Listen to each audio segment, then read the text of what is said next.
Captain Yi. Xiaolan hesitates for a few seconds but finally answers the call.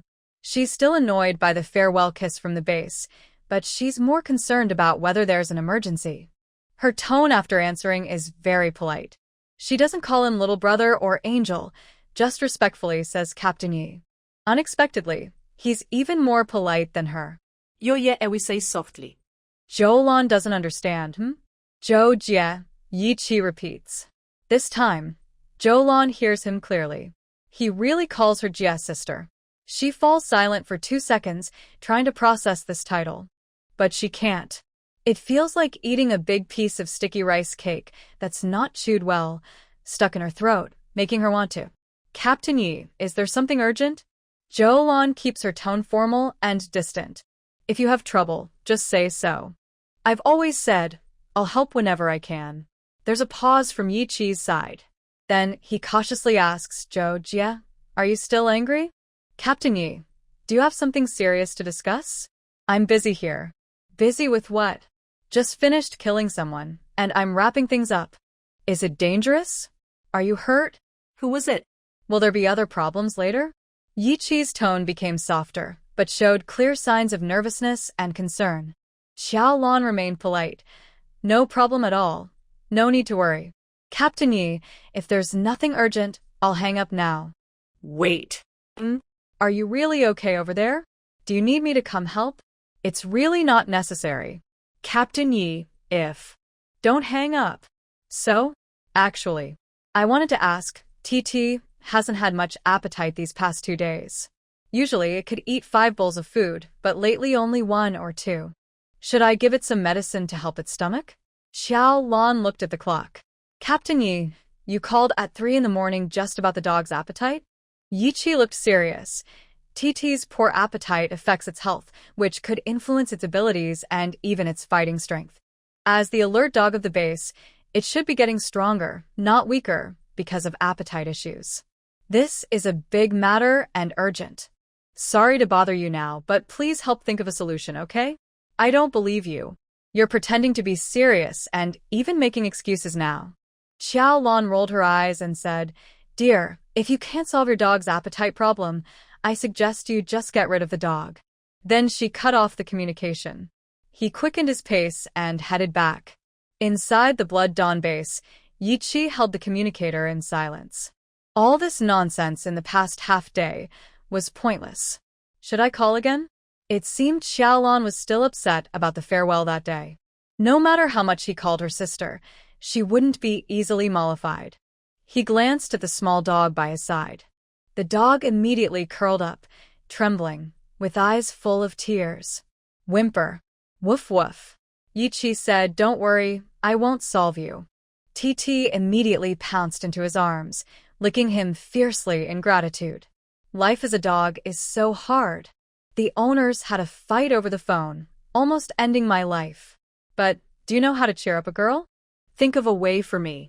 I miss her so much, but I upset her, and she doesn't want to talk to me. Do you know how to make her forgive me? Yi Qi rubbed the small dog's head, talking more to himself than to the dog. It's been over 10 days, more than 200 hours, over 10,000 minutes, and more than 80,000 seconds. He missed her very much. This longing couldn't be expressed to others, and he was too shy to say it to her. So he spoke openly to the little dog. He sighed at the dog. I miss her. Do you know how to cheer her up? Whimper woof. The teacup dog opened its eyes wide and kept nodding. Do you know? Yi Qi was amused. The dog kept nodding excitedly. Yi Qi didn't believe it and held the dog while muttering to himself for a while. Then he put the dog down and went to bed. Sleeping late at night was his usual routine. There was always a lot to do at the base, and training special abilities took up all his time. Rest was a luxury for him. Today, before resting, he couldn't resist missing someone and sent a message. However, Xiaolan was still upset and hadn't responded well.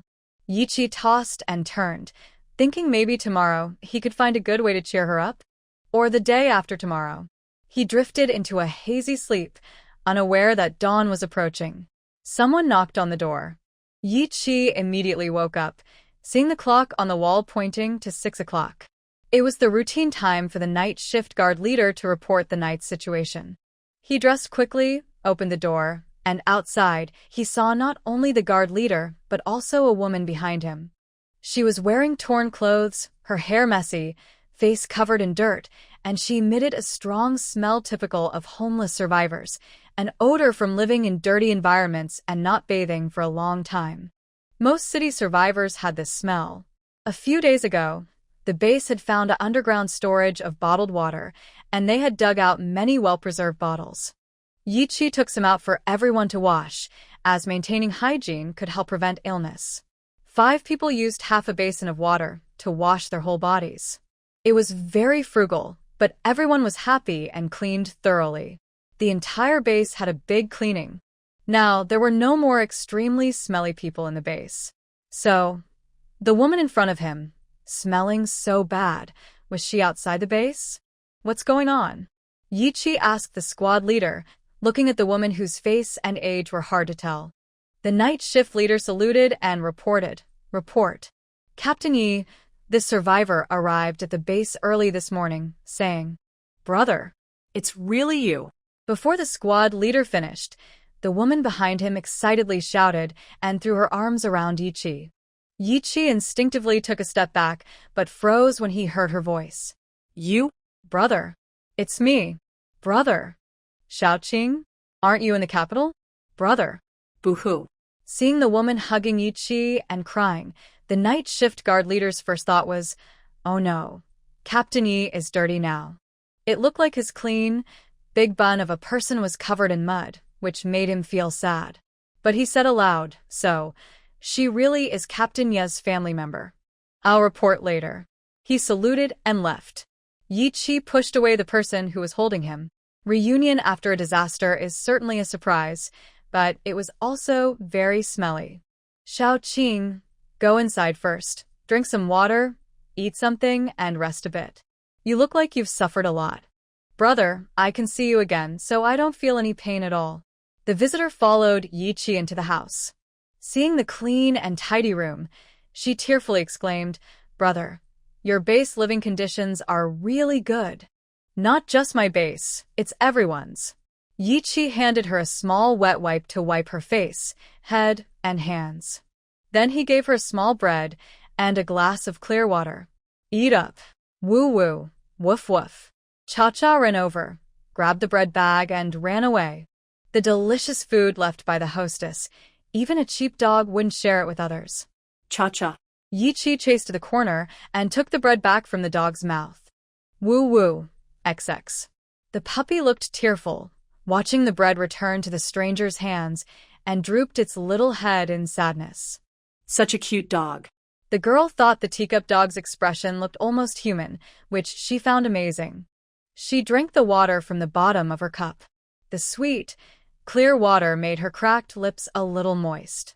When tearing open the bread bag, perhaps because she was tired, she tried twice but failed. Yichi stepped forward, tore it open, and handed it back. The girl softly thanked him, Brother, thank you. If it weren't for you, I really wouldn't know what to do. Now, just like before. At this moment, the teacup dog jumped lightly onto the girl's lap. Feeling that it was adorable and well-behaved, it suddenly, without warning, snatched the bread from her hand and ran off. This time, instead of waiting in the corner, it ran while eating.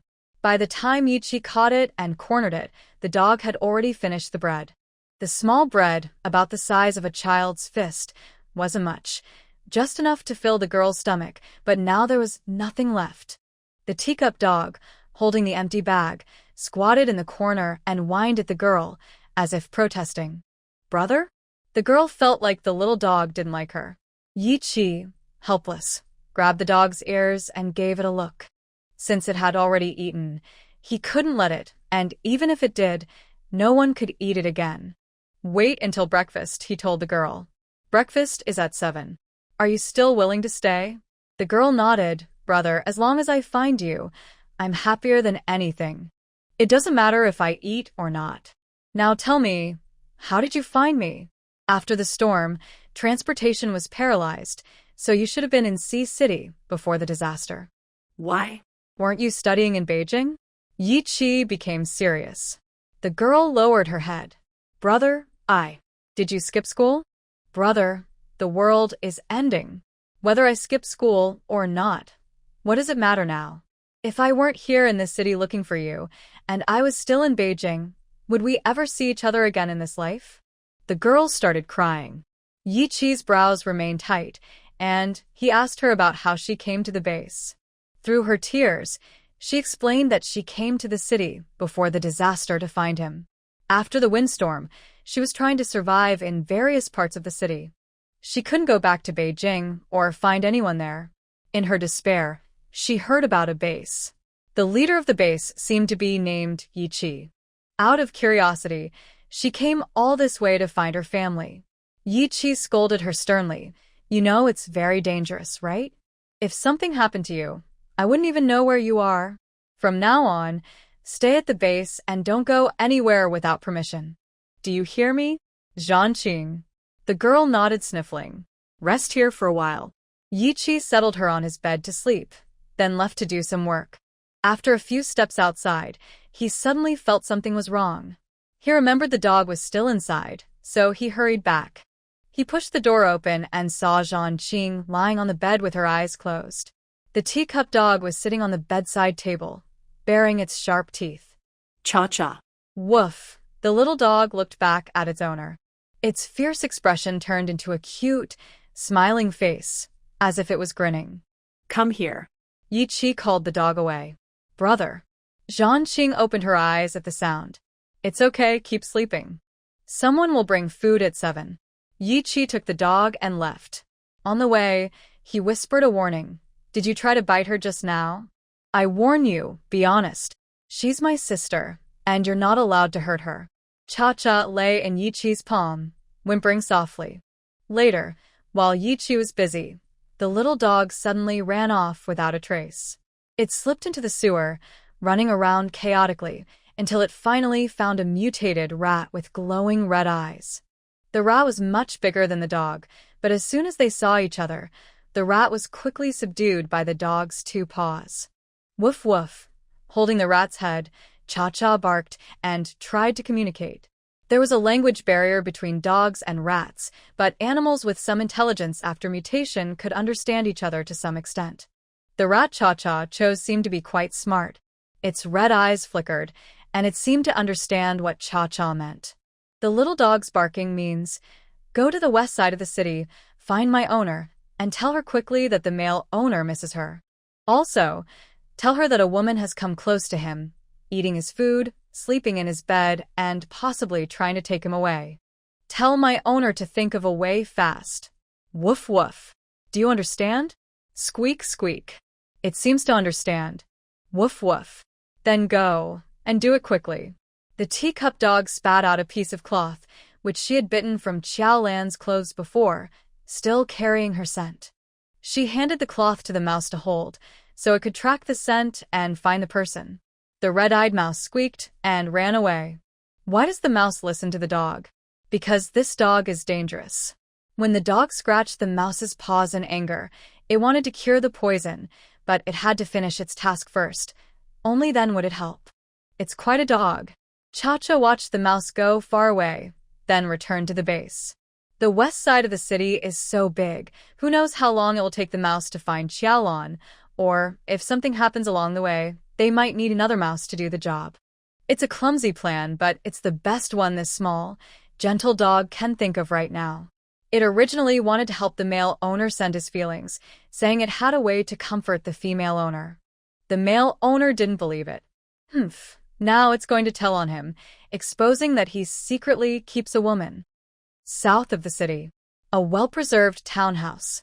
A middle-aged man with a full beard, wearing a bright, large floral tie-dye shirt, lies in a rocking chair, chewing on a lollipop.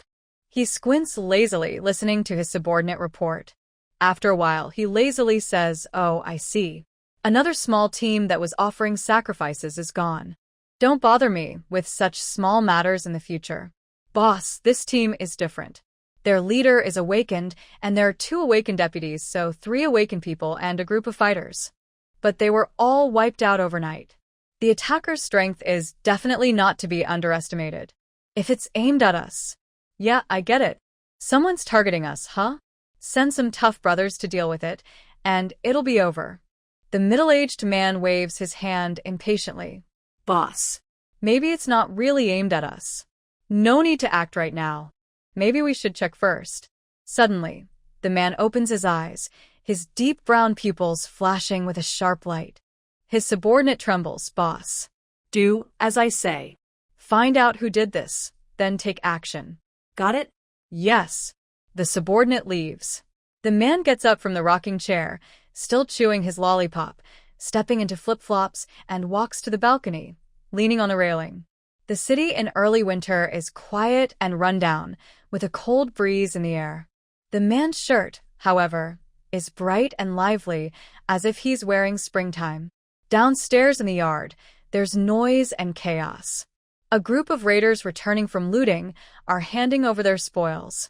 Not far away, in other yards and many places around, crowds gather, making loud noises. The most feared gang in half the city is based here. They are bloody, wild, cruel, and have no morals. They lack humanity. They move like swarms, like locusts or ants, crowds that seem endless, like a deep sea. The man in the floral shirt stands above the gang. He is their king. The king stands on the balcony, watches for a while, and sighs deeply. What a boring world. What a boring life. Life is really wonderful. Facing the newly cleaned room, Jo feels happy and amazed. Lily hugs her cute kitten, also happily admiring everything in the room, full of joy. Blue sister, even now, I still can't believe it. We actually have such a beautiful home in this chaotic world. It's so clean, tidy, and comfortable. Honestly, I've never lived in a place like this before the end of the world. Jo hugs her sister. It's all because we cleaned it ourselves. Thanks to everyone's hard work. Mwah. Let's eat something delicious tonight to celebrate our new home. Yeah, eat good food. Life is so wonderful, la la la. Hearing about the food, little Lee's face lights up with a smile. The chubby kitten in her arms nods and wobbles, meowing happily. Next to them, Xiaolan smiles. From the next room, the sound of the old chef snoring loudly can be heard. In the kitchen nearby, the clattering of chopping vegetables and meat fills the air with a lively atmosphere. It took 3 days to finish decorating the room. The light beige wallpaper has soft, gentle patterns, which Jo likes. The white lace curtains hang to the ground, filtering the sunset's glow into a pale pink. On the large, soft bed, there are elegant, embroidered sheets. Underneath, a long, plush rug lies. Dazhuang is curled up, sleeping soundly. On the bedside table, there's a vintage lamp. Next to it, a retro dressing table. A small shelf nearby is filled with drinks and snacks. Inside the mini walk-in closet separated by a screen, clothes, shoes, and hats are neatly arranged. This is the bedroom Jo imagined before the disaster. When she was stockpiling supplies before the end of the world, she dreamed of having a room like this. Now her dream has come true. This safe house is built on an abandoned factory building. She has a private bedroom, and she also arranged one for Xiaoli and Xiaotang. The chef and his son share a double room, fully furnished. The area around the factory is open and deserted. When you draw back the curtains and look outside, as long as you don't look too closely at the distant faint ruins of the city, it seems like the world is still the same as before the end of the world. This is a warm home where you can temporarily forget about the outside world. Of course, it is also very sturdy. Xiaolan used the sand, cement, and steel she had stockpiled to reinforce the building. This is the second official residence, after the underground safe house. It is now roughly finished. Next, she will continue to reinforce it, improve various functions, and tidy up the surrounding area, setting traps and obstacles. There is still a lot to do. So, everyone needs to eat well and rest enough to regain strength and spirit. Then they can slowly work on everything. Gung Duofu made a hot pot with sukiyaki ingredients. It was steaming and fragrant, perfect for relaxing after a long day. Outside, early winter was cold, but inside, steam rose gently. The broth was made from beef fat, green onions, and beef, with added flavorful soy sauce and a secret broth. The base was ready. He topped it with various vegetables, meats, and meatballs, then boiled it all. After adding a special sukiyaki sauce, it absorbed the flavors, and everyone started eating. The highlight of this hot pot was dipping raw eggs into the sauce, smooth and tender, absolutely not fishy, with an amazing texture. Big sister, this is so delicious. I'm completely satisfied. Xiaoli wished he could have the whole pot to himself. Is that all? Can't you aim a little higher? Xiaolan snapped her fingers. Gung Duofu, dressed in a high-quality chef's white uniform, brought in 2 large plates. Grilled eel and tempura. Xiaoli was stunned.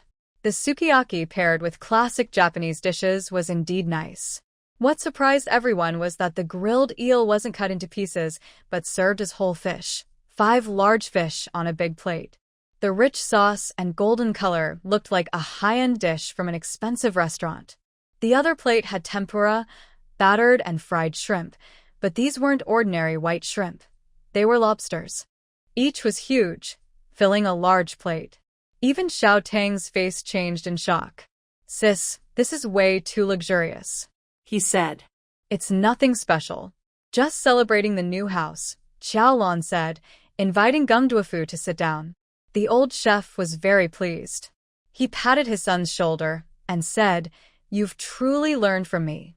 I've passed down my cooking skills and knowledge to you. The road ahead is long, so keep seeking and never stop." Gung Duofu could only cooperate and nodded seriously. It seems like Dad really doesn't want to cook anymore. A small group of people, close like family, gather around the dining table, happily eating and chatting. The 2 cats also love this big meal, jumping around excitedly. As evening falls and the night grows colder, in a room on the first floor that hasn't been tidied or decorated, it's dark with no lights. Fu Xingyuan is here alone, munching on corn. From upstairs, cheerful laughter and the smell of food drift down. She tightens her face, trying not to show her feelings. Suddenly, a multi-legged centipede with a mutated tail, which has grown a small hook like a scorpion's, scurries past the wall. Her face changes color. Instinctively, she wants to scream, but she forces herself to stay silent at the last moment. For a moment, she hesitates, then quickly pulls out a small self-defense knife, shouts loudly, and rushes forward to block the moving bug. She slashes it forcefully. The dangerous tail hook curls back to try to sting her holding the knife. She trembles and shivers, but then she reacts quickly, pulling out the knife again and chopping repeatedly. Chop, chop, chop. The mutated bug, with little fighting ability, is quickly turned into a mess of goo. Fu Xingyuan gasps for breath, drops the knife, and sits on the ground, covered in cold sweat. In the darkness, the rotting bug emits a foul smell, but she keeps staring at it, tears welling up and falling down her face. I can fight. I'm not useless. I can kill mutated animals now. I can. She covers her face, crying and then laughing. Congratulations. Xiaolan stands behind her, holding a plate of grilled eel with white rice. Startled, Fu Xingyuan jumps up from the ground and takes a step back, a meter away. When did you get here? While you were frantically chopping the bug, Xiaolan smiles. Fu Xingyuan's face turns bright red. The mutated bug, in its early stage, is no match even for the cats Xiaolan keeps, yet she was chopping it seriously, which makes her feel embarrassed. Eat up. To celebrate your bravery, this meal is a reward, miss, not useless. Xiaolan places the food on a broken-legged table. I don't want it. I said I can take care of myself. Fu Xingyuan refuses, swallowing hard. You've got some backbone. Xiaolan shrugs and walks away. If you don't eat, I'll throw it out. I never recycle what I give away. But I advise you to eat well tonight. You'll be patrolling with Uncle Gung. Within a 2-kilometer radius, no slacking. A flicker of hope appears in Fu Xingyuan's eyes. She's always been the one to follow the old chef voluntarily, but this time, Xiaolan is the first to ask her to do something. Has she been accepted? The aroma of eel rice is rich and tempting, especially in the dark, challenging her senses even more. Whoosh. Sizzle. Unfamiliar bugs crawl in the darkness, passing by. In a small factory located in the wasteland, there are indeed many bugs and ants. Xingyuan finally picked up her plate. Instead of being eaten by bugs, I might as well eat it myself. I can't waste food. She squeaked and began to eat heartily.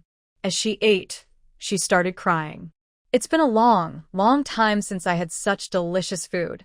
Squeak, squeak. A red-eyed mouse squatted in the corner of the room, staring at her motionlessly.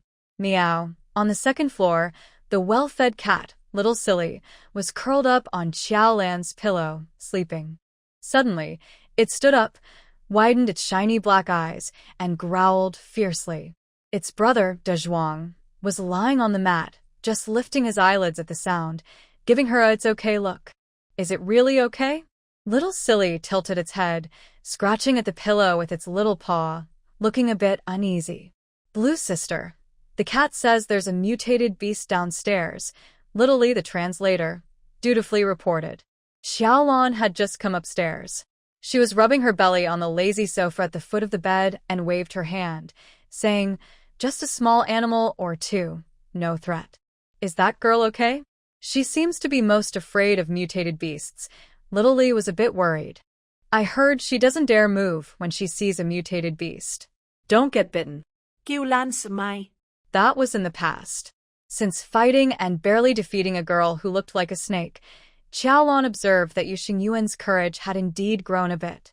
After all, real combat is the best way to train oneself, especially life and death fights. Just now, watching her chop bugs, it seemed she could overcome her mental barrier. As long as she dares to fight, starting with small mutated animals, then gradually facing higher-level ones, her courage will slowly grow. This might even be useful in the future. If she can't overcome her inner shadows herself and remains useless, no one can help her. In the dangerous end of the world, she will be eliminated sooner or later. Tears won't save her here. Big sister, what kind of mutated beast is downstairs? Little Lee asked. Xiaolan said, probably some low-level small rats or bugs. Don't worry and sleep well. The energy fluctuation was very weak, no threat at all. Xiaolan didn't mind. Little Lee was quite envious. You can estimate animals even from across the floor, sister? You said besides space, you don't have other awakened abilities, but you're even more sensitive than me, who has mental perception. I think it's probably combat intuition. We each have our own strengths. Xiaolan was prompted by Little Lee's words to think about her long-standing doubts. Is she really gifted with special abilities? Her space power was awakened in her past life and carried over with her rebirth. This life, she used many crystal cores to nourish her body, but her body hasn't shown any special changes. However, she can't be considered completely without abilities. Her skill with firearms seems to appear out of nowhere. In her past life, she only knew how to use guns and shoot bullets, though her aim was often poor. But this life, without special training, she has become a sharpshooter who hits every shot. Moreover, with any kind of gun, ones she's never seen before, she can handle it as if it's part of her body the moment she holds it. So, is this her special ability in this life? She's never heard of weapon control abilities before. Maybe this is a mysterious power that defies common sense? After rebirth, gaining this ability, whether it's considered an awakened power or not, makes Xiaolan feel very lucky. Heaven has been kind to her. Just like this cozy room now, she never would have dreamed of such comfort in her past life. So, life is pretty good. And good days require ongoing effort to keep them that way. Go to bed early. Tomorrow, we'll get up early to tidy the house and the surroundings. Once the place is almost ready, we'll start training. Xiaolan yawns and chats with Xiaoli before going to sleep. In the new place, Xiaoli, having his own room, is hesitant to sleep alone, so he stays in Xiaolan's room. Luckily, the bed is big, and both of them have plenty of space. The little one curls up in the middle, shifting from side to side, soft and adorable. Not long after they fall asleep, A piercing scream breaks the quiet night from downstairs. Blue sister? Xiaoli groggily opens his eyes. Sleep. Xiaolan buries her head under the pillow. She's thinking, can this rookie get it together? She just treated herself to a big plate of eel rice, and his courage still isn't enough? Suddenly, the screams continue non-stop, one after another, and the sound of footsteps pounding upstairs can be heard. Disciple, don't be afraid. I'll protect you. Fight. Fight. The old chef's cheers echo down the corridor, loud and chaotic.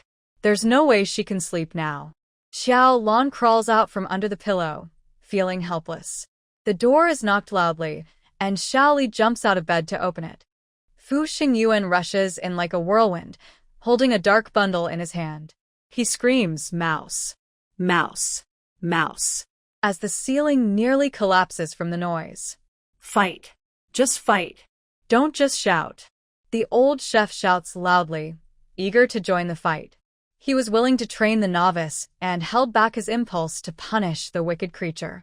Don't hurt it. This mouse can't be killed, Xiaoli said nearby. It's a messenger mouse.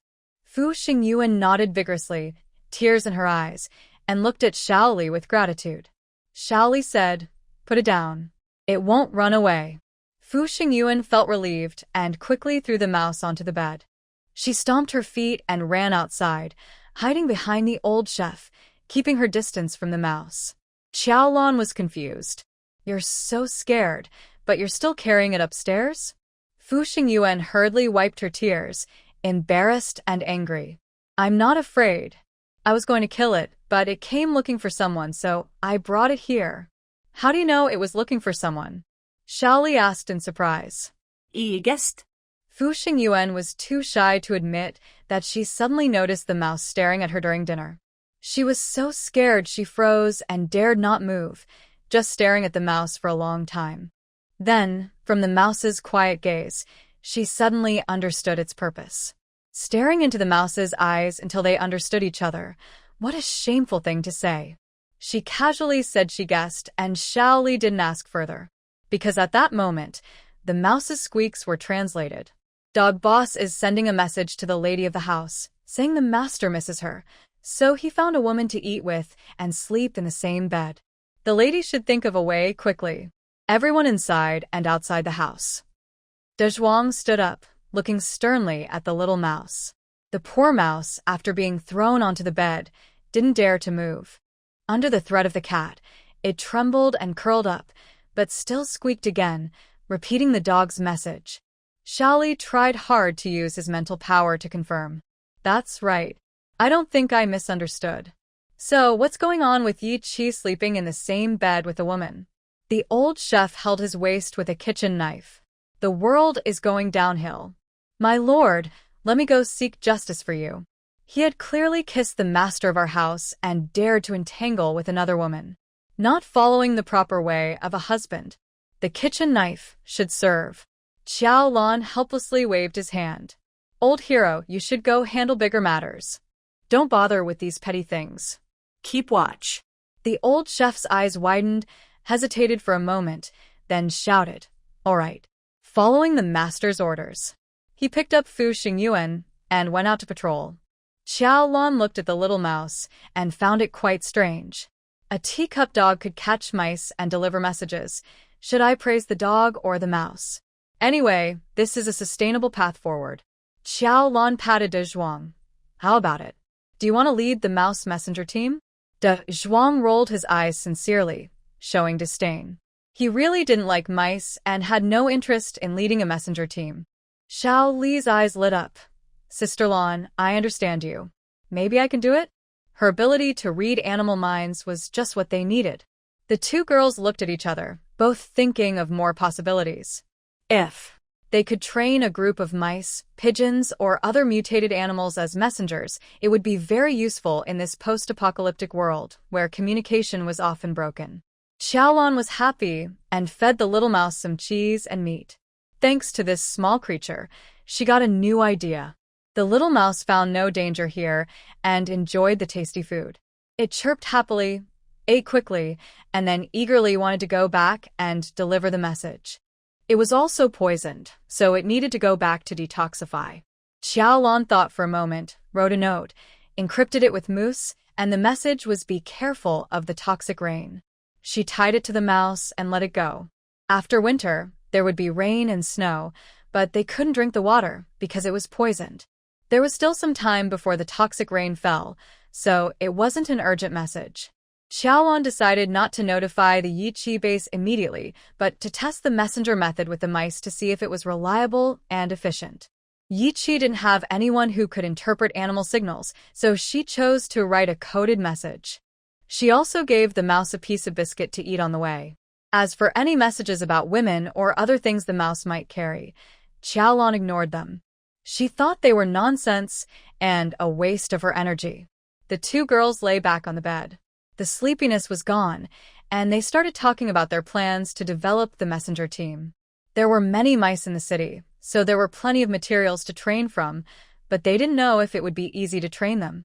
The gray pigeons they captured in the last battle were still in cages. They seemed smarter than mice, so maybe they should start with those? Meanwhile, in the night, the old chef was patrolling the area with Fu Xingyuan. It was late at night, in a deserted countryside, but they could still hear the sounds of nocturnal animals nearby. Fu Xingyuan clung tightly to the old chef, startled by every breeze and rustle. The old chef comforted her. "Good girl, you did well tonight. The future is bright. Don't be discouraged, I believe in you." "Thank you, Uncle Gung." Fu Xingyuan silently clenched her fist. She knew how weak and silly she was, so she appreciated this encouragement even more. "So, I tried hard to open my eyes wide and gather courage, searching for signs of danger in the dark night." "Hey, Uncle Gung, look over there." In the distance, a faint light flickered, like ghostly fire in the wilderness. The old chef squinted closely, but couldn't figure out what it was. "Let's go and check it out." Night patrols mean checking any unusual signs. The two of them moved forward, one behind the other, heading toward the light. "Why is it gone?" When they reached about halfway, the light suddenly disappeared. Fu Xingyuan felt a bit scared and quickly grabbed the old chef's sleeve. "Maybe fireflies or something." Before she finished speaking, the old chef suddenly trembled. He spat out a mouthful of blood. "Uncle Gung?" Fu Xingyuan was shocked. Using her flashlight, she saw a wound on the old chef's stomach, bleeding heavily. How? "How is this happening?" Before she could finish her shocked question, the old chef suddenly pushed her to the ground. "Don't move, stay down." The old chef clenched his teeth, enduring the pain from his wound, and growled low. Then he suddenly shot forward. His twin knives were already drawn from his waist, swinging swiftly and fiercely, disappearing into the darkness ahead. Soon, there was the sound of metal clashing, mixed with the old chef's angry shouts and strained cries of pain. "Uncle Gung." Only then did Fu Xingyuan realize there was an enemy. But she couldn't see clearly, not even knowing if the enemy was human or a mutated beast. The old chef told her to stay down and not move, but she couldn't just stand by and watch. However, she didn't jump up and run away. If even such a powerful person like the old chef was hurt, she would probably get hurt too if she ran around. She chose to crawl on the ground. Her awakened strength made her move quickly, and soon she reached near the fight. Under the faint starlight, she was surprised to see the old chef fighting alone, wielding a kitchen knife, with no enemy in sight. But the knife kept hitting obstacles, clashing loudly with something. It was like fighting a ghost, strange and chilling. In an instant, the old chef shivered and let out a muffled cry. "Flying knife?" Fu Xingyuan finally saw clearly that a dark streak of light had cut across the old chef, splattering blood. She immediately closed her eyes, gathering all her mental energy and unleashing her power into the old chef. No matter what, she wanted to boost his attack and help her teammate fight better. "Ha ha ha. Well done." The old chef suddenly felt a surge of energy. He laughed loudly and gripped his kitchen knife tighter. After a series of loud clattering, he was no longer on the defensive. He chased after the flying knife, rushing forward quickly. "Who dares hide in the shadows? Come out now." Fu Xingyuan hurriedly followed the old chef, silently crawling forward through the darkness. Whenever his energy recovered a little, he added it to the old chef. With renewed strength, the chef charged into a patch of broken wood, jumping and fighting fiercely. Suddenly, he shouted loudly, "Found you!" He split a thick tree trunk. Behind the broken wood, a slender figure appeared. Between his hands, dark streams of light danced up and down. It was the person controlling the flying knives. "Who are you, cowardly villain?" The old chef gripped his knife tightly, standing tall and imposing. The figure chuckled softly. "You're quite skilled. No wonder you managed to wipe out a team of 3 awakened ones. Your knife skills are good." From the voice, it was a man, but his tone was soft and gentle. He spoke confidently, looking down on the old chef without fear. He lightly jumped onto another piece of broken wood, casually squatting and smiling. "Interested in joining us? Wealth and fame await you. You could rule in chaos, be free to do as you please. Join us, and I'll spare your life." The old chef spat angrily. "Bah. "I don't need your mercy. Come here and die." He swung his knife and charged fiercely. In an instant, the man disappeared from the spot. Several flying knives spun rapidly, blocking the old chef's path. Such rudeness. A laugh echoed as he reappeared a few meters behind the broken wood. Fu Xingyuan was shocked. This person moved too fast, almost like teleportation. The flying knives were strange and powerful. Despite the old chef's strength, he was entangled by the knives and couldn't get close to the man. Since meeting the old hero, Fu Xingyuan only knew he was mighty and respected him greatly, but he had never seen him so passive before. Hiding in the darkness, Fu Xingyuan crouched on the ground, adding another attack to the old chef. Then he quietly turned around and struggled to crawl back. "Can't win. I need to go back and report." This place was about 1 or 2 kilometers straight to the factory building. He had to hurry, or the old chef might be in danger. Fu Xingyuan moved swiftly, like a gecko, feeling anxious. "Little sister, slow down tonight. Be careful not to bump into anything," a whisper suddenly sounded behind Fu Xingyuan. The voice startled her, making her jump and spin around. He was standing right behind her, still close. She tried changing directions several times, but couldn't shake him off. The opponent was too fast. "Who are you?" She quickly reached back to grab, but her hand was smoothly caught and pinched from behind, making her struggle impossible. "Don't move, stay still, little sister. I don't like fighting." A knife pressed against her neck, forcing her to stay still. She finally saw the face of the stranger, an ordinary-looking man. He had a cigarette in his mouth, the smoke flickering faintly, and she realized the distant light she saw was from this. "Don't hurt me," Fu Xingyuan cried, her legs giving out, and she nearly fell. She trembled and begged. The man loosened his grip on the knife and said with a smile, "Don't be afraid. Be honest and I won't hurt you. Then don't hurt me. I'll do anything you ask." "Please." Fu Xingyuan cried sadly. The man leaned down and whispered in her ear, "Anything you agree to? Do you want to sacrifice yourself?" "Haha, unfortunately, I don't like women." "But you?" Before he finished, he was cut off by a furious, muffled grunt. He instinctively tried to stab the knife into Fu Xingyuan's neck, but she desperately twisted her head to dodge, grabbed the knife back, and instead stabbed it into his chest. The fatal to his chest was followed by another cut on his abdomen, one that had been thrown out from her sleeve when she begged earlier. That second wound turned the tide and gave her a chance to survive.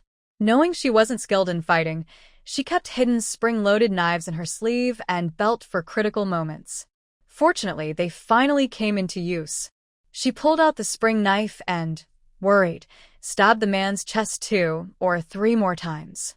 Then she left the corpse behind and ran again into the dark night.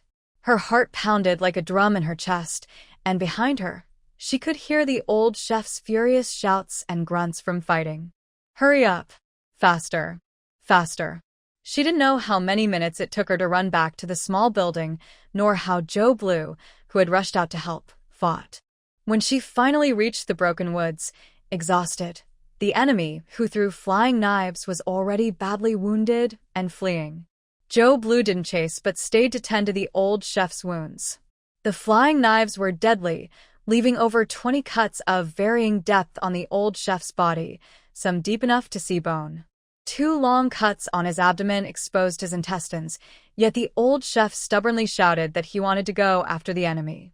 Joe Blue struck him with a hand chop, knocking him out. After simple bandaging, he carried the old man back to bed and carefully treated his wounds again. But the deepest wounds still needed professional help. Joe Blue called Ouyang Mo on his communicator, asking him to come quickly for emergency aid. Fu Xingyuan stood by the old chef's bed, her face pale and fists clenched tightly. Feeling ashamed, Gung Difu said, "It's all my fault."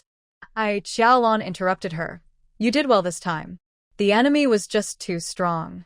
Being able to injure the old chef so badly and still escape under her gun shows she's not an ordinary person. Xiaolan's eyes flashed with anger. Who dares to challenge her? She had just finished building a safe house here and hadn't enjoyed it yet when someone disturbed her peace. If she doesn't eliminate the enemy, she won't be able to live peacefully in the future. Lan, the pigeon, is back. Outside, Xiao Tang, on guard, brought in a gray pigeon. Xiaolan didn't chase after it earlier, but released the pigeon to fly away. Xiao Li quickly fed the pigeon some millet and carefully communicated. Coo. Coo coo. The gray pigeon flapped its wings, describing its reconnaissance journey. Good job. What do you want to eat? After hearing the pigeon's report, Xiaolan patted its head and ruffled its feathers, showing she was pleased. Technically, this pigeon wasn't fully hers yet. She had only captured it a couple of days ago, so she didn't hold high hopes for it. Taking it along on this rescue mission was partly to test it. If it took the chance to escape during reconnaissance, she wouldn't be surprised. But surprisingly, it not only returned obediently, but also completed the mission seriously, and its reconnaissance was quite clever. According to its own report, after being released to track the enemy, it knew the enemy carried flying knives, so it kept its distance, followed from afar, and flew at a high altitude to stay safe. Only by staying alive can I finish the reconnaissance. If I die, everything's over. It proudly tilted its head when expressing this. The severely injured flying knife man ran for a while and then spotted the pigeon. He threw a few flying knives into the sky trying to shoot it down, but probably because he was injured, his aim and height were off. The pigeon remained unharmed. He continued running, but suddenly disappeared among a pile of ruins. The pigeon hovered in the air for a moment, then wisely did not land to search, but turned around and flew away. It quietly changed direction and circled around, approaching silently in the dark. Sure enough, it saw the man sneaking around the ruins, clearly looking for the pigeon. The pigeon continued to be smart and did not show itself, waiting quietly in the night, outlasting the man's patience. The flying knife man couldn't hold out anymore. He crawled out of the ruins. He didn't see the pigeon again, probably thinking it had escaped, so he kept running. The pigeon was far behind, falling back along the way to the edge of the city. The person stopped in an open area where there were a few undamaged buildings and large areas of land that looked completely changed. Others met with the person, but the pigeon didn't dare get close. It watched from afar for a while before returning to report. Overall, the pigeon's actions showed intelligence.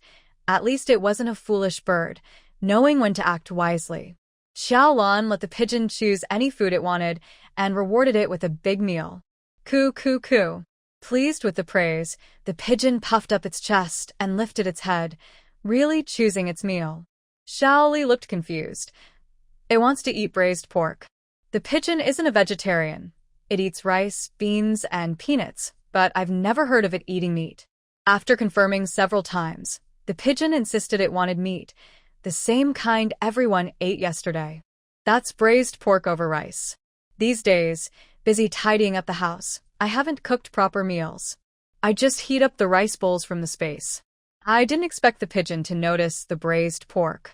Xiaolan went next door, took out a fast food rice bowl, and picked 2 pieces of meat to bring back. The pigeon ate 1 piece at a time, quickly finishing it all. Coo coo. Xiaoli said, "It says it's delicious." Since its mutation not long ago, the pigeon feels human food is very tasty and sweet. It no longer enjoys millet or beans and craves meat, eggs, and even alcohol. But in the original gang, only the boss could eat meat and drink alcohol. Others had no share, and the bird's previous owner didn't understand its speech and didn't know what it wanted. They fed it millet and beans so much that it got tired of the bland taste. Until it came to Xiaolan's place, it saw new hope. There are so many delicious things here. Tonight, it was determined to perform well, just to earn rewards. As a captive, it still worked hard to earn proper treatment from the soldiers. Work hard from now on. I can get you good meat, but no alcohol, Xiaolan said, grabbing a handful of sunflower seeds from her pocket for the pigeon to snack on. Suddenly, thunder roared in the sky. A helicopter descended onto the open ground in front of the small building, following the signal light given by Xiao Tang. A team of armed soldiers rushed out of the helicopter, followed by Dr. Ouyang Mo, who carried equipment and assistance. Xiaolan stepped out of the building and looked behind the crowd. Ouyang Mo approached, nervously examining Xiaolan from head to toe. "Are you okay? Did you encounter a dangerous fight?" I'm fine. Uncle Gung was injured. Please go inside quickly to check on him. Xiaolan glanced again toward the helicopter. The leading soldier stepped forward and said, "Miss Xiao, Team E didn't come. There is a group of mutated insects invading the neighboring district near the base. Team E is leading people to eliminate the pests urgently." After hearing Dr. Ouyang's request for a business trip, he sent a pilot and us to help. "Miss Xiao Qiao, if you need anything, just tell us. We are all at your command." It turned out the person flying the plane wasn't Yi Qi. Xiaolan quickly pushed aside her fleeting disappointment and asked, "Mutated insects. Are they dangerous?" "They shouldn't be too risky, just need to be careful. Team E is with Dr. Zhao Hui on the front line managing the situation," the soldier replied. Zhao Yi. "The one who often yells and sprays fire from her armpits?" Xiaolan raised her eyebrows. With him around, the insects probably won't be a problem. She just wondered if everyone's ears could handle it. While they spoke, Ouyang Mo had already entered the house with his assistant, preparing to perform a stitching operation on the old chef. There's no toxins spreading near the wound, and no toxins found inside the body. It's just a simple knife wound. After bandaging, he should recover, Ouyang Mo said, skillfully handling the injury from daily emergency treatments in the apocalypse. "Thanks a lot. Are your injuries from earlier okay?" Xiaolan looked at Ouyang Mo's face. He seemed fine, but his previously injured arm still moved a bit stiffly. He had been injured during the invasion of the Golden Mouse, and when they parted over 10 days ago, he had been bedridden most of the time. Ouyang Mo prepared surgical tools while replying, "No worries. I started working again the day before yesterday." In the end times, no one had the luxury of long recovery. Gung Duofu, standing nearby, said, "Dr. Ouyang, you guys busy? I'll make some good food for you. I can't help with the surgery, but I can treat my dad's injuries and cook for you." Xiaolan ordered the armed soldiers to stay near the small building for guard duty. Xiao Tang also remained to defend. She herself packed her guns and ammunition, grabbed a pigeon still pecking at sunflower seeds, and headed out overnight. Better to go early than late. The longer we wait, the more problems we'll face. Since the enemies just left, I'll go check the situation. She needed to find out what kind of background they had and what strength they possessed as soon as possible. I want to go too. I'll help you attack." Fu Xingyuan blushed and hurried after her. Xiaolan glanced at her. Brave of you, but you don't need to come this time. I want to avenge Uncle Gung." Fu Xingyuan clenched her fists. "But I can move more freely alone. I'll take you along next time if there's a chance." Xiaolan patted her shoulder and slipped into the dark night. Fu Xingyuan stood there blankly. Xiao Tang came over and said, "Don't blame yourself. Use whatever skills you have." "Brother Tang?" Yes. Xiao Tang nodded at her and continued to patrol. He rarely spoke, but at this moment, a few words of comfort gave Fu Xingyuan great encouragement. "Okay, I trust you." Fu Xingyuan nodded firmly and followed Xiao Tang, patrolling near the small building with him. By then, Xiaolan had already run far ahead. She used a long-distance running style she learned in her previous life.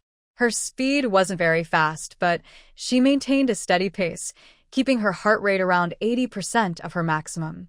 After running for a while, she would switch to brisk walking to catch her breath and regulate her heartbeat, then start running again. Alternating between running and walking like this gave her more endurance than constant running. She once set a record of running continuously for 5 days and nights.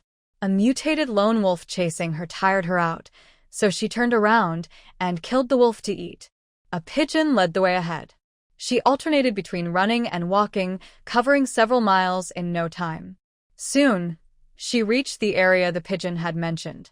It was indeed an open space, probably a green scenic area before the disaster, with few buildings, most of which were damaged. Deeper inside, a few structures remained intact. The pigeon said that the flying knife person had entered one of these buildings. Scout ahead, Xiaolan signaled the pigeon with a few hand gestures. After the pigeon flew around that area and confirmed no patrols, Xiaolan dug up a large piece of damaged grass and draped it over herself. She crouched and quickly slipped across the open space, rushing to the building. What kind of place is this? She wondered. The small building was well preserved, with no signs or labels around. It looked like some kind of factory, but not quite. She didn't sense any energy fluctuations nearby, so she initially judged that no supernatural beings were close. Quietly, she climbed over the wall and entered the corridor. The windows on the outside of the corridor were gone, probably blown away in a windstorm. On the other side, the windows weren't glass but small ventilation openings, about a foot square, with iron bars on high walls. Along the long corridor, there were many such ventilation openings. Xiaolan quietly moved along the corridor and found a heavy steel door. The lock was advanced, but easy for her to pick. She fiddled with it for a moment and opened the lock.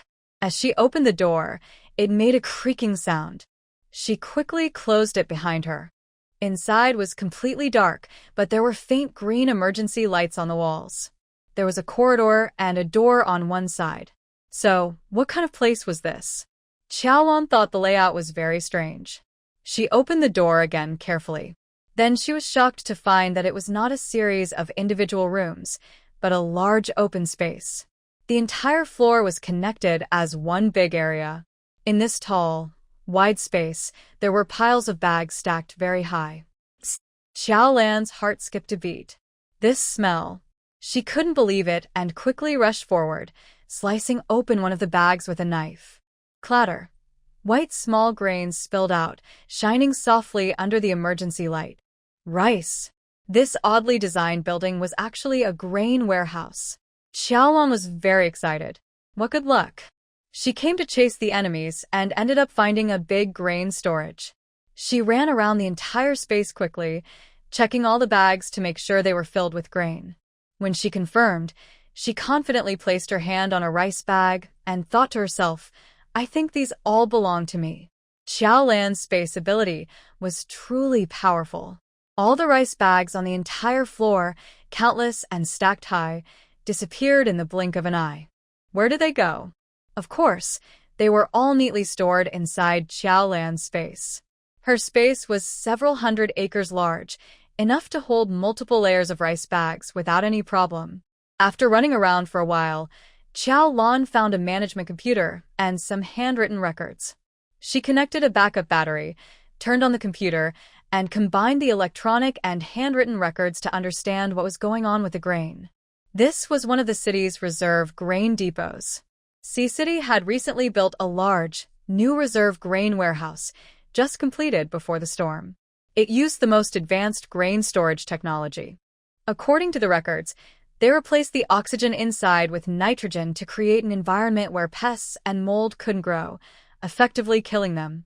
This method was much more advanced than traditional chemical pest control, making the stored grain safer, more environmentally friendly, and of higher quality. Additionally, the warehouse had innovative storage and distribution methods. Its construction quality was excellent, so it withstood the storm and kept the grain safe inside. As for why the authorities didn't activate this warehouse for disaster relief after the storm, Xiaolan didn't know. Anyway, since the officials were no longer around and the grain depot was here, she saw no reason not to take it. They couldn't let the bad guys get it cheaply. After collecting all the grain on this floor, Xiaolan didn't stay long. She stored the computer and records in her space and quickly left. Reaching the upper level was very good. There was half a layer of grain here. She copied the method and collected it again. Moving further up, the top level had no more grain. It was an empty space, clearly a newly used granary that hadn't been filled yet. Xiaolan quietly left the building, planning to go to the next one nearby to see if there was anything else to collect. Who told you to leave the team without permission? You hit a dead end. Fourth brother is also dead. Wait to be punished when you get back. Suddenly, she heard voices and footsteps. Xiaolan quickly hid around the corner of the building. Another voice spoke. Really didn't expect this plan to be so tricky. Fourth brother's death was his own accident. We found such a big granary. We will get a lot of credit when we go back. Why would we be punished? The voice was soft and weak. Xiaolan recognized it as the Flying Knife Man. She had fought him face-to-face a few times when rescuing the old chef. The flying knives didn't work like bullets, so she had taken care of him. Now, they met again on a narrow path. Xiaolan took out a submachine gun from her space, ready to shoot as soon as the other person turned the corner. Bang, bang. But suddenly, their footsteps stopped. The stranger's voice slowly sounded again. Who are you, friend? Don't hide. I've found you. The other person took a deep breath and smiled. Nice smell. You're a pretty girl. But I can smell bullets. Are you the girl with the gun? That's pretty cool. Xiaolan tightly gripped the trigger. She understood she had been discovered. She didn't make any sound or energy waves, but she didn't expect the other person's keen sense of smell. These days, all kinds of mutants exist. The Flying Knife Man said viciously. The one who hurt me is a girl. Your marksmanship is good. Don't be overconfident. The other person laughed again. The 4 great warriors under the throne. Do you know why I rank first? Because I am always more alert and careful than you. Overconfidence? That doesn't exist for me. Their voices only came from that side of the building. They didn't move forward. They were cautious enemies. Xiaolan narrowed her eyes. Should she rush out and shoot, or wait and see who was more patient? A pigeon's shadow, like a ghost, glided past from above. Now was the time. Xiaolan no longer hesitated. She made a hand gesture toward the pigeon and then charged out from the corner of the building with her gun. She fired a burst like splashing water. Rather than compete in patience, it was better to strike first. No matter how strong the opponent was, she decided to take a shot first to see what was going on. The pigeon flew along with her. The braised pork was indeed worth eating. It understood Xiaolan's hand signals, which were meant to attract the enemy's attention from the air. So, it was braver than Xiaolan, charging straight at the 2 people without a gun, like an eagle swooping after a rabbit. Even Xiaolan was surprised. She wondered if this pigeon was missing a sense, because attracting attention like that seemed reckless and dangerous. If the enemy shot it down, she would definitely have to recover its body and maybe even taste the mutant pigeon, since she had never tried it before. Xiaolan hadn't decided whether to cook it in red braise or clear broth, but the situation was urgent, and she couldn't afford to be distracted. As she appeared in front of the enemy and fired her gun, the enemy also moved. Her teamwork with the pigeon was quite successful. The pigeon's suicidal attack did draw the enemy's attention, but they didn't take the pigeon seriously. The knife thrower didn't even aim his knives at the pigeon. He just slapped it away. All his knives were aimed at Xiaolan. Several throwing knives shot toward her face, throat, and chest at lightning speed, with vicious angles. Xiaolan had seen this knife technique before. She was prepared for flying knives before she rushed out, and the moment she saw the blades, she quickly dodged, jumping aside to avoid them. Although she was chubby, her speed was not inferior.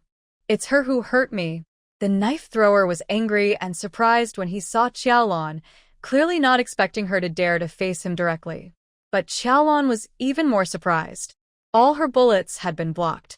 In front of her was a tall, muscular man who, At the moment the bullets were about to hit, forcibly pulled out a heavy steel door embedded in the wall and held it in front of himself as a shield. Most of her bullets hit the steel door, with only a few embedding into the wall. None hit them. That guy was incredibly strong. Xiaolan was shocked but kept shooting. She fired another burst of bullets. Using the opportunity of dodging flying knives, she jumped onto a half-wall on the other side of the corridor and shot at the enemy from the side. But she was fast, and the man was even faster. He swung the steel door again, blocking her bullets once more. He was a highly alert, powerful, and extremely fast enemy. The pigeon, which had been knocked away, quickly flew back, feathers ruffled and drooping, wobbling as it returned. "Fly away now." Xiaolan signaled it to stay out of the fight and save itself, knowing the enemy was very strong and not someone to be taken lightly. Expert fighters know that tricks like distracting pigeons don't work anymore. Instead, working with the bird might even distract you. Da-da-da-da, Xiaolan fires again. The opponent waves a steel door to block the bullets. This time, Xiaolan not only shoots but also throws 2 grenades behind the door. That's interesting. Even as the grenades fuse sparks and sparks, the opponent laughs loudly, not panicking or dodging the upcoming explosion. Instead, he charges straight at Xiaolan with the door. Like a heavy cannonball, he crashes forward. Xiaolan quickly decides to jump out of the window. He flips and jumps down the corridor window, avoiding a direct fight. The strong man also jumps down, carrying the steel door, which crashes heavily to the ground. When they land, there's a loud explosion upstairs. The grenades go off. Dust and debris fly and fall from the brick wall. The knife thrower, injured, moves slowly. He was blown out by the explosion, rolling far before stopping. He struggles to stand, coughing blood. He, third brother, not effective. Step aside, don't disturb me and this interesting lady. The strong man lifts the steel door with just one finger, spinning it like a performer twirling a handkerchief, making the heavy door spin rapidly. He walks toward Xiaolan, smiling happily, clearly finding the fight fun. The knife thrower steps back, hands flashing with dark light, ready to strike again. Xiaolan grips his submachine gun, retreating while steadying his aim. He fires bullets rapidly, pouring them out like water, aiming at one spot on the door. The man laughs again, saying, "Smart. The more bullets pile up, the more likely I'll break through. Then I'll get hit." Though he says this, he isn't worried. He uses the door as a shield and approaches Xiaolan. Xiaolan fires dozens of rounds, then reloads and keeps shooting. Finally, the bullets punch a hole through the door. But then, something even more surprising happens. The man calmly folds the door along the hole, like folding paper, making it half the size but twice as thick. A huge force. How did he manage to fold such a thick steel door like that? Xiaolan xoay tactic. Instead of focusing all bullets on one point, he scatters them like throwing beans, creating a spray of fire in all directions. The man spins the door skillfully, flipping it left and right, blocking all the bullets. They attack and defend, advance and retreat, moving dozens of meters away in just a moment. Xiaolan's gun barrel was getting hot, and her body couldn't handle firing anymore. Her hand and arm were sore and stiff from the recoil. After so many shots, she needed to rest her muscles. Meanwhile, the opponent was still relaxed and calm. Who are you? Under the throne, the 4 great warriors. What is your position? She stopped shooting and stood still. The man carried a door panel and kept approaching her step by step. He smiled and said, "We meet and you start fighting. Now you finally ask about my identity? Miss, are you scared of me?" "Maybe," Xiaolan replied with a smile. "It's been a long time since I met someone I couldn't handle with a gun." The man was very happy to hear that. "Aren't you afraid? And you're still smiling." "I'm not afraid," Xiaolan said. "Smiling is just my habit." Smiling is also my habit," the man said as he got closer.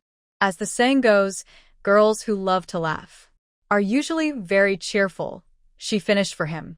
Before she finished speaking, she suddenly jumped into the air.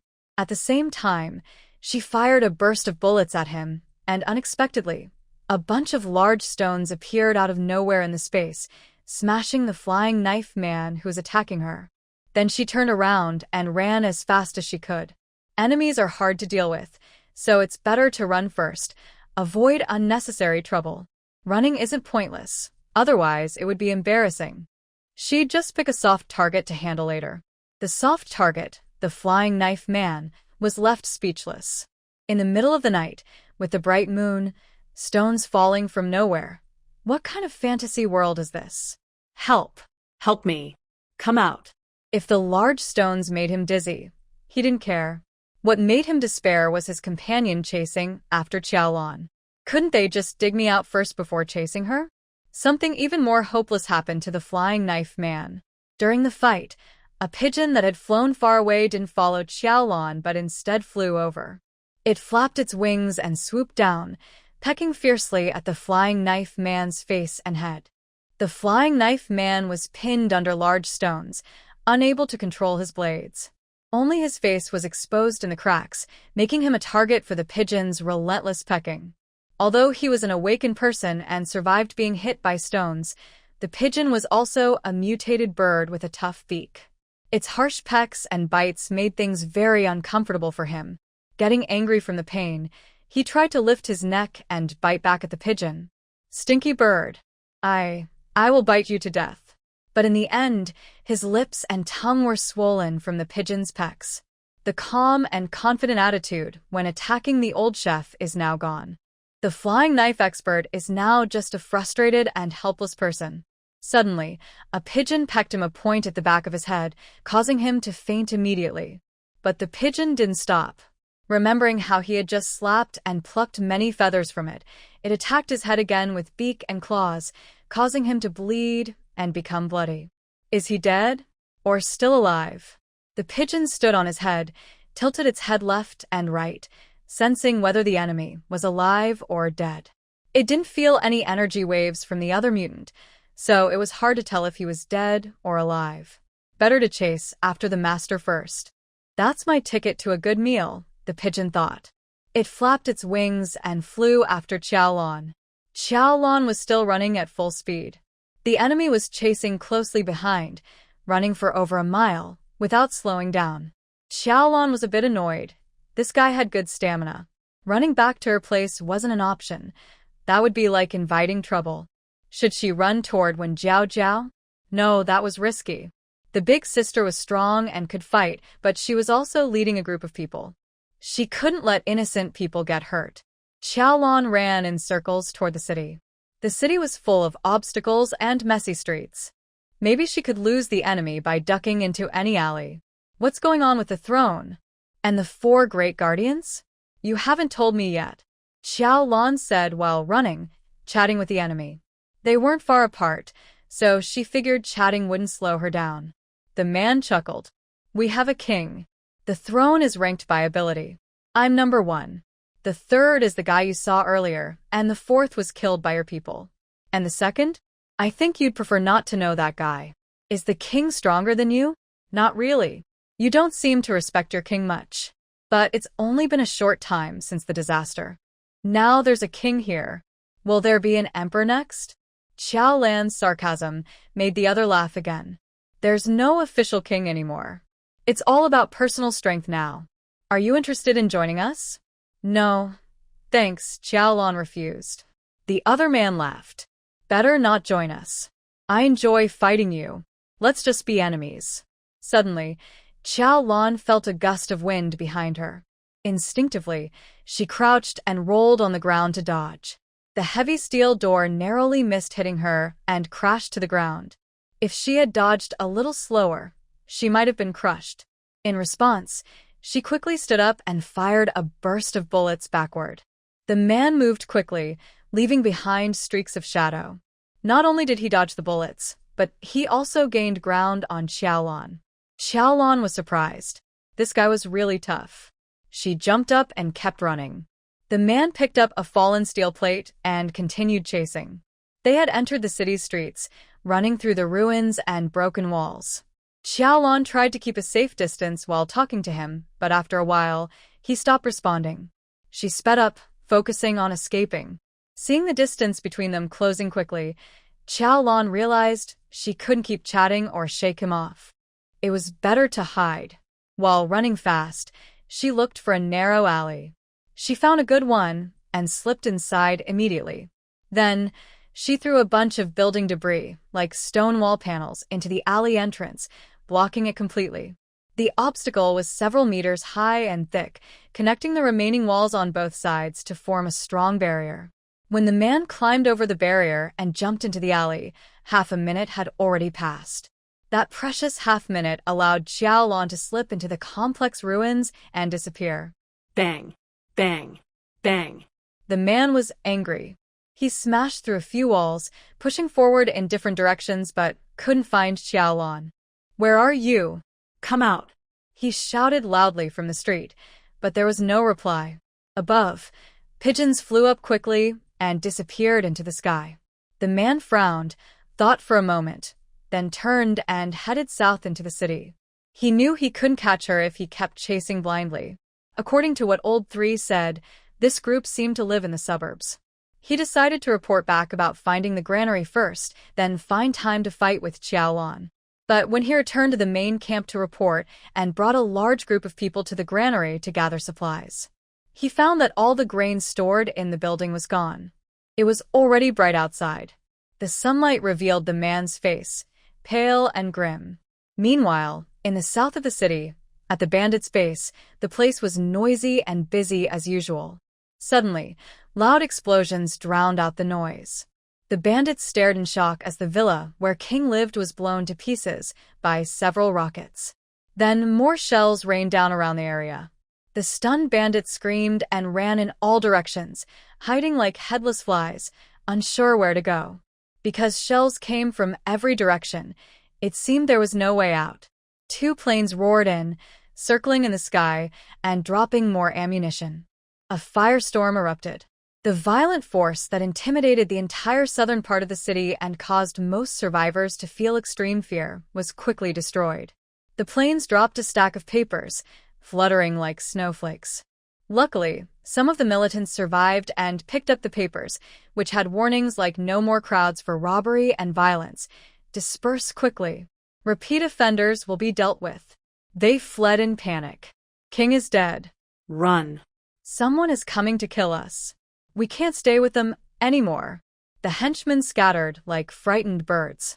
Amid the ruins of a row of villas, smoke and dust swirled. A blood-stained floral shirt man slowly emerged through the smoke. Looking at his fleeing subordinates, the man's eyes were cold. Ants are just ants. He grabbed a few fleeing people passing by but didn't do anything, just looked at them. These people bled from their eyes and died in pain. The man in the floral shirt looked up and fixed his gaze on the 2 planes flying away in the distance. The 2 fighter jets, quickly flying away, suddenly and sharply descended under the man's watchful eyes. His eyes reflected the sunlight, shining so brightly that it was hard to look directly at them. The fleeing mobs around him hurriedly kept their distance, afraid they might be caught in the chaos. The man stared straight at the distant planes, veins bulging on his forehead. The turbulence of the planes grew worse, and soon they disappeared from sight. Because they were too far away, he didn't know what happened to the planes, and he was clearly unhappy with the result. When he opened his eyes again, his gaze was even colder and more bloodthirsty. He didn't look at the noisy chaos around him but walked step by step through the crowd toward the undamaged part of the street. Who is it? Suddenly, he stopped in an empty street. On a crumbling wall about 10 meters away, a tall figure silently appeared. Dressed in black military combat gear, black boots, with a gun and military dagger at his waist, standing calmly, exuding a deadly aura. "I know you." The man in the floral shirt quickly moved forward and stood under the broken wall. "You are Yi Qi from the Blood Dawn base," he said. Yi Qi looked down from above and said calmly, "We don't call ourselves kings." The man sneered, "It was you who ordered the bombing of my territory." "Strictly speaking, no." Yi Qi disappeared instantly on the broken wall, only cold and stern words drifting in the air. "But I am willing to see you off." "Then let's see who sends whom." The man in the floral shirt also vanished almost simultaneously with Yi Qi. In the blink of an eye, two figures had already moved about 10 meters away. A loud explosion sounded as purple lightning struck the ground, creating a large crater. The man in the floral shirt stood up from the bottom of the crater, his eyes flickering with light, his steps unsteady. Above the crater, Yi Qi's face was pale, his hands trembling slightly. Both were tough fighters. They didn't hesitate or test each other. Every attack was deadly. Yi Qi used all his energy to unleash a lightning strike, but he couldn't attack again in a short time. The other man focused all his mental strength on attacking Yi Qi, looking weak and unsteady. They faced each other again, one high and one low, across the gap. Both wanted to land a decisive, but neither could break through the other's defenses. They were both badly hurt and had learned how strong the other was, almost inhumanly tough. The man in the floral shirt had blood at the corner of his mouth and sneered, "Good. You can withstand my full mental attack without dying. With an opponent like you, I suddenly feel the world isn't so boring." Yi Qi said nothing, because someone once told him that villains often die from talking too much. Bang! After the gunshot, the floral shirt man's body shivered. He turned in surprise to look at where the bullet was coming from. Xiaolan was behind a wall 20 meters away, aiming her gun again. The floral shirt man clutched his shoulder where he was shot, quickly jumping out of the crater. He looked at Yi Qi with contempt. "A fair fight. And you bring a helper to ambush me? Fair fight? Do you deserve that?" Yi Qi moved quickly, blocking his escape route no matter how the man tried to break through. Both had lost a lot in their previous clash. Now they couldn't use any more deadly moves. Only their stamina and speed mattered. For a moment, it was a close match. Xiaolan's second bullet flew toward the floral shirt man's chest just as they separated. His eyes sharpened with anger and surprise. He was confident when fully energized and not afraid of a sneak attack, but not now. "Despicable," he shouted. Just when he thought he couldn't dodge, a faint laugh sounded, hee-hee, and a red figure shot like lightning, wrapping around him and lifting him into the air. They disappeared among the ruins of the buildings.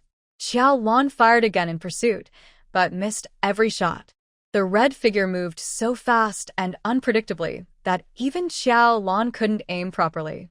"What the heck is that?" She cursed, jumped down from the wall with her gun, and ran toward Yi Qi. Yi Qi, with a pale face, stood in place without chasing the enemy, clearly deeply affected by the mental attack from the man in the floral shirt. "Are you okay?" Xiaolan asked. Suddenly, Yi Qi reached out and hugged her. Xiaolan was about to instinctively push him away. Suddenly, she felt Yi Qi's body weaken. She quickly turned and hugged him back, holding him tightly. "Hey, don't faint." But Yi Qi's body went limp and slipped down. In an instant, sweat covered his forehead. "I'm not fainting," he whispered. Xiaolan carried him horizontally, letting him rest his head on her shoulder. "Are you feeling dizzy and nauseous? Don't move. I'll carry you back. Hang in there." She ran quickly. Yi Qi, weak and limp in her arms, said softly, "Don't worry, I won't faint. I'm very clear-minded. I just wanted to hug you a moment ago. You're acting like you're half dead. How believable is that?" Xiaolan said with disdain. The mental attack from the man in the floral shirt was really frightening. Earlier, she hid in the shadows, and all the attacks were aimed at Yi Qi. But she was also affected. When she fired her gun, she couldn't focus, feeling dizzy, nauseous, and a pounding headache. Otherwise, she could have shot and taken out the enemy with the first shot, instead of just injuring his shoulder and letting him escape. Luckily, the enemy didn't target her specifically. Otherwise, she would be in no condition to run with a big man in her arms. They ran out of 2 blocks, where several off-road motorcycles were parked by the roadside. A tall, white-haired man led people to approach. "Captain Yi, what's wrong? And that Wang, did you take him down?" "No, he ran away. A person in red was very fast and took him away. I didn't even see if it was a man or a woman," Xiaolan said, placing Yi Qi on the back of a motorcycle. She explained that Yi Qi had suffered a mental attack, but no other injuries. The white-haired man said, "Go back and rest in bed. If you have a crystal core, use it. That guy's mental attack is very strong." He added, "The person in red is probably the second of the four great kings, a man. Very mysterious and tricky." Yi Qi clung tightly to Xiaolan's clothes, unwilling to let go, his face pale and looking very distressed. Xiaolan had no choice but to say to the motorcycle rider, "Big brother, can I drive this one?" The other generously gave her the motorcycle, and they all rode together. Xiaolan mounted the motorcycle, started it immediately, and sped down the bumpy streets toward the base. The others followed in their cars. "Team Xiao, what happened to those two planes?" Yi Qi was lying on Xiaolan's back, holding her waist tightly. He weakly asked the white-haired man who was rushing over. This leader was one of the officials from the city's fire department. After the disaster, he awakened and led a small team of young men, along with some others who joined later. They also contacted the surviving troops outside the city suburbs, about 200 or 300 people, now a small force. After escaping from the powerful enemy's pursuit, Xiaolan found Yi Qi just as he was preparing for battle. The group also arrived at the Blood Dawn base. The pilot who was bombing the bandits' territory was one of theirs. The white-haired Captain Xiao answered loudly. Luckily, no accidents happened. The plane landed safely, but it was badly damaged. "I sent someone to assist. Captain Yi, we must strengthen our defenses now. The enemy might retaliate." Yi Qi said, "It's not just about defending. We need—" He didn't finish his sentence because a motorcycle suddenly jumped over a pile of bricks, throwing him off. Xiaolan. She braked sharply to stop. She jumped off the bike to help Yi Qi. Yi Qi had fallen badly, rolling far on the ground until he was stopped by an obstacle. Xiaolan swore to the sky that she didn't do it on purpose. Hey, wake up. Yi Qi, can you hear me?" When Xiaolan picked Yi Qi up from the ground, his face was even paler, lips colorless, eyes tightly closed. His furrowed brows showed he was very uncomfortable even in unconsciousness. Xiaolan called a few times, but he didn't respond. Fortunately, he was still breathing and had a heartbeat, so he was alive. "He seems to have hit his head just now," a motorcyclist nearby reminded her. Xiaolan checked around Yi Qi's head and found a swelling on the backside. Her heart suddenly sank. Could it be a problem from the impact? Could he have a concussion? Internal bleeding? Might he become stupid or demented? Could he become a vegetable and lie in bed in a coma for the rest of his life, needing her to take care of him forever? It's not entirely her fault. He was attacked mentally before, which made things worse, right? And she didn't do it on purpose. It was mainly because the road was bumpy and he didn't hold her tightly enough. His base now had nearly thousands of people. Would she be responsible for them all in the future? She didn't want to support the entire base. In an instant, many thoughts flashed through Xiaolan's mind. There was no time to delay. She quickly lifted Yi Qi and sat him back on the motorcycle. "Let's go back to the base to find medical help. The sooner the rescue, the less likely serious consequences will occur, so we need to go back quickly." This time, Xiaolan took out a rope from her pocket, tightly tying Yi Qi to herself, securing and locking him in place. She didn't believe he could fall off. Xiaolan sped along the bumpy streets on her motorcycle, going even faster than before. The rough ride made her bounce so much she almost vomited the 2 sandwiches she ate before the fight. Who says drivers don't get carsick? She was about to get dizzy from all the bouncing, but she kept accelerating desperately to save time.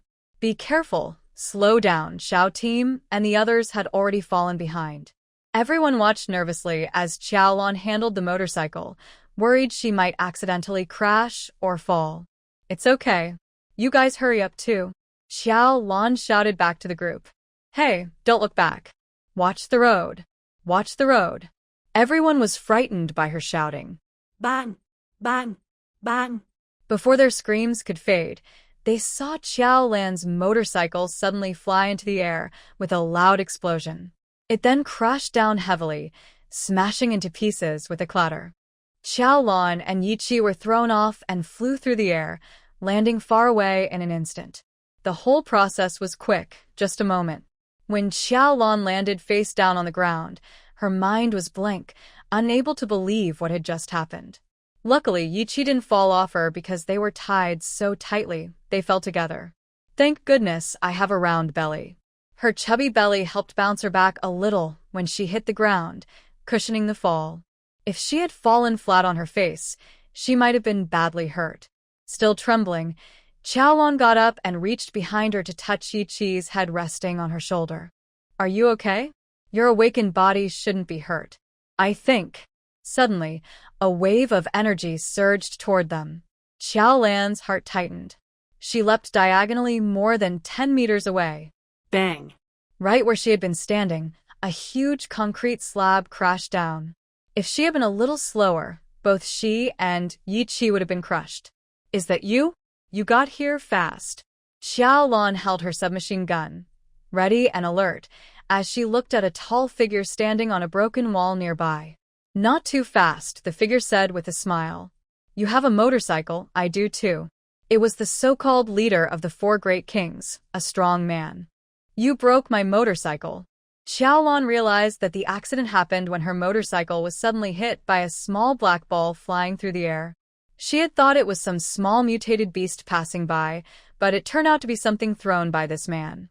It is important to know that fast-moving vehicles are most afraid of being suddenly hit, like how planes fear birds. The speed at which she was driving just now was almost like a plane. Where is your motorcycle? I want to break it too, said Xiaolan, pretending to look around, but her full attention was still on the strong man, just delaying time. While they were talking, Xiao's squad behind them caught up. They formed a semicircle around the enemy and slowly moved closer. The strong man looked at them and smiled. Trying to outnumber me? No, it's respect for a skilled fighter, Xiaolan said seriously. The strong man laughed loudly. This is the first time I've heard someone describe a group attack so poetically.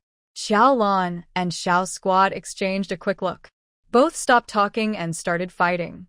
Xiaolan's gun shot out flames, firing bullets rapidly. Xiao's squad stretched out both hands. Suddenly, all the loose stones and bricks around floated in the air and turned into sharp weapons, flying toward the enemy. His special power was truly mind-controlled object movement. With bullets and a rain of stones, plus several grenades thrown by Xiao's squad's men, the strong man had no way to dodge. But even in this situation, he managed to smile. You really do respect me a lot. His loud laughter echoed as he kicked up a piece of steel-reinforced concrete, waving it to block the first wave of bullets and stones. The grenade exploded on the concrete slab, smashing it to pieces. The strong man quickly retreated, flying back about 20 meters amid the dust and debris. Before the second wave of attack could start, he dodged again, rushing forward like a cannonball from the smoke and dust, heading straight for Xiaolan. By then, Xiaolan had already retreated far away. The attack that stopped him was Xiao's squad and a barrier of bricks and stones he moved over. Bang! The strong man shattered the barrier with a punch. Xiao's squad immediately brought over a broken tree trunk, smashing it down like a giant pillar toward the enemy. Loud crashes sounded as they fought several rounds. One relied on strength, the other on mind control. The surrounding ruins became their weapons. At this moment, Xiaolan had already taken the unconscious Yiqi and retreated from the battle, jumping onto another motorcycle and riding away. Xiao's squad's allies held their ground here, so she hurried to send Yiqi back for rest and treatment. This time, the motorcycle ride was smooth without accidents, and they safely returned to the Blood Dawn base. Ouyang and Mo was not there. Nurse Chun and a group of people took Yiqi to the medical station, where doctors from internal medicine and psychiatry held consultations. After a careful check, everyone agreed that Yiqi had no internal injuries, and his nervous system was basically intact. However, the mental exhaustion was beyond what medical staff could handle. It was the realm of supernatural abilities. Yiqi was settled into a single-room ward, hooked up to nutritional fluids. Xiaolan took out a few high-quality crystal cores she had collected and placed them on some key acupuncture points on Yiqi's body to help guide energy and promote recovery. The psychiatrist played gentle meditation music in the room, saying it might help. Whether it would work or not was uncertain. Everyone was still exploring ways to treat supernatural abilities. Brother. Suddenly, the door was pushed open forcefully. A young girl, tears in her eyes, rushed in and threw herself by Yi Qi's bed. Brother, what's wrong with you? Yi Qi, pale and weak, kept his eyes closed and didn't respond to her calls, making her anxious and worried. Then she turned to cry at Xiaolan. Why did my brother end up like this? He was fine this morning. Why did you take him out and now he's unconscious? Go away. Xiaolan reached out and pushed the girl aside. Ouch.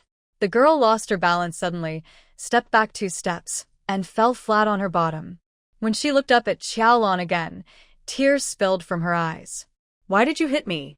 Could it be? Could it be? She stood up again and hurried to the bed. Anxiously, she said, Could it be that I'm bothering you? Are you treating my brother? So, I'm at fault? I'm sorry. She bowed deeply to Xiaolan. Xiaolan. She thought the girl was a fragile crybaby about to burst into tears and was ready to push her further. But, Cough. Yes, I am treating him. Please don't disturb. Okay, I won't make a sound.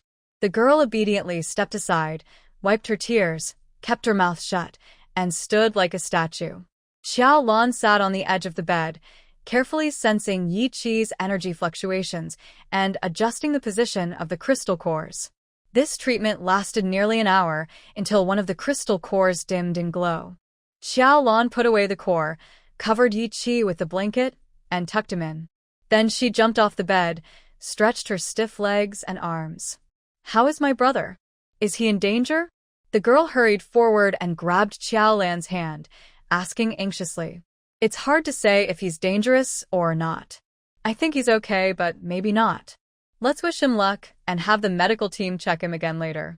Xiaolan looked over the girl from head to toe. Early in the morning, she escaped from the giant man's pursuit and came to the base to discuss plans with Yi Qi. When they left the base, it was already dawn, and she had seen the girl briefly. At that time, the girl hurried to bring a coat to Yi Qi, but he wasn't wearing it. He was busy fighting, and Xiaolan didn't ask who she was. Now, seeing the girl small and thin, with a pale face, sunken eyes, and looking malnourished, she felt a little sorry. Her delicate features were quite pretty, and her eyes, red and teary, looked very pitiful. Are you Yi Qi's sister? She asked, having never heard about her before. Yes, I am. My name is Zhanqing. Yi Qi is my brother, more like a real brother. The girl's voice choked with emotion. If something happens to him, I wouldn't be able to live alone. Xiaolan was confused. Not a real brother, a cousin? No, a family friend. My brother and I grew up together, and we are very close. I really can't imagine him having an accident. Zhanqing let go of Xiaolan and sat by Yi Qi's bed, holding his hand outside the blanket, full of worry. Xiaolan comforted her sincerely. You really need to change your mindset. Accidents happen often, both before and after. Maybe one day, something bad will happen. It's all unpredictable. In chaotic times, everyone's life is uncertain. Xiaolan brought plenty of food and supplies, but didn't dare think she could enjoy them forever. She might die tomorrow. She was quite relaxed about life and death. But hearing this, Zhanqing was terrified. She suddenly burst into tears. Lowering her head, tears fell rapidly. Xiaolan took a small plastic cup from her pocket and held it under Zhanqing's chin to catch her tears. Don't waste it. It's water, and collecting it means you can drink it. Zhanqing looked up in surprise. She shook her tears off, and the clear, sparkling water splashed onto Yi Qi's face. Yi Qi opened his eyes. His gaze was blurry, and he weakly asked, Is it raining? It was over. Xiaolan thought to herself, Sleeping Beauty awakened by tears. How many? She asked, taking back the plastic cup and holding up in front of Yi Qi. 2. And this? She changed to 3 fingers. Yi Qi's eyes gradually focused, and he became alert. Stop trying. I'm not stupid. Good. Rest now, I'll go get Xiao's team. We can't leave our allies outside. Xiaolan turned to leave. There was a series of loud footsteps outside, and a nurse led the way, guiding Xiao's squad quickly inside. Xiao's squad was badly injured, with many red and swollen scars on his face, neck, and hands. One leg was not moving smoothly, but he still looked energetic. The person was driven away by us. Actually, he left after hearing the warning whistle, he said, walking to Yi Qi's bedside. Are you okay? Can you get up? Yi Qi replied weakly, I'm fine. Let's plan our next move. We can't wait. We need to act quickly. Instead of defending, we should attack. Good. Xiao's squad nodded in approval, agreeing with Yi Qi's idea. Zhang Qing cried, Brother, you can't fight anymore, right? There are so many people at the base. Can't the uninjured ones go instead? No. Yi Qi took a deep breath to steady himself. Xiao's squad, give me 10 minutes. I need to recover. Xiao's squad left with his team. Go out too, Yi Qi told Zhang Qing. Okay. The girl hesitated, glancing back repeatedly, and left worriedly. Xiaolan also wanted to leave, but Yi Qi stopped her. Stay and close the door, he said. Xiaolan obeyed, returning to his bedside. What's the matter? Is he planning to discuss some secret with someone? Yi Qi held her hand. Thank you for saving me. When you held me, I felt very safe. He looked at her weakly, speaking sincerely. Oh. You're welcome, Xiaolan thought silently. From his words, it seemed he had forgotten about being thrown and knocked out. Good, then she wouldn't bring it up. Rest well for 10 minutes, she said. Is 10 minutes enough? They would have to go out and fight soon. Because of that granary, such a precious resource, they had been in a life-and-death struggle from the start. That's why they immediately used powerful artillery to destroy the bandit base and provoked them. Otherwise, Yi Qi wouldn't attack the bandits in the South City now, since the base wasn't fully stable yet. But Xiaolan had moved the bandits' first discovered granary. The enemy could easily find out her connection to the Blood Dawn base, and they would come to trouble the base, steal supplies, which in the apocalypse was a deadly grudge. They could only fight to the death. Today's battle had to be quick and decisive, defeat the enemy completely to prevent future harm to the base. Although the bandits' territory was destroyed, the few mutants there were powerful. Yi Qi's spirit was damaged, and he wondered if he could participate in the upcoming fight. Xiaolan was worried, but Yi Qi said, That's enough. He pulled her and asked, Help me listen to my heart. Is it okay? Xiaolan was surprised. Your heart doesn't feel well? She bent down, leaning her face close to his chest to listen, but her neck was suddenly embraced. Yi Qi wrapped his arms around her head, lifted his chin, and pressed his lips to her side face. Then he kissed her lips. Yi Qi's kiss was very gentle. He held Xiaolan softly, with a light touch.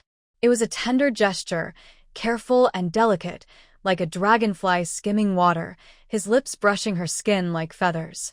Xiaolan felt ticklish. She also felt something she had never felt before, like her heart was racing and her blood pressure was soaring.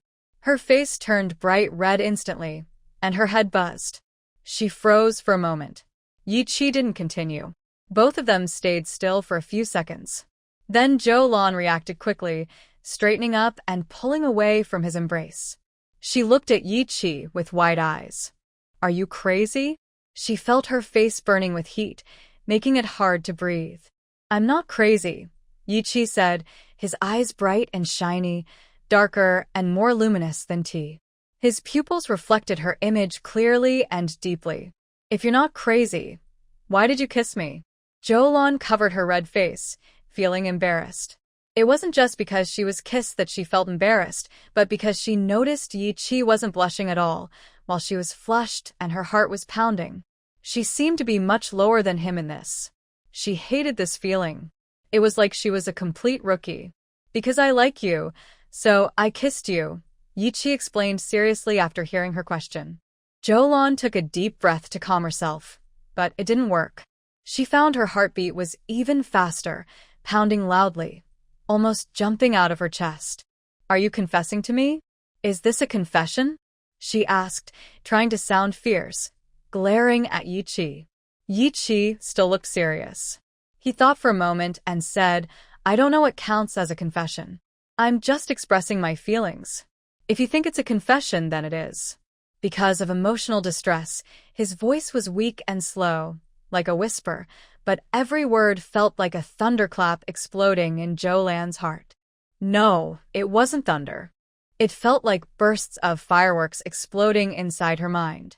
It was like a childhood memory of going abroad with her foster parents to a small foreign city she had forgotten the name of. One night, walking along the riverbank, she saw fireworks blooming across the water. Beautiful, stunning. They dazzled her, deeply imprinted in her mind, unforgettable in both lives. Why? She hesitated, her tongue a bit tied. Why do you like me? I don't know, Yi Qi answered honestly. Don't know? And yet you dare to like me casually? Xiaolan was a bit annoyed. Yi Qi said, it's not casual. I really like you. I don't believe it. Why not? Do you doubt my feelings? Or do you doubt your own worth? Xiaolan's small irritation vanished instantly. This guy was really good at talking. Am I really that special? She had never thought of herself as outstanding, just an ordinary chubby girl living in a chaotic world. When did this happen? When did you start liking me? She asked. Yi Qi thought for a moment. I don't know. By the time I realized it, I already liked you a lot. Maybe it was from the first time you saved me. He paused, then added, or maybe from the first time you hit me. Xiaolan was silent. Why did he still remember getting hit? Yi Qi stayed silent with her, always looking at her. The door was tightly shut, and the room was very quiet, so quiet that they could almost hear their own heartbeat. The noise from the corridor and yard seemed distant yet clear. The medical station was always busy, bustling with people, making their quiet moment in the room feel like a stolen time. The slightly loose window squeaked as a teacup dog was pushed aside from outside. It carried a note, squeezed in, jumped down from the windowsill, then onto Yi Qi's bed, and as if proud of itself, dropped the note into Yi Qi's hand. Yi Qi picked up the note and recognized the Morse code message. The long and short symbols, combined with the base's codebook, revealed what the symbols meant. Careful of the poison rain. Is this a message you sent me? He asked Xiaolan. Only a few people knew the internal codebook, others were in the base, so there was no need to send him coded messages. But why did Xiaolan write a secret message? She could have used the communicator. He didn't understand either. It's a new way of communication. I'll explain it to you later, Xiaolan said, remembering the messenger rat, Xiaohaozi, and the message he delivered. Did you miss me a few days ago? Yi Qi looked at Xiaolan and honestly answered, yes. So you found a woman to eat and sleep with? Yi Qi was stunned. Where did that come from? TT jumped into Xiaolan's arms, nuzzling her head to seek praise. Xiaolan took out a beef jerky for it. The dog excitedly chewed the jerky, wagging its tail happily, then jumped to a comfortable spot at the corner of the bed and started munching on the meat. I didn't go out to eat with a woman. All right, no need to explain, Xiaolan interrupted. From Yi Qi's expression, she could tell that wasn't true. As far as she knew, Yi Qi wasn't that kind of person. Maybe there was a miscommunication. But none of that mattered. What mattered was, she asked, you kissed me and said you liked me. Are you trying to date me? Yi Qi immediately nodded and said, it's just that I haven't dated before, so I don't know how. Plus, these days it seems like dating isn't really suitable. He sounded a bit guilty when he said this. In such uncertain times, expressing liking for a girl felt irresponsible, like he was a bad guy. Because he couldn't make any promises. He promised forever in the morning, but by evening, he might be gone. That was possible. But he couldn't hold back. After the fight, feeling weak and about to faint, when Xiaolan held him in her arms, he suddenly had a thought.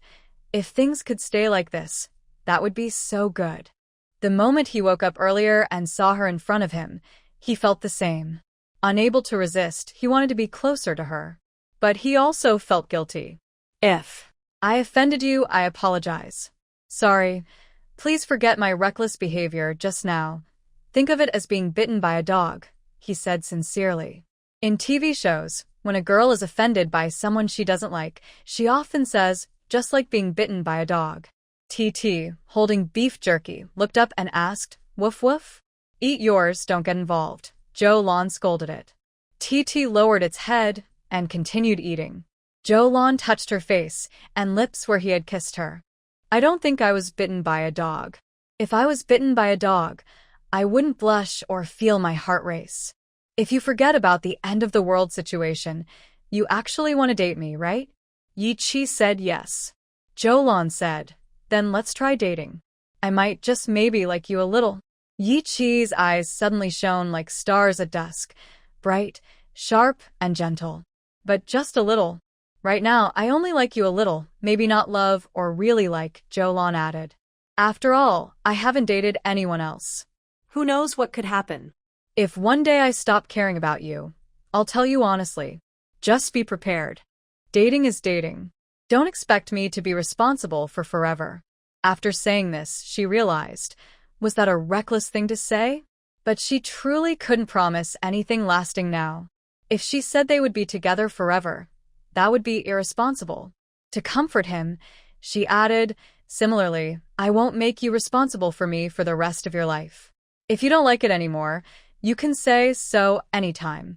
We're adults, so let's be mature. If there's a problem, just talk openly. No more guessing or misunderstandings like in a romantic drama. Do you think that's okay? Okay, Yi Chi agreed immediately. He liked this kind of honest, brotherly relationship even more. Is this kind of straightforward honesty considered good for a relationship? He wasn't sure, but he felt it was a good feeling anyway. Knock, knock. The door was gently knocked. Xiao's squad leader asked softly outside, Captain Yi, are you feeling better? Do you need to wait a little longer? He was probably worried Yi Chi couldn't hold on, so he asked very carefully. Xiaolan tachet yevis forehat. How are you? Are you still dizzy? Somehat, yeji replied. Actually, he was very dizzy or he would have gotten out of bed already. The mental attack from Wang was really strong. But because of that, he couldn't stay in bed too long. He needed to eliminate the powerful enemy quickly. Help me up, he said, grabbing Xiaolan's hand. Xiaolan applied a little force, and he sat up. Feeling a bit dizzy, he rested his head on Xiaolan's chest, closed his eyes, and tried to ease the dizziness. He was dressed in black, with pale skin that looked even whiter against the dark clothing. It reminded Xiaolan of a fairy tale. Soon after, the queen gave birth to a daughter with skin as white as snow, lips as red as blood, and hair as black as ebony. But her lips were a different shade. Her lips, lacking color, were a soft cherry blossom pink, delicate and pitiful. Xiaolan couldn't help but hold her head and gently kiss her cherry-colored lips. It was like an electric shock, a new and exciting feeling she had never experienced before. Before today, she never thought she would feel this way. Whether it was Yi the King of Death or Yi the Angel, kissing was unimaginable. But today, everything felt natural. She finally understood why thinking of Yi Chi lately made her feel anxious and upset. The farewell kiss when leaving the base probably ignited something, and now it all became clear. Don't force yourself. Rest well. I'm here for you, she whispered softly to her snowy prince in her arms. Yi Chi opened his eyes, and his dizziness eased considerably. The feeling of heat on his lips made his adrenaline surge. He lifted his head, unsatisfied with her light touch, wanting more. But Xiaolan, unaware of the mood, let go of him and took out a gun from her space, beginning to check the bullets.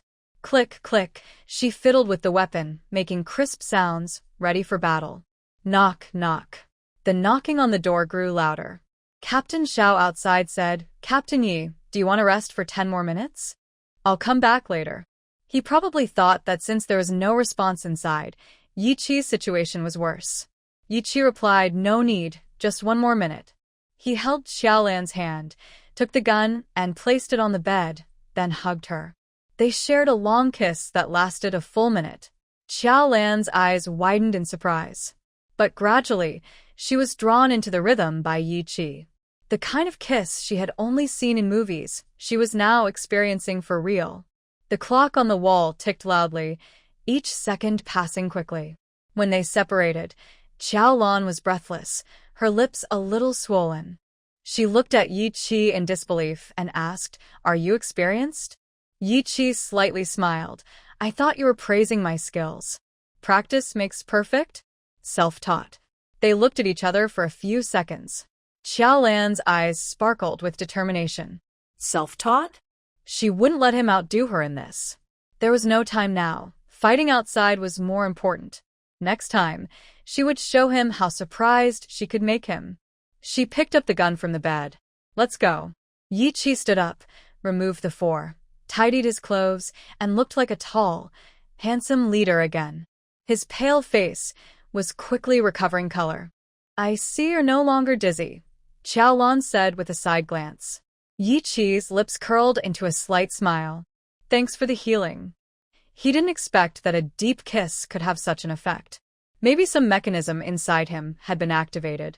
After being mentally attacked and feeling dizzy, his mind was finally clear.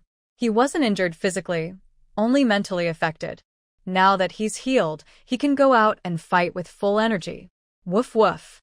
Tacha, after finishing the jerky, jumped up excitedly. Xiaolan threw another piece of jerky to it. "You don't need to follow. Little ones stay at the base and guard the home."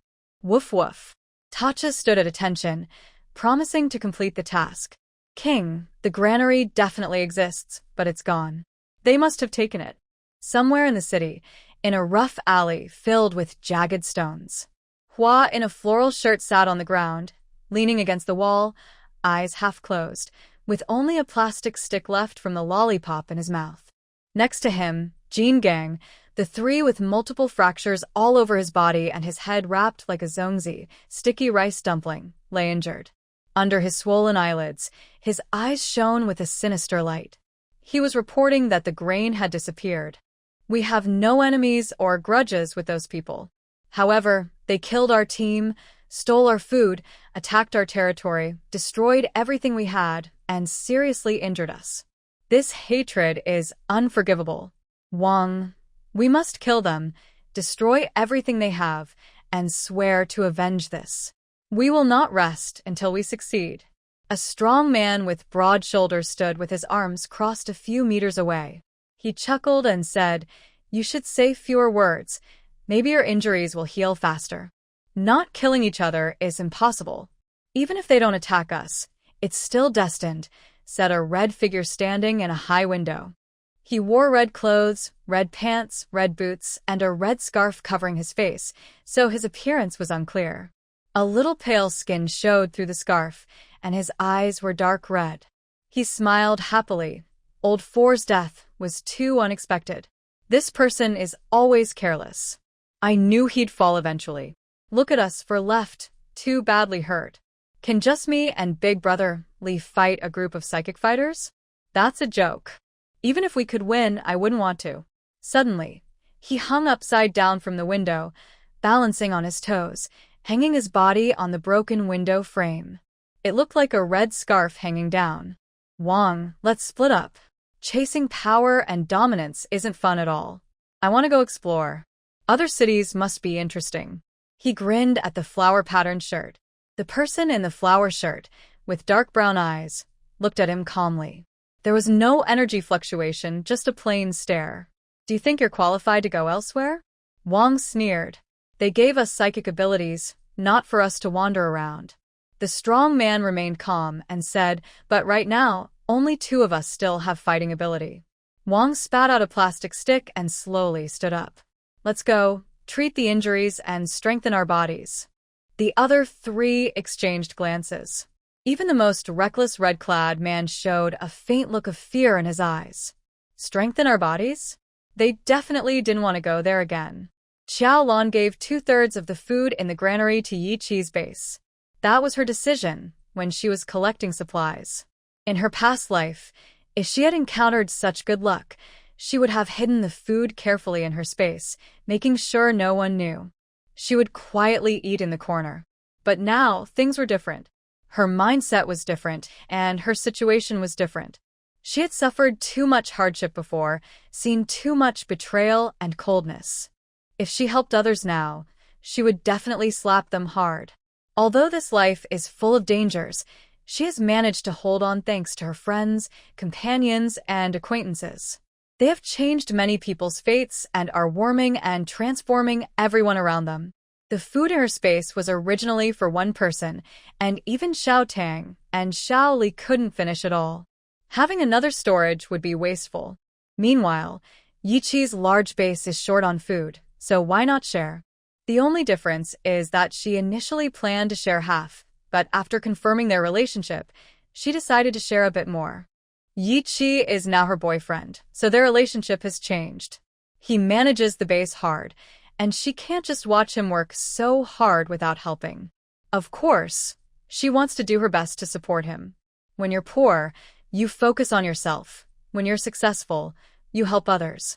The base Yiqi built through sacrifice in the chaos is a hope and support for many in the end times. It also shows Xiaolan more possibilities for the future. The base is still young.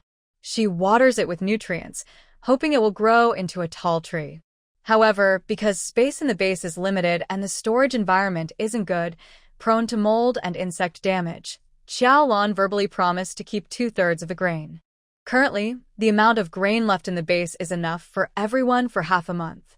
Other supplies are stored in a separate space to keep fresh, to be used when the base runs out of food. Lan. In the secret grain storage area of the base, Xiaolan placed the food. Yiqi looked at the room full of rice bags, feeling very excited. He usually doesn't show his emotions openly, but he reached out and hugged Xiaolan tightly. He held her close. "I don't know how to thank you." Xiaolan hugged him back and patted his back. "No need to thank me. Just go out and fight with me. Lan, I owe you a lot. Hey, it's even now. It was I who brought those tough enemies like the king of the monkeys and others. If you didn't bring them in a city, there wouldn't be room for two bases with completely different styles. Eventually, there would be a fight." Yiqi understood this well. With limited space and resources, if they can't be allies, they will become enemies. He doesn't blame Xiaolan for bringing the enemies, just like she willingly shares food. Between them, it seems they don't need to say much. "Oh, we're all in the same boat," Xiaolan chuckled. The two of them left the grain storage together, hand in hand, only separating when they reached a place with others. Xiaoji and his team waited near the base gate. They are all connected by the same rope. They came to the Blood Dawn base to discuss eliminating the bandits. They quickly agreed, especially since they had more information about the bandits' internal affairs. "I have sent half of our team to clear out the gang's hideout, and the rest are on their way to your base. They will arrive soon. We are going after the main culprit. The main camp must be protected and not stolen from us." Captain Xiao, nearly 50 years old, has a loud voice and a commanding, cheerful presence. In the early days of the mutation, most awakened individuals were young. It's rare for someone his age to awaken early. Before the apocalypse, he was one of the top leaders in the city's fire department, overseeing all firefighting teams. Now, he leads over 300 well-trained soldiers and police, solving his own food and drink needs before maintaining the city's order. The well-known Yiqi base, which cooperates with others, is the first place he plans to attack to eliminate the main group of gang members in the south of the city. Yiqi walks over and shakes hands with him again. "Thanks to your help today, Captain Xiao. No need for many words. I suggest only the awakened go after the main culprit. The others should stay back and avoid unnecessary sacrifices." Yes. They share the same idea. "Is Captain Zhao's leg okay?" "It's fine, just got hit accidentally. It doesn't affect the fight." "How about you, Captain Yi?" "I'm fine now." Both are tough men with military backgrounds. If they can walk, they can fight. Two people step out from Zhao's team behind him. They look very similar, twins. "We three will join the fight," Xiao says. Xiaolan and Yiqi stand together. "Just us two." Old Song runs over and assures Yiqi, "Don't worry, I'll stay here and guard the base with everyone." He's still wrapped in bandages, his burns haven't fully healed, but he still looks spirited. He squints at Yiqi and whispers, "Old brother, I'm not tricking you, right?" He glances at Xiaolan. Yiqi gives him a thankful look. "Thanks." That night, Yiqi's attempt to call Xiaolan failed. The next day, Old Song noticed his gloom and secretly shared some love advice. 36 tricks for romance. The first rule: be brave.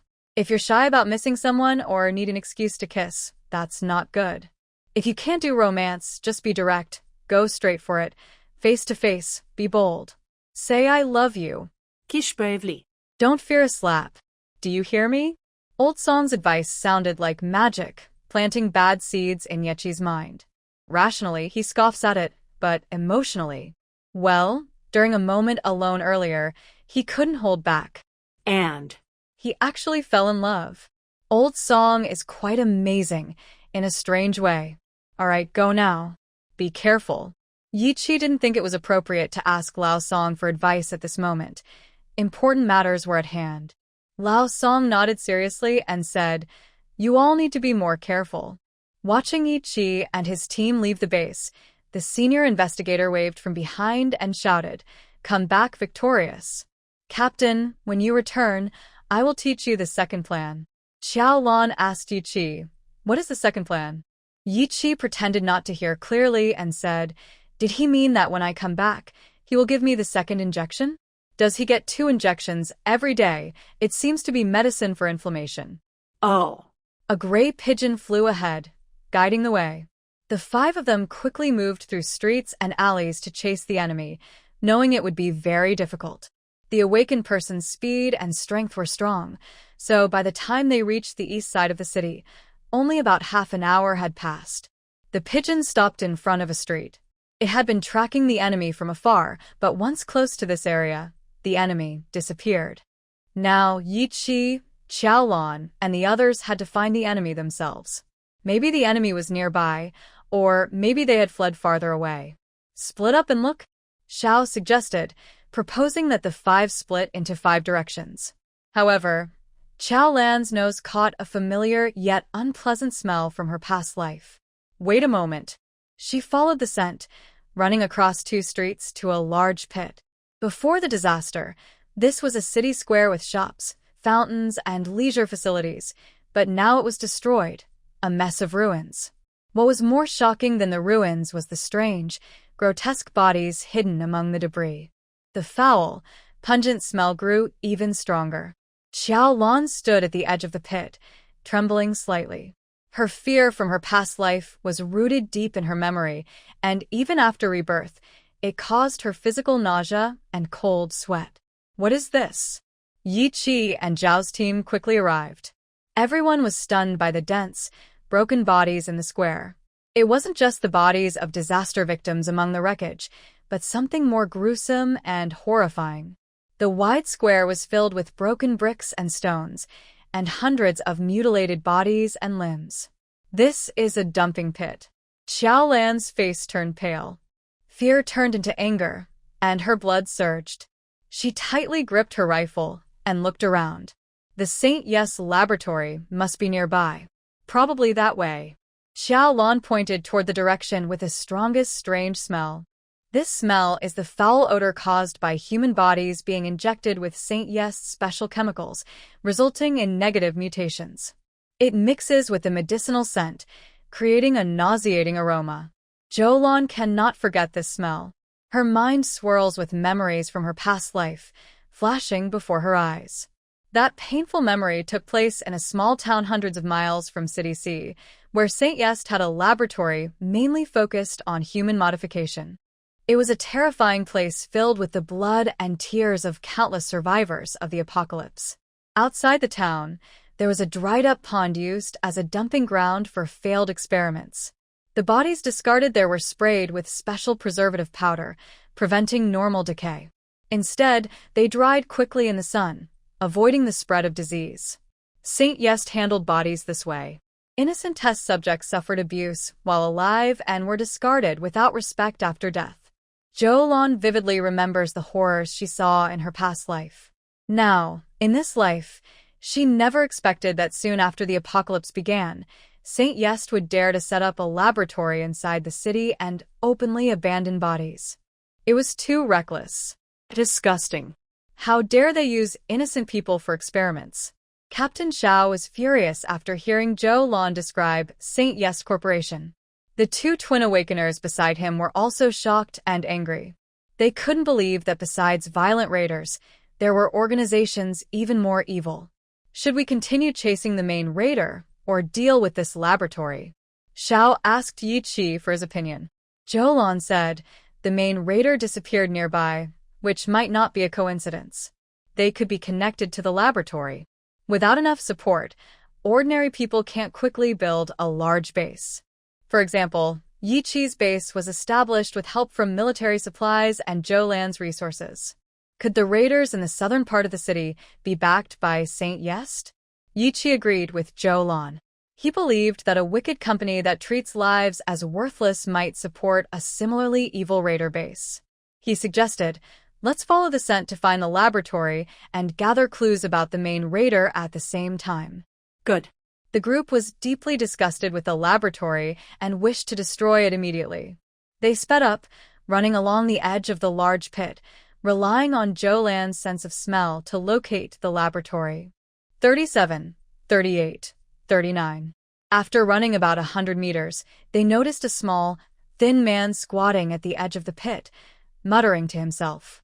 What is he counting at the pit? Xiao's squad leader asked with suspicion. I don't know. Actually, as they approached this area, they saw fewer and fewer survivors on the road. When they reached the abandoned corpse pit, there was no one in sight. The surroundings were very quiet. No survivors searching for food were wandering nearby, and there was no sign of life in the remaining buildings. It seemed to be a place affected by St. Yas laboratory, where everyone had either fled or died due to the radiation. Suddenly, a person appeared, acting very strangely. Everyone immediately became alert. Soon, the five of them ran over to the small man. He also noticed them, but after glancing at them briefly, he continued to stare at the corpse pit and kept counting. 41, 42, 43.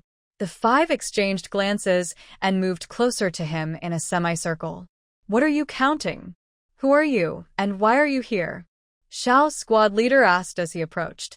The small man looked to be in his 20s, young, with dark skin, high cheekbones, and small eyes. If he had been walking on the street before the apocalypse, he would be an ordinary, unremarkable person. He seemed impatient with the questions, frowned at Xiao's squad leader, and turned his head away. Are you here for medicine? Just go get it.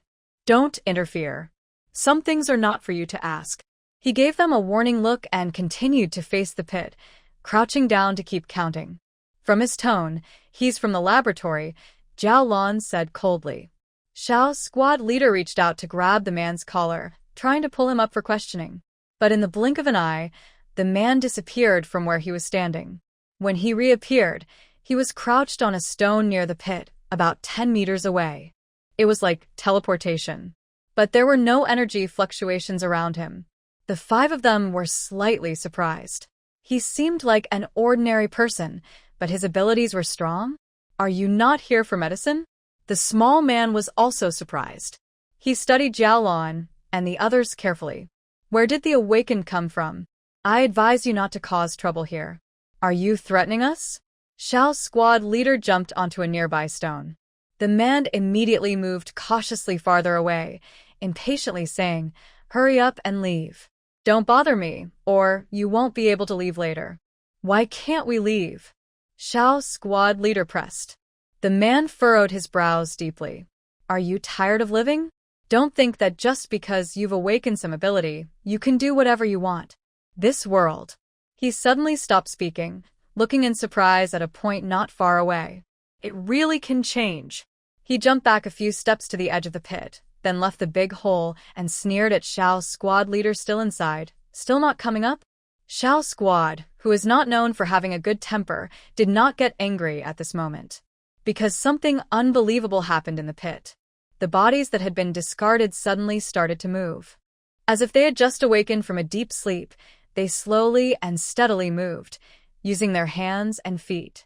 One after another, they changed from lying down to standing up. Their eyes were dull and gray, with dead-looking eyeballs. Their bodies kept the stiff, corpse-like color, but they could move. They all turned their dead eyes toward Xiao's squad, then staggered forward, snarling and clawing, trying to attack them. Their movements were not very fast, but they were very fierce. Their mouths kept opening and closing, emitting a strong, rotten smell, as if they wanted to bite. 44, 45, 46. The small, thin man stopped paying attention to Xiaolan and her group. He kept staring at the distant and nearby parts of the big pit, counting non-stop. At this moment, Xiaolan and the others suddenly understood. He was counting the bodies that were about to undergo a strange change. Wherever he looked, the bodies that had been thought to be dead were slowly or quickly rising again. One after another, they locked onto Xiao's squad, who were still standing in the pit, and rushed forward eagerly. The bodies near the edge of the pit showed interest in Xiaolan's group, climbing to the edge and trying to get out. Zombies? Yi Qi was the first to step forward, blocking in front of Xiaolan. Even though those bodies were still a meter or two away from the edge of the pit, he instinctively wanted to protect Xiaolan. Yes, zombies. Just like in movies and TV shows, real zombies appeared in the end-of-the-world scenario. But they weren't spreading the infection by biting people. Instead, they were caused by the side effects of Saint Yas's medicine, which only affected corpses. These zombies were very dangerous to ordinary people and had once been a nightmare for survivors. Xiaolan felt heavy-hearted and a little lucky. She was sad for these innocent test subjects who had become zombies after death and could no longer rest peacefully. But she also knew this was a rare opportunity to collect crystal cores in bulk. The bodies of these zombies also contained crystal cores. They were different from those of awakened people. Their quality was not very good, but they still contained some energy that could be absorbed. Cut off their heads. Xiaolan taught her companions how to deal with zombies. These zombies moved based on electrical signals from their brains. As long as the nerve signals were blocked, they could be subdued. She put away her gun and drew her sword, ready to extract the crystal cores. The small, thin man who was counting looked at her in surprise. How do you know how to cut off their heads? Have you not watched any movies? Xiaolan glared at him and then jumped down into the abandoned corpse pit. The team has already started fighting the zombies. Xiaolan is holding a watermelon knife with a thick blade and a sharp steel edge, which is very useful for cutting zombies. This is based on her past experience. This type of knife suits her best. Cut here, at this angle. She jumps in front of Xiao's squad and demonstrates on the nearest zombie. The blade slices below the zombie's throat, then curves backward, swinging out from the third connection of the spine. This way, the blade avoids hitting the bones, reducing wear and tear, and allows her to efficiently cut off the zombie's head with minimal effort and shortest distance. Xiao's squad is using a military dagger, which is sharper and stronger than common civilian knives. He steps back to create space and tries to cut the zombie's neck the way Xiaolan showed him. Hey! A loud shout. The zombie's head drops instantly. But it was chopped off by breaking the bones, not by Xiaolan's precise slicing like a master chef. It's okay, keep practicing. After cutting 180 or so, you'll get the hang of it, Xiaolan encourages while continuing to fight. She quickly takes down 3 more zombies. Xiao's squad is speechless. What kind of joke is this? Cutting 180 or so. The 40 or so zombies in front of them already make everyone nervous. In reality, fighting zombies is very different from watching movies. When watching films, you imagine yourself as the hero, thinking you can easily defeat zombies like the protagonist. But when faced with snarling, lunging zombies that don't feel pain or fear injuries and only want to bite you, it's terrifying. They're even scarier than mutated beasts. Because they used to be humans, they carry a supernatural fear factor. Just imagine the scene of corpses howling and lunging at you. Xiao's squad can't bother to use Xiaolan's method because the zombies are too fast and numerous, quickly surrounding him. At this moment, he just swings his knife wildly. No need to worry about which part of the spine to cut, just chop the head off. Yi Qi has already jumped down with Xiaolan to help, drawing his knife and bravely fighting the zombies. For him, who had previously fought a spider girl at Aunt He's research institute in the suburbs, these zombies are less terrifying. It's no problem for him. So he carefully learned Xiaolan's method, cut below the throat, then swing out from the back of the spine. After trying a few times, he figured out the technique and started to become more skilled. This way of decapitating is so smooth. No wonder my blue is so amazing. In the intense fight, Yiqi even feels a bit proud. At the same time, Xiaolan, while fighting zombies, notices Yiqi mastering her method and feels very proud as well. My family's angel, Chi-Chi, is much better than others. Two people, one on the left and one on the right, stood beside Xiao Zhi, attacking with knives and kicking. Within minutes, they rescued Xiao Zhi from the encirclement. The ground was covered with zombie heads that had been cut off. After Xiao Zhi had chopped down 5 or 6 zombies and was about to swing his sword again, he suddenly realized there was no one left to fight. What's going on? Were the zombies attacking me? The small man standing by the pit looked even more stunned than Xiao Zhi. He had personally counted. There were 52 zombies standing in front of him. But in the blink of an eye, they all collapsed and fell to the ground. Did it take 5 minutes? Who are these two? Are they professional zombie fighters? He wanted to take back what he just said. These people aren't just impatient with life. No, there's something else. Compared to them, he himself, who spoke so roughly, might be the one risking his life. The small man turned and ran away. Hey, where are you running? Xiaolan picked up a stone from the ground and threw it at him. It hit him right in the leg. The man fell to the ground but didn't care about the pain. He jumped up and kept running. This time, he was smarter. He didn't run straight but zigzagged, moving quickly and even teleporting here and there, appearing suddenly in different spots, running far ahead. Xiaolan and the others jumped out of the pit. The pair of twins who had been standing by the edge, without making a move, looked at Xiao Zhi. But Xiao Zhi didn't let them attack. He said, "Let him run. It's a good chance to follow him." That guy was probably from the human experiment lab. Following him might lead to the nearby lab. Xiaolan and Yiqi also thought the same.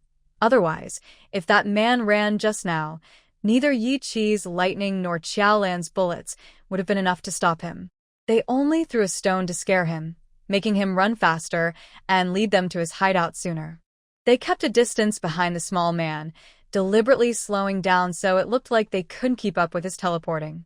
Meanwhile, the gray tracking pigeon was guided by Xiaolan's hand gestures, soaring high in the sky to oversee the fleeing figure. This time, it didn't lose the enemy. After flying a short distance, the man disappeared among a jumble of broken buildings and bricks. Coo, coo, coo. The pigeon flew back, leading the way as they continued to follow. The strange smell grew stronger. Xiaolan took out several filtered masks from his pocket and handed them out to everyone. The Awakener has strong physical abilities. Although they are somewhat immune to the waste gases from this type of drug, it's better not to breathe it in if possible. This is the ruins of City's 6th hospital. When they reached the place where the person disappeared, Xiao's squad recognized the broken, messy building. The building is very old. Whether it's the outpatient building, inpatient ward, or medical department, all were destroyed in the wind disaster. The area looks chaotic and disorderly. In my previous life, I remember that the St. Ya space was always clean, well-maintained, and decorated nicely, showing the company's strength. In the apocalypse, only very powerful groups can afford good buildings. But now, a strange smell clearly drifts from these ruins. Is St. Yas's laboratory really here? Was St. Yas too weak at the start of the apocalypse? Or is the branch in City C too weak to even find a decent base? Everyone stepped back. Yiqi stood in front of the ruins where the small, thin man had disappeared. He raised both hands, and energy waves around him began to rise quickly. "What are you doing?" Xiaolan asked in surprise. Yiqi's palms shimmered with purple light, his face cold and stern, full of killing intent. Up the stones to force out the enemy. Tracking enemies through hundreds of meters of chaotic ruins is too difficult. Better to up each ruin directly. Xiaolan thought to herself, no wonder he's called King Yen, so ruthless and rough. But she quickly stopped him, saying, "Don't be impulsive. If you a big hole in the ground, we'll also be swept away by the debris. Can't we think of a gentler way?" Go, go, go, go. The pigeon suddenly let out a sharp cry, quickly soared into the sky, flying high and far until it disappeared. All right, the few people looked in that direction. No need to think of a plan, the enemy is coming out on their own. Not far away, on the top of a broken tree trunk shaped like a cone, stood a person. The blue and white hospital gown fluttered without wind, billowing fiercely. Around him, a dozen or more streams of light circled, and the powerful energy waves made Xiaolan and others feel pressure from more than 10 meters away. That knife thrower, one of the 3 great warriors among the thugs. Xiaolan recognized him. His face and figure were the same, and his throwing knives looked the same, but this person was different from before. The gunshot wounds she caused on him had disappeared. When he was in the granary, the bricks that could have crushed him either didn't kill him or left him with scars and disabilities. But now, he was standing straight on the broken wood, looking energetic, full of strength. Initially, the flying knives in his hand turned into a swirling circle around him, increasing in number to over 10, flying like swift shooting stars. However, Xiaolan couldn't see how he controlled these blades. Everyone, be careful. He was seriously injured by me before, but he's recovered quickly and gained strength. He probably used some special medicine from the company. His abilities are unpredictable, Xiaolan warned his friends. The appearance of this person confirmed everyone's suspicion. The base was indeed connected to St. Yas company in the city. I was injured by you before. Now, it's time to return the favor, he said. His voice was soft, but from afar, the others could hear him clearly. He responded with a cold smile. His once gentle voice now sounded more vicious and fierce. Before he finished speaking, 2 streams of black light shot toward Xiaolan like arrows. They were so fast, they almost matched bullets. You're asking for death. Yi Qi moved even faster than Xiaolan. A purple lightning bolt shot out, wrapping around 2 flying knives and pulling Xiaolan behind him. The knife thrower sneered coldly and released more flying knives. Each blade was like a bullet, firing as fast as a machine gun, aiming to pierce Yi Qi and Xiaolan through like sieves. Boom. Xiaolan quickly used debris and bricks from the surroundings to form a large barrier in front of himself and Yi Qi. All the flying knives slammed into this shield. The bricks shattered, and the knives were stopped with a loud bang, like a grenade explosion. This was the result of energy collision. Yi Qi's lightning formed a purple net, catching the flying knives that were blocked and preventing his companions from being hurt. At the same time, a heavy steel-reinforced cement slab fell from above, smashing the wooden debris where the knife thrower was standing into pieces and creating a large pit on the ground. Zhao's team had taken action, using building debris as weapons. But the flying knife thrower was very fast. He escaped this attack, avoiding the falling debris. He shifted to another direction, and the dozen or so flying knives flew back to him. Xiaolan didn't hesitate and fired his gun. His fully loaded submachine gun sprayed bullets toward the knife thrower. At the same time, he threw a bulletproof shield to Yi Qi. Yi Qi didn't use the shield to defend but held it in front of himself to block the flying knives. He then jumped close to the enemy, and a purple lightning net shot down on him. Would Xiaolan's bullets accidentally hurt Yi Qi? No. Even though Yi Qi was very close to the enemy and Xiaolan was skilled with firearms, he could aim only at the enemy, not at his teammate. They say bullets have no eyes, but Xiaolan's bullets seem to have eyes of their own. The 2 of them moved closer and farther apart, quickly pushing back the attack of the throwing knife man. The knife thrower appeared very confident and skilled, but within 2 minutes, under the pressure of bullets and lightning, he switched from attacking to defending. He fled in all directions, and the knives could only circle around him for defense, unable to fly out. They are very strong, said Captain Xiao, standing with 2 subordinates nearby. They didn't need to join the fight, and watched happily as Xiaolan and Yi Qi worked together. But this calm only lasted a minute or 2. Suddenly, strange noises came from the ruins nearby. A strong smell of medicine mixed with a foul odor quickly approached. Several women dressed in blue and white hospital gowns, with messy hair, crawled out of the debris.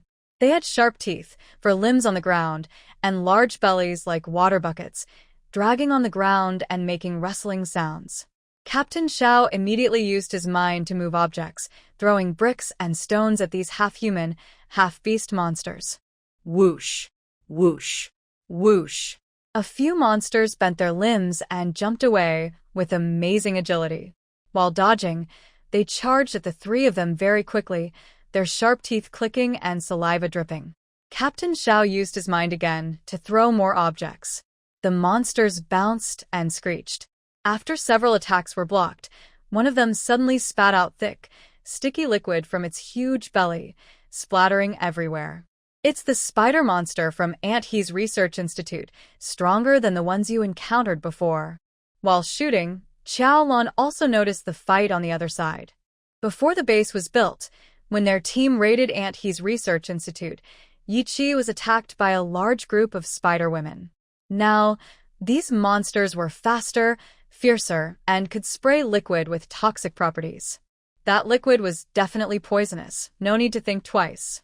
This upgrade probably came from countless experiments behind the scenes, causing many innocent people to suffer. All these monsters were once normal humans transformed through endless torture, becoming mindless beasts controlled by others. But they couldn't be pitted nor spared. Even a slight delay could get them bitten to death. Yi Qi's face was full of killing intent. It's a pity she escaped back then. It was obvious that the laboratory here was inherited from Aunt He's Research Institute, most likely created by her. If they had managed to eliminate Aunt He during the attack, there might not be so many monsters now, nor that horrifying mass grave. Xiaolan fired his gun and said, "It's okay, we'll deal with her again." Yi Qi had given his all last time, risking his life, and he couldn't let him feel guilty. The best way is to take this opportunity to eliminate the enemies completely. First, kill him. Yi Qi and Xiaolan spoke in unison, launching a stronger and more aggressive attack on the flying knife man. Lightning crackled, bullets poured out. The flying knife man's knife not only failed to fly out but was also attached to purple electricity. When he touched it, he was shocked. Relying only on energy fluctuations to control the blade reduced accuracy because he had to use his energy to deal with the electric grid. Soon, he let out a painful scream. He was cut by his own uncontrolled flying knife, losing half an ear. Almost his head was also nearly severed. I risked my life, endured unbearable pain to enhance my abilities, only to use them to hurt myself? In that moment, the flying knife man once again doubted his life. Why didn't you save him? Under the ruins, in an underground laboratory, Wang lay on a cold metal experiment bed, connected to tubes and needles, his body swollen like a blood-filled leech. Watching the real-time battle outside on the wall monitor, he endured almost unbearable pain, roaring and questioning the cold-eyed woman who crossed her arms. His subordinates were in danger, yet no rescue team was sent. The woman, dressed neatly in a suit, her hair tied back, pushed her glasses coldly. She said, "Don't waste time on irrelevant information. Watch how those two fight. When I release you, if you can't kill them instantly, your company won't see further funding. Of course, if you die on the experiment table, that's another matter." She nodded to the technician. The technician picked up a thick, arm-length syringe and injected a pale blue liquid into Wang's vein. On the various screens connected to his instruments, data immediately jumped and beeped. The woman watched the data expressionlessly, focusing intently. Maybe there's a slim chance becoming a superpowered individual. But if you can't hold on and die, I'll turn you into an enhanced spider-human hybrid. Her voice was cold and emotionless. In her eyes, all animals and humans in the lab were just data and results. This is the mindset and professionalism every scientist must have. "You are very good," the leader once praised her. From afar, mountains of color. Nearby, water makes no sound. Spring leaves still bloom. People come and birds are unbothered. The clear sound of reading echoed in the afternoon sunlight. It was a warm winter afternoon. At the small square in the center of the Blood Dawn base community, a group of children sit on small stools, loudly reciting poetry to the blackboard. The blackboard is about 1 meter square, made of several wooden planks, painted black. It is simple and small, but the handwriting on it is very neat. The chalk writing is straight and even, like printed text, with each carefully done without any mistakes. An elderly man dressed in a Zhongshan suit, with a kind face, holds a small stick as a pointer. He points to the poem on the blackboard and leads the children in reading aloud, line by line. There are more than 20 children, aged between 5 or 6 and about 10 years old, just the right age for elementary school. Since the end of the world, schools have disappeared, and survival has become difficult. Many minors have quietly disappeared in various disasters. Not many have come to the Blood Dawn base. The younger children are still cared for by their parents, while the older ones help with some work they can do. Only children under 10, who cannot do heavy labor and no longer need close supervision, run around in the base, seeming a bit idle. Recently, someone organized a temporary class to give children a chance to learn in this harsh world. However, not many children want to join. At most, fewer than 30 children attend each day. The few volunteers who teach are very dedicated, sacrificing their precious time earning points from their jobs. This lesson is Chinese language, taught by an elderly man surnamed Xiang, who recently came to the base. It is said that before the end of the world, he was a university professor. Teacher Xiang, this poem is too easy. We learned it at school before. One child said impatiently after reciting it several times. I already knew this poem in kindergarten. Another child added. Yes, we all do. Teacher, please teach us a different one. More children agreed. On the other side of the small square, there is a place where supplies are distributed by the logistics team. People come and go. There is also a group giving a talk about the base rules in another corner. Nearby, security team members are practicing emergency procedures after their shift. The noise around constantly distracts the children, making them less interested in the familiar lessons they already know well. Teacher Xiang shows a kind smile. Students, do you really all know this poem? Are you very good at it? We all know it. One child stands up. I even understand what it means. It talks about a painting. The mountain in the picture is color. The water makes no sound. The flowers are always there, and the birds won't fly away in fright because it's just a painting. It will never change. Ha ha ha. All the children laugh. The teacher's smile grew warmer. He shook his head and said, Nothing in the world stays the same forever. Our world has already changed. This poem isn't what you think it means. It's not about painting, but about the heart and life. Do you know what the last 4 lines of this poem are? The children were surprised. The whole poem has only 4 lines, so there's no need to distinguish between beginning and end. The teacher picked up an eraser and wiped the 4 lines off the blackboard. Then, carefully and neatly, he wrote the 4 lines again in beautiful, clear print. All heads reveal. Everything is fundamentally equal. Words cannot express, because it's all so clear. Students, with these 4 lines included, the poem is complete. Were the first 4 lines written by Wang Wei? That's just a rumor. These 8 lines are actually a reflection written on a Buddhist scripture by a Zen master from the Song dynasty, a Buddhist verse. It's not about painting, but about the human heart, purity, and the true nature of the world. Today, we study this poem. What you should understand is why the world has become what it is now. Where is the future? How should we live? What is the truly right choice? Mountains, rivers, flowers, and birds, illusion and false appearances, all things, all beings equal. When a new wave of species undergoes major changes and competition among all creatures intensifies, how can weak humans compete for survival resources against powerful new species without being wiped out?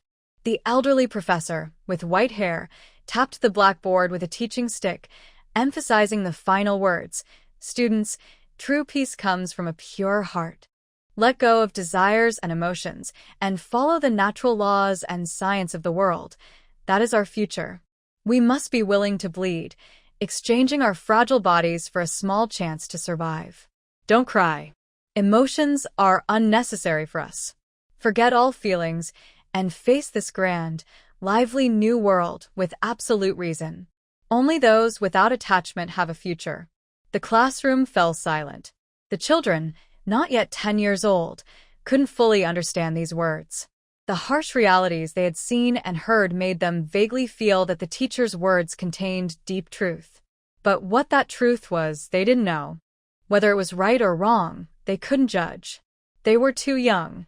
The warm sunlight cast a golden glow over this small, makeshift classroom. The children's clear, confused eyes and the teacher's deep, gentle smile were all bathed in a soft, golden light. What a bright sun. But why is it so cold? Is it really winter? In the southern winter, there is no heating. I really want to go back to the north. In a room with underfloor heating, wearing a vest and shorts, eating ice cream, drinking beer, with an electric stove on the dining table, hot pot steaming.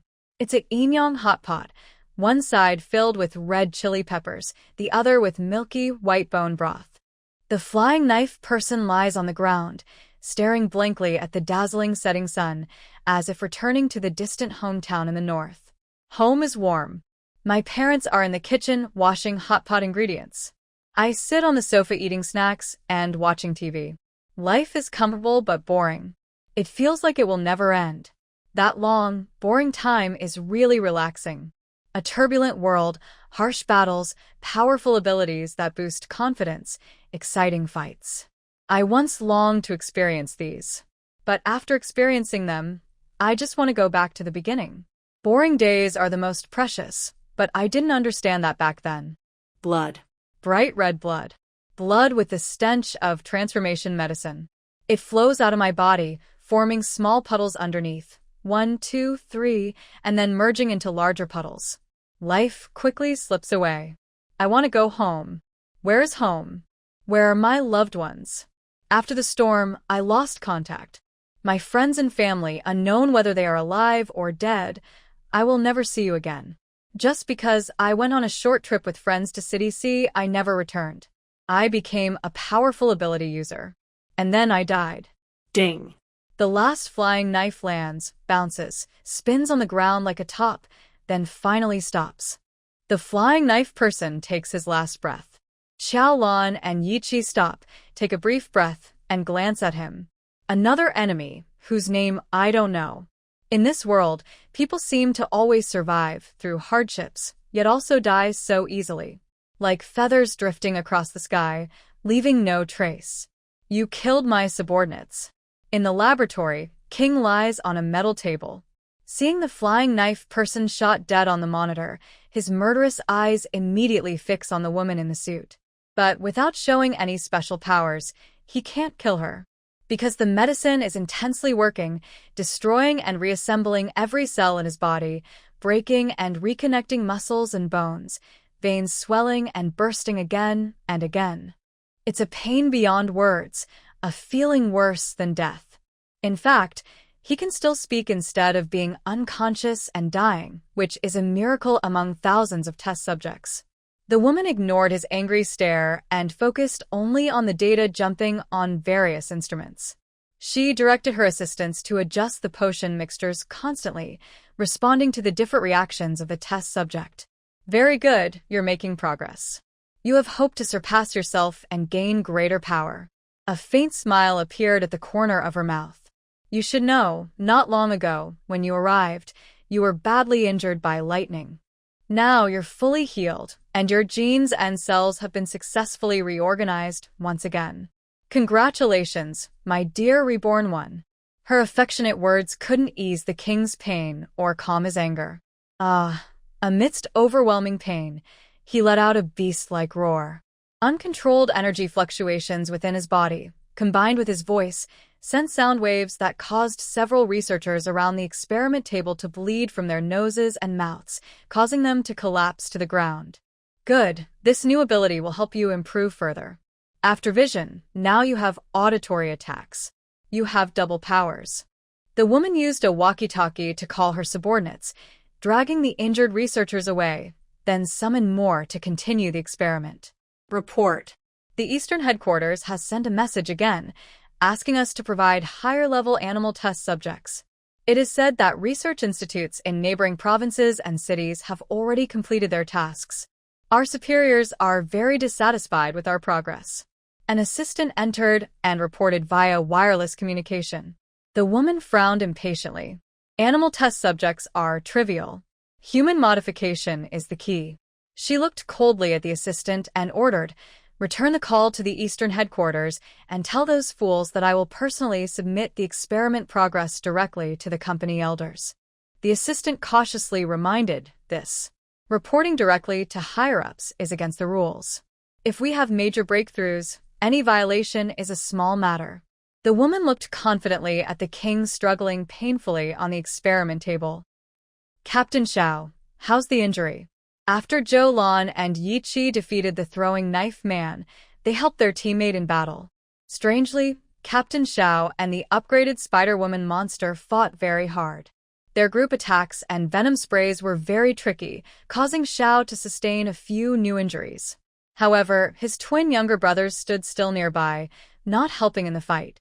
Not only did they refuse to assist, but they also asked Xiao to block enemy attacks for them. I'm fine.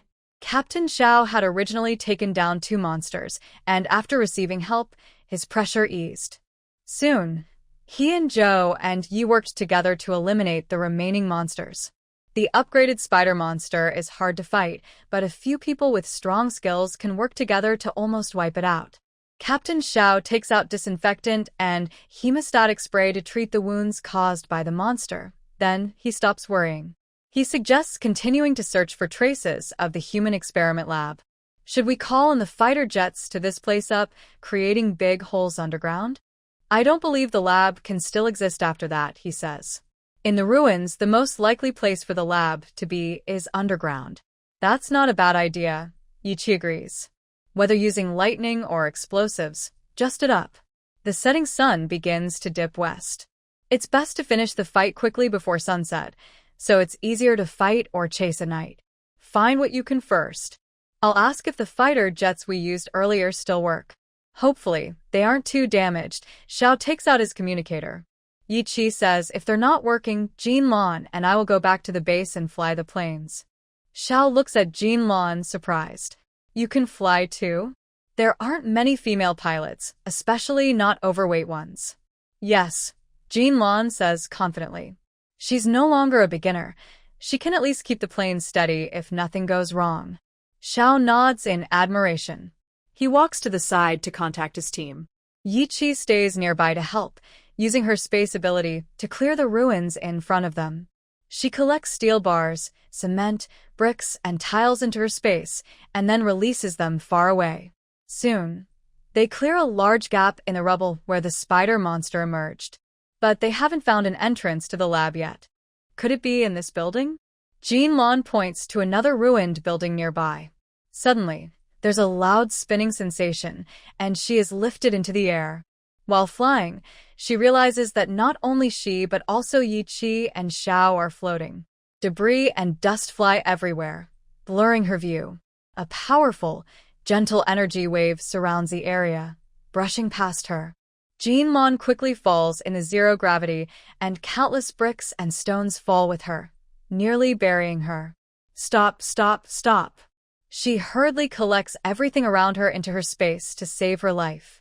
Amid the chaos, she also manages to gather the debris near Yi Qi and Xiao, so no one gets hit. The group jumps out of the dust and smoke, all covered in dirt. They all release their abilities at the same time, because they are fighting alongside them, jumping out of the dust and stones, and there are enemies too. The familiar strong man and the red-clad figure whose face was previously unclear have already come close without anyone noticing. Their energy fluctuations are more than twice as strong as during the morning fight. In just half a day, they have already grown to this level. What strange medicine did they use in the laboratory? The battle is about to start, and neither side wastes words. They go straight into combat. What's going on just now? Is it the enemy's special ability? During the fight, Xiaolan asks with suspicion.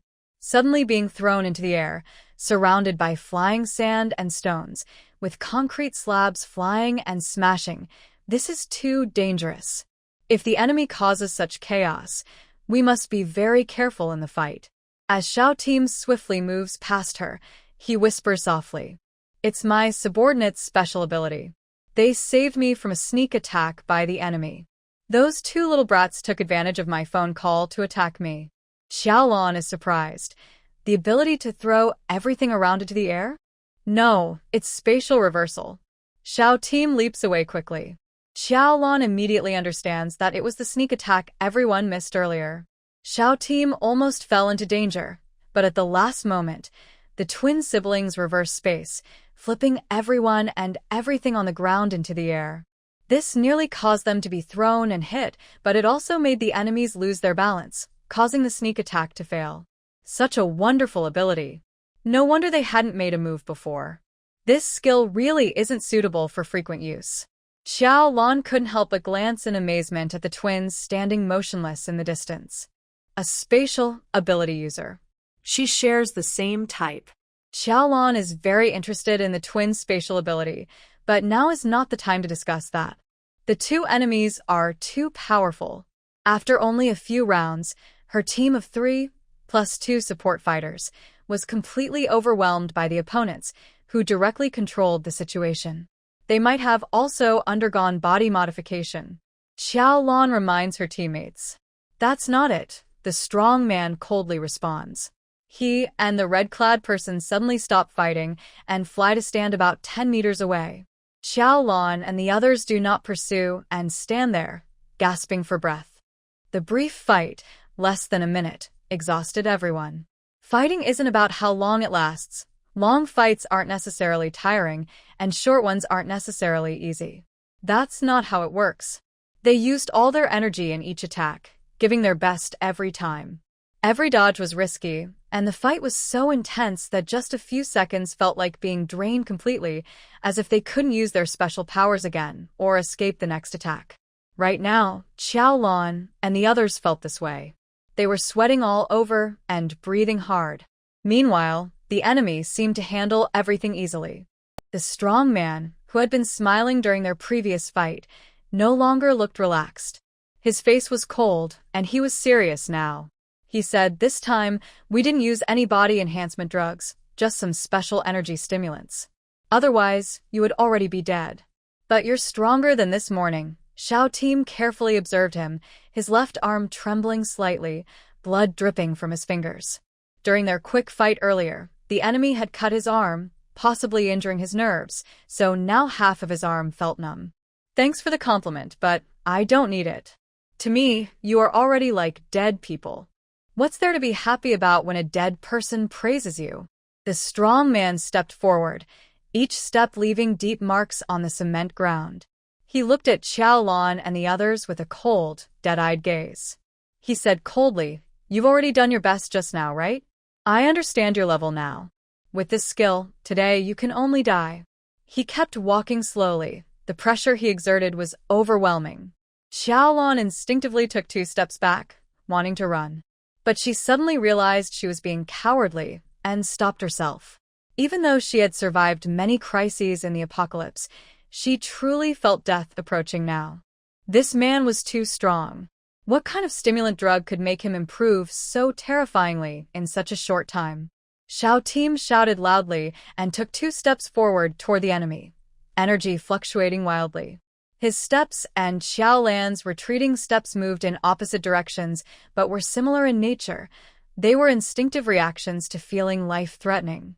Xiaolan was used to hiding and running, while Xiao Team, with his military background, was used to fighting desperately. The calmest person was Yi Qi. He didn't move, and the lightning glow in his palm disappeared.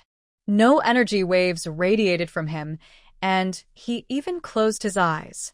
He stood silently like a statue, but everyone present could feel the danger.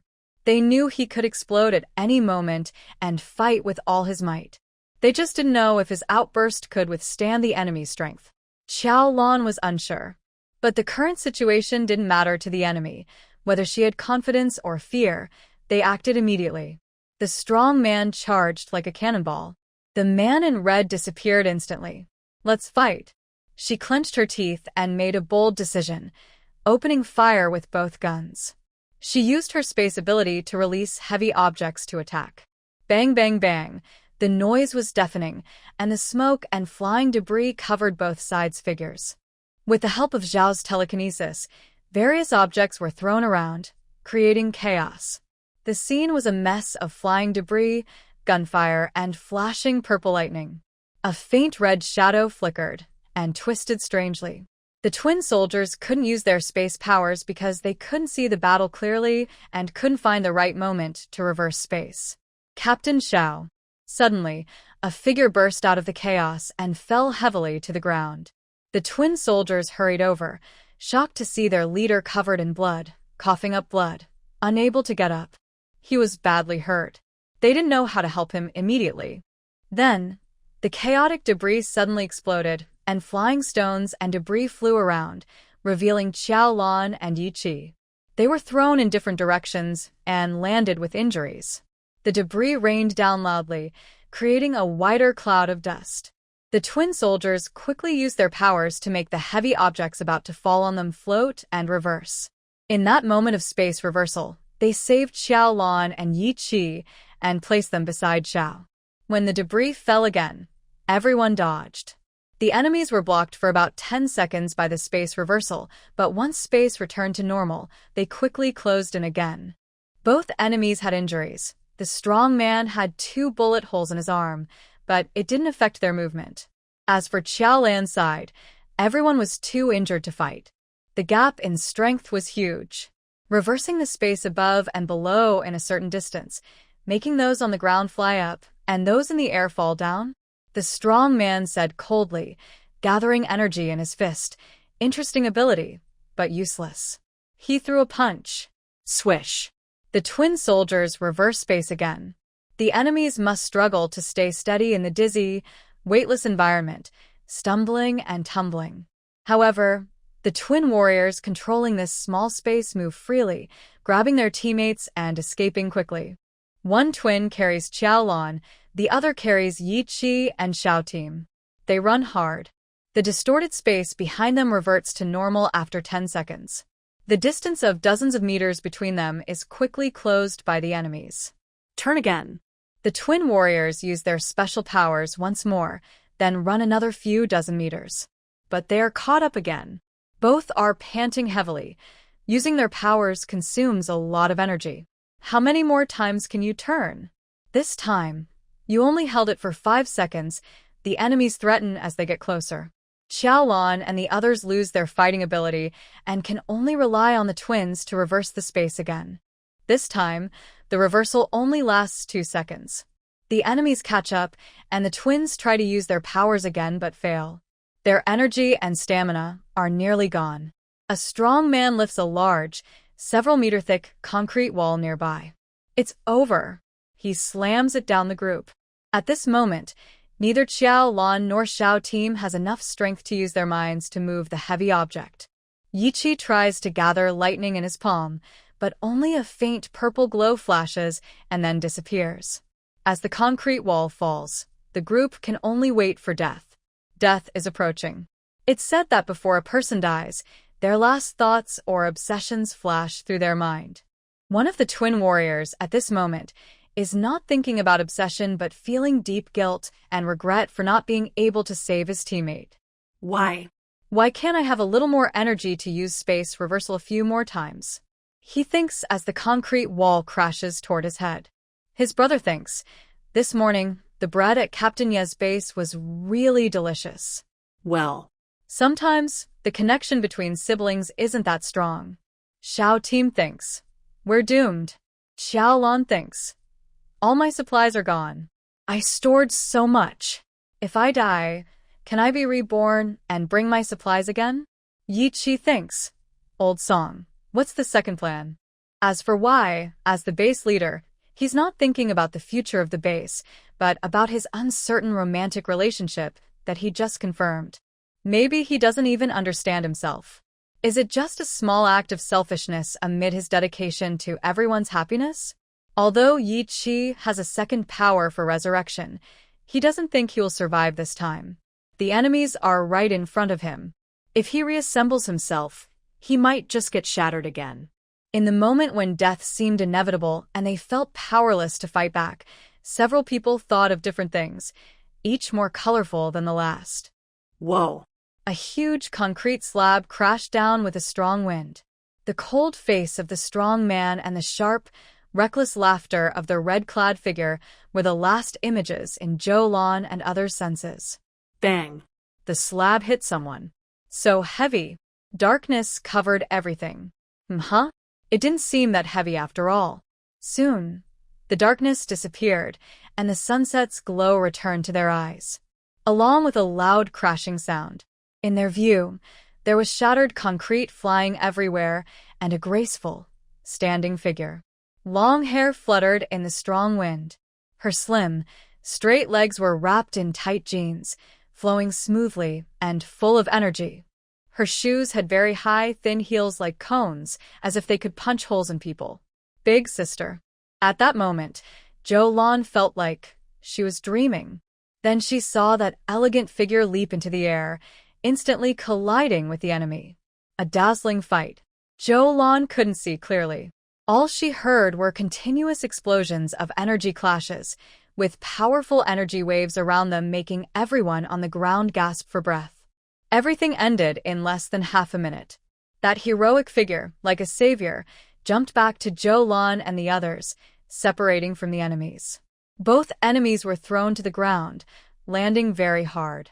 They couldn't get up right away, only their chests rising and falling rapidly, showing they were badly hurt and exhausted. Xiaolan was shocked. How could those two guys be knocked down so easily?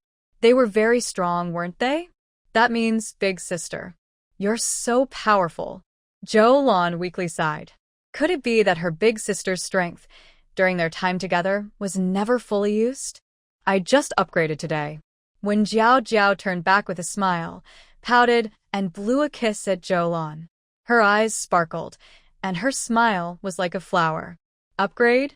When a psychic's energy reaches a certain level, their core undergoes a fundamental change, transforming completely and greatly increasing their abilities, even developing higher-level powers.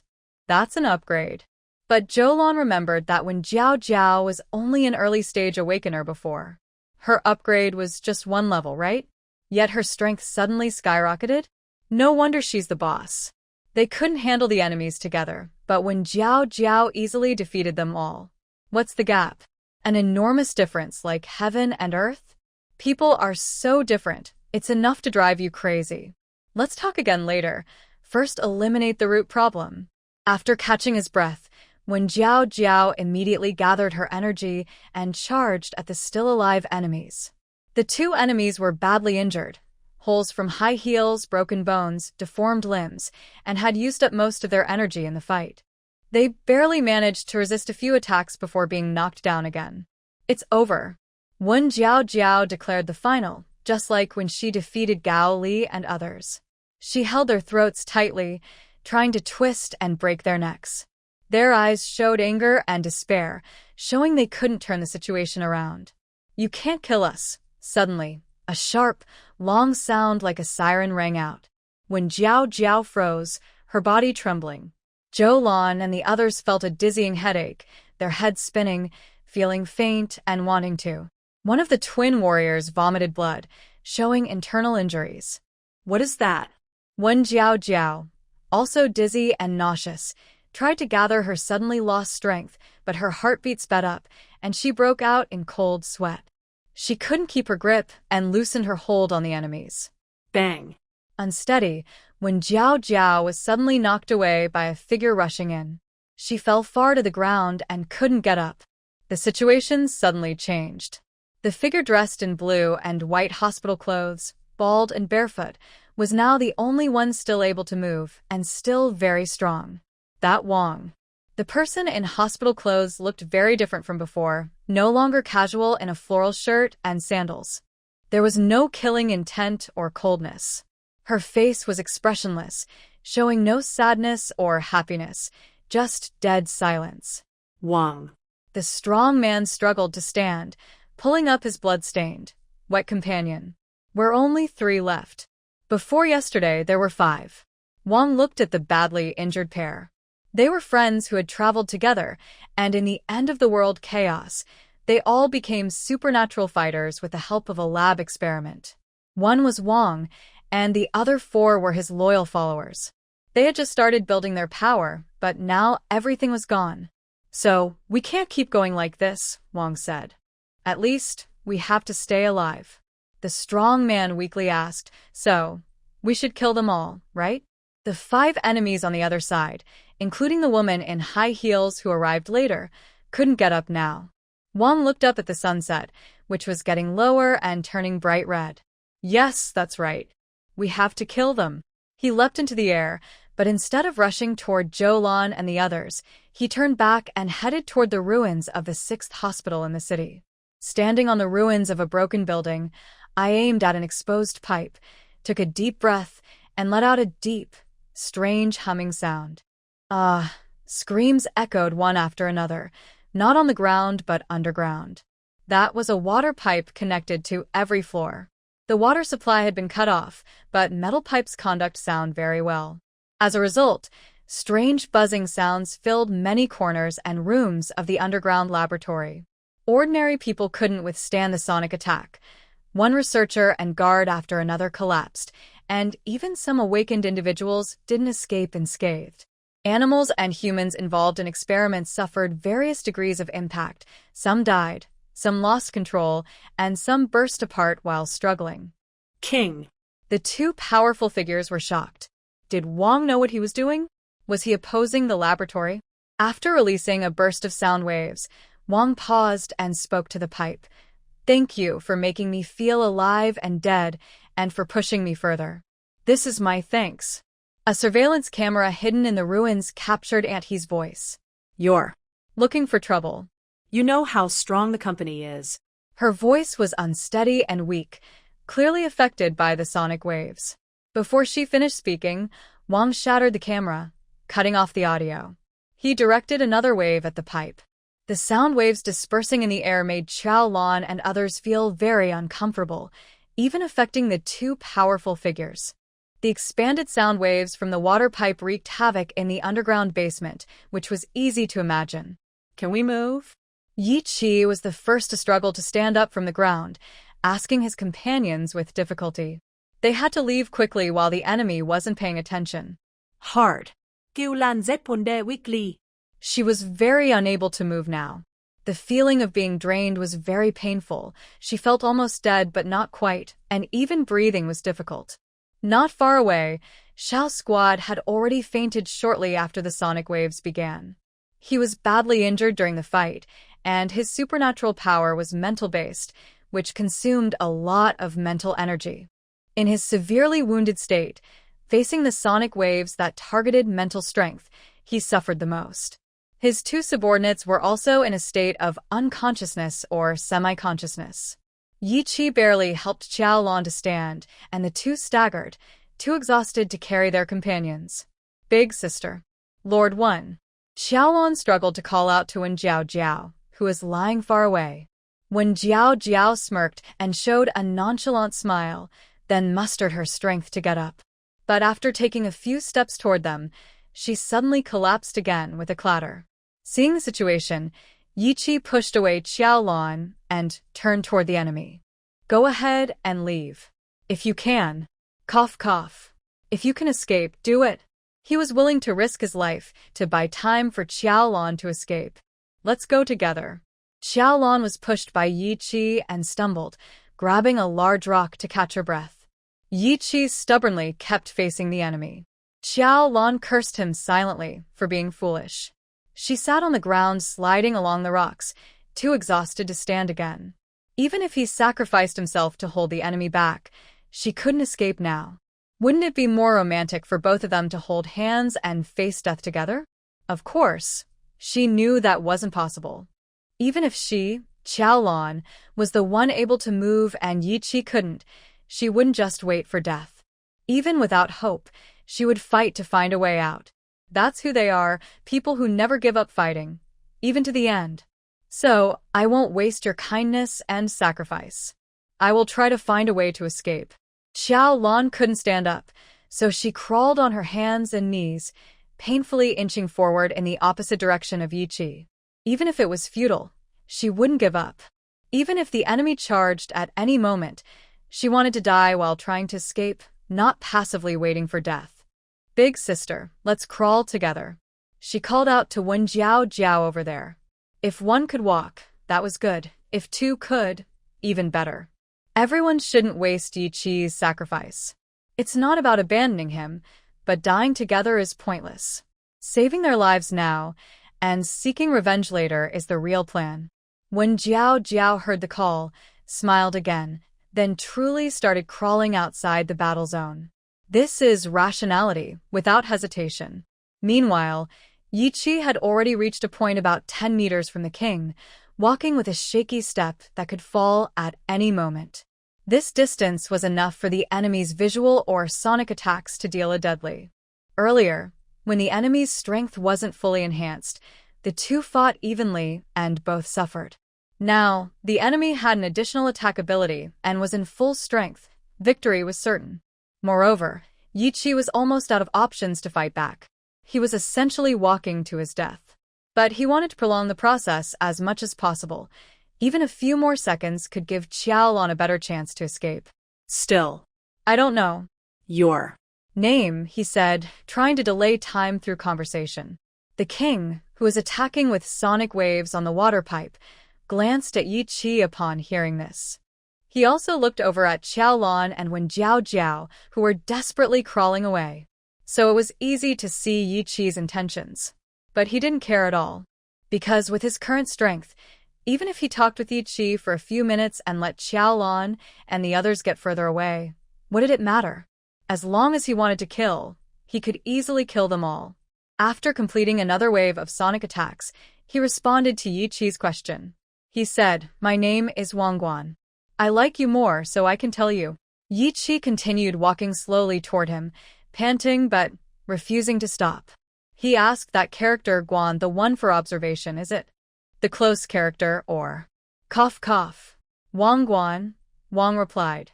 Then Yi Qi asked again, because of this special name, you call yourself a king, instead of being a tyrant. Emperor, governor, or lord. Wang smiled. You ask a lot of questions in a row.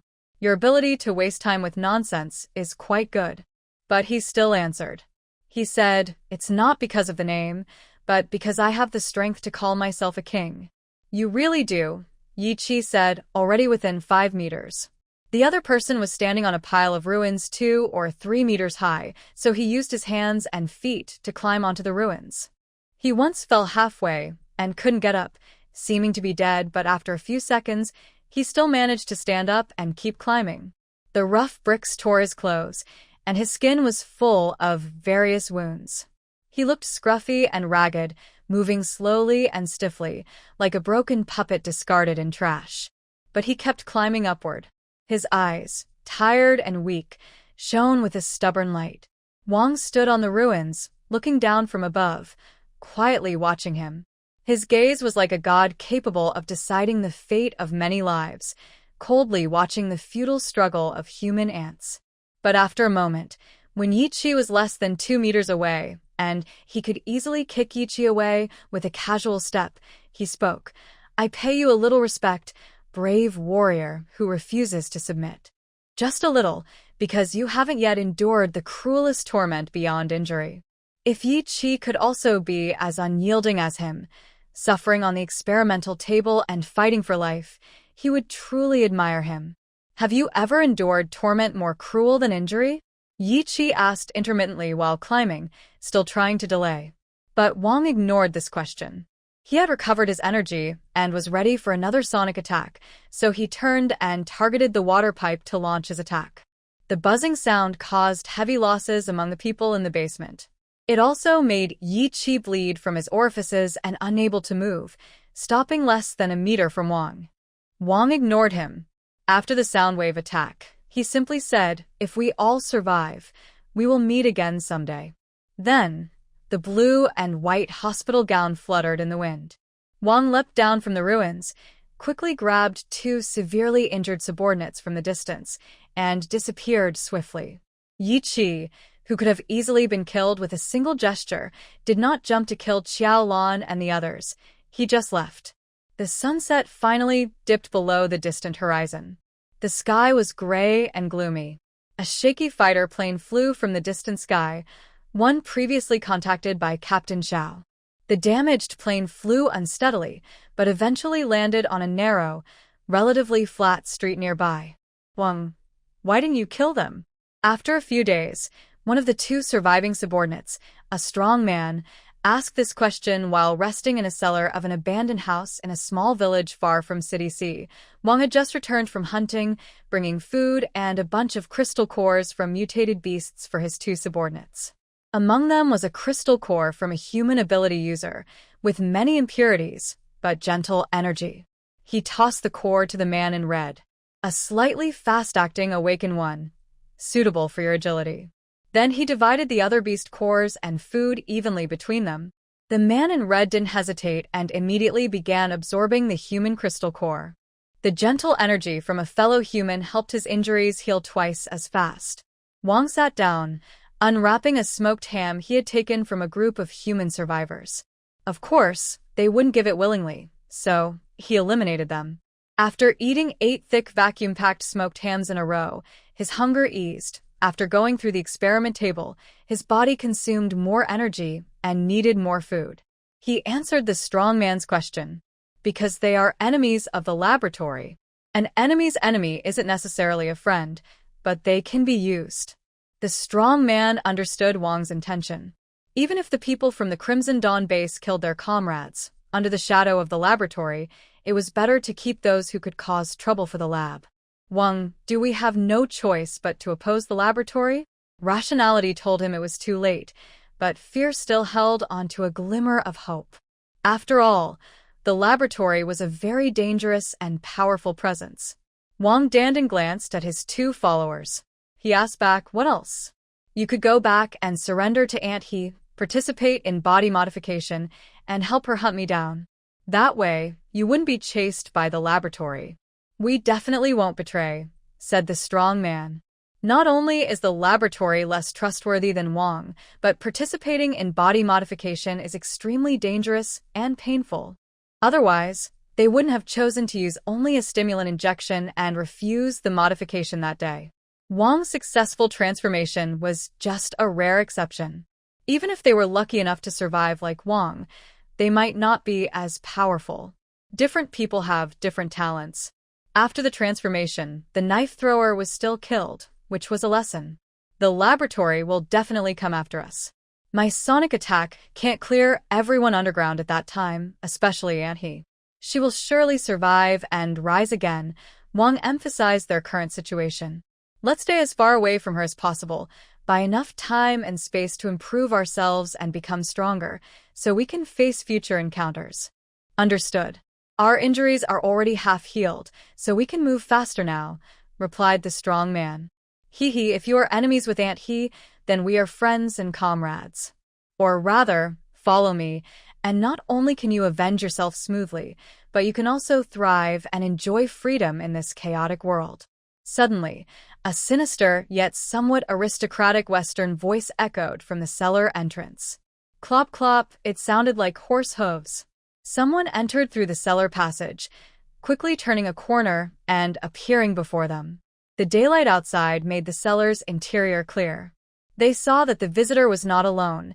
He was riding a giant mutated rat. More precisely, he was sitting on a tall mutated rat. He wore a neat, clean light yellow suit, a black bow tie, gold cufflinks, and shiny leather shoes that didn't have a speck of dirt, completely out of place in this messy post-apocalyptic world. He wore sunglasses and didn't take them off even inside the cellar, giving him a somewhat grand appearance. The mutated rat beneath him was also impressive, with a shiny golden coat, gleaming fur, and claws that looked like horse hooves.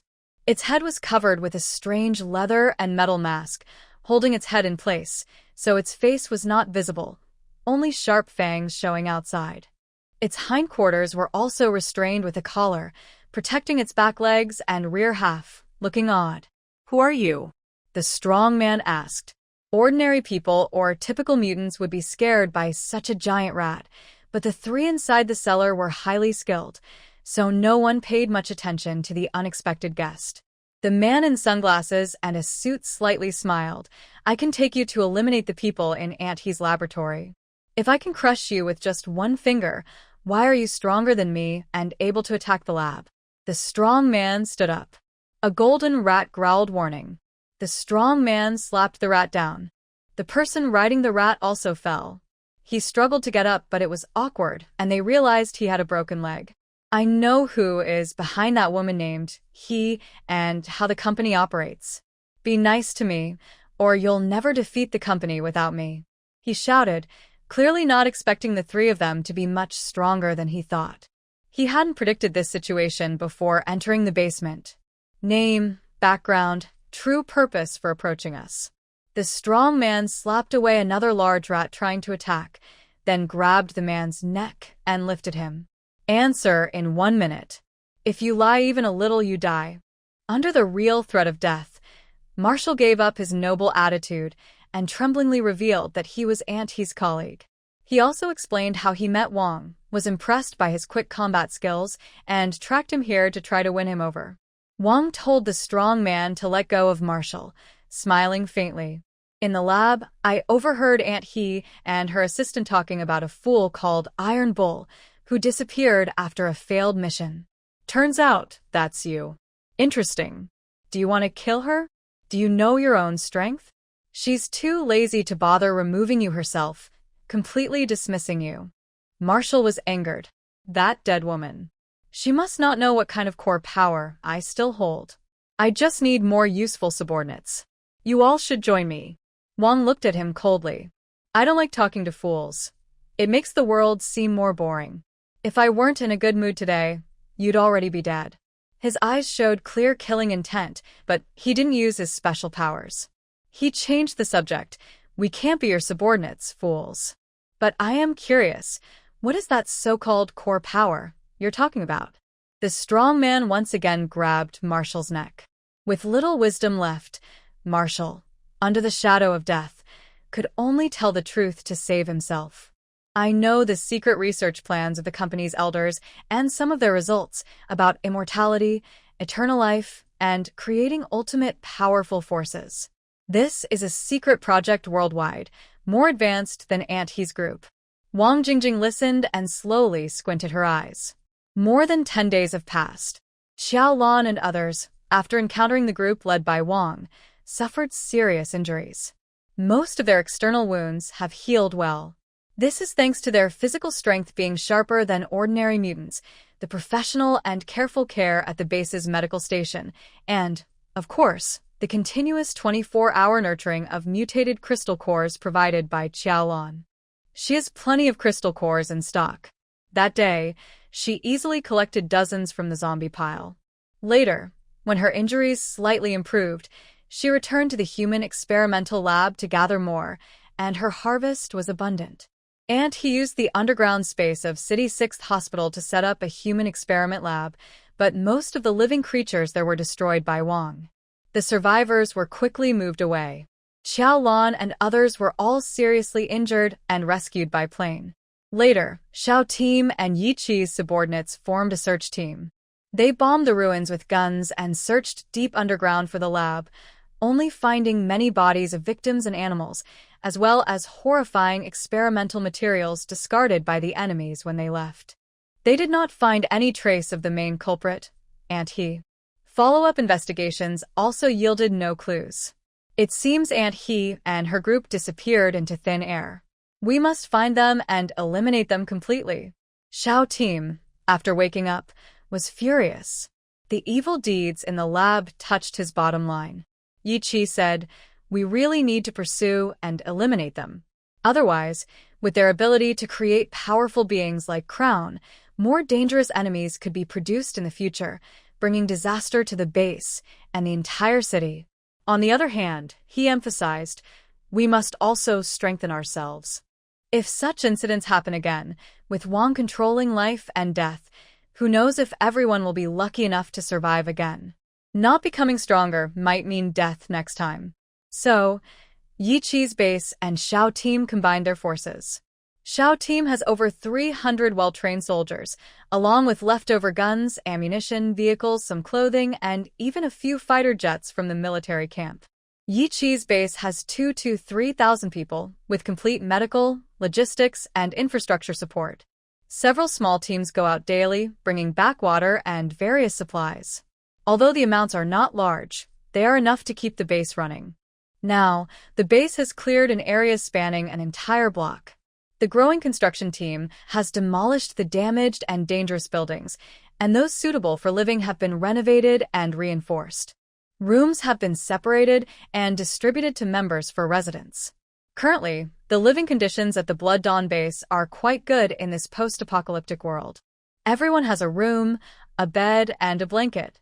Outside, the roads are clean and tidy, with no debris or ruins. There are many cleared open spaces suitable for walking, training, or storing supplies. Everything looks organized and neat, which makes people feel happy. We work together.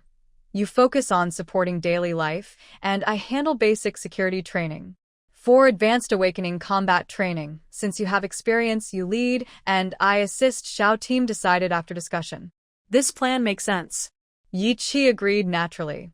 So, hundreds of Xiao team members moved from the outskirts military ruins to the base, occupying a renovated 3-story building as their residence, becoming the first allies of the base. All daily needs like food, drink, and hygiene are provided by the base. They focus entirely on basic combat training. They not only train themselves but also bring strong-bodied people from the base for joint training, forming the security force for the base. Those who have awakened, or are very likely to awaken, and are willing to endure hardship for the chance to awaken, all participate in extreme training. By the time Xiaolan recovered from her injuries and left the base, this intense training had successfully awakened more than 10 people. Adding to the lucky awakening of Yi Qi himself, new members, and a few original members, the base now has 31 awakened individuals. Most are still beginners, but Yi Qi created a special combat and supernatural ability training program for them. Every 2 days, they go out for practical combat, so their fighting skills are steadily improving. Speed is still too slow, Yi Qi said as he walked with Xiaolan, side by side, talking. As soon as his injuries improved, he started working again.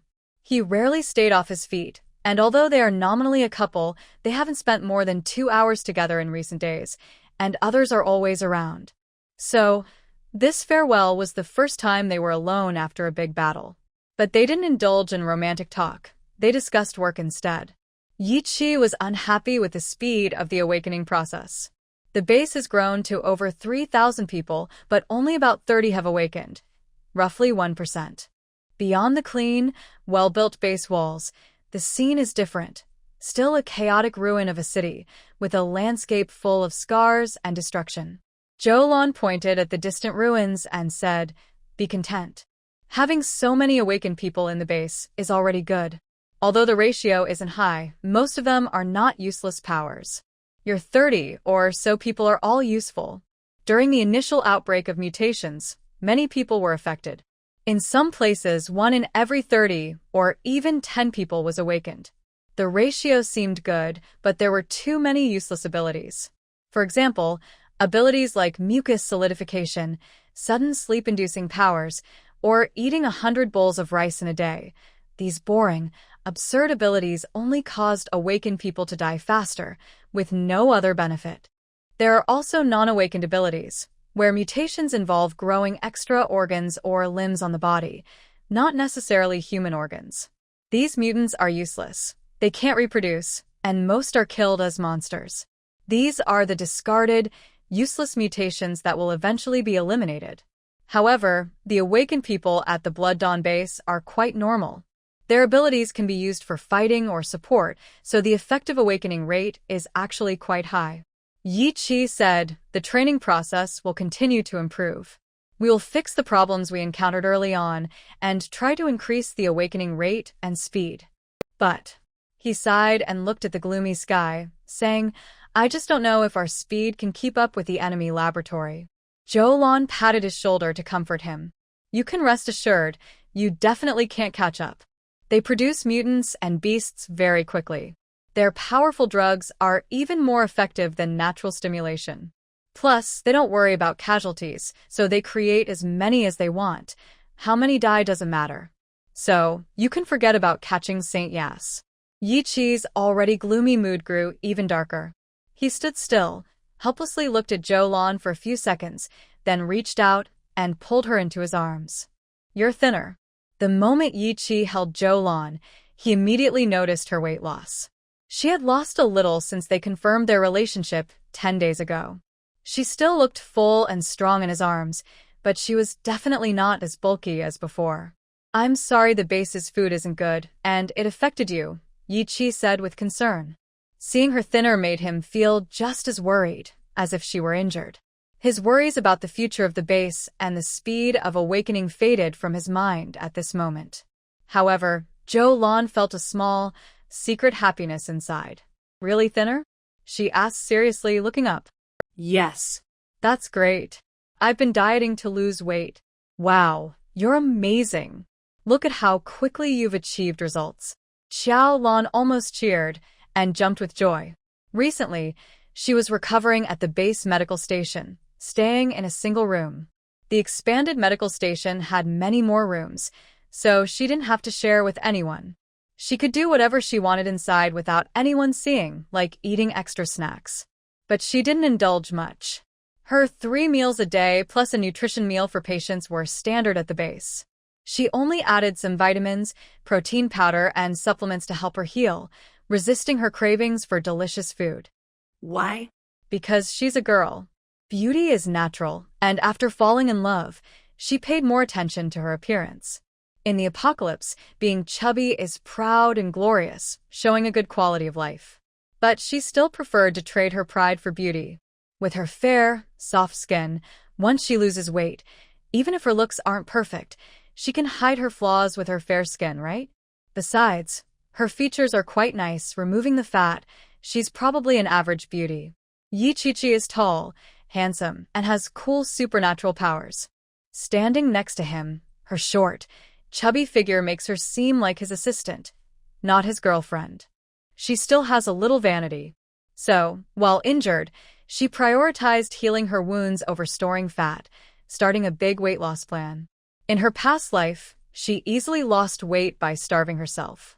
This time, eating less and maintaining a good figure shouldn't be hard, right? Quick, measure my waist again. See if I've lost weight. Remember how it feels now. Next time we meet, I'll be even thinner. She happily pushed Yi Qiqi's arm down so he could feel her waist. She measured it yesterday 112 centimeters and aimed to get it down to 100 centimeters as soon as possible. Ye Gigi Fronet. Why lose weight? You look great as you are, you're not fat at all. Being able to eat is a blessing. Eat freely and without worries. Everyone is starving these days, but you're in a space full of good food and still dieting. Don't you think the hungry people in the world don't understand your luxury? It sounded like a mother nagging her daughter. You're the one who's truly unaware of hunger, Xiaolan said unhappily. You guys are naturally beautiful when thin. We chubby ones have to rely on confidence and charm to pretend to be beautiful. Do you understand how I feel? Then I'll just eat myself fat and keep you company, Yi Qiqi said decisively. Hearing this, Xiaolan quickly took down her large backpack she had prepared earlier and handed it to him. The bag was full of vacuum-sealed and canned foods, meant to add extra nutrition and snacks for him. She was worried because he always wanted to share the hardships with the other base members and refused to indulge himself. She was thinking about how to persuade him to eat more, and now she finally had an excuse. This is what you said yourself, so don't refuse these foods. Take them home and eat them quickly. The more you eat, the more you'll grow. If they run out, I'll bring you more, she advised. Yi Qi slightly hesitated and accepted the food. He decided that to be with his girlfriend and gain weight together, he would give up his principle of not seeking special treatment as the base leader. I'm going to eat for sure, so you must also stop dieting. You need enough nutrition and good health, he said, measuring her waist with his arms, then stepping back and looking at her seriously. Next time they meet, he would check her waist again. Okay. Xiaolan tiếp lít về lù tèn. Don't you want me to look better? To me, You're already beautiful enough, he said. It was a blatant lie, but Xiaolan was quite happy to hear it. Listen, no dieting. Your health is the most important, Yi Qi emphasized again. Xiaolan raised her hands in surrender. All right, I get it. Her coquettish tone surprised Yi Qi for a moment, and he stayed silent, unable to process it. Xiaolan rolled her eyes. See? Being chubby makes her look greasy. If she were a petite beauty acting like that, wouldn't it be more charming? All right, I'll stop sending you off. I'm leaving now. You go back and get busy. Take care of yourself, and remember to have a snack, she said reluctantly, saying goodbye to Yi Qi. Wait. Yi Qi suddenly took a small box from his pocket and handed it to Xiaolan. Here. I've never given you a gift before. This is the first, but there will be many more in the future. Xiaolan's heart fluttered with happiness. She pretended to be coy and huffed. Thanks then. She took the box and opened it immediately. Inside was another box, and after opening that there was yet another. She kept unwrapping 8 layers in total. Yi Qi watched her expression quietly. Does this slow, layered unwrapping make her feel anxious and eager, like she's waiting for something she can't reach? That must be Lao Song's idea. He said that in love, there are 36 strategies, and the second is giving gifts. Keep giving gifts more and more, to constantly show your feelings. He also confidently claimed that girls always like receiving romantic gifts. And he suggested putting some thought into the gift design. It would be more effective and make the girl more excited. Is that true? After practicing, Yi Qi felt nervous. Xiaolan's expression didn't seem to get more excited. Instead, she looked increasingly annoyed. He suddenly remembered that Lan seemed to have a tendency to become irritable. This method isn't suitable for Lan. Remember that. His little love notebook recorded this as a failed experience. Xiaolan finally opened the last layer of the gift box and received her first wrapped love gift. It was a gold bar. A small note showed it was 999 pure gold, genuine and from a famous brand. Symbolizing that our love is as solid as gold, Yi Qi explained seriously. Xiaolan hoped she was a super strong psychic and could crush the gold bar into a hammer, then hit Yi Qi's head a few times to wake him up. Is there such a thing as romantic gift-giving? Without personal experience, you never know how wild straight guys can be about giving gifts. She looked up at him. He hesitated and asked, "Do you like it?" "I found it while searching for supplies outside recently, in the ruins of a jewelry store. Now gold and silver aren't valuable anymore. They're just toys or decorations." She wasn't sure if she liked it. "I really like it." Xiaolan forced a smile and showed him her smile. She still kept the gold bar, putting it into her space. She didn't want to hurt Xiaoqi's seriousness and enthusiasm. Hopefully next time, he would give her something more decent. After returning home, Xiaolan visited Wenda, who had been injured but got up and walked out of bed the next day. She couldn't help but complain about the gold bar incident to him. When Jiao laughed so hard her body shook, and she told her assistant, "Ingzi, your voice is good. Sing a song."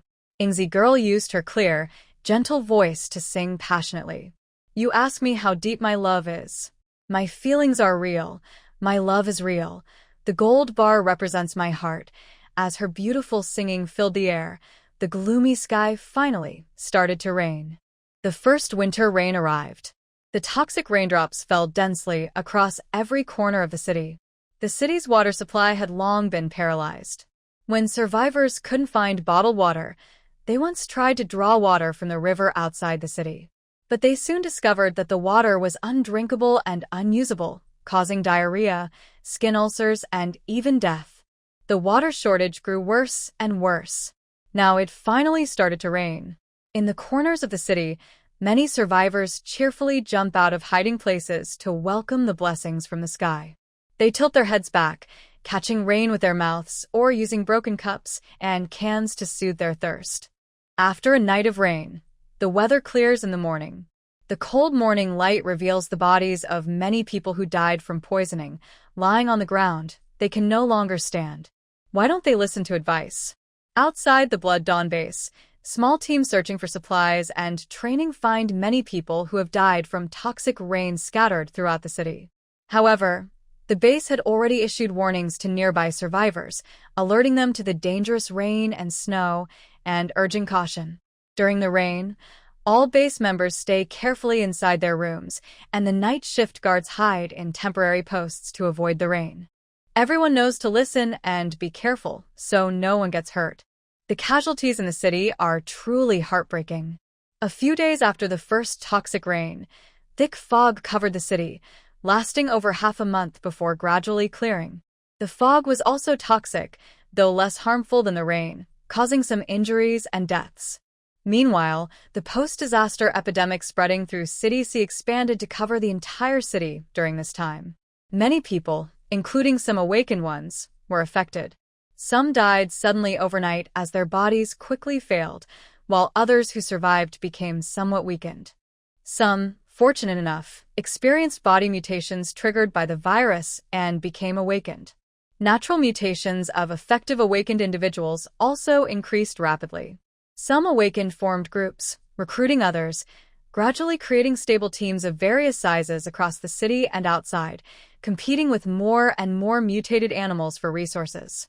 On the streets, you often see the cold, stiff bodies of people or animals, or large pools of blood, indicating brutal battles for survival. Big sister, today was lucky. I caught 2 rabbits. Come join me for some wild game. In the cold winter afternoon, Xiaolan contacted Wen Jiao using her communicator. The widespread increase of mutated beasts made it harder to find normal animals, as most had been eaten by the mutated creatures. Every few days, Xiaolan conducts patrols around the safe house, hunting mutated beasts and observing human activity to keep the area safe. In previous patrols, she easily caught wild game in the mountains and fields to enjoy a simple meal. Recently, I haven't seen wild rabbits, snakes, or birds in the mountains. Instead, there are more and more mutated animals and insects, which are not tasty at all. They are hard to bite and taste strange, and many are toxic. So today, during patrol, I unexpectedly saw 2 rabbits being chased by mutated sparrows. Without hesitation, I caught them. I killed the mutated sparrows and carried the rabbits back to prepare for surgery. The weather was cold and damp, and it felt very comfortable to eat rabbit hot pot in the room. Of course, I invited my dear neighbors to join us. Sure. Little sister, wait for us. We just finished gathering supplies, and we'll clean up the yard before coming over. On the communicator, when Lao Zu's tired voice came through. It didn't sound as charming and sweet as usual, and he coughed a few times. What's wrong, sister? Are you catching a cold? Are you joking? Can an awakened person's body get cold or catch a cold? When Jiao chuckled. Let's hang up. We're in a hurry. Okay, sister. Be careful on the way. After ending the call, I also chuckled.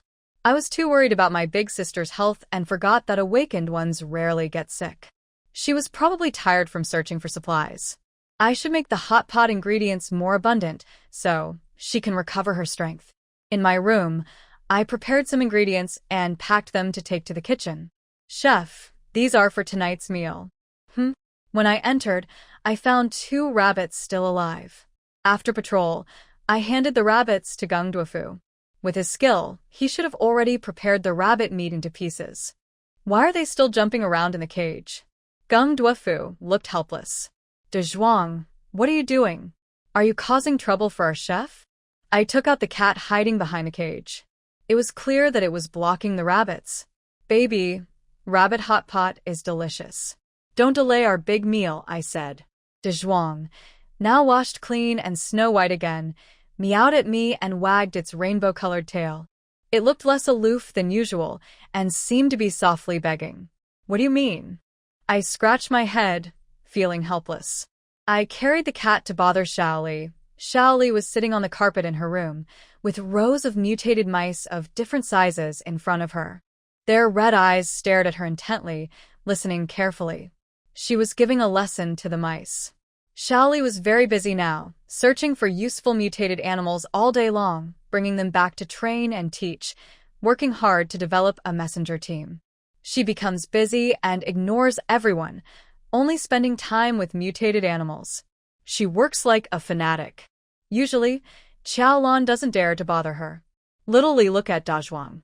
Be quiet. Wait until I finish class. As soon as Xiaolan spoke, Little Lee turned her face sternly to stop her, so she quickly shut up. It felt like going back to school and facing a strict homeroom teacher. Little Lee carefully explained the messenger team's work and benefits to the mice, then patiently went over how they communicate, hide, and gather information in real combat situations, repeating it many times.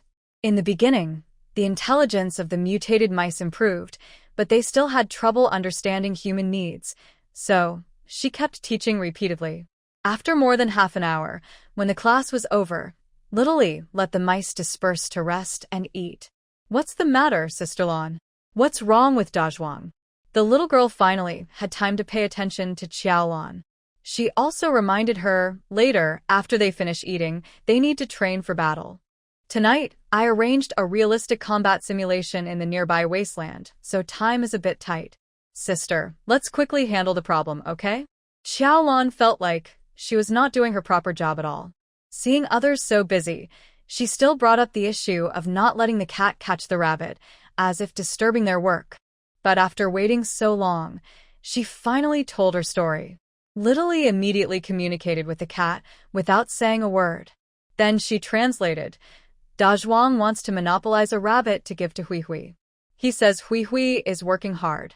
Hui Hui doesn't like cooked meat, so he won't let the chef clean and skin the rabbit. He wants to send it alive. Hui Hui is the name everyone gave to the gray reconnaissance pigeon. Somehow, the aloof Dazhuang gets along very well with the pigeon. Recently, everyone often saw it carrying the pigeon on its back as it ran around. So you want to give the pigeon something tasty? Xiaolan said, glancing at Dazhuang. Dazhuang meowed.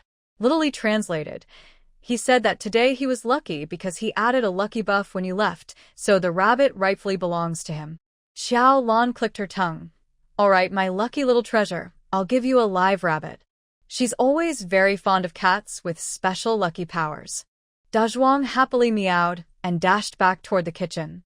When Xiaolan said goodbye to Little Lee and went to the kitchen, the cat was already carrying a live rabbit, with the gray pigeon standing on its back, having returned unnoticed. Apart from the rabbit being unhappy, both the cat and the pigeon looked very happy. The pigeon goes out daily for reconnaissance. Today, it had finished its work and was heading home. Did you find anything unusual? Xiaolan asked the pigeon. The gray pigeon cooed and shook its head. The conversation was simple enough that Xiaoli didn't need to translate. Xiaolan reached out, letting the pigeon land on her arm. She stroked its smooth feathers and said, Good job on the scouting. Dazhuang has brought you a rabbit. Enjoy it. The pigeon excitedly flapped its wings to show thanks. Cuckoo. Cough. Cough.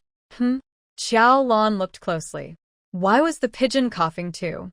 Can pigeons also cough? Xiaolan had never kept birds, so she needed to ask Xiaoli. Xiaoli, who loved pet videos and dreamed of opening a pet store before the apocalypse, definitely knew something. Xiaolan took her cat and bird back to Xiaoli's room. Seeing this, Xiaoli asked the pigeon, Did you bump into anything today? Did you fly too fast or get tired? Did you come into contact with other sick birds? Did you eat or drink anything unhygienic? She asked over 10 questions, then gently examined the pigeon, touching here and checking there. Finally, she concluded it probably caught a city disease. Xiaoli explained that pet birds showing cough symptoms usually got them from head injuries after crashing, inhaling smoke or strong odors, overusing their voices, or eating or drinking contaminated water with mold or bacteria. If none of these are the cause, it's likely a cold. But the gray pigeon's condition was more serious. Besides coughing, its wings and legs were hot, its eyes were bloodshot with a lot of discharge, its mouth was sticky, and it was sneezing.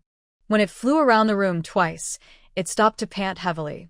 These symptoms resembled the early signs of a human city disease. The main difference between this disease and a cold was the foul smell in the infected person's breath. Right now, the pigeon's breath carried the smell, which could be detected if you got close. The smell wasn't strong, indicating it was newly infected. Meow. Dazhuang's bright blue eyes showed worry and concern for his little friend. Cuckoo. Cough. Cough. Ku. It says it feels okay overall, just a bit of coughing and sneezing. It's not feeling very bad, Xiaoli translated. It says it can eat a whole rabbit. Xiaolan handed it a few digestive tablets. Then go ahead and eat. Don't overeat. If you can't finish, put it in the fridge and keep eating it later. The pigeon grabbed a tablet and flew back onto Dazhuang's back. Meow? Are you really okay? Cuckoo. No problem, let's go eat. Dazhuang picked up the rabbit pressed under his paw and ran away with the bird. Yan Little Chin, the small cat napping on Xiaoli's pillow, saw her brother loving the bird and felt no jealousy. She opened her eyes to watch her brother's back as he ran away, let out a big yawn, shifted her position to get comfortable, and continued sleeping. Recently, she has been sleeping a lot. Besides eating and going to the bathroom, she naps from morning till night, acting like a sleepy little princess. Since she's not a mutant beast and has no special use, after a checkup confirmed she's healthy, everyone just leaves her be. Her only flaw is being very sleepy, but that's not a sickness, so no one worries about her. They let her sleep as she wants. Yesterday, one of the mice in my messenger team was coughing, probably infected, Xiaoli said while eating a quick meal from a box. Eat less, there will be a hot pot feast later, someone replied. I'm not eating, I'm busy. I told the little mice I'll train them for real combat practice tonight. The sooner they're trained, the sooner they can be useful. Sister Lan, you all are busy training your powers every day. I can't slack off either, Xiaoli said quickly while stuffing food into his mouth, cheeks puffed out. Sister, this disease can infect both humans and animals. It seems we can't avoid it. We just have to get through it ourselves. Xiaolan remembered the cough from when Jiao during their recent call. Could she also be infected? In her past life, she didn't pay much attention to mutant beasts and didn't know the disease could infect animals. If humans and animals inside and outside the city spread the disease to each other, no one would be safe. The air might be full of virus particles. She remembered she had gotten sick before, but she recovered quickly and soon awakened her space ability. Her current physical condition and living environment are much better than back then, so she believed she'd be fine this time. She hadn't taken the disease seriously. The people and small animals around her, except for Chef Gung Duofu and the cat Xiaohan, hadn't awakened their powers. She should give them more nutrients. Then everyone would just have to leave it to fate. The medical station at the base said there's no specific medicine or proven treatment for this special disease. Once you're done with your work, I'll save a hot pot for you. You should have some late-night snacks. Eating more can help fight the illness, Xiaolan advised Xiaoli. She then helped Gung Duofu prepare a large amount of hot pot ingredients, filling a big table. When Jiao and her group arrived and started eating, there were 12 of them, plus a few from Xiaolan's side. They gathered in the newly arranged dining room on the first floor, sitting around a long table, each with a small hot pot and a choice of ingredients.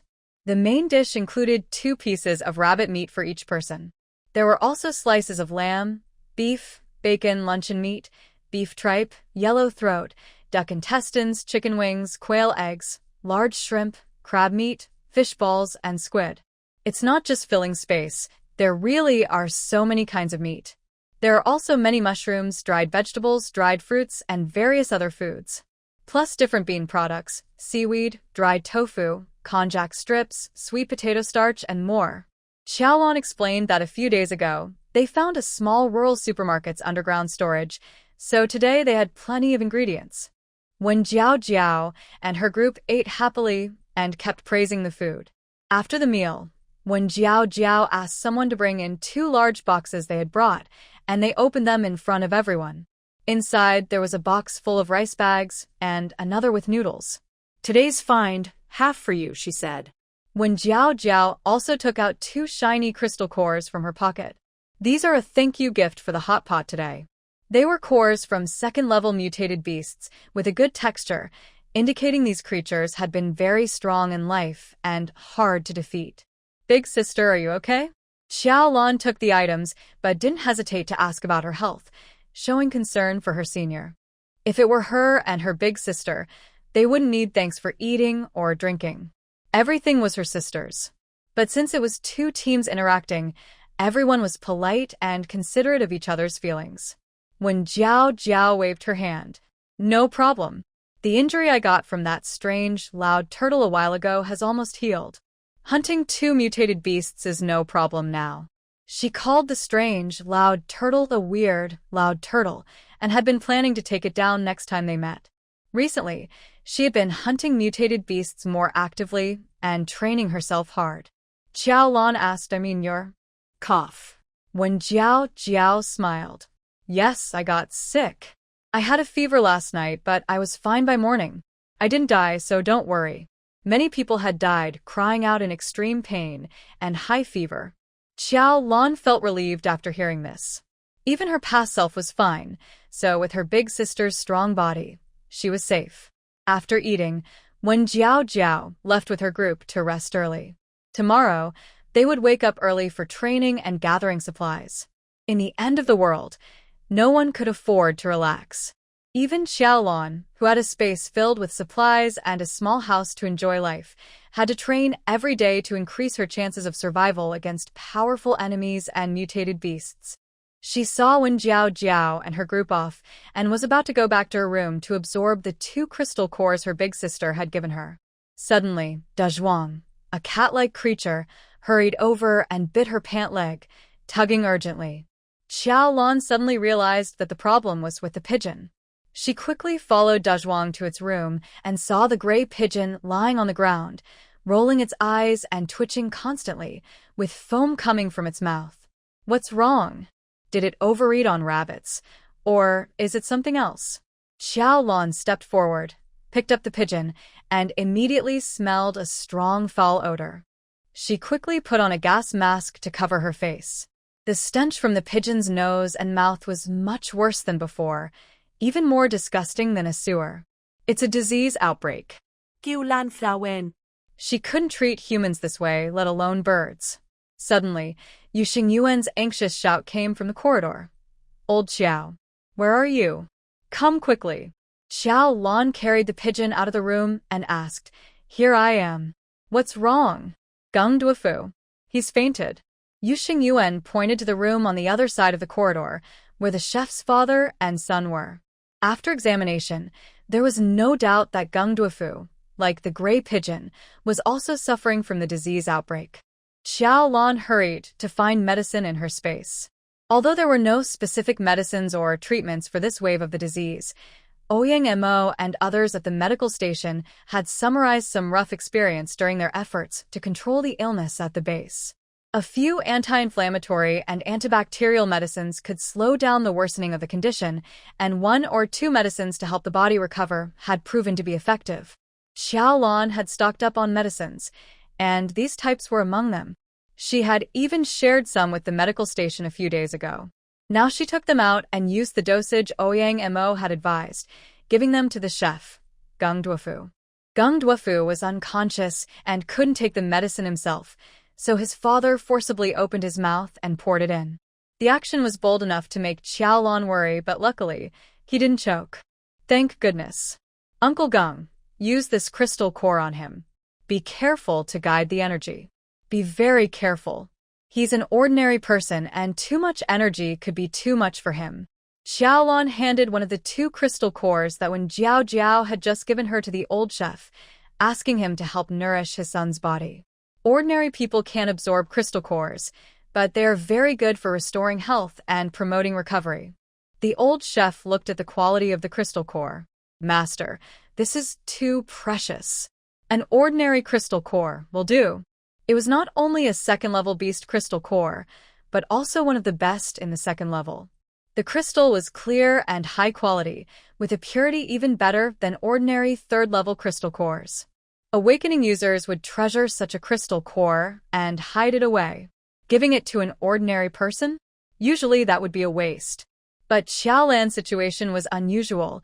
She had plenty of crystal cores.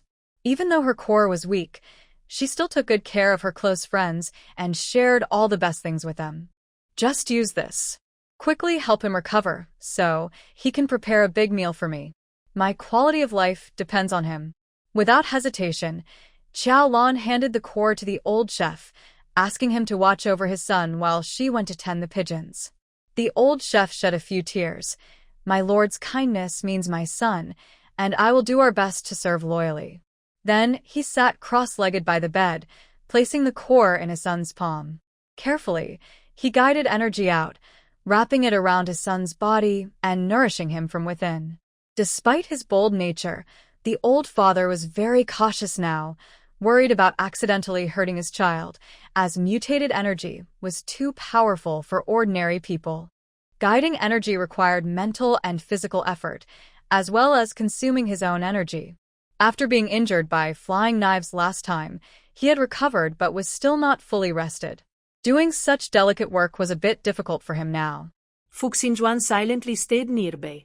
Whenever the old chef looked tired, he would send him more energy to help him regain strength. Together, they kept watch over Gung Duofu all night.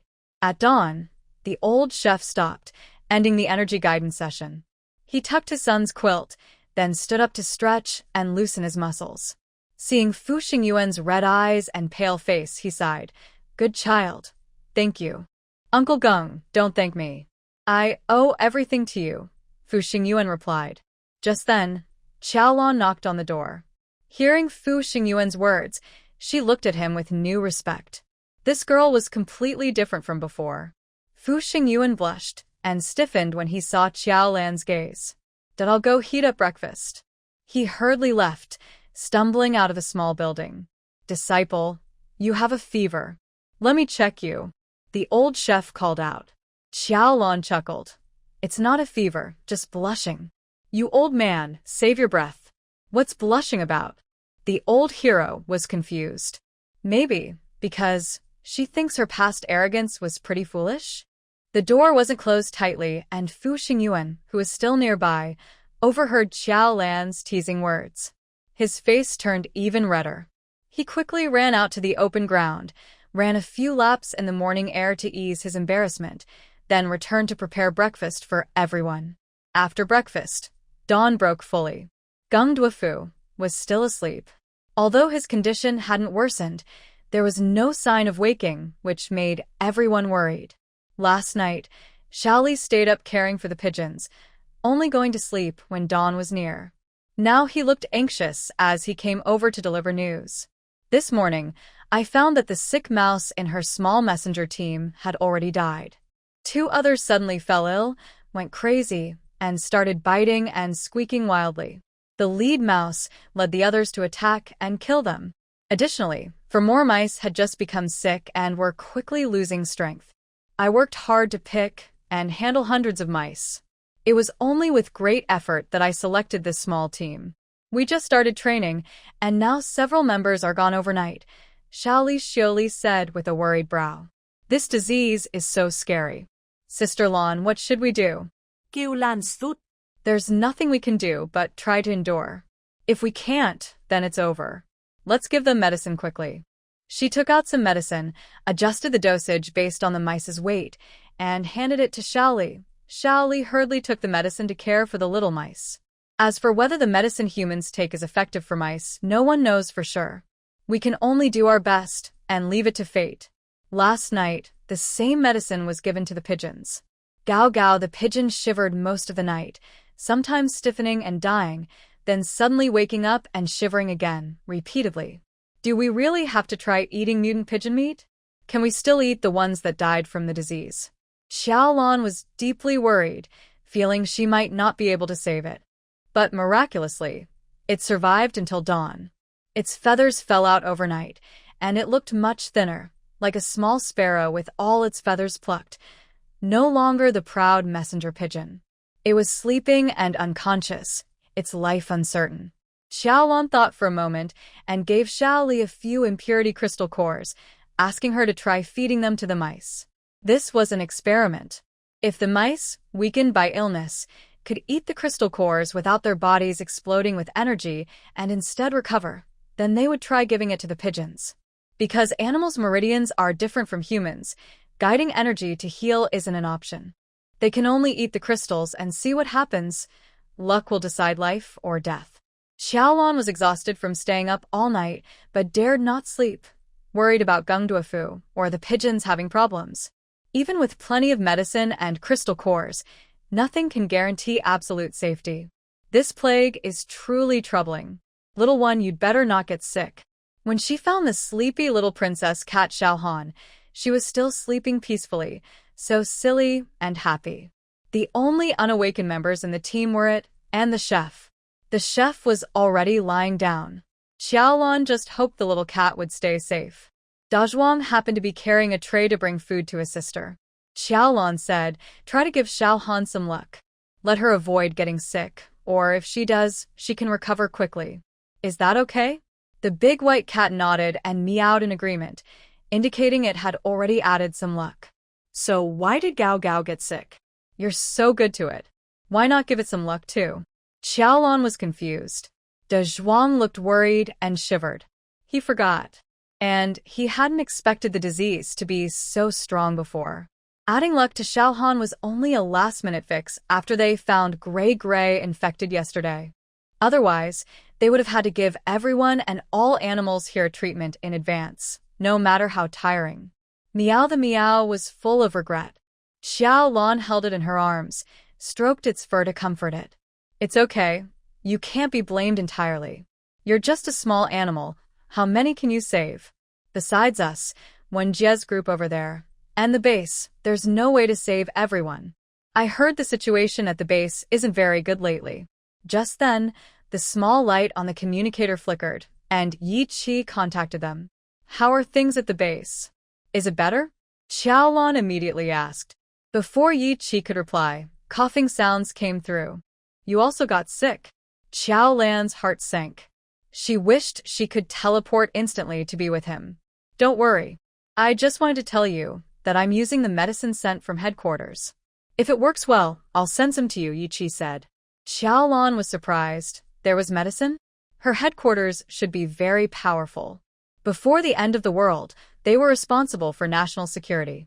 Even though the official system is now paralyzed, some remaining departments can still exert some power, right? She immediately said that some people here are already sick. "I'll go get the medicine now." She prepared to take out her plane from the space to deliver it quickly within the city, to Gungduafu and Gray. But Yi Qi stopped her. "The medicine just arrived last night. The process and method of use are very strict. I need to understand it first before giving it to you. It's not appropriate to give it to ordinary people without proper preparation. Are you okay?" "Of course. You know my abilities are strong, and I'm in good health." Yi Qi's voice was gentle, and he also told Xiaolan that besides the medicine, the mental comforter at the base, who has awakened abilities, has already been using their power for disease treatment, and it's showing some effect. He will send someone over later to help Xiaolan. "Thank you then. Do you still need to thank me?" Yi Qi briefly chatted, and then ended the call. Xiaolan looked at the quiet small communicator and felt a bit strange. She knew Yi Qi was busy every day, managing the base and improving his abilities, with little free time. Every other day, he makes time to contact her. Besides expressing his longing, they also talk about the base and the city. He reports his weight daily, to show he's trying to gain weight. Usually they chat for at least 3 to 5 minutes. Sometimes, the conversation ends quickly after just a few words, which never used to happen before. He doesn't report his weight then either. Honestly, Xiaolan is a bit worried about Yi Qi, but his voice sounds normal and steady. He only coughs a couple of times, which doesn't seem serious. Is he just too busy? Xiaolan sets the frequency and contacts Yi Qi. After a few flashes of the signal indicator, there's a crackle and the line connects. "Hey, are you really okay?" "Honestly, if not, I'll fly over to check on you right now," she says first. But it's not Yi Qi on the line. It's Old Song. "Miss Xiao, please try again later. There's a zombie attack nearby. The captain just took some people to handle it. They left the communicator on the table and forgot to bring it. Do you want me to help?" How many zombies are there? Old Song replies, "About 5 or 6. It should be fine, they can handle it. Miss Xiao, I have to go now." Bye. The communication cuts off again. Xiaolan hears that Yi Qi can still lead people to fight zombies, so his health probably isn't too bad. She feels relieved and goes back to watch over the pigeons and Gungduafu. Inside the base, Old Song puts down the communicator. Captain, I think I did okay, right? I should have calmed her down. Miss Chiao probably won't suddenly come to check if you're lying. Yi Chi slowly nods, but doesn't have the energy to speak. His last normal contact with Xiaolan exhausted his remaining strength. The infection hit suddenly. An hour ago, he felt unwell, and within 5 minutes, he almost died. Ouyang Mo and his team rushed to save him, restoring his breathing and heartbeat. Last night, the headquarters surprisingly airlifted new medicine meant for post-disaster disease. But the instructions and warnings filled a long list, making Yi Chi cautious. He planned to test it on animals first, see if there were significant side effects, then consider using it in the base. However, his own health was very poor. Even after emergency treatment, he kept nearly dying. Living on the edge of life and death, the medical team dared not leave his side. Reluctantly, he decided to try the medicine himself. The room was sealed tight, curtains drawn, and guards stationed outside to keep others away. Only trusted staff and the treatment team were present for the trial. Ding, ding, ding. Unexpectedly, just half a minute after taking the medicine, the various medical monitors connected to Yi Chi started to beep loudly. All functions are completely down. The medical team immediately rushed in. The rescue took more than 10 minutes. Only then did his heartbeat restart. It was very dangerous. After waking up, he felt death was near and experienced it very strongly. So, he contacted Xiaolan. If he really died this time, he wanted to hear her voice before leaving. The steady voice from the communicator was something he worked hard to maintain, so she wouldn't worry. Captain, how are you feeling now? Old Song finished comforting Xiaolan and rushed to the bed. Yi Chi's face was pale and gray, lifeless, lying on the bed with very weak breathing. Don't disturb him. He's trying to recover and resist his body's rapid decline. By the bed, Yin, an awakened mental comforter from the base, gently pushed Old Song aside. She continuously emitted gentle, water-like energy waves, wrapping Yi Chi like a soft cocoon. Old Song quickly stepped back. The medical team was nervously monitoring the data on various instruments. Despite the cold winter, Yin was wearing only a thin long dress made of brownish-blue fabric, patched but neat. Her calm, composed posture gave her a pure aura, making her look dignified even if she wore a tattered cloth. She lowered her head, her long dark hair hanging over her chest, hands folded over her abdomen, resembling a gentle goddess statue. Are you going to Scarborough Market? Parsley, sage, rosemary, and thyme. Please say hello to someone living there for me. Tell him to make a simple cloth shirt. No need for sewing or seams. Suddenly, she started singing in the long silence. It was a folk song originating from the continent across the sea, dating back to the Middle Ages. The melancholic and melodious tune was softly sung by her slightly hoarse voice. No one knew how much time passed. That beautiful song seemed to last forever. Outside the window, the daylight gradually dimmed, and night quietly fell. Inside the room, everyone, including Old Song and 2 early-stage awakened individuals, had become calm from the singing.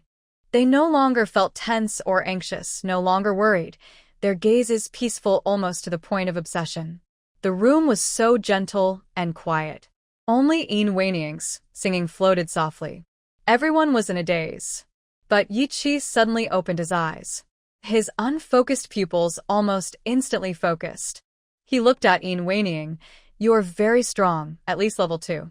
Yin stopped singing, lifted her long eyelashes, and looked at Yi Chi with a gentle smile. Actually, I am level 3. The day before yesterday, my crystal core just completed its 3rd transformation. Why did you lie about your abilities when joining the base? Yi Chi asked. When Yin arrived at the base, she claimed to be a beginner who had just awakened. Unexpectedly, she is now the highest level psychic in the base, even higher than Yi Chi. If the base doesn't meet my expectations, I don't want to reveal my true strength or attract unwanted attention. Please understand my need for self-protection.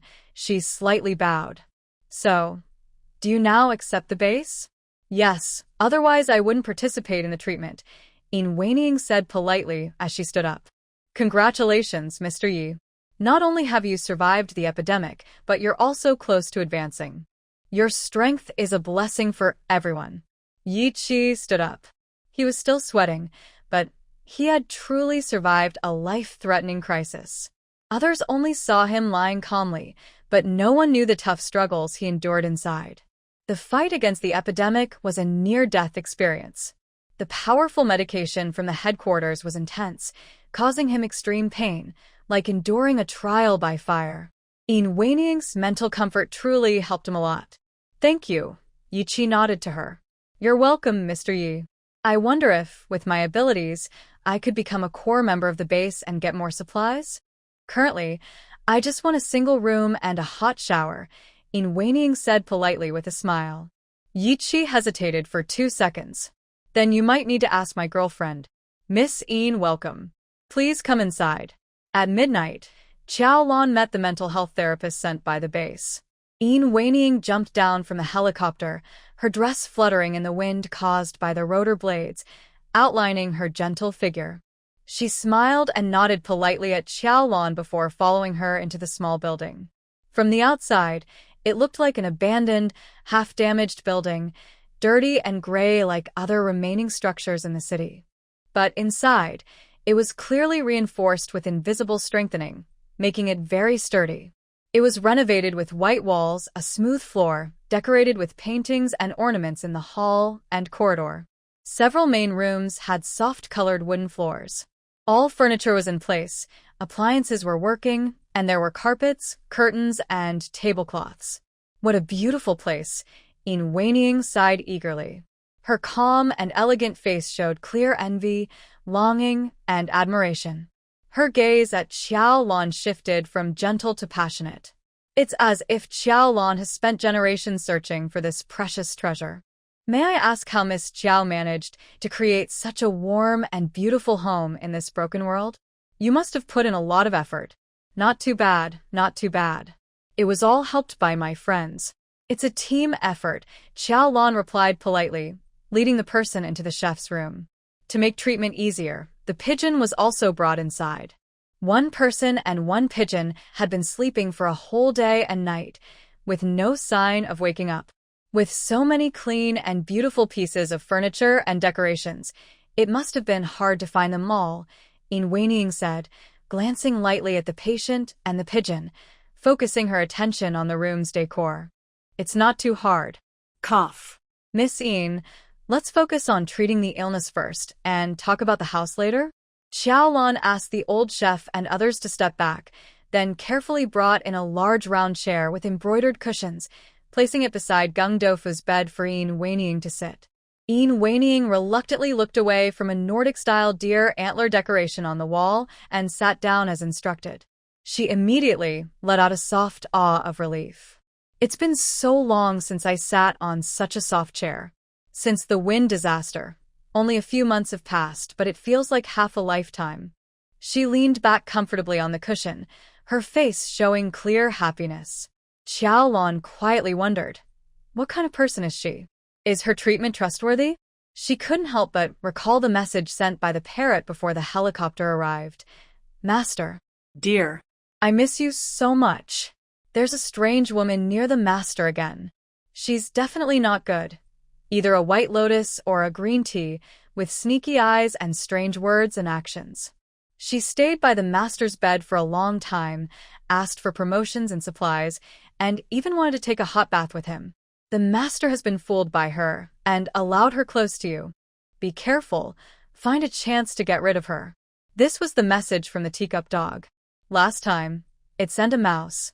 This time, it somehow found a mutated parrot that's now level 1, flying super fast. Before Wenying arrived at the safe house outside the city, it had already relayed this secret report to Xiaolan and others. Of course, Xiaolan didn't believe what the teacup dog said. Last time, it claimed Yi Qi was sleeping and eating with a woman. That was already ridiculous. This time, talking about taking a bath together was even more unbelievable. Yi Qi isn't that kind of person. But this elegant and dignified Miss did seem a bit strange in her words and actions. Miss please take a look. Is there any way to treat him? And what about this pigeon? Xiaolan took a deep breath and spoke loudly, waking Yin Weining from her comfortable trance.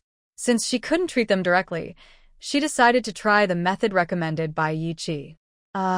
Sorry, I got distracted because the environment here is so relaxing.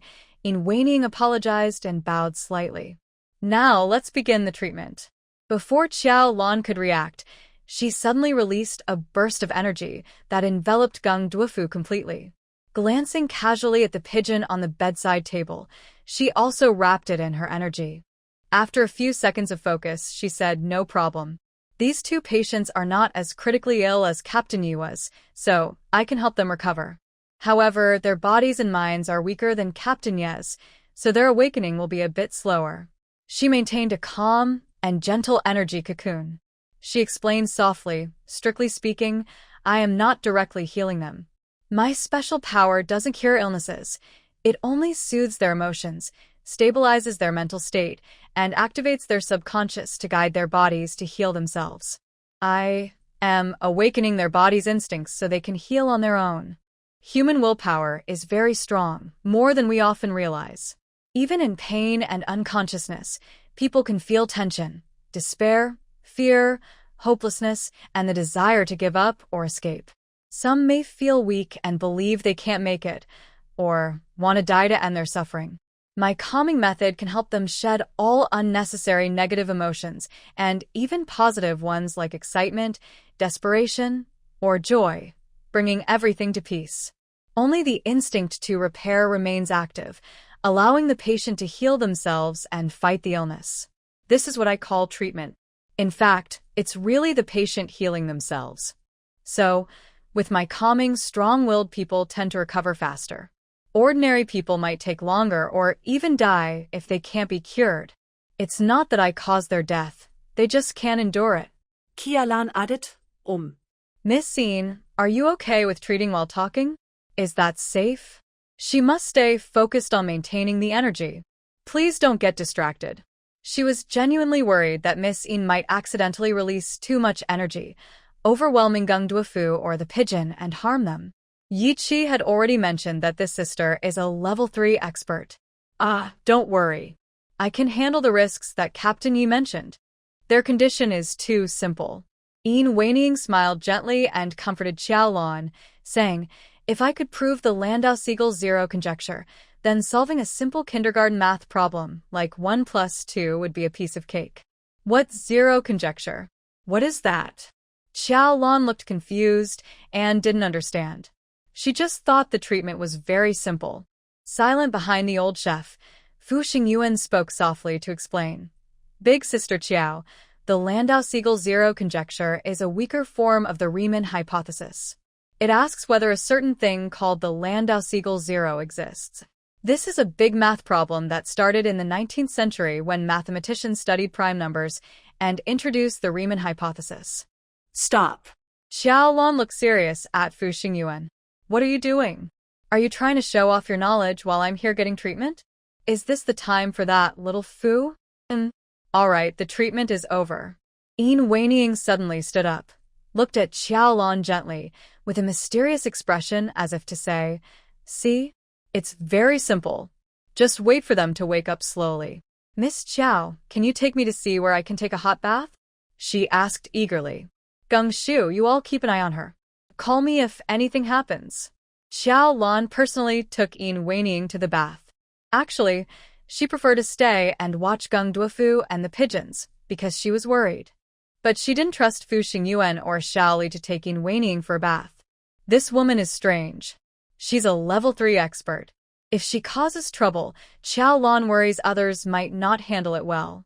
Actually, she might not be able to handle it herself, but she decided to go ahead anyway.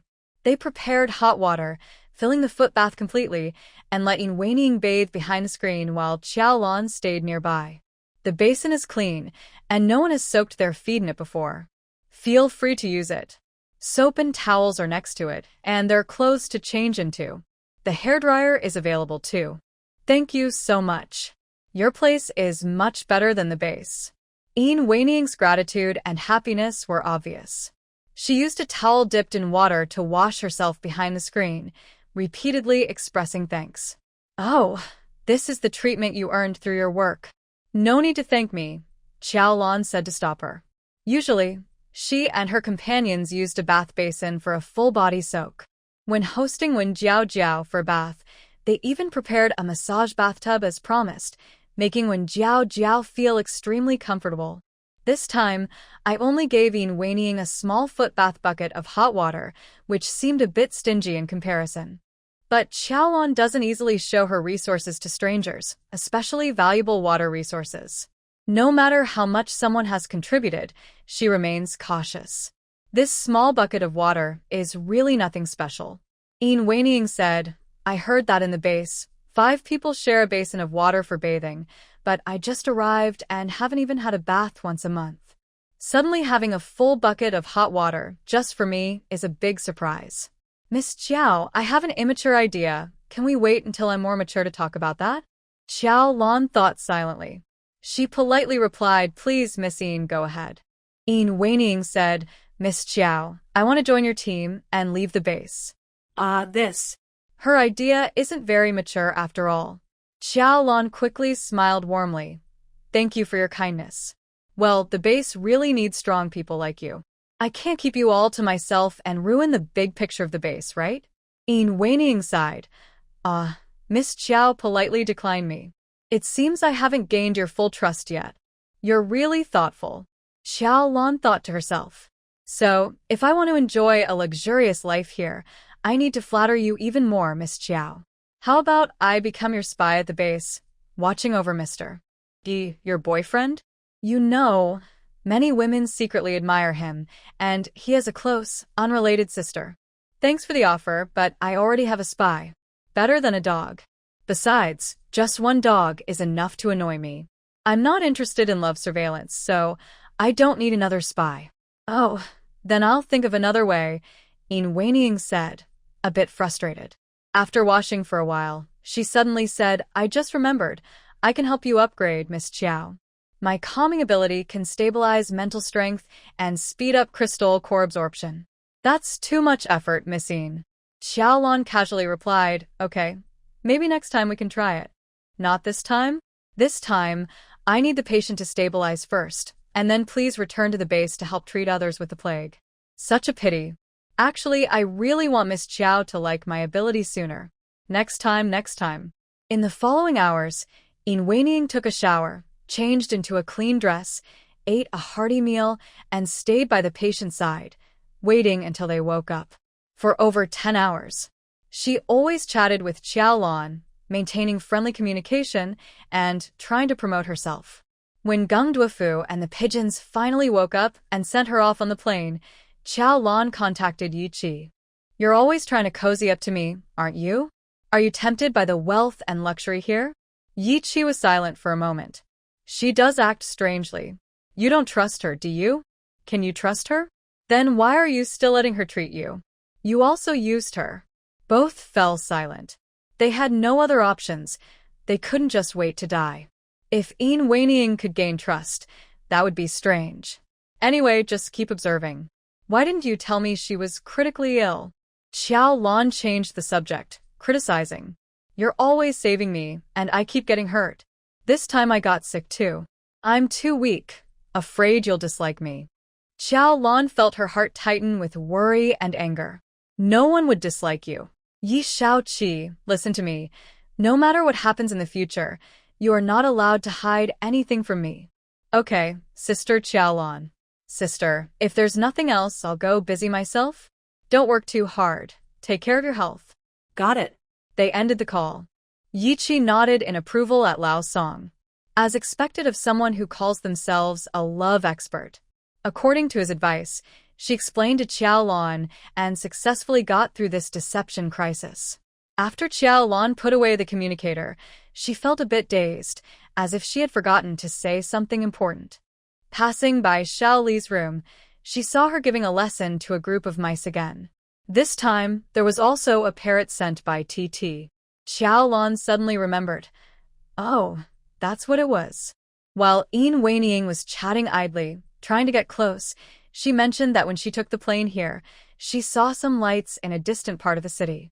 Remember, the entire city's power was out, and it was pitch dark everywhere at night. Even survivors with lighting equipment dared not turn on lights for fear of danger. So, what was that light?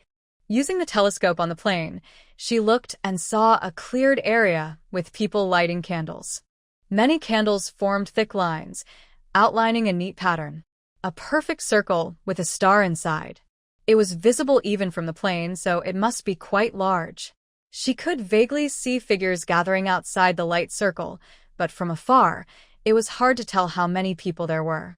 Weining roughly estimated from the air that it was probably in the northern part of the city, but she didn't know exactly which street. Xiaolan remembered this and already sent a few of the best-trained mutant mice from Xiaoli's team to explore the northern city area. She forgot to mention this just now during the call. Members of the aircraft base will definitely report when they return. Yiqi will probably also investigate this unusual situation. Xiaolan decides to wait until the mice gather some information before exchanging clues and discussing with Yiqi. In the kitchen, the sounds of meowing and cooing drew Xiaolan over. She saw De Zhuang pulling out fresh beef, lamb, and chicken from the food storage box, feeding pieces to Gray the pigeon. Next to them, Geng Duofu was squatting, holding a plate and quickly eating.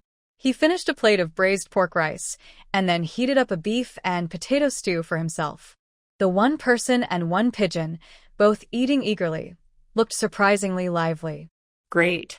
Xiaolan Edgarlim happily. It seems Weining is quite capable and the treatment is working well. Based on her past experience, such intense eating means her condition is really improving. Unfortunately, after she recovered in her previous life, she was starving and wanted to eat everything she saw, but she couldn't find enough food, so she had to go hungry. Now she has plenty of food, so she can let her friends eat to their heart's content. Eat more and recover faster. Keep it up, everyone, and get back to normal soon. Xiaolan Enkao. Contrasting with the joyful atmosphere here, there was a little trouble at Yiqi's base. It's common for people to eat more after recovering from an illness. The daily food supply at the Blood Dawn base was fixed. Even though Yiqi had previously ordered double portions for the recovered, it couldn't satisfy everyone's hungry stomachs. Some members who recovered early had enormous appetites. Yiqi, who had just recovered herself, empathized and was discussing with the administrators whether to give the recovered members an extra portion. At that moment, the team responsible for entry and exit registration sent a report. A few groups of people are unhappy with our food supply and have left to join other places. So far, 37 have left. Other places? The administrators in the meeting were puzzled. Are there other places in City C that can supply food more reliably than their base? Where did they go? I heard they went to the northern district called something like Tian. Tian something base. Tian what? Don't even know the name? The team member scratching his head replied, I don't know. Those people didn't specify. It seems they themselves aren't clear. Places with unknown names, and they just leave to join them? Abandoning the security, stability, dormitories, and food of their own base to go to a strange place? This isn't like moving or changing jobs before the apocalypse. If they go somewhere with no food or water, they could die. More than 30 people left. Why? Is there really more food there than here? Is there such a magical place in the north of the city? I never knew before. The base usually doesn't stop members from leaving. The rules are relaxed. Anyone who wants to go can register, leave some supplies for the base, and then leave. Of course, if someone makes a mistake, they must accept punishment before leaving. Leaving is not seen as escaping punishment. Leaving doesn't mean you can never come back. But if you leave, you can't rejoin within 3 months.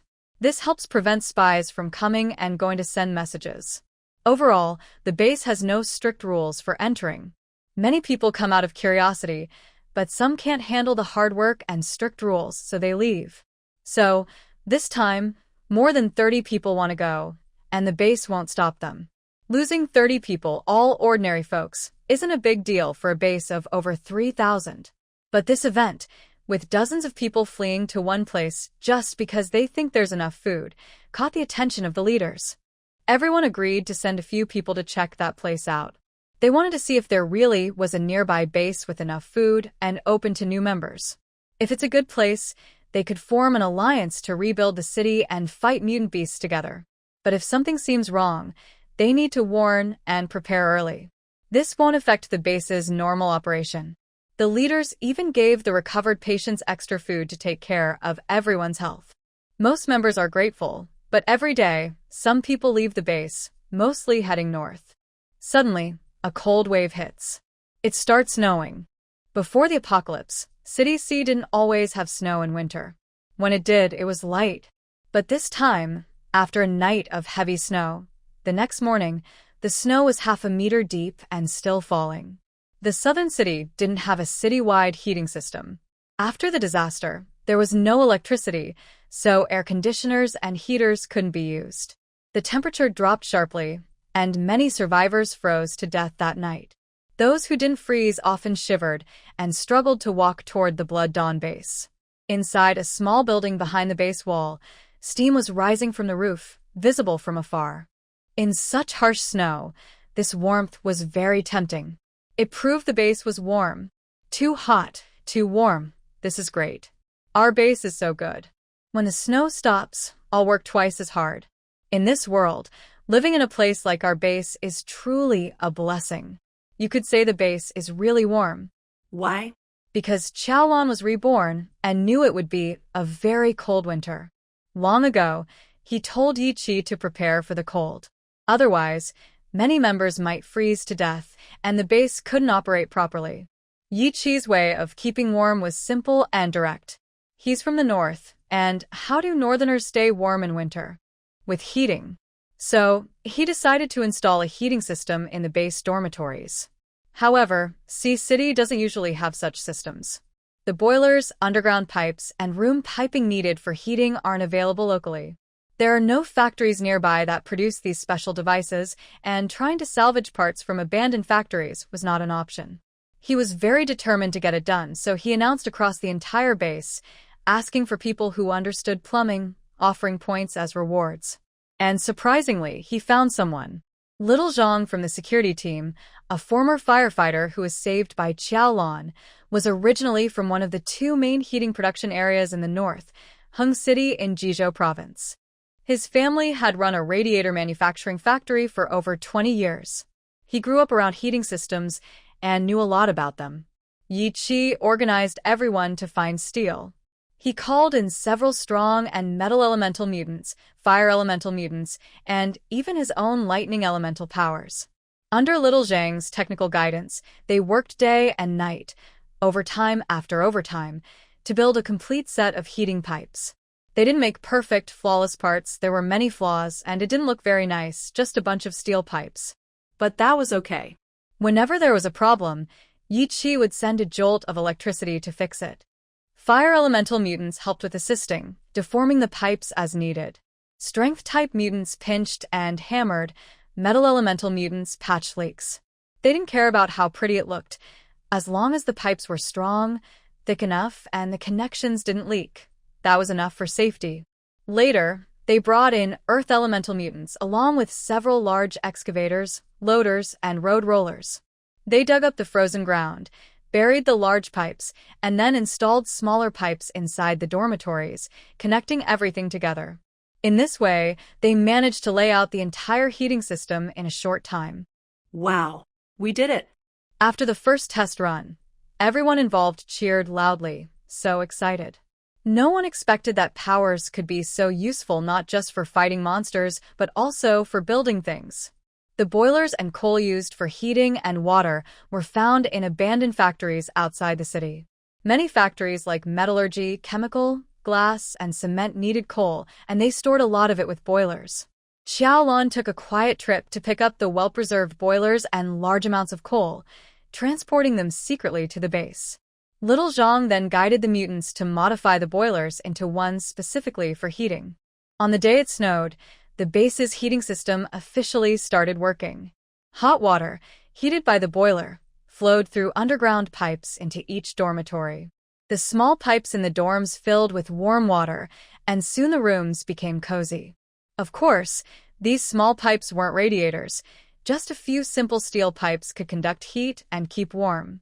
Making fancy radiator shapes was too complicated and wasted energy, so it wasn't necessary. The indoor temperature was usually over 10 degrees Celsius, much warmer than outside, which was below freezing. Because of this warmth, many people, including many mutants, came to the base. The population quickly grew to 5,000. New arrivals didn't have special rooms. They were just temporarily arranged in shared dorms with dozens of people. Still, everyone was happy. And they could see a doctor here too. People infected with the virus had dedicated areas, medicine, doctors, and spiritual comforters who sang calming songs. The death rate was much lower than in the city. Even if someone died, it was peacefully, with proper end-of-life care. I regret not coming here sooner. I heard the rules were strict before, and I thought I would be enslaved. I really hope this base grows strong and someday rebuilds the city. The new members quickly became impressed with the living conditions and full of hope. So, in this cold winter, in a ruined and hopeless city, the Blood Dawn base was like a small boat floating quietly in troubled times, moving forward, leading its passengers to find a green oasis of hope. The snow fell intermittently for about 10 days. After it stopped, the sky cleared, blue and spotless. But the temperature was even colder than when it was snowing. There's a saying, snow doesn't feel cold, but melting snow does, because melting snow absorbs heat from the air and increases humidity, making clothes less warm. Here, take your down jacket, thick coat, waterproof shell, and all kinds of warm clothes. Choose freely.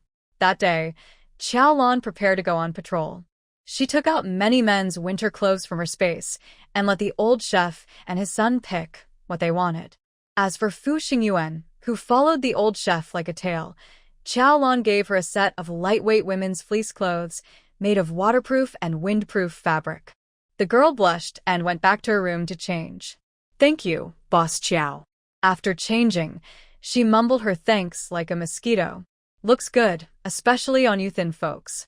Xiaolan looked at Fu Xingyuan, whose slim figure was outlined by the fitted clothes, and felt very envious. She pinched her own waist fat, still quite a lot. Agreeing not to diet, Yiqi secretly switched to fitness and weight loss training. She increased her daily physical exercises and combat drills, almost like a tough, hellish routine. The intensity of her workouts was similar to the special abilities training at the base. Finally, she saw some results and felt her waist was a little smaller. She was secretly proud, but now comparing herself to others, she felt very annoyed. Xiao Fu doesn't need to lose weight, and is still so slim. She works hard but still wears the same clothes and looks round like a tube. Slim fit clothes? What's the point? They make her waist look even thicker. Let me breathe some slim air. Xiaolan pulled Fu Xingyuan over, hugging her slim waist to feel it. She sighed. "When can I be as thin and beautiful as you?" Fu Xingyuan's body stiffened and replied weakly, You are already very beautiful." "Haha, do you really believe that when you say it?" Xiaolan released her angrily. "You. Chowda you." Fu Xingyuan hesitated for a long time and said, "You have a kind heart." "Thank you," Xiaolan said, praising her sincerely. After the two old chefs put on their clothes, the group of four set out. Leaving the small building with air conditioning and full-floor water heating blankets, the cold outside air instantly made everyone shiver.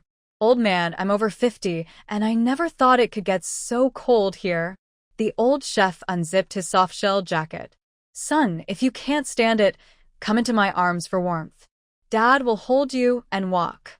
Gung Duofu quickly zipped up his father's jacket again. "Dad, I'm not cold. My down jacket is thick."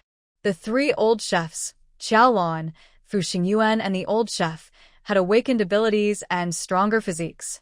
They all wore double-layer jackets.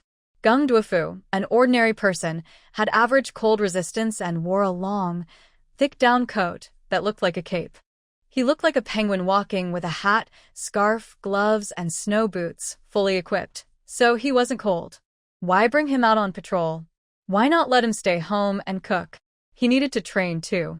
Surrounded by awakened protectors, He still had to get familiar with a post-apocalyptic environment and develop survival skills. His physical strength also needed to improve. Otherwise, even with protection, he might be eliminated. So, Xiaolan often arranged training for him and occasionally took him out for walks. Hey, luck is on our side. After walking 2 or 3 kilometers through snow that was waist-deep or even chest-deep in some places, Xiaolan heard the chirping of mutated sparrows. From the sound, they were about 300 meters away, at least 3 or 4 of them. Why do sparrows talk about heads? Because after they mutate, their bodies become larger, at least as big as a fat swan, or even comparable to an ostrich. Counting them by heads doesn't seem to reflect their strength. Nearby, the snow is higher than Xiaolan's head, and everyone is pushing through the snow together. Xiaolan is preparing for a hunt. Although the mutated sparrows are not poisonous, they are not tasty. Their meat is sour and tough. She definitely won't eat them. The hunt is mainly for crystal cores and to practice fighting skills. But she is short and can't see what the sparrows are doing, so she asks the taller person to look. You're the tallest, take a look and see what those big birds are doing. Count how many there are. Gung Duofu stands on tiptoe, stretches his neck, and looks into the distance. 1, 2, 3. 5 in total. Wow, that one is really big. They are. Before he finishes, everyone feels a strong gust of wind. A huge shadow blocks the sun, with hooked claws shining coldly, suddenly appearing before everyone. Who has seen a sparrow over 2 meters long? With wings spread on both sides, they must be over 6 meters wide. Squawk. It descends like a big plane, one claw aiming at Gung Duofu, the other at Xiaolan, grabbing fiercely. Xiaolan wants to hunt, and so does the bird. It treats everyone as prey, targeting only the fattest. Son, get back. The old chef kicks his eldest son away with a kick, keeping him away from the bird's claws, then raises his knife to face it. Clang. The sharp, dark brown claws of the big bird clash with the kitchen knife. They make a metallic ringing sound. The old chef, nearly at level 1, can't cut through the bird's tough outer shell with one strike. The bird's claw presses down on the blade, and its flying momentum pushes the old chef back. Its other claw continues to grab Xiaolan. Xiaolan rolls away on the ground, shooting directly into the bird's eye. Squawk. The bird is surprisingly fast, quickly turning its head to dodge the bullet. Fu Xingyuan adds energy to both the old chef and Xiaolan, then quickly runs away. This girl has become braver and finally dares to fight during battle. While Xiaolan and the old chef are fighting the big bird, she runs over to help Gung Duofu up from the snow. They're watching us. It seems they want to attack. Gung Duofu is dizzy and continues what he was about to say. Fu Xingyuan tells him to shut up. They are already attacking. Save your energy. Chirp. Flap. After the first big bird, the other 4 mutated sparrows fly over. 5 giant birds, sharpening their claws, treat Xiaolan and others as rare delicacies in the snow. Just like before the apocalypse, food is hard to find in the snow. Sparrows see something edible and pounce. These 4 living people have excited the sparrows a lot. Chirp. The biggest bird at the front is busy attacking Xiaolan and the old chef. It gives commands for its smaller friends to go after Fu Xingyuan and the other person, who look easier to handle. Sure enough, the 4 mutated sparrows head toward the 2. Quick. Run. Fu Xingyuan isn't a fighter. She pulls Gung Duofu into the snow. There's nothing she can do, surrounded by tall snow that collapses under her step, making normal walking impossible. She decides to hide in the snow. Chirp, chirp, chirp, chirp. The sparrows flap their wings and toss snow, trying to dig out their prey. Zhou Laoda. Help! Fu Xingyuan is scratched by a sparrow and starts crying in fear. What should I do? I'm still useless. Even sparrows can't be handled by me. Ah, ah, ah. Screaming, she flails her arms and legs in the snow. With a few thuds and the sparrow screams, she somehow hits and knocks several sparrows away. Chirp. The fallen sparrows glare angrily at her. You're the trash. Fu Xingyuan struggles to get up from the snow, wiping tears and angrily shouting at the angry sparrow. This guy must be at level 3. Xiaolan quickly judges the opponent's level based on the big bird's energy fluctuations and attack power. The old chef wields a large kitchen knife, swinging it freely and suddenly throwing another knife to attack like a flying dagger. This is a skill he practiced secretly after losing to flying dagger users last time. He can throw the knife at an angle so it can fly back like a boomerang. If the knife hits something easy to cut, it will cut through and fly back. But if it hits something hard or is deflected, the knife's flight path will change, and it might not come back. He's not perfect at this yet, so he keeps extra knives on him in case one is thrown and doesn't return, leaving him without a weapon. Don't worry, my lord. Even at level 3, I can fight for hundreds of rounds. The old hero is knocked into the snow by the big bird's wing, but shouts bravely. Xiaolan wants to tell him to be careful, but before he can speak, he's also knocked away. The hard wings hit him, making him hurt, and he falls deeper into the snow, unable to get up quickly. The large bird found it hard to move in the snow, but it had wings. It flapped a few times and took off into the sky, then swooped down toward Xiaolan. Hey. Only targeting the fat ones? Are you starving? In that moment, Xiaolan found another reason to lose weight. If she didn't slim down, the mutated beasts would target her first. It was too dangerous. Above her was the big bird trying to attack, but she was stuck in the soft snow and couldn't dodge or move quickly, feeling very passive. Seeing this, Xiaolan knew she couldn't keep avoiding forever. Even if she escaped this time, there would be more next time. They couldn't break through the big bird's defenses, so they could only let it run wild. She needed to solve the problem at its root. Killing the mutated beast was not only about fighting from the outside, but also attacking from within. Think differently. Eat up, all yours. Just as the big bird was about to reach her, Xiaolan quickly released food from her space. Fresh lamb chops, beef steaks, pork, chicken, and duck. Her space had a strong preservation function. The food she stored before the apocalypse was still fresh and bloody, as if just slaughtered. Gah. The big bird only had time to make a sound before its beak was covered. It ate large chunks of fresh meat happily, too focused on the delicious food to care about Xiaolan. It swung its neck, swallowing piece after piece. Xiaolan threw 2 more pieces of meat farther and higher, and the bird flew away, without noticing, focused on devouring the meat. Dos pájaros eat. Before mutation, sparrows were omnivores, mainly eating grains and seeds. During breeding, they ate insects. In winter, when hungry, they would eat discarded human food, including meat. In the apocalypse, mutated sparrows mainly ate meat. If they couldn't find meat, they would eat plants. So, these fresh meats Xiaolan threw were exactly what the big bird loved. It ate happily. Meanwhile, a few smaller sparrows attacking Fu Xingyuan and the others, after being beaten down, lost the will to fight. When they saw the meat, they flew over eagerly. But they didn't dare to the food before the big bird finished eating. Xiaolan lay in the snow, not bothering to get up.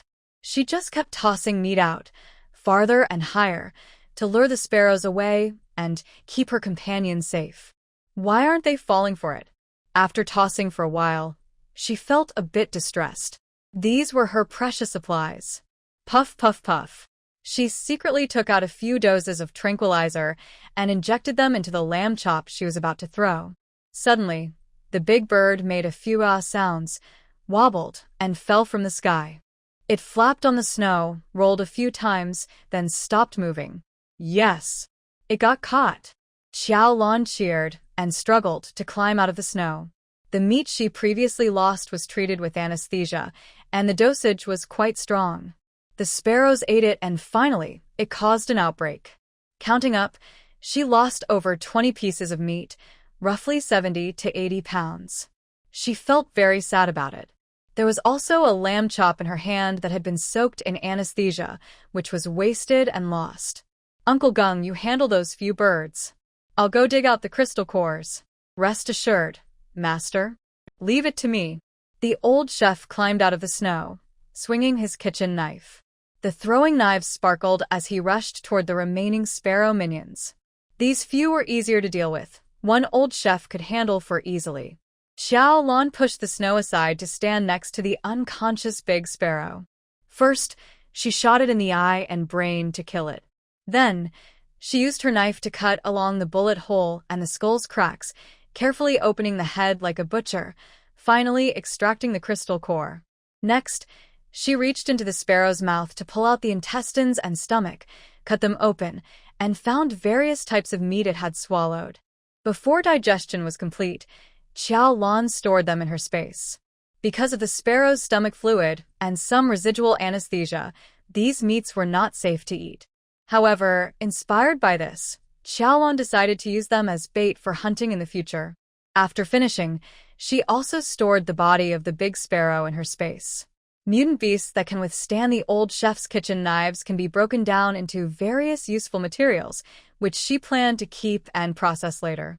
Although she lost several pounds of meat, the materials from the sparrows and the crystal cores were much more valuable than the meat itself. This battle was quite rewarding. Meanwhile, the old chef had already taken care of the other sparrows. Fu Xingyuan and Geng Duofu also came over to join her. Xiaolan went to extract the crystal cores, all of which were first level, and she distributed them to everyone on the spot. Change into clean clothes, absorb energy here, and detoxify at the same time. She took out her snow removal tools, cleared the snow around, and prepared a few meter-wide open space. The men and women turned their backs to each other, took off their outer layers, and changed into new clothes. Since the snow and rain at this stage contained slight toxins, everyone was wrapped up tightly when they went out. They also took care to avoid direct skin contact with the snow while walking. But during the fight, it was inevitable to get some snow on them. At this point, they needed to remove the snow-covered clothes, change into clean ones, and use the crystal cores to warm their bodies, quickly clearing any absorbed toxins to prevent them from accumulating inside. Many survivors in the city had died from rain and snow, mostly because they drank the contaminated water directly, allowing toxins to spread quickly to their organs. Those whose skin was contaminated with toxins and did not use crystal cores to detoxify in time also fell ill. Most of these people were already weakened from hunger and malnutrition, making their toxin resistance even worse. However, the toxins in the snow and rain are not very strong. As long as they are treated promptly and the body is not too weak, most problems can be solved.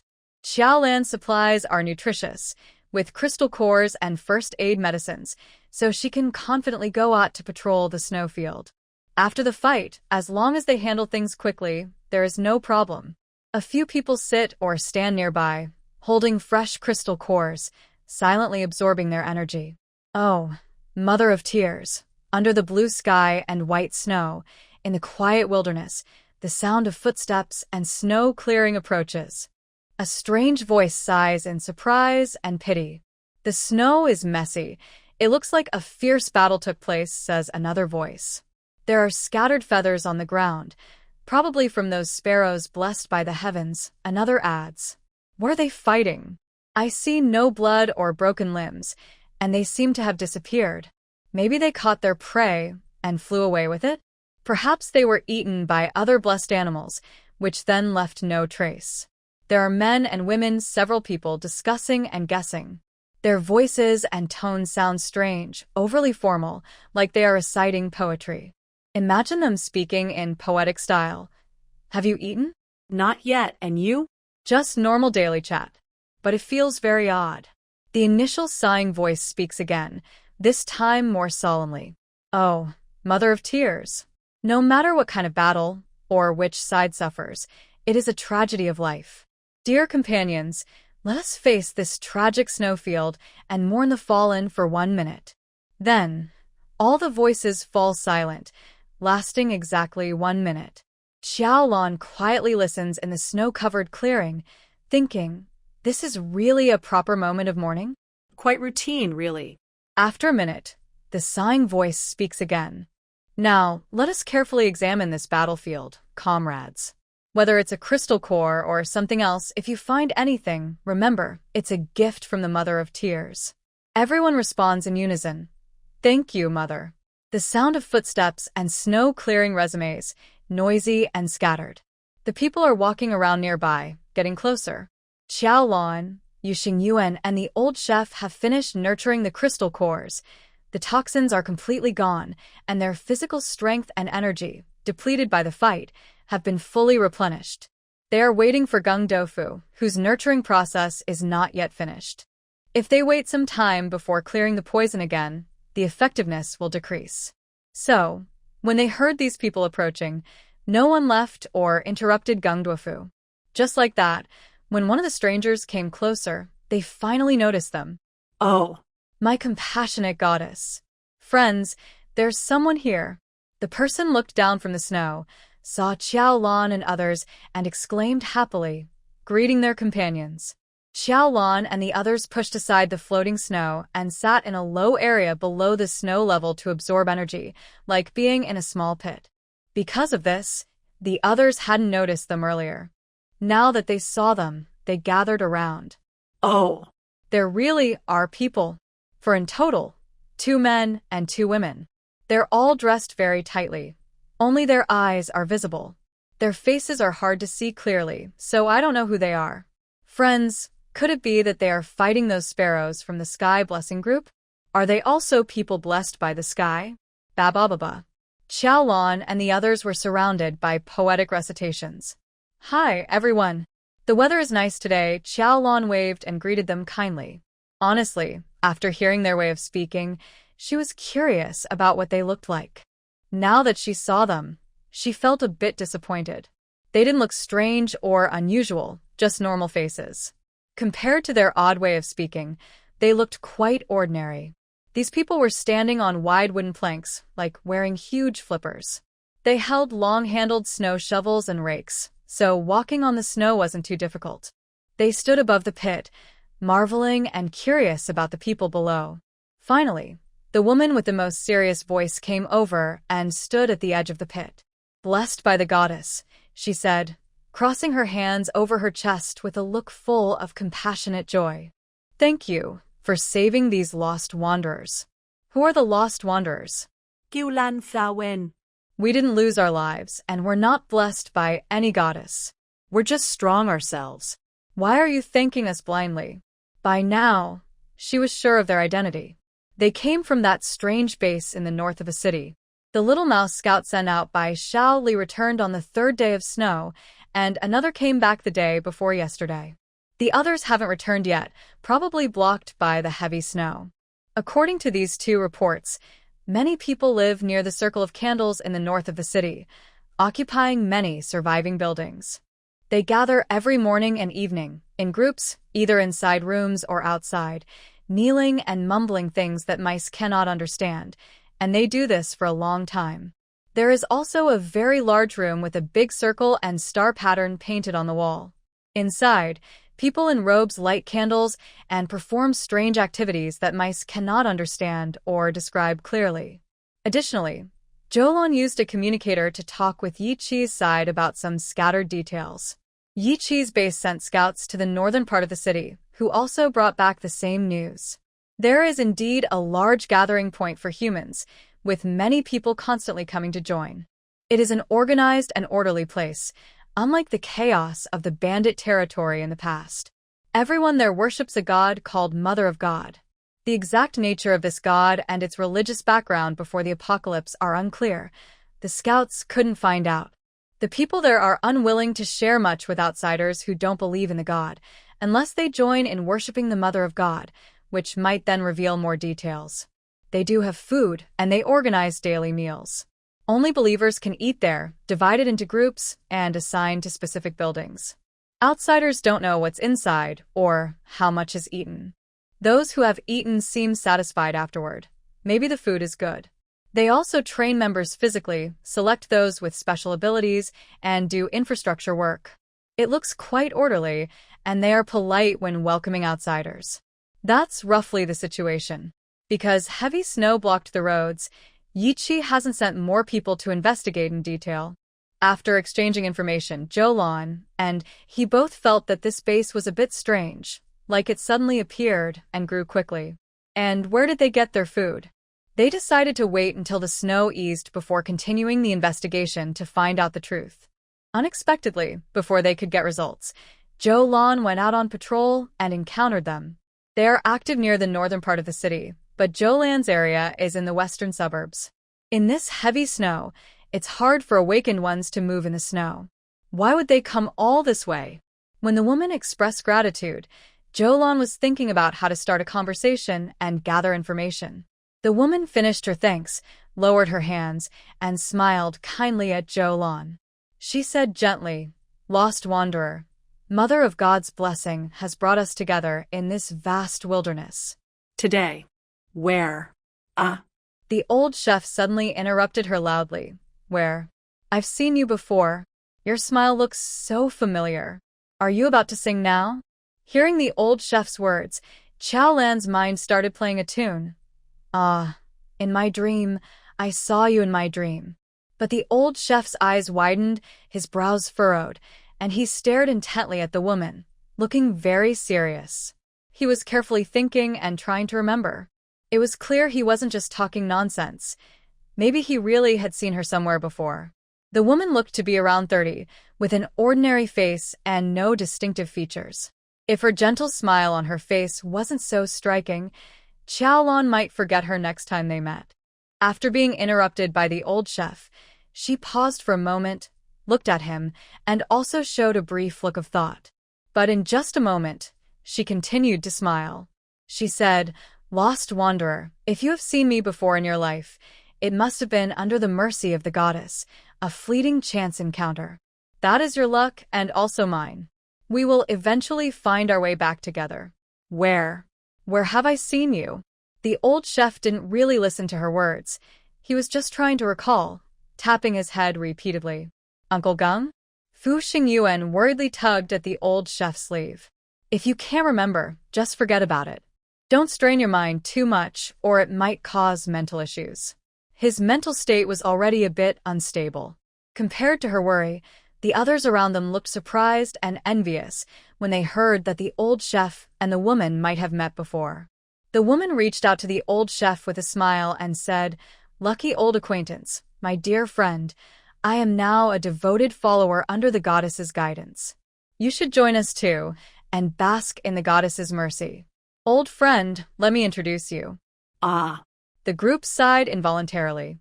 Their eyes on the old chef grew more eager and envious, as if the woman's introduction was something very special. But the old chef didn't react much. He kept staring at the woman's face, trying to remember, and kept tapping his head. "Uncle Gung, stop thinking so hard." Xiaolan reached out and gently pressed 3 acupoints on the old chef's neck, using a gentle wave of energy to help him relax. It wasn't just about memory. The old chef's condition was off. Clearly, the woman had triggered some nerve, and Xiaolan was trying to help him calm down quickly. "Come back to yourself," Xiaolan shouted loudly, almost yelling into the old chef's ear. The old chef let out a muffled sound and was stunned for a few seconds before his eyes cleared. He took a deep, long breath and still looked at the woman with confusion. Xiaolan became alert and secretly guessed, could the other person have some kind of mental control ability? Did meeting her instantly disturb the old chef's mind? "Dad, she is Ms. Zhang." Gung Duofu had just finished nourishing the crystal core and stepped forward to support his father. "Ms. Zhang?" Zhang. "I finally remember." The old chef shivered, his eyes wide again as he stared at the woman. It's you. Beast. Heartless and crazy. You're driving me mad." "Wah." He was furious, pulling a kitchen knife from his waist in an instant. With one hand, he drew 2 flying knives, shooting them like arrows toward her. As the knives shot out, the old chef also swung 2 kitchen knives, leaping up to attack the woman. They were very close, and the attack came so suddenly. Everyone was caught off guard. The woman's companions didn't even scream, just stood there in shock. Several blades sliced toward the woman instantly. Xiaolan didn't have time to stop her. It looked like blood would splash immediately, but the old chef's knives were incredibly powerful. Suddenly, a loud, deep sound rang out, accompanied by a dazzling golden light. The golden glow formed a protective cocoon around the woman, shielding her and deflecting the old chef's blades. Even the old chef himself was knocked back and flew through the air, landing about 7 or 8 meters away, collapsing into the soft snow. Ah! A scream of pain.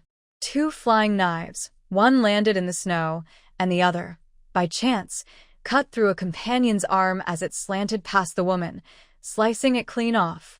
Bright red blood splattered on the ground. On the white snow, it looked shockingly vivid. The armless person rolled in the snow, screaming loudly. Run! Xiaolan immediately jumped up, leaping out of the pit and landing beside her father. In midair, she raised her gun, and upon landing, she placed a large stone on the snow to support herself, avoiding being buried in the snow. She knelt on one knee, aiming her gun at the group, ready to shoot at any moment. Fu Xingyuan also reacted quickly this time. After Xiaolan jumped out, she hesitated briefly but then quickly grabbed Geng Duofu and followed Xiaolan. When Xiaolan landed, she brought Geng Duofu with her, both falling behind her. They slipped on the ice and tumbled into the thick snow together. These small flaws are not important. Anyway, now there are 4 people in a row, already distancing themselves from the others. The old chef and his son, along with Fu Xingyuan, are clinging to a rock, quickly pulling themselves out of the snow. A few of them stand on the rock, just high enough to be half a body above the snow surface. The other side cannot see Xiaolan releasing the rock in the snow. They only see a few people standing on the soft snow, which looks quite strange. The man with the broken arm is still rolling in the snow, screaming painfully, turning a large area of snow red. It looks very tragic. However, the other group does not rush to help him. They still surround the woman and stand still. The woman's golden glow fades, leaving her unharmed. Her smile disappears, and her tone becomes very serious. Lost wanderers, why do you attack without respect? After I extended an invitation, such provocation is considered blasphemy against the goddess mother. This is a serious sin. Xiaolan holds her gun, finger on the trigger, and loudly says, "It was an accident. My uncle here is unstable and often does unexpected things. We can't control him. We don't mean to fight you. Can we clear up this misunderstanding? I can help treat your companion's bleeding, and I know a doctor. If you send him to the hospital quickly, his arm might still be saved. I'll cover the medical costs and recovery, and give you some supplies as compensation. Can we handle it this way?" She sincerely wants to resolve the situation, but still keeps her gun ready. Negotiations aside, if they can't agree, everyone will fight immediately. Stepping back earlier was also for this reason. In the apocalypse, many times, it doesn't matter who is right or wrong. Fight first, think later. Polite, civilized negotiations? Not possible. The woman answers with a serious face. This approach is not acceptable. Not acceptable? Are they about to fight? Without needing instructions, Fu Xingyuan's energy blasts hit her and the old chef, fully charged for attack. However, unexpectedly for Xiaolan's side, the other group refuses to fight. Their attacks are ready, about to strike, but the woman on the opposite side says, I don't need your compensation or treatment. Lost wanderers, do you understand the goddess mother's blessings? Being alive is a blessing, dying is a blessing, accidents are blessings, luck is a blessing. My injured companion is also a kind of blessing. It's his fate. If the goddess mother wants him to bleed dry and end his life in the snow, we cannot interfere with that arrangement. Huh? What is this? Have you heard? Do people say so? Xiaolan looked at the other person seriously, speaking grandly about this truth, while secretly cursing inside. Is this really what people say? Watching a companion's arm broken, blood flowing freely, struggling and rolling in the snow, and then hearing that it was all part of divine plan? A gift of fate? Honestly, is your goddess's mind full of nonsense, or is yours? So, what do you want to do? Pretend nothing happened and part ways here. Xiaolan wanted to stay away from these strange people. Meeting is fate, said the woman. You have dishonored the goddess, and you should spend the rest of your lives making amends. Join us.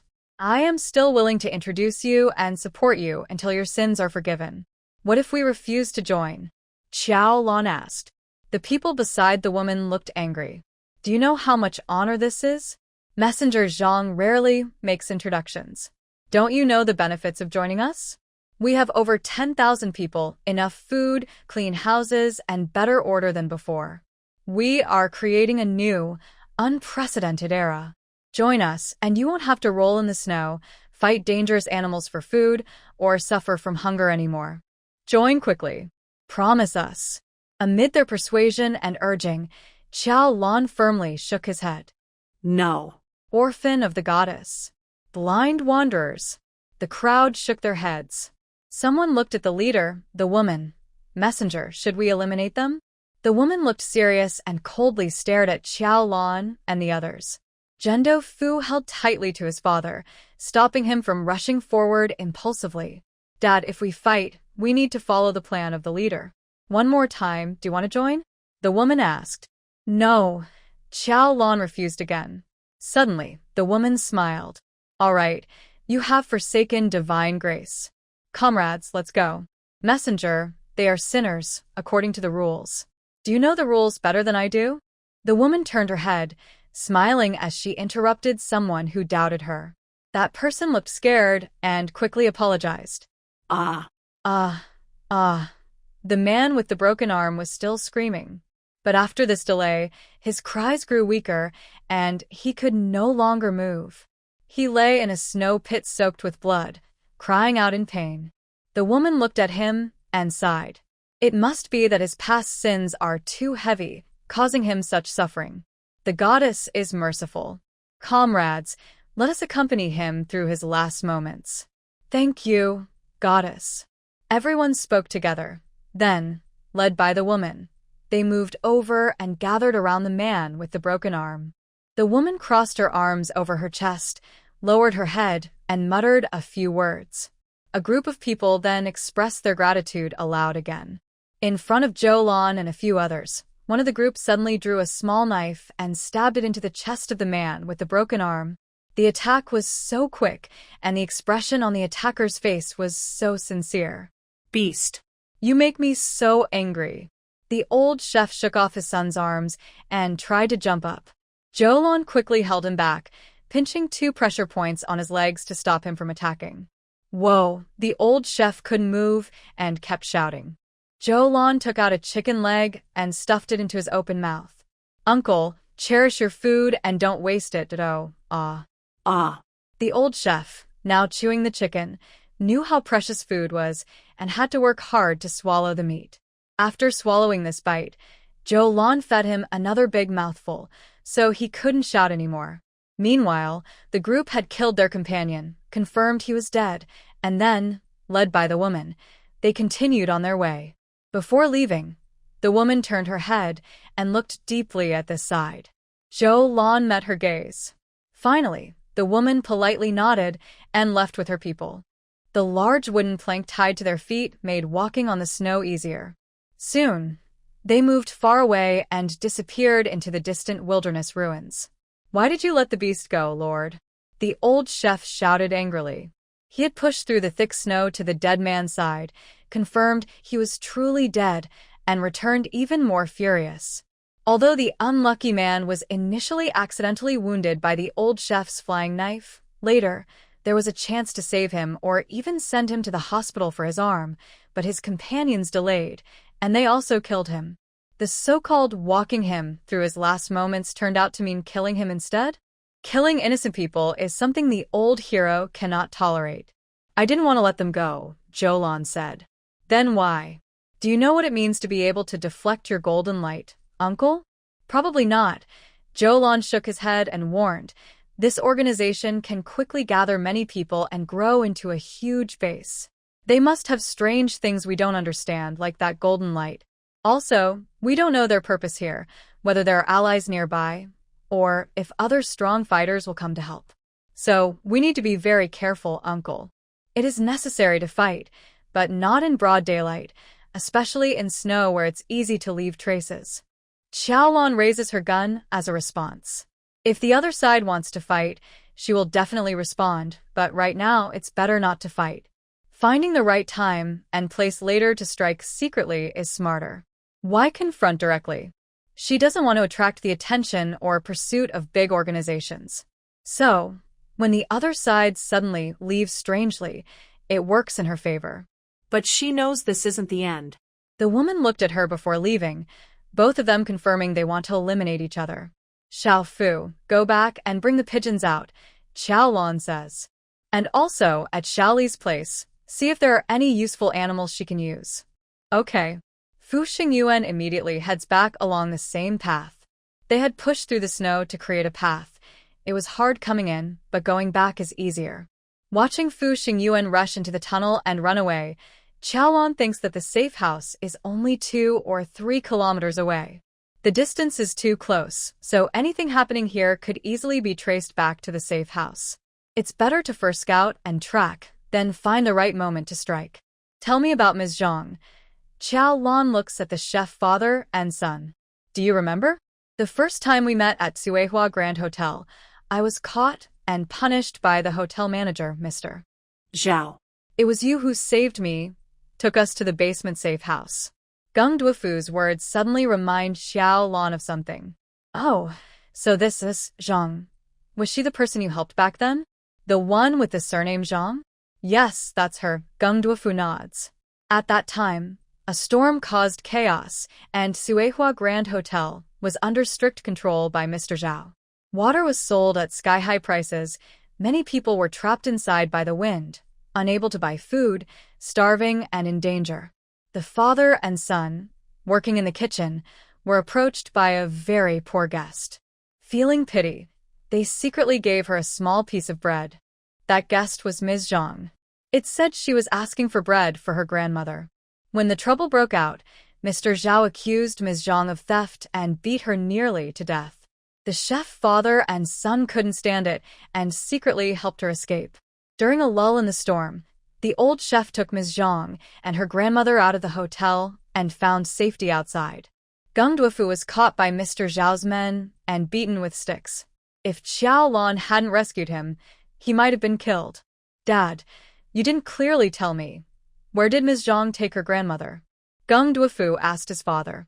At that time, after he and Xiaolan and others ran out of the hotel, they found the old chef at the entrance of a nearby surviving small building. He was still shaken by the bloody events inside the hotel, nearly losing his mind. The old chef was also in a very bad state. The father and son were both stunned. When asked where Ms. Zhang had gone, the old chef only said she left.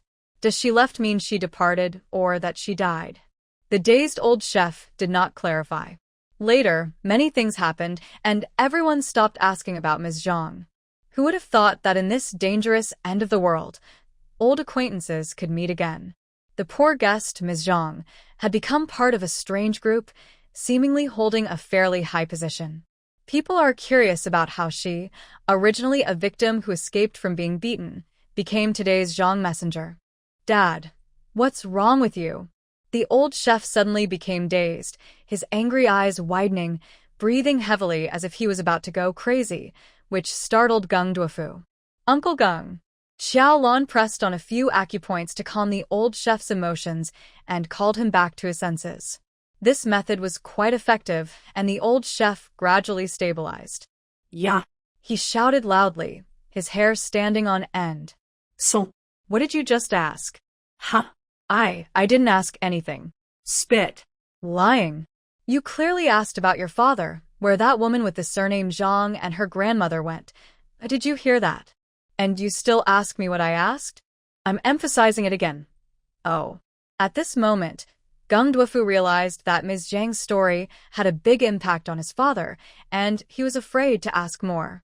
However, the old chef, with energy transmitted through acupoints by Xiaolan, released the accumulated anger and expressed his emotions freely. Son, good question. Where do you think that woman with the surname Zhang and her grandmother went? I don't know where she went, but her grandmother. Yeah. Her grandmother was killed by her.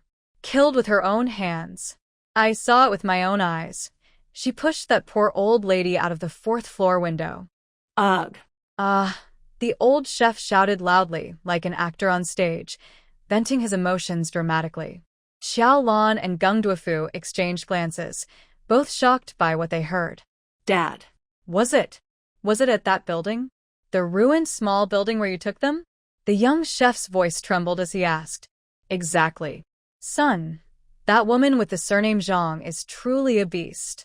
Gung Duofu took a deep breath.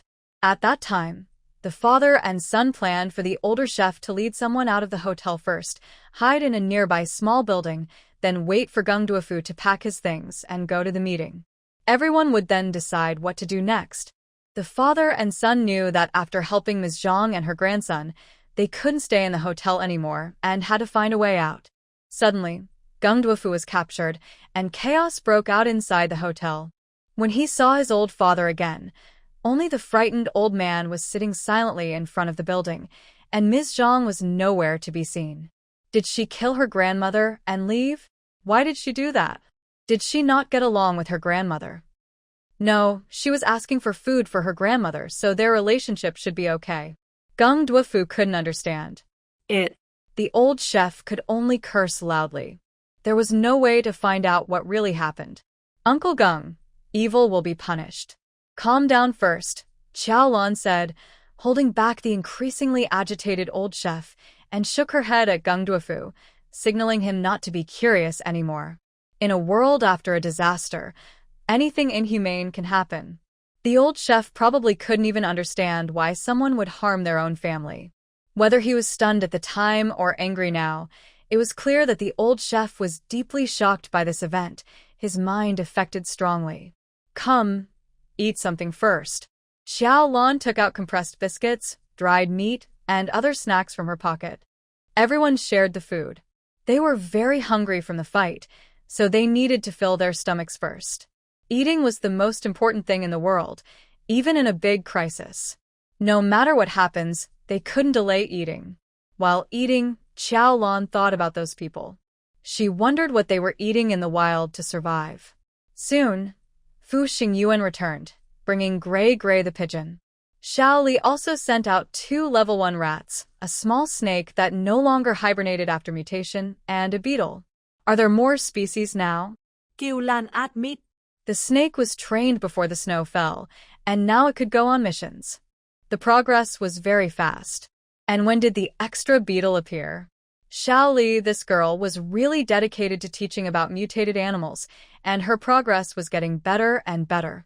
Xiaolan let the animals explore the place where that group had been, collecting smells and traces, then sent them to track. The pigeon flew high into the sky, while the other animals hid in the snow and quickly left. You should also eat a bit. After you're full, we'll continue patrolling, pretending that the incident with Ms. Zhang didn't happen.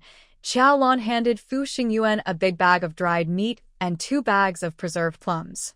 Fu Xingyuan blinked, blushing as she took the food, then lowered her head to eat. When did Xiaolan realize she loved preserved plums? Her small acts of kindness were truly touching. Ms. Zhang and her group were heading from north to south. Xiaolan and the others continued their patrol, walking another 1 or 2 kilometers forward before turning around. They made a large circle around the safe house to check the surrounding environment for changes. During this time, they encountered 3 mutated animals. None were as difficult as the large sparrow, so they easily defeated them and collected crystal cores. In the evening, they set up camp in a ruined forest area. This time, they planned to stay overnight outside to observe the behavior of nocturnal mutated creatures. They had tents, sleeping bags, and heating accessories, so even in heavy snow, camping was comfortable. A full moon hung in the sky. The blood-red hue faded, returning to a gentle yellow. The snow-covered ground reflected the moonlight, and the quiet night was peaceful. It was very beautiful. Today is the Lantern Festival. At midnight, Yiqi contacted her via radio. Xiaolan woke up from her sleep, groggy, and heard his clear voice, smooth as wine. Lantern Festival? Is that so? Xiaolan lazily replied, yawned, and looked at the luminous watch hanging on the inside of her sleeping bag, which showed it was just past midnight. She knew Yi Qi had been busy until late again, only managing to contact her now. They had agreed long ago that Yi Qi could contact her anytime, no matter how late or early, as long as he was free. This was part of her caring for him. Have you had a late-night snack? What's your weight today? She asked sleepily. Not yet. I'll eat before sleeping. That helps gain weight. Today's weight is 141.2 pounds, Yi Qi honestly replied. Really? You've lost weight again? Why don't you get fat? Xiaolan, now more alert, was surprised by Yi Qi's ability to eat without gaining. He was all muscle, and it was hard for him to store fat. Slightly busy or training harder would make him lose weight. Since they started their gaining weight together plan, he had been eating quite a lot thanks to her, but he still couldn't gain weight. Yi Qi sensed her dissatisfaction and quickly comforted her. Don't worry, I'll keep eating more. One day, I'll definitely gain weight. Xiaolan rolled her eyes. Anyway, eating is fine. Even if he can't gain weight, he should still nourish himself. I only have 2 minutes for this call. We'll meet at 12:30. Tonight, there's a night combat training session. We'll take the awakened ones to clear the nocturnal mutated animals around the base, Yi Qi said. Recently, more mutated animals have appeared, and we need to clear them often. How about you? Same here. Today, during patrol, guess what? We encountered a level 3 large sparrow. It was tough to fight, but the crystal cores are really good. Is there still a lot of snow around the base? Be careful when you go out to fight. Watch out for poisoning. Don't worry, the construction team has cleared most of the snow inside and outside the base, and several nearby neighborhoods have also been cleaned. The roads are clear. We carry low-level crystal cores, so if we get snow poisoning, it can be treated quickly. Are you okay on patrol? Is it dangerous? No one is helping you clear the snow outside, so be very careful. I'm fine, of course, Xiaolan smiled. You're contacting me so urgently. Are you missing me? Yes, I miss you very much. Really? How much? Every morning when I wake up, you're the first thing I think of. When I'm not awake, I dream of you. I think of you while eating, working, training. If I get busy and don't have time to think of you, I feel empty afterward and guilty. Oh, you don't have to be so dramatic. She was just teasing him casually, not expecting him to answer so seriously with such a formal tone. Suddenly, Xiaolan felt that the small communication device in her hand had become quite adorable overnight. Maybe it also woke up? So, sister, do you miss me? Yi Qi asked back. Oh, me? Xiaolan suddenly felt a little nervous, and her remaining sleepiness disappeared. She thought, well, maybe she didn't think of him all the time. I do miss you, she answered confidently, without feeling guilty. Like what you just said. Today is Lantern Festival, and I want to eat rice dumplings. I also think it would be nice to eat them with you. Yi Qi's smile, through the crackling electrical noise, reached her. Thank you for missing me, he said seriously. I also want to eat rice dumplings with you. But the time had come. He had to go to the gathering. They couldn't eat together, and they couldn't even discuss eating together anymore. That's the limitation of the post-apocalyptic environment. Romance is a luxury. Normal days like couples going shopping, eating out, watching movies? Just a dream. Stay in touch. I'm going out now. Okay. The signal ended, and the communication was cut off. Xiaolan held the communicator, lying in her warm sleeping bag, and replayed the moment in her mind. Back when they first met, she had no idea that Yi Yanwang was so good at making girls happy, with a whole set of sweet words. He was naturally talented. Suddenly, she remembered the kiss in the hospital room that day, and his pride when he said he was naturally talented. Could it be that men, in every aspect of dating, including making people happy, are naturally talented? Unfortunately, she has never been in love and doesn't understand men very well. Maybe she should talk to more people and see if other men are the same? Xiaolan had a wild idea. Then she quickly dismissed it, feeling it wasn't right. She didn't want to take on too many targets and feed more people. She cared about her food. So she decided to just feed Yi Qi. Xiaolan thought for a while, looked at the time, and got out of her sleeping bag and tent. She tidied up, greeted Xiao Fu, who was on night duty, and then left alone to continue her journey. This had been planned earlier. Some experienced cooks would patrol tomorrow, while she followed Ms. Zhang and her group at night. A few minutes of casual chatting with Yi Qi made Xiaolan feel happy. Even walking in the snow didn't seem boring. Maybe that's the power of love or the magic of affection. She guessed randomly. She was alone on the road. Instead of clumsily pushing snow, she used her space powers. She thought about it and moved a large patch of snow into her space. After walking past that area, she released the snow back onto the ground. The snow looked almost the same as before, but she had already moved forward. During the day, she didn't use this relax method because she didn't want to waste too much energy, so she could stay alert for possible sudden fights. It was also to help her companions survive in the snow. She couldn't do everything for them, as that would delay their adaptation to the end-of-world situation. Xiaolan moved quickly, collecting and releasing snow as she went. The footprints left by Ms. Zhang's group were very clear. She followed the tracks but didn't leave any marks herself.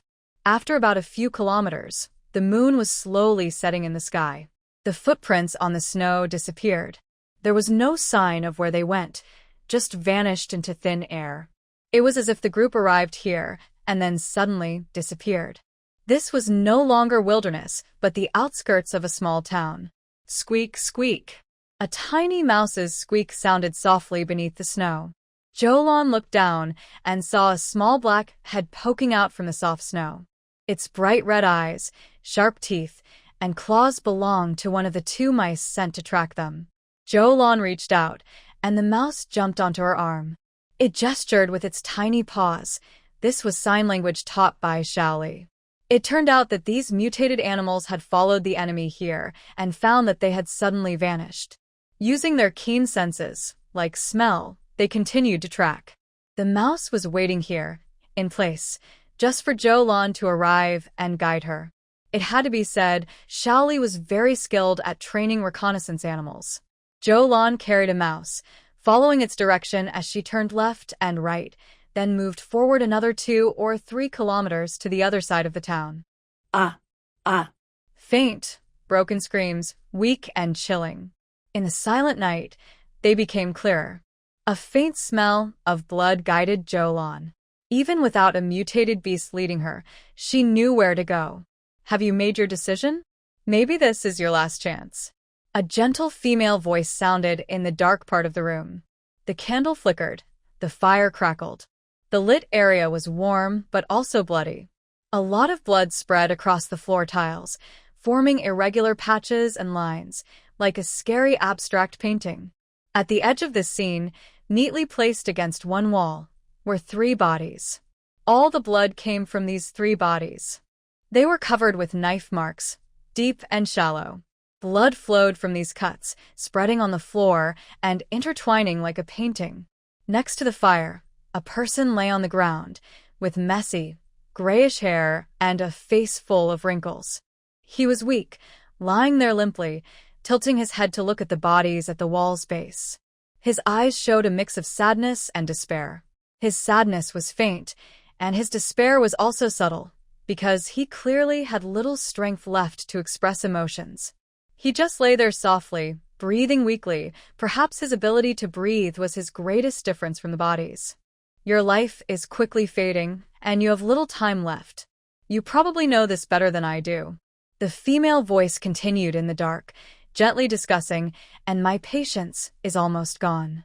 The goddess mother is merciful, teaching us to be patient and tolerant, to persuade lost wanderers whose hearts and eyes are blinded. But some people, like you, are so stubborn and blind that they refuse to accept the divine food offered, turning instead to accept the devil's bait. Such people can only be enemies of the divine faith. Eliminating enemies is every believer's duty. Her voice grew more serious. A neat, white robe gradually appeared from the darkness. She slowly stepped out of the shadows, crossing the boundary between dark and light, walking toward the fire. Stopping beside the man by the fire, she looked down at him from above. But the weak man paid no attention, still gazing toward the bodies, his messy gray hair covering his wrinkled face. Sigh. The woman looked at him for a while, then finally let out a helpless sigh. My patience has run out. You have wasted too much of my time waiting, yet you refuse to give me the results I hoped for. Wanderer, your sins are too heavy. She stretched out her arm, and from the wide sleeve of her robe, what was revealed was not a hand, but a white bone without any flesh. A skeletal arm, skeletal fingers. This bony claw grabbed the man from the ground, choking his neck as it lifted him up.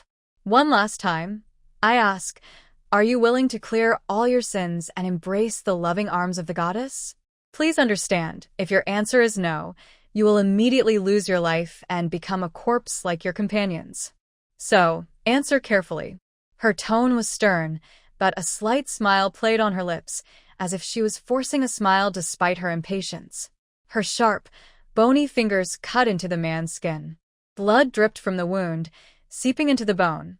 The rough bone became smoother and more delicate where the blood entered. All right, I will answer. Cautiously. The man, struggling against the chokehold, managed to rasp out a weak, hoarse response. Oh. The woman raised an eyebrow, showing a teasing, smug expression. It seemed she thought the long confrontation was about to end with his surrender. She looked at him, waiting to feel the thrill of victory. Ha. Spit. But what she got was a mouthful of thick phlegm. The man, close enough to her face, used his last bit of strength to cough up blood and phlegm, then spat it forcefully onto her face.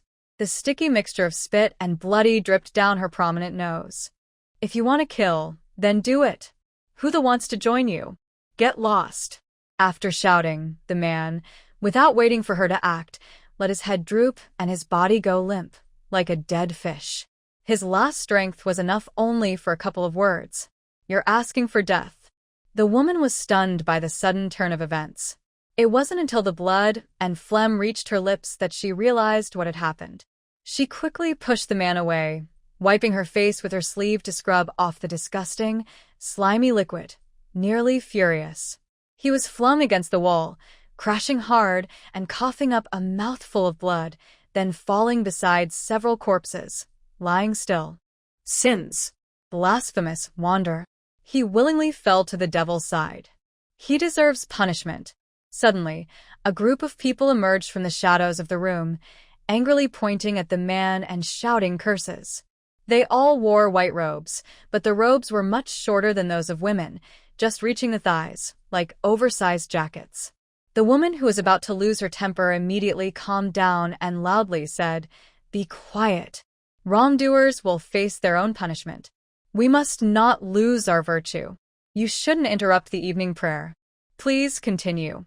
Everyone showed ashamed expressions, calmed their anger, sat quietly in the darkness with their hands crossed over their chests, and lowered their eyes. The woman, with her back to everyone, showed a look of extreme disgust toward the corpse at the wall, moving her lips as if silently cursing fiercely. When she turned her face back into the shadows, her expression was peaceful and calm again. While everyone sat silently with their hands crossed over their chests, lost in thought, her bone-like hands had returned to normal skin. She's really good at pretending.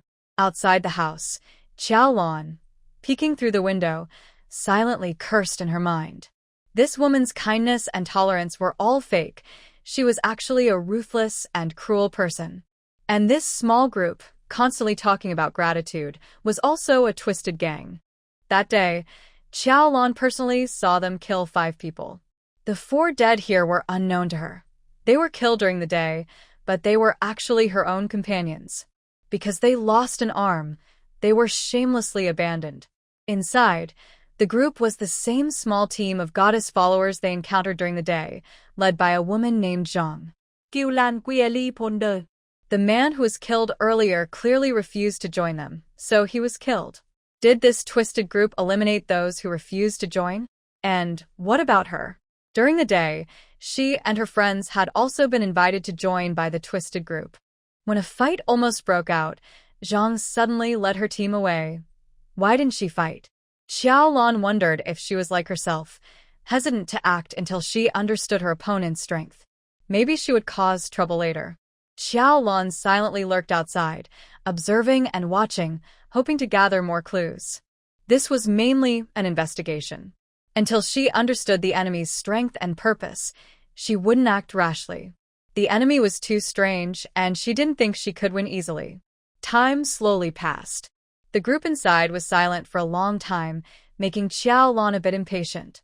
Who is outside? The woman named Zhang suddenly spoke, ending the silence, and stood up.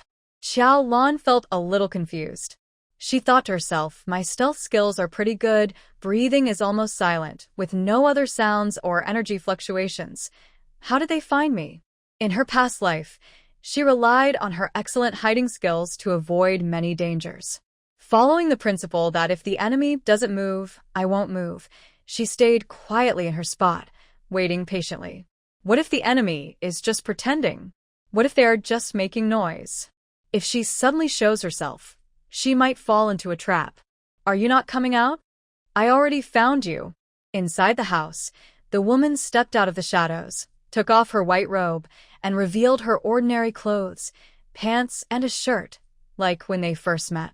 She wore a down vest and down pants, which looked warm. The others also ended their silence, took off their robes, and neatly folded them into their backpacks. It turned out these robes were special clothes for their rituals. Xiaolan understood. Messenger, is there anyone outside? Please allow us to go out and look. If it's a bad person, we will deal with them quickly to keep everyone safe. 2 people stepped forward to ask for permission. The woman with the surname Zhang smiled slightly. I think it's better if he comes out himself. Watching quietly might be rude, but we still welcome him to join us. She looked toward the back of the room. This small, broken house was full of holes and cracks in the walls. Xiaolan was on this side, but her gaze was opposite to where the woman was looking.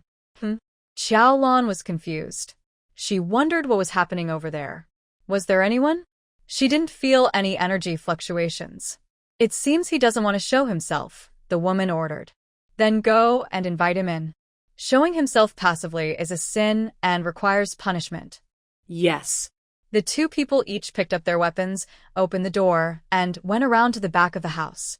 Xiaolan, hiding behind a pile of wood and stones in front of the house, was ignored. She continued to wait quietly. I'll fight you all.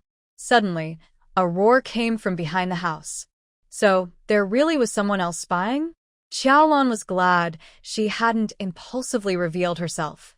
Sounds of shouting and fighting followed from behind the house.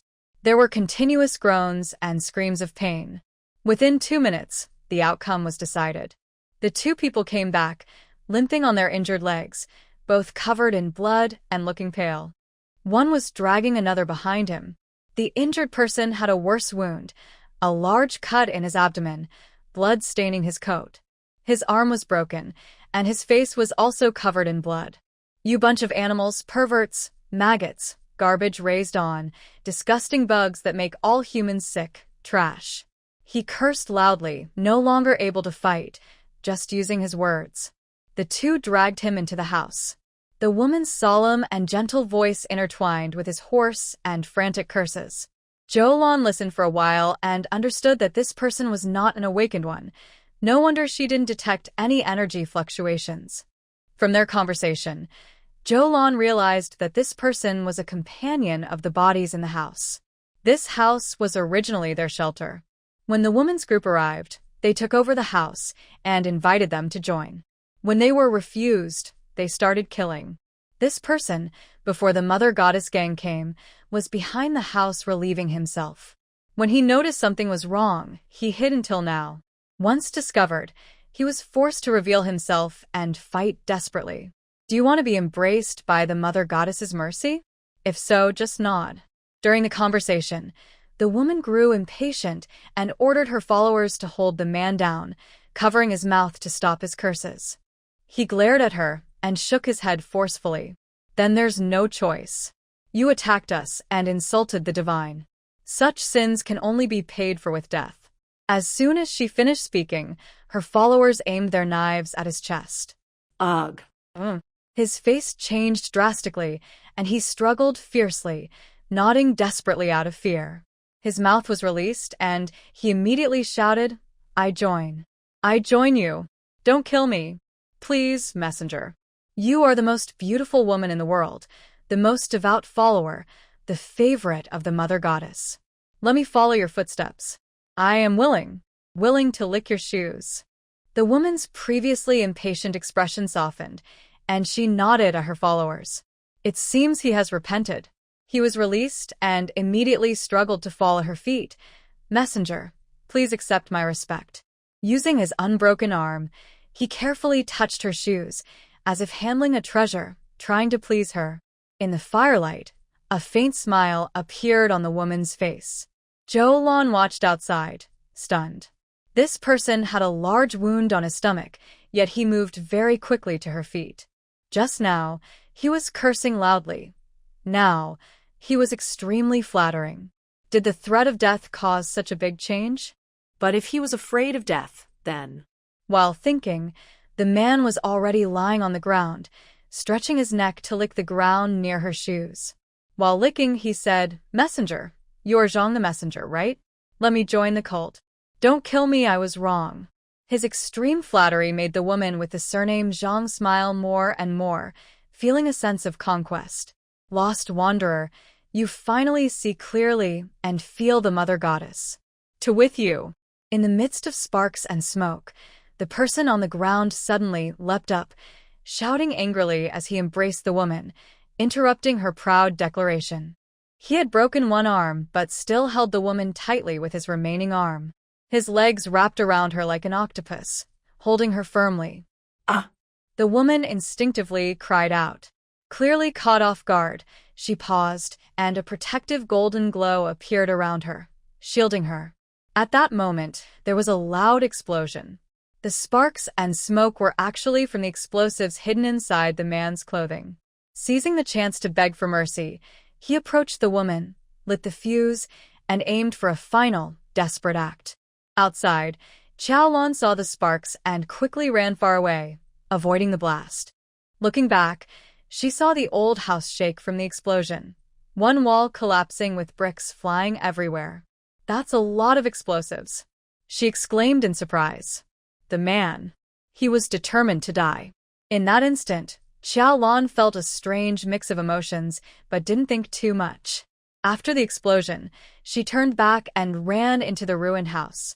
This time, she didn't hide outside but charged inside. She fired her gun. Bang, bang. Amid the smoke, others couldn't see her clearly, but she used her precise shooting skills to target them accurately. While they were stunned and confused, she took them down one by one, quickly ending their lives. It's you. The woman's protective golden glow blocked the explosives, but she was shaken badly, falling to the ground and coughing up blood. She recognized Xiaolan. Without saying a word, Xiaolan pulled out more explosives from her space, lit them, and threw everything onto her. Then, with her mind, she collected all the surrounding objects, including the bodies, into her space. She quickly ran far away just as the explosion happened. A loud boom followed behind her, and flames shot into the sky. Ugh. She thought she had escaped successfully, but when she landed, her body sank, and she turned to look back. Someone was clinging to her ankle, holding on tightly. Xiaolan immediately aimed her gun at the person's head, ready to shoot. Help me! A hoarse voice, full of desperation. The person struggled to lift their head, covered in ash and dirt, making their face hard to see. But their eyes shone brightly, burning with volcanic anger and fighting spirit. Xiaolan was stunned by those eyes. Suddenly, she recognized him from his messy, grayish hair and the deep lines on his face. Are you the one who spat at her? You're still alive? Xiaolan watched as the woman with the surname Zhang was angered and flung away, crashing into the wall and falling again, rolling together with the bodies of 3 companions. So, she wasn't dead yet? He had thought she was being held by enemies, almost shot her to death, but it turned out to be him. At this moment, she sensed a faint and unstable energy fluctuation from him, realizing he was an awakener. Help. me? Please. The person once again begged weakly and hoarsely. Wait a moment, I'll take care of her.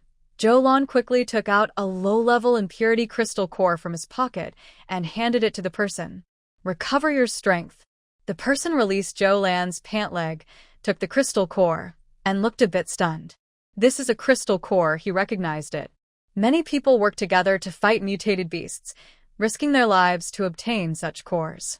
He saw some teams only allow their strongest member to use the core after defeating a beast, while others fought over a core, even fighting to the death. Some even stole cores from friends or allies. In short, this is a very precious item, and anyone who gets one wouldn't easily give it away. But this stranger, a powerful person he just met, casually gave him a core without any prior relationship? He was surprised, and then he saw the chubby strong man had already run away. Soon, gunfire rang out from that direction, and both sides engaged in battle. He didn't think too much, quickly clenched the core tightly in his hand, and tried to channel the remaining energy to absorb its nourishment. How did you turn into a bone spirit? Do you have any tips to share? Xiaolan rushed back near the broken house and shot at the woman with the surname Zhang, who was still alive. He asked while shooting. He was very curious about her ability to turn her hands into bones, and he was also using conversation as a tactic to confuse her mind. This woman was too strange. She survived after being hit with so many explosives, making her hard to defeat. Whoa. The woman with the surname Zhang jumped and dodged through the dense gunfire, moving very fast. Her clothes were blown off, leaving only some hanging on her body, unable to hide her wounds. But she was still alive, and no part of her body was blown away. She was intact. Only half of her body, along with her arms and legs, had turned into bones. Half human, half skeleton, a strange humanoid monster. You're the real bone spirit. What? Roar. She spoke in a mix of human words and animal howls. Phew. She unexpectedly charged at Xiaolan with a gun, quickly dodging the bullets. With a jump, she almost landed on Xiaolan's face. Xiaolan rolled away on the spot and fired her gun again. The woman with the surname Zhang lunged forward once more. From inside the house to outside, the soft snow slowed their movements, making the fight tense. The snow here wasn't very deep, only up to the waist, so Xiaolan's gunfire was unaffected. The bullets weren't limited by the snow and hit the enemy several times. Surprisingly, after being shot, the enemy's two connected bones were shattered, yet they somehow reconnected. Hey, Bone Spirit, your special power is impressive. You can awaken such dark abilities. You must have done many bad things before. Xiaolan taunted as she shot. The enemy let out a scream and lunged again, clearly angered. Xiaolan ran in circles in the snow, bullets ringing out. When she saw she was about to be caught, she used her powers to move the snow away, creating a path for escape. She held on for a few minutes, facing constant danger. The back of her jacket was torn by the enemy's claws. I'm done playing with you. You murderer, probably your whole family has been wiped out by you.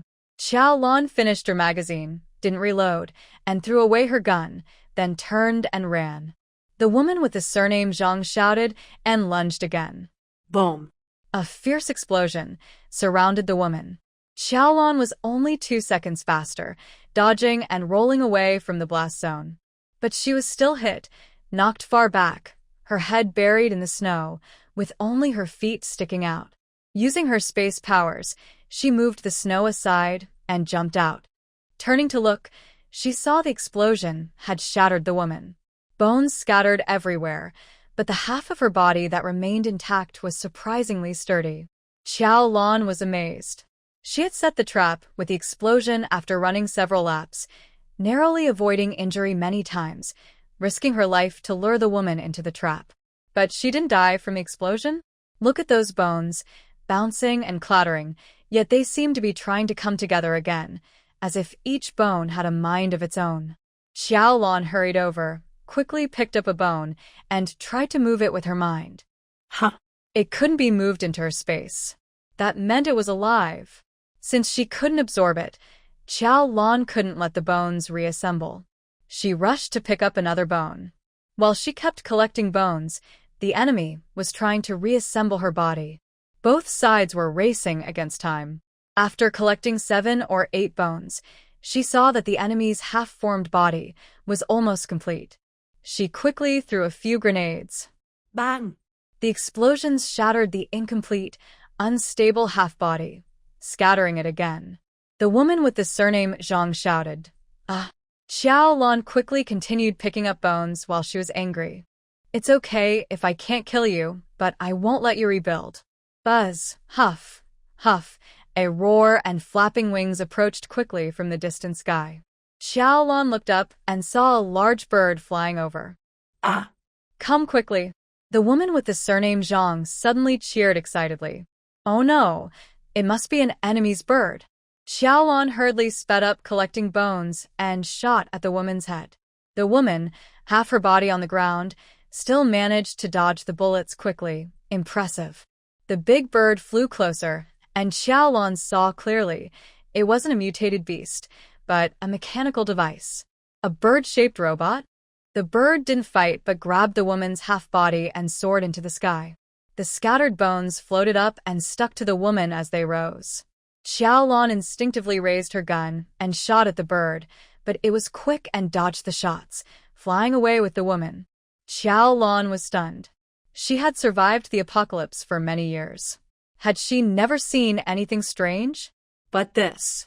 She truly had never seen such a thing. In old movies from before the end of the world, there were similar mechanical creatures. When movies become reality, they feel so unreal, so unbelievable. Instinctively, after the shock, Xiaolan regained her senses and took out her communicator. "Yi Xiaoqi, I think I've gotten into a big trouble. No, actually, we might both be in trouble now. Third brother, third brother." An older man with white hair held the remaining half of a human body, crying out in grief. His pain was so great he couldn't cry. He only opened his mouth, making weak, hoarse, despairing sounds. Using the energy from the crystal core Xiaolan gave him, he replenished some strength and struggled to crawl through the snow, rolling and tumbling until he reached the house where his companions had been earlier. His companion, tied with explosives, tightly embraced the deformed, bone-covered woman, trying to perish together. But the woman, with strange golden light blocking the explosion, survived. Only the poor companion was killed. This world leaves little room for ordinary people to survive, and little room for death either. Even if they want to fight to the death and perish together, they seem unworthy, just a foolish self-destruction. Third brother. The man held the upper half of his remaining companion, whose stomach and lower body had been blown away, and slowly transferred energy to him, one after another. He is a healing awakener who can cure injured people. Although he knows his companions are beyond help, he still tries hard to gather energy from the crystal core and push it into his body, repeatedly and hopelessly. Monkey 4, is that you? His companion in his arms suddenly speaks. Third brother? The man trembles and quickly presses his ear to the other's mouth, trying to catch the faint sound. Monkey 4, is that you? Are you here to heal the wounds? The barely audible words come from dry lips, unclear and muffled. This person only has half a body left, with wide-open eyes and dilated pupils, in a state of deathly stillness. Who would think he's not fully dead yet, as if coming back to life? He suddenly speaks. "It hurts. My stomach hurts so much." He says, "This is karma. When you were killed, I hid outside and did nothing to help. I deserve a bad death." Third brother. "No. You haven't awakened, and you can't fight. You should just hide." The man with white hair screams and pleads, "Don't speak, brother. Don't speak. Come on. Gather your strength and stay alive. I'll heal you, I will." His eyes are red as he frantically drains the last bit of energy from his body to treat his companion. But the severed stomach is bloody and gruesome, in a terrible state. How can he survive? He treats while feeling hopeless and terrified. His companion stares blankly, unable to see anything, weakly saying, "Forget it. You should save your energy. Don't worry about me. You need to stay alive. Live for everyone. Don't seek revenge. Just survive, Just survive, and that's enough. Third brother, don't say that. I'm dying, let me say this. Monkey 4, don't seek revenge. They're too dangerous, there are probably more twisted enemies. You should hide. Stay alive. Living is good. Look at me, I want to live, but I can't anymore. Third brother. It hurts so much, really hurts. The white-haired man's energy runs out, and he can no longer continue healing. His companion trembles and cries out about stomach pain. His stomach and even his lower body have been blown away. He doesn't know, he only feels pain. I didn't lick her shoes, I licked the ground, hee. His companion chuckles, but suddenly the corner of his mouth freezes. This time, he's truly dead. Yes, third brother, I know. You love cleanliness the most. You definitely didn't lick the twisted person's shoes. The white-haired man pauses for a moment, trembling as he reaches out and closes his companion's eyes. He continues to speak in vain. You're very smart, third brother. You tricked all the bad guys. You blew up many people. It seems that if they kept talking, the others might still be able to respond and survive. Third brother, I'm sorry. I had already woken up at the time.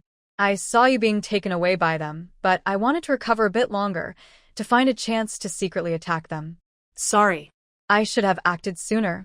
The man was lying on his dead companion, trembling all over, overwhelmed with pain. If you had acted sooner, he would have chosen to die with them. From the moment he was dragged into the house, he had already accepted death. Xiaolan spoke from behind him.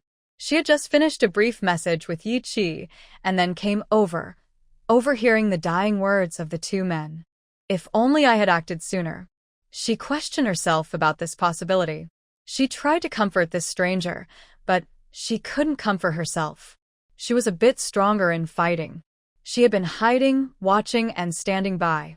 Not helping strangers she didn't know well had become her habit after many years surviving in the apocalypse.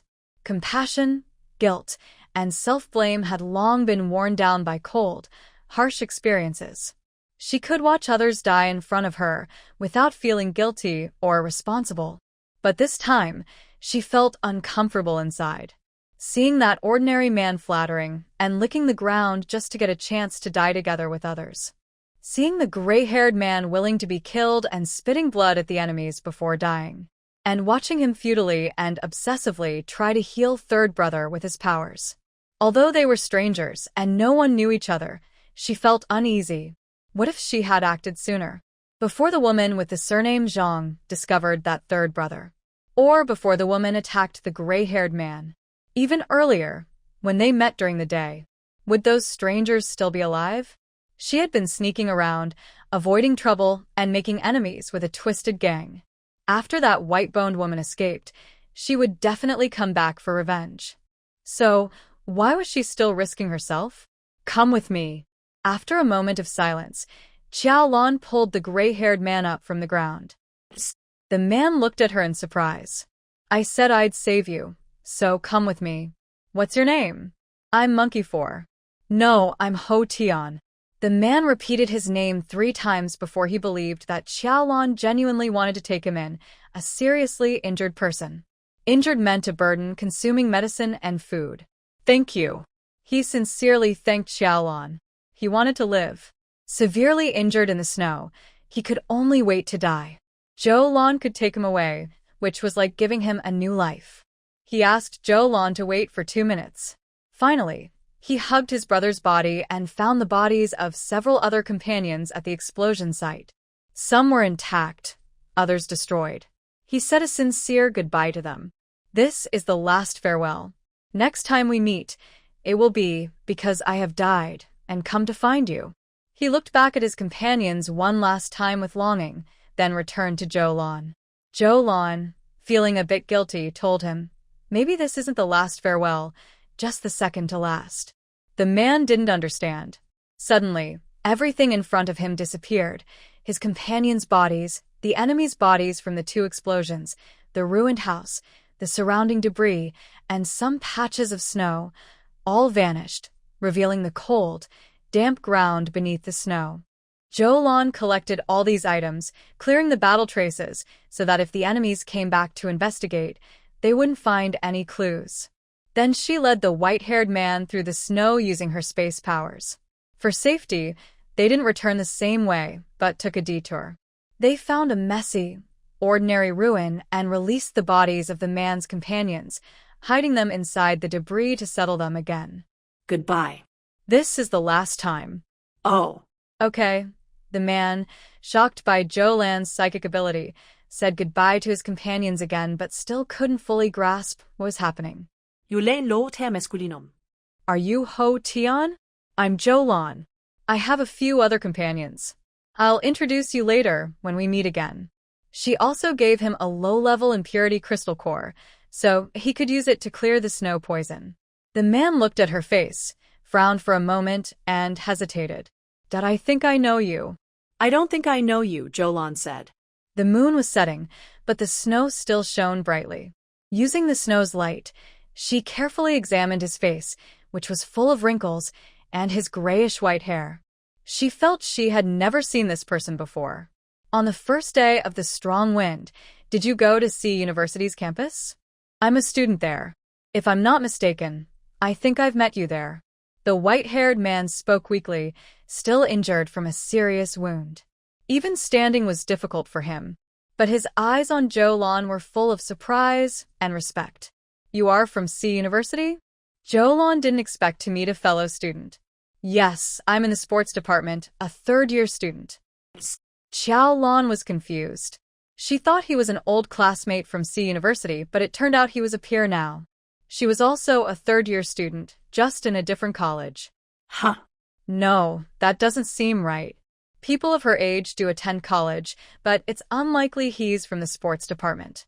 The sports college is full of energetic young men and strong young women. You. This has injuries, both external and internal.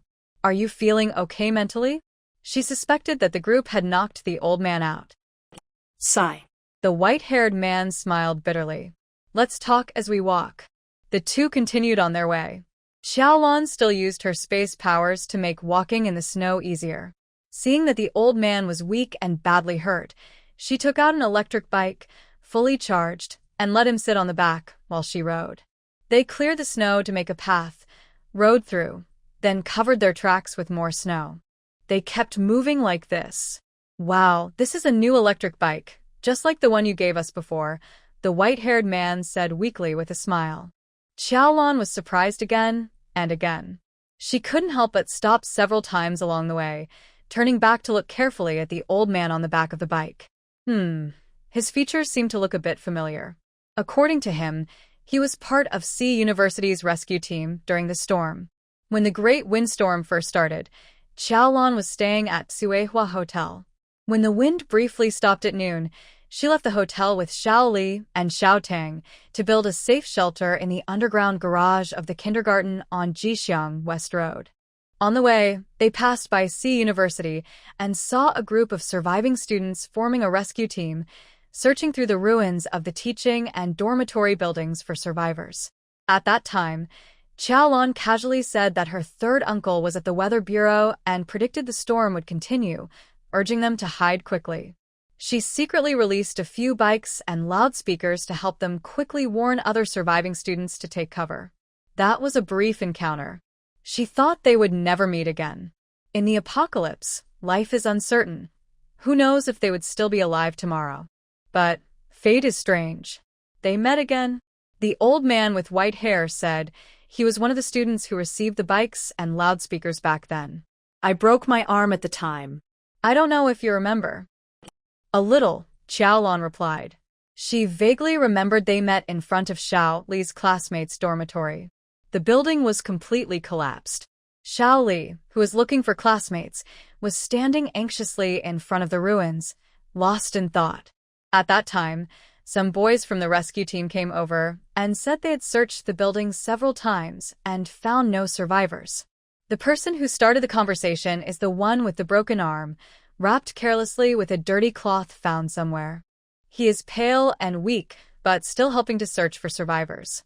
Xiaolan looks at the old man's features and vaguely sees the face of the young man from before. But why did he change from a young male student to a gray-haired old man with wrinkles in just a few months?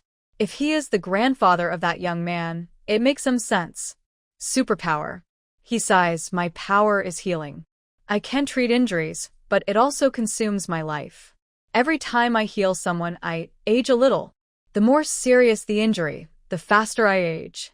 If this keeps up, I might reach the end of my life after a few more times. He looks very old now, but he is actually only 20 years old. Xiaolan thinks for a moment and doesn't believe he's lying, because his current appearance does seem older than when Xiaolan recently looked inside the house. At first, she thought it was fatigue from injuries, but now she sees it's not weakness, it's more wrinkles. He was desperately healing their third brother after he was blown apart, even while badly injured himself. His energy consumption must be huge. Your third brother is definitely going to die. Healing him is just wasting your energy. Next time, be colder and more rational. Don't let emotions control you, Xiaolan advises. In time, you'll understand that survival is the most important thing. Your third brother left a last wish for you to live well. You must take care of yourself. Think first about staying alive, because you're not just living for yourself, you're also living for those who died. Third brother. Xiaolan's words make the young man with white hair, Ho Tian, choke up again. We are all classmates in the rescue team. There were about 100 of us, but we got separated. Some are dead, some are missing. Now only a few of us remain. We are 5, ranked by age from oldest to youngest. After today, I will be the only one left of the 4th. I am thin and named Ho, so they call me Monkey 4. I will never hear them call me that again. Big brother and 5th brother are awakened, but 2nd brother isn't, though he's in good shape. He's in the sports fighting team. Only 3rd brother can't fight. He's not awakened, can't fight, and isn't in good health. He often feels guilty, saying he's a burden. Today, as he's dying, he's still blaming himself for hiding and not coming out to save us. What is he blaming himself for? I don't blame him at all. If he didn't hide, would he just walk out and get killed for nothing? Tian Ho sat on the back of the electric bike, staring blankly at the endless snowfield, feeling overwhelmed with sadness. He muttered to himself, explaining the story to Xiaolan, but mostly he was reminiscing about the past. Sometimes, the pain was so intense that he felt he couldn't go on without saying something or doing something. That I don't know when he strapped the explosives to himself. Maybe he had it ready long ago.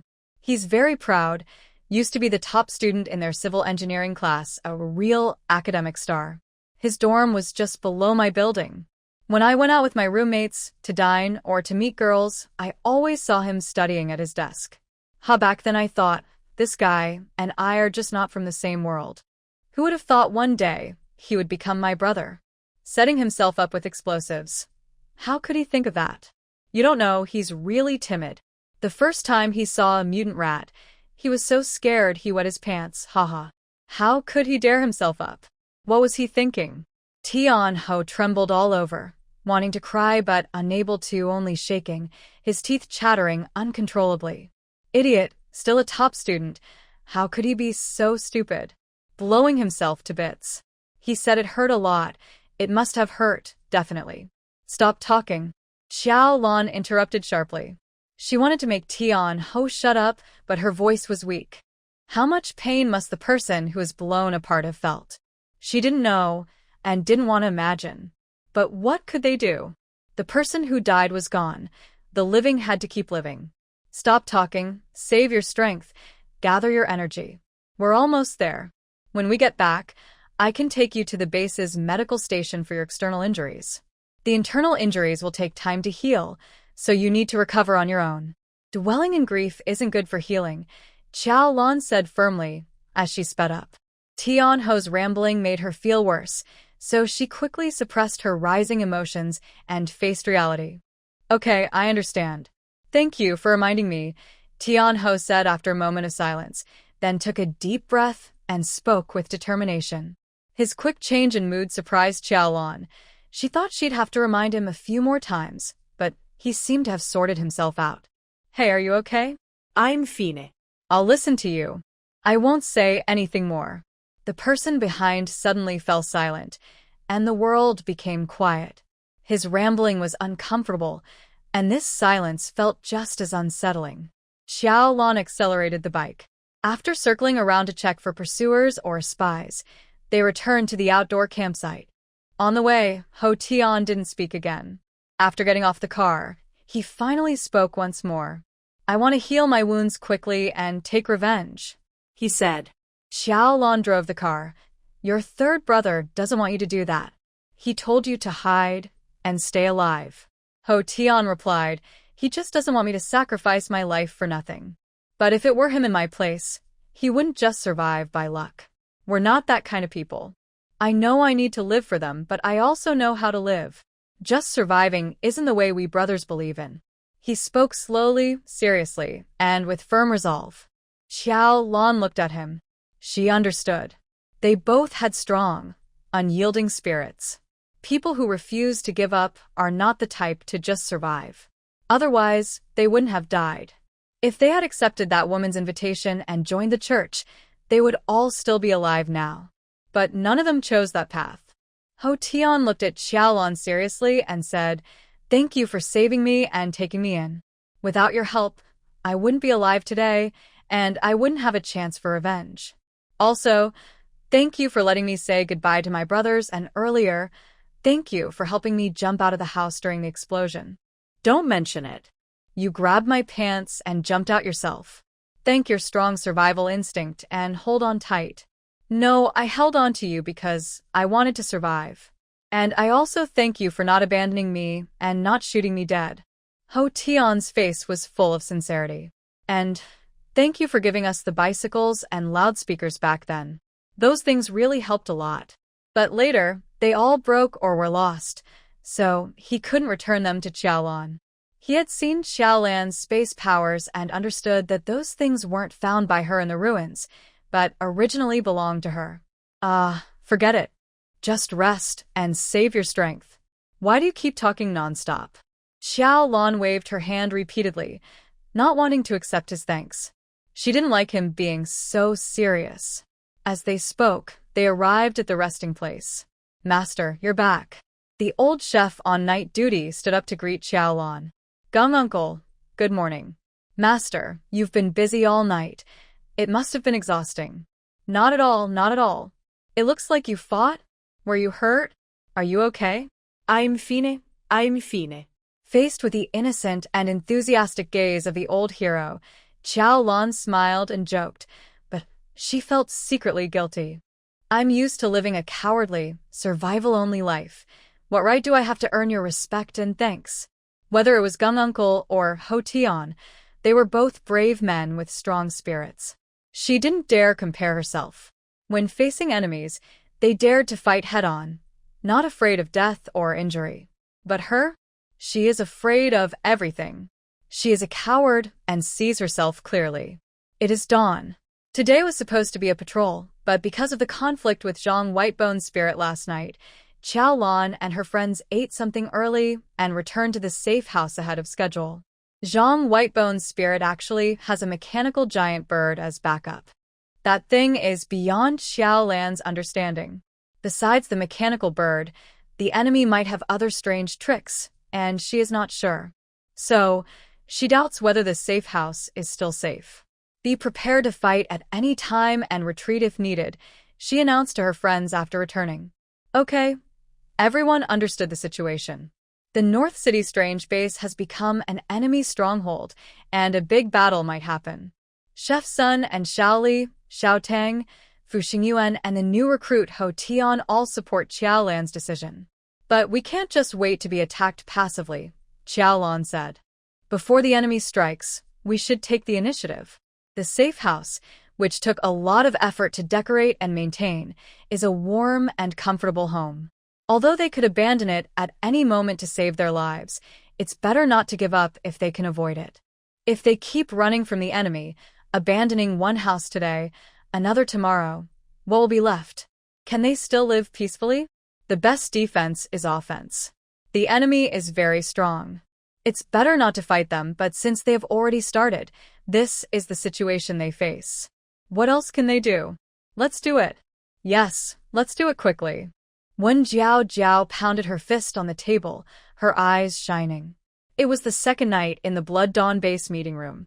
Yi Qi and several base administrators, Xiao team leader and 2 assistants, Xiaolan, Wen Jiao Jiao, and a few others gathered for a meeting. This wasn't a boring, long-winded meeting like many organizations had before the end of the world. It was a quick, efficient combat meeting. Everyone was busy, so within 2 minutes of starting, they clearly agreed that they must fight the North City God Mother Gang. It's not that they want to provoke trouble just because they're full, but because the situation has reached this point. Judgments made it clear they have to fight. Xiaolan has already fought Zhang Whitebone's spirit. The enemy suffered some losses, and based on their style, they will definitely retaliate afterward, aiming to eliminate Xiaolan completely. Wen Jiao Jiao, this sister, is even more fierce. Without contact, no one knew she had been out training during the snow, and she encountered 3 different groups of the God Mother Gang along the way. The first group fought over the ruins of a restaurant's kitchen to seize supplies. She wiped out 8 of them. The second group tried to recruit her into their cult, but she refused and fought back, killing 11. The third group didn't do anything. They saw her from far away and immediately recognized they were part of the Divine Mother Gang. They knew they weren't good people. Without hesitation, they attacked and wiped them out. Also, at Yi Qi's base, the snow stopped a couple of days ago. The small teams going out for training have started to go out again. They found that the city now has many small Divine Mother groups, and there have been several minor conflicts, with some injuries on both sides. In the same city, 2 large bases are having conflicts, and one side seems to be like an evil church. Naturally, they are bound to fight. It all depends on when they fight, how they fight, and what happens afterward. I have a suggestion. Xiao's squad leader stood up. We don't need many people, just a few of us who are strong. We can bring some helpers, sneak in, and attack their old base in the north of the city. When Jiao Jiao snapped her fingers. I agree. No, that's not possible, Yi Qi firmly rejected. Oh, then I won't agree either. When Jiao Jiao casually waved her hand and turned to look at Xiaolan's clothes. She thought Xiaolan's sportswear today looked nice. The blue and white colors matched well, looking fresh and full of energy. Xiao's squad leader didn't share her casual attitude. His face was serious, and he asked, why not? Quick attack, catch them off guard. The longer we wait, the more complications there could be. We should act fast. Yi Qi said last time when we chased after those crown people, we also aimed for a quick victory. But what was the result? We faced too many unexpected situations. We can't afford to suffer such a heavy defeat again. Xiaolan nodded strongly to support her angel. Yes, yes, yes. Last time, we almost got wiped out because we underestimated the enemy. Who knew there was also Sister He's laboratory behind the enemy?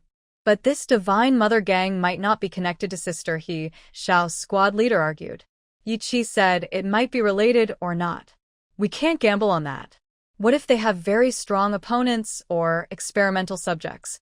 The base is close to 6,000 people now. Safety first. Xiao's squad leader glared. But, come on, Uncle Xiao, please sit down first. Xiaolan quickly pulled Xiao back into his chair with a smile. Uncle Xiao, we're not afraid of danger. Especially you, who has always been brave and a great fighter. I've admired you since the first day I met you. But look, we're not alone. We have many companions around us. If we get seriously injured or have an accident, we won't be able to protect them. What will they do then? It's so dangerous outside. Can you really bear to let them fend for themselves, Uncle Xiao? Maybe we should think carefully before acting, Uncle. Uncle Xiao originally wanted to argue with Yi Qi a few more times. Since the 2 sides teamed up, he had disagreed with Yi Qi many times over daily matters, sometimes quite heated. But when Xiaolan sweetly called him Uncle Xiao and smiled so innocently, he automatically calmed down. His anger faded, and he swallowed his words of protest.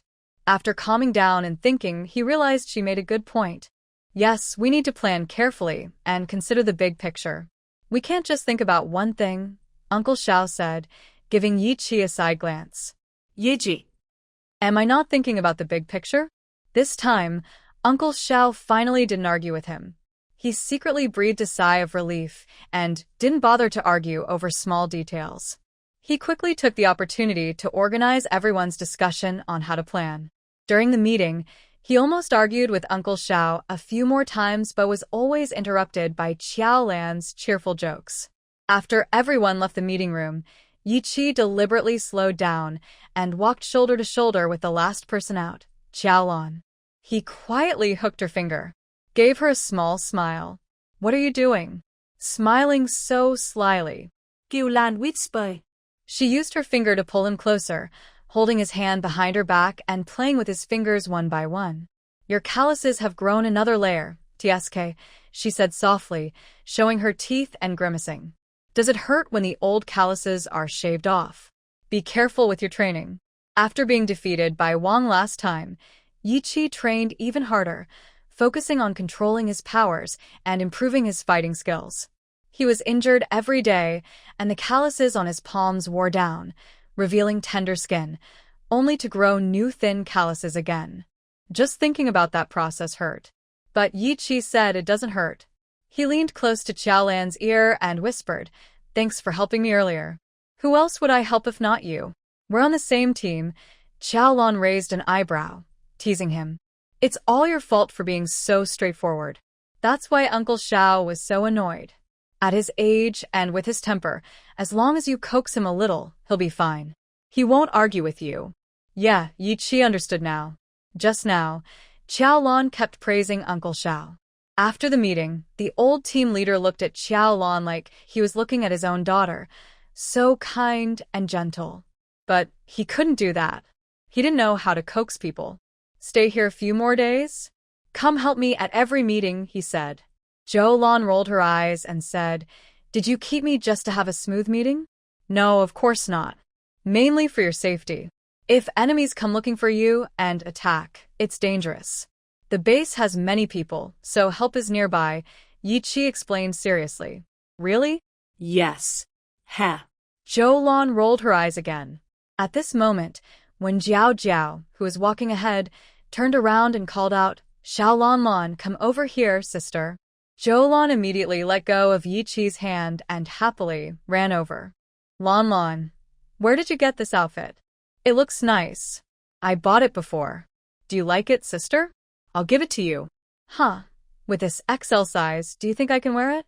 "Sis, I also have S and M sizes. You can try them all. There are other colors too." "Really? Is it that amazing?"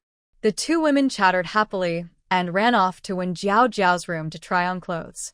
Yi Qi had felt the atmosphere suddenly turn strange earlier. Now, seeing Xiaolan run off without looking back, he was sure she was probably upset. He worked late into the night before finally finding time to ask Old Song for advice before going to bed. That had started well, then suddenly went wrong. Why?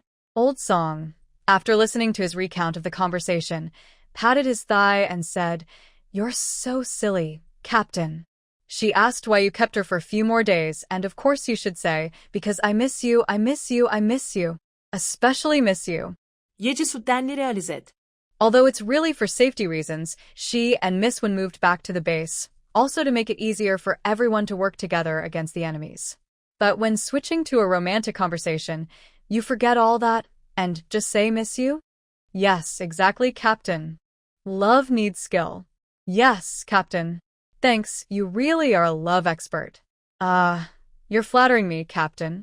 But why are you still unmarried at 40 and without a girlfriend? Captain, it's late. I'm going back to sleep. Good night. Good night. After seeing Old Song off, Yi Qi didn't go straight to bed. Today's trouble had to be resolved today. If he made his girlfriend upset, he had to fix it tonight. He left his room and went to the building where Xiaolan lived. Old Song, who had just come out of Yi Qi's side, didn't go home to sleep either. Tonight was his shift, and it was almost time for the change. He headed straight to the guard post. The winter night was cold and quiet. The roads inside the base were clean and flat. His footsteps were the only sounds, as everyone else was asleep due to their regular schedule. His combat boots made a dull clicking sound as they hit the ground. At an empty fork in the road, Lao Song suddenly stopped. "Who's there?" he asked in a deep voice. Tonight's temperature dropped to -20 degrees Celsius, the coldest it had ever been in City C, which is in the south. Lao Song spoke, and his breath formed white mist in the cold air. He looked to the left at the fork in the road. He waited a few seconds, but received no response.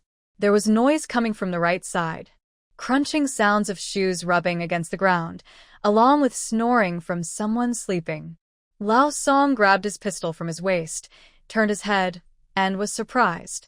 Old Gua, a middle-aged man, wearing only a thin autumn shirt and pants, barefoot, with a pair of slippers slipping off his feet, was staggering forward. He was sleeping with his eyes closed, snoring loudly, as if in a deep sleep. But he was clearly walking. Old Gua, what are you doing? Lao Song recognized this man. They had met once before at the underground safe house on Jixiang West Road. He was an old acquaintance of Xiaolan. Before the apocalypse, he owned a spicy hot pot restaurant. Now he was an awakened person, skilled at hiding his aura. Usually during training, he was very active, not afraid of hardship or tiredness. He was praised multiple times by Yi Qi, and Lao Song had a good impression of him. But in the middle of the night, Lao Song thought he quickly ran over and pushed him. Hey, Old Gua, what's wrong? Are you sleepwalking? Unexpectedly, with a simple push, Old Gua, being an awakened person, was completely unaware and fell to the ground. Lao Song hurriedly grabbed him, helped him sit by the roadside, and shook his shoulders vigorously to wake him up. But he was sleeping soundly and refused to open his eyes. Old Gua, wake up.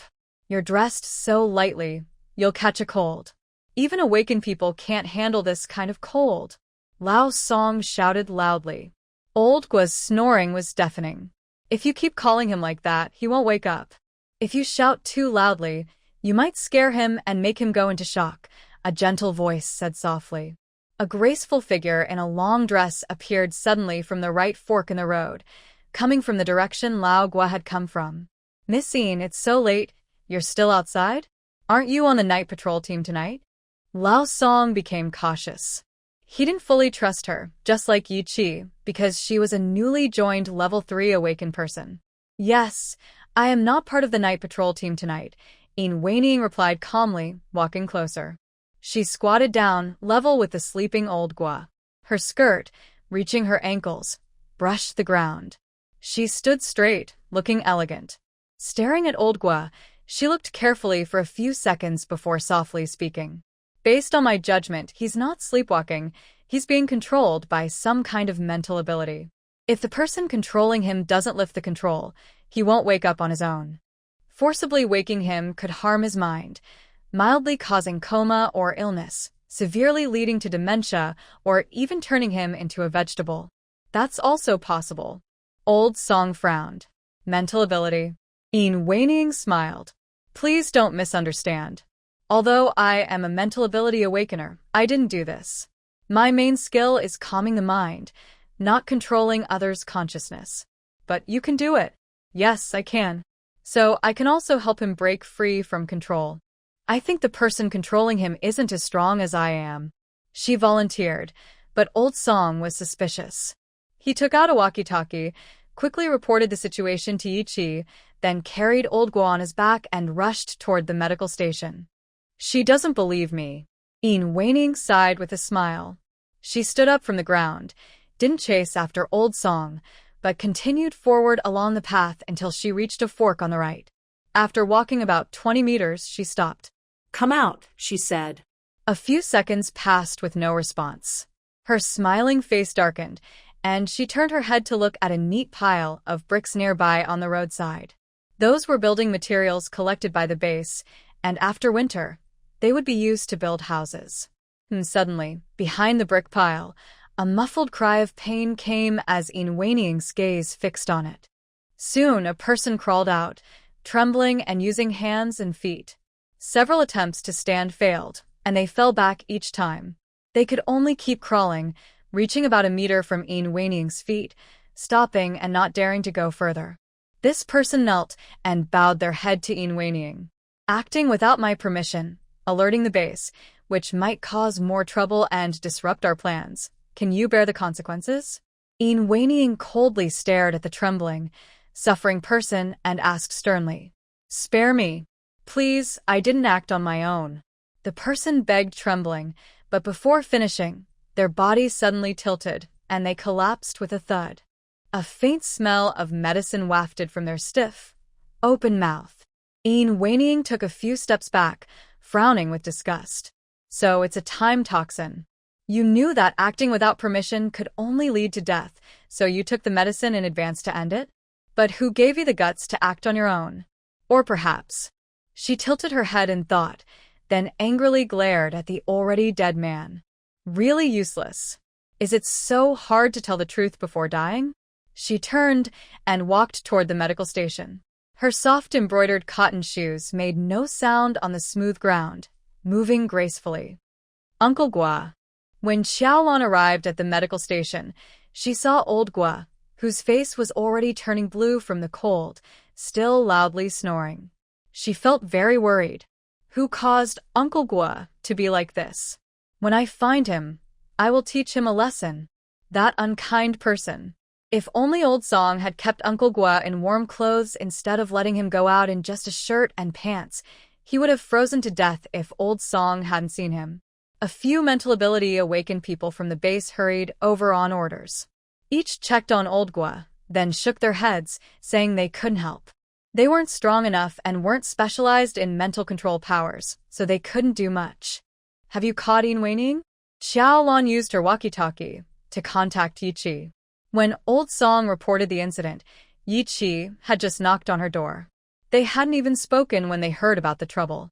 So, Xiaolan quickly went to see Old Gua, while Yiqi arranged night patrol teams to strengthen security and called for more people to patrol. He himself headed to the fork in the road where Old Song said Weiniying might be. "Not yet. I asked Captain Xiao and his team to go. There's a problem at the boiler room. I just arrived." But Yiqi didn't go after Weiniying right away. On the way, he received a report from the boiler room operator. The internal pressure of the heating boiler had suddenly increased, and the alarm was blaring constantly. Something might go wrong. If the boiler exploded from overpressure, it would be a big disaster. Yiqi quickly turned back toward the boiler room and told the technicians to hurry over. Inside the boiler room, steam filled the air, and the sharp pressure alarm kept ringing. The pressure gauge's needle was jumping wildly. "Stop the fire immediately. Halt the water circulation. Find an ice ability user to help, and everyone else, get away quickly, far away if possible." When Xiaozhang, the technical supervisor who built the boiler, arrived, he was panicked and shouted loudly, "Fire has already been stopped. When we first noticed the problem, we shut it down. But for some reason, the pressure inside the boiler keeps rising." The person on night shift, responsible for firing the boiler, was terrified. If the boiler exploded, everyone nearby would be killed, and how would the base keep warm? The elderly, the weak, and the sick would freeze to death in this cold weather. Why do problems only happen at the coldest times, not earlier or later? Stop circulating the hot water. All of it. Release the hot water from the pressure storage tank quickly. Let the water out. The steam will decrease a bit. Xiaozhang continued giving orders. "Everyone, leave now." Yiqi told the boiler room workers to retreat quickly, and he personally went up to operate the controls. The security team and some awakened individuals arrived one after another, rushing to replace Yiqi, setting up security measures and clearing the area. The alarm from the pressure gauge grew sharper.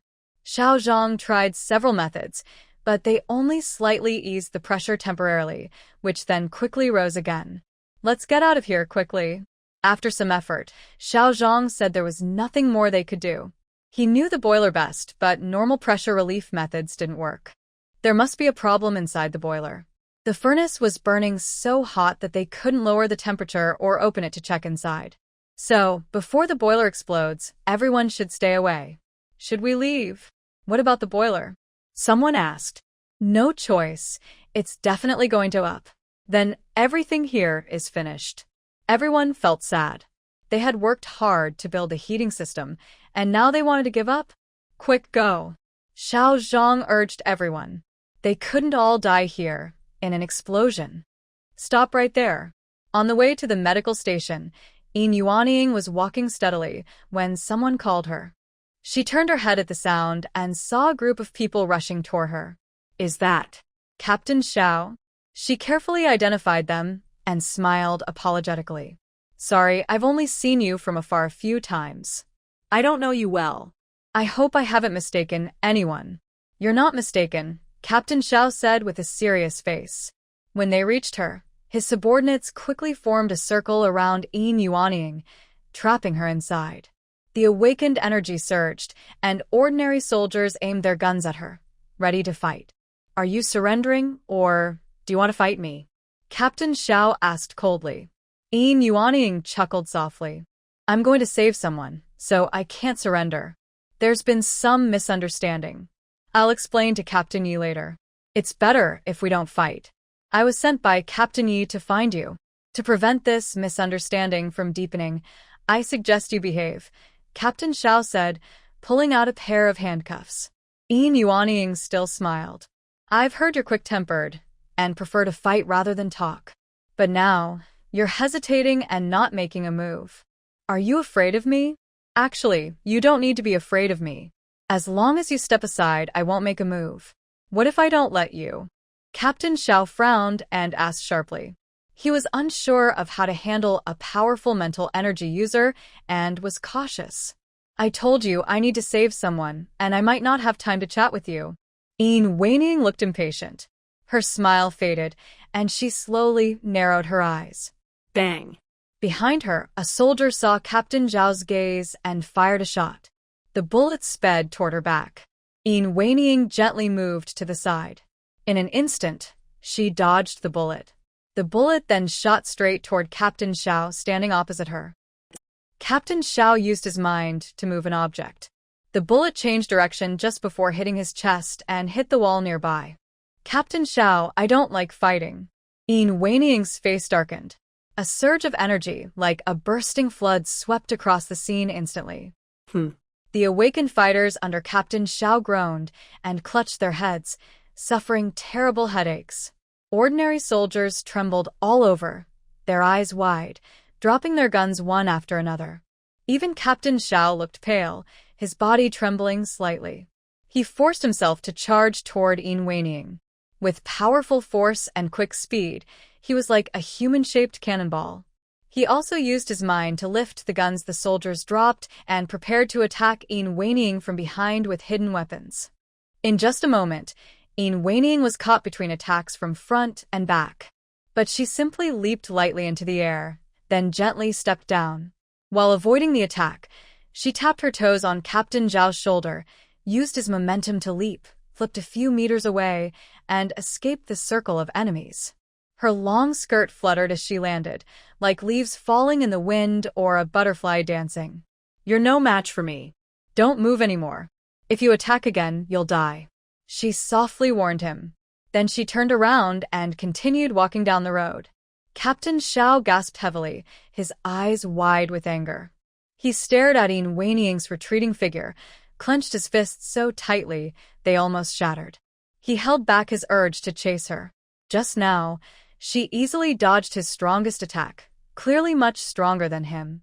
And when she stepped on his shoulder, she only used his force to help herself, not to hurt him badly. Otherwise, his shoulder and arm might have been seriously injured. Her gentle words were more intimidating than a furious shout. Captain Xiao knew very well that if he kept fighting, not only he but everyone else might be killed by her.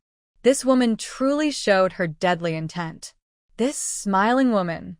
Xiaolan's advice at the meeting had some effect. Commander Xiao and his team chose to hold back temporarily because the situation was still unclear and Yi Qi hadn't explained the need to fight to the death for Yin Yuanying. They decided to wait and see how things developed. What exactly does Yin Yuanying, who keeps saying she wants to save people, really want to do? I failed to stop her. It seems Yin Yuanying is heading toward the medical station, Commander Xiao reported over the radio's public channel. Received, responded Xiaolan from the medical station. Xiao turned to Xiaolan and said, Be careful. We'll arrive soon. He quickly checked on his team status.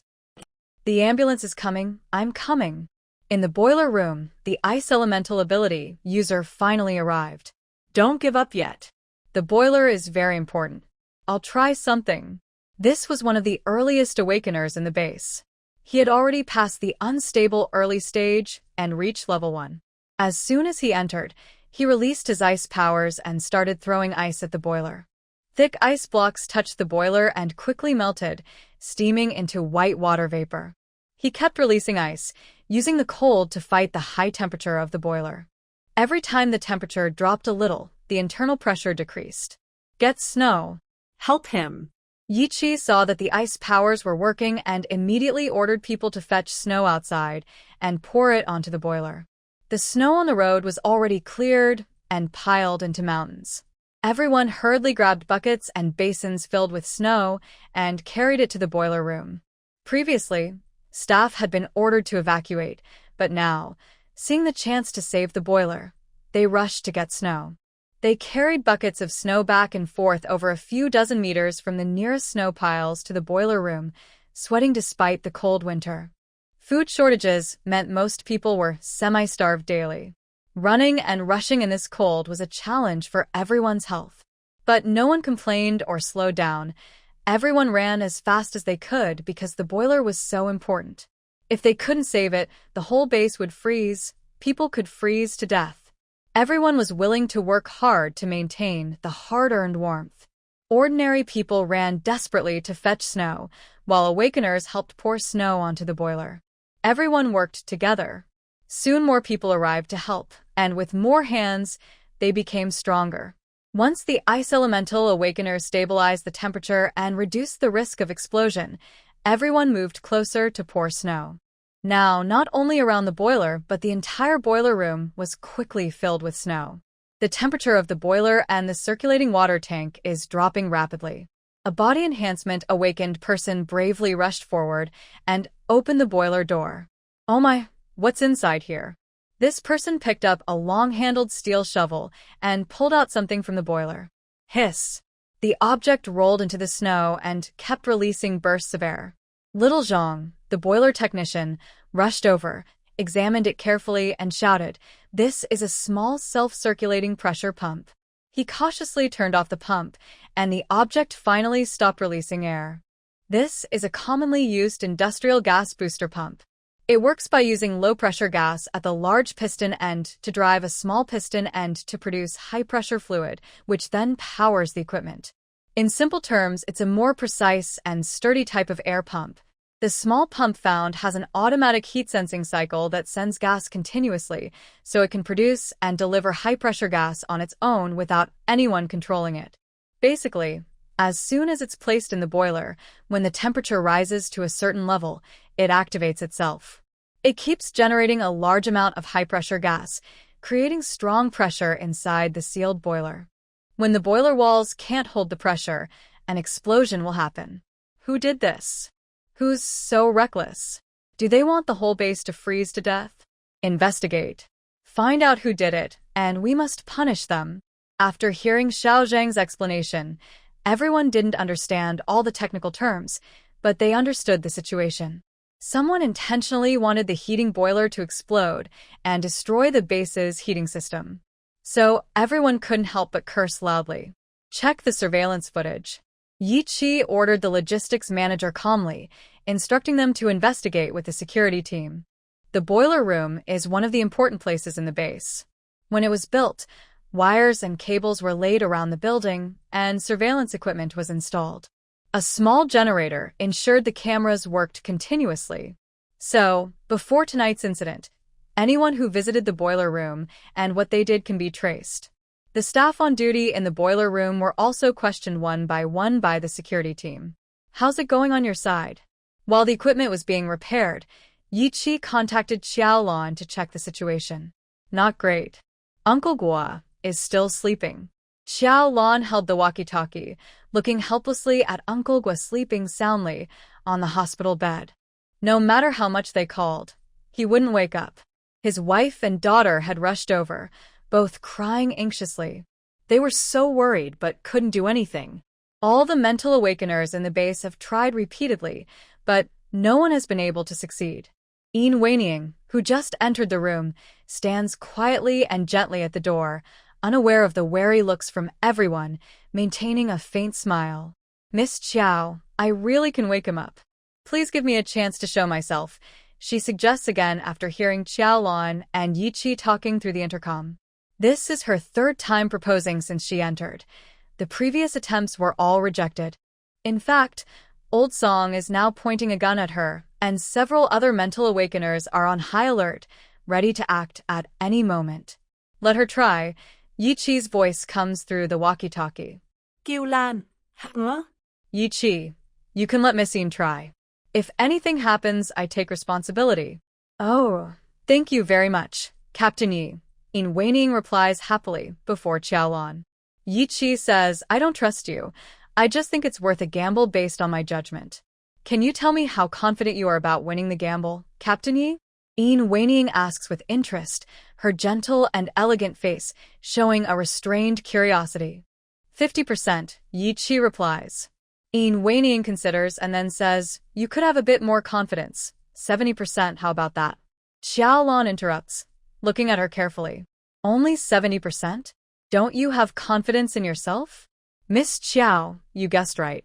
I don't have confidence in myself. Yin Weining lowers her head with a smile. Her graceful neck curves like a swan, beautiful and elegant. Will I harm Mr. Gua? I really don't know, she sighs softly. Then what about this? Do you understand now? Xiaolan pulls out a gun and presses it against her temple, her index finger on the trigger. The classic 5.4 style star, modeled after a Soviet Tokarev military pistol, is powerful and famous. It's said to armor within 60 meters. At this distance, if Xiaolan fires, Yin Weining's head would be gone. Why don't you resist? Xiaolan asks, raising her eyebrows slightly as she points the gun at her. As a level 3 psychic, Yin Weining's mental strength is undoubtedly strong, and her physical responsibility is also excellent. However, from pulling out the gun to walking over and aiming it at her head, she clearly had opportunities to dodge or fight back, but she didn't. She just stands quietly, allowing the gun to be pressed against her temple. Why don't you resist?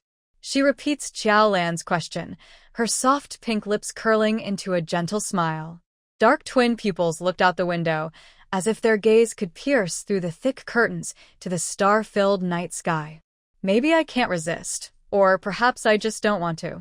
Could it be that I am enjoying the wonderful feeling of being threatened with a gun by you, my dear Miss Qiao? Her long eyelashes were not thick, but when she smiled, they covered her gentle eyes like soft willow branches swaying on water in spring. Yin Weining, Yi Qi's serious voice came from the still-open intercom, warning sternly, if you don't wake Old Gua safely within 5 minutes, we won't believe you. This threat seemed more powerful than Xiaolan's gun. Yin Weining immediately straightened up. I'll start waking him now. She walked to Old Gua's bedside, focused, first stopping his worried wife and daughter from rushing over to stop her, leaving them confused and stunned. Then she sat down, reached out, and placed her tender palm on Old Gua's forehead. Huh, puff. Old Gua's loud snoring suddenly stopped, startling everyone. He wasn't dead. He was awake. He didn't go through a confusing waking process but sat up straight, fully alert as if he hadn't slept at all. Why am I here? What are you all doing? Isn't this our base hospital room? What is happening? Are you okay now? His wife and daughter excitedly rushed over. After clarifying what had happened, Old Gua looked completely stunned. He claimed he had no idea about what happened while he was asleep, and his last memory before losing consciousness was simply lying down on his bed as usual. How come I got up in the middle of the night and even ran outside wandering around? I have no idea at all. Old Gua, the spicy hot pot boss, looked confused, shocked, scared, and a little angry and curious all at once. His expressions matched the complex flavors of his hot pot seasoning, leaving a deep impression. Xiaolan had him test his supernatural abilities and internal energy fluctuations. Results showed everything was normal. My mind is much clearer than usual. Recently, my training has been intense, and I've been overexerting myself, leading to some nervous exhaustion and insomnia. But I slept so deeply this time. I feel incredibly refreshed now. Old Guo was animated with excitement. Xiaolan felt that her tone and actions were more exaggerated than usual. Uncle Guo, you seem so excited. You probably still want to thank the person who controls your sleepwalking, right? Old Guo kept waving his hands. No, haha, it's not that serious. Controlling someone's sleepwalking is really bad. We need to catch that person and question him thoroughly, then punish him severely. Dad, are you okay? Old Guo's daughter also noticed something was wrong. He seemed like a different person. He usually wouldn't laugh so openly in public. Waning suddenly spoke softly, smiling. Deep sleep really makes him energetic. In that way, we should thank the person who secretly helped him. Everyone looked angry. She smiled and said, but his current excitement is actually because of me. What did you do to him? Old Guo's wife asked anxiously. Waning explained, don't misunderstand. I didn't hurt him. After being under mental control, people often become very depressed or very low. Some even give up and try to end their lives. To prevent this, I helped lift his spirits a little when I removed the control, making him more excited to fight off possible depression. She smiled apologetically. Because I couldn't measure exactly how deep the emotional influence the controller used was, I estimated and boosted him based on the worst case. It's a safe way to treat him, but right now I think I overdone it. He's become quite excited. Sorry about that. Xiaolan stroked her gun, looking unfriendly. Stop with the long explanations. Just tell me, what bad effects could this have on him, and what should we do? Miss Xiao, don't worry. It's okay. There won't be any bad effects. He'll recover after a short while, just like drinking tea or coffee. Just a temporary excitement. Just that? Just that. Waning bowed gently, lowering her eyes. Xiaolan and Old Song and the others deeply felt her dangerous aura. Old Guo was in such a deep sleep that everyone tried everything to wake him, but couldn't. She solved it in 5 seconds. Not only that, she also managed to erase any aftereffects. The most shocked were the mental ability users. They knew how difficult it was to wake Old Guo. When Team Xiao arrived with people afterward, they recounted how Waning had suddenly fought back against their attack. Everyone's fear of her grew even more. Mental ability users usually aren't good at fighting. Their physical strength is weaker than others, but clearly, Waning not only has powerful mental abilities, but also excellent fighting skills. It is important to know that the combat team led by Xiao is very strong, and she managed to break through their defenses easily. Near the place where she appeared, we found a dead body. The guards confirmed that the person joined the base around the same time as her, Xiao said. This person didn't usually interact with Waning and joined the base as an ordinary person, but based on the energy left on the body, he was an awakener, his subordinate added. Coincidentally, there is a camera nearby. The footage shows he died in front of Waning, and they had a brief conversation. Oh, what a pity. There's a camera there? Waning interrupted in surprise. As far as I know, the base has limited resources and not many places have cameras. I didn't expect I'd run into one tonight and reveal my location. Suddenly, everyone in the room drew their guns. The awakener's body radiated energy, ready to attack. Old Guo's wife, daughter, and some medical staff were quickly evacuated. The atmosphere became tense. A fight could break out at any moment. Yi Qi's voice came through the walkie-talkie again. We just made progress on the investigation of the boiler room. The surveillance shows that not long ago, Old Guo sneaked inside while the 2 shift teams changed, using his hidden abilities.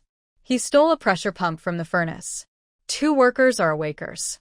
Chen said he felt something was off at the time, but didn't see anyone or sense any energy fluctuations, so he didn't pay much attention. Xiaolan thought, not just them. If it weren't for Uncle Guo accidentally revealing his presence last time, I wouldn't have noticed him either. He's really good at hiding. So, Uncle Guo's strange sleepwalking tonight and the sudden incident in the boiler room are connected. Waning now has a suspicion that she's trying to manipulate others to destroy the base's heating system.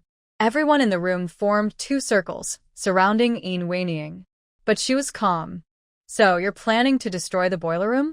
she said with a look of realization, then focused on Xiaolan, seriously and clearly explaining, "This has nothing to do with me. I was just passing by and saw someone controlling Uncle Gua, so I appeared to help. That's all." Please believe me. "What if I don't believe you?" Xiaolan looked into her eyes. Meanwhile, she was secretly thinking about how to control Yin with minimal cost.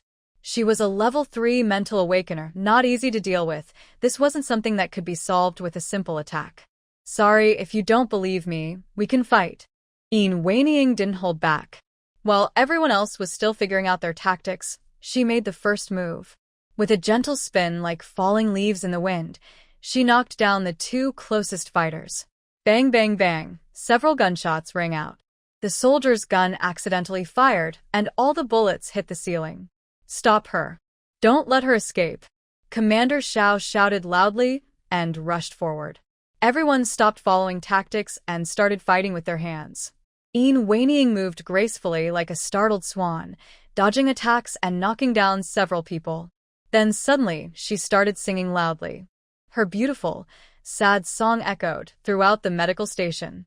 "Be careful, she's trying to disturb your mind." "I'm on my way," Yi Qi shouted through the walkie-talkie. But it was already too late. As soon as Yin began singing, the ordinary soldiers in the room fell one after another. Within a minute, even the few mental ability users were affected, sweating coldly and collapsing to the ground. Commander Xiao shouted to hold on but looked paler and paler. Xiaolan also fell to the ground, unable to press the trigger anymore. Such strong mental interference. Xiaolan felt dizzy and wanted to. It felt a bit like the attack from the King Wave. "Everyone, I mean no harm. But in this situation, I can't stay here any longer, right? So I have to leave." Yin sighed regretfully. She jumped to dodge Zhao's attack again and kicked him to the ground. Then she opened the door, turned her head, and waved goodbye to everyone as she stepped out. Goodbye. "I really miss the living conditions at the base. I hope." Before she finished speaking, she suddenly cried out in pain, lifted her skirt, and swung her leg forcefully. A small object was thrown out with her movement. It hit Xiaolan with a thud. Ugh. A tiny whimper. The small object rolled to the ground, trembling, and stood up. It's a little dog not taller than a thermos. Its big eyes shimmered with tears. It limped 2 steps closer, snuggling into Xiaolan's arm, whimpering painfully. Ugh, ugh, ugh, it hurt so much it wanted a hug. Cha-cha. Xiaolan was dizzy and didn't want to talk much. Otherwise, she would definitely tease the dog for acting so poorly. It didn't fall and hurt its leg, so it was pretending to be for attention. In fact, at this distance, being thrown away wouldn't seriously hurt a mutated beast, since Yin only flicked her and didn't use other attacks. She was out of energy for more attacks. She was poisoned. When Cha-Cha rubbed against Xiaolan's arm, the poison from the dog bite on her leg spread quickly. Her vision darkened, her body went soft, and she slid down the door frame, collapsing to the ground and losing consciousness. Ugh, ugh, XX woof. The teacup dog tilted its mouth upward, looked alert and proud, and boasted to Xiaolan. Xiaolan, enduring a headache, sat up and reached for the dog, pulling out a piece of meat jerky from her pocket to give it. Woof, woof, woof. Woof, woof, woof, woof.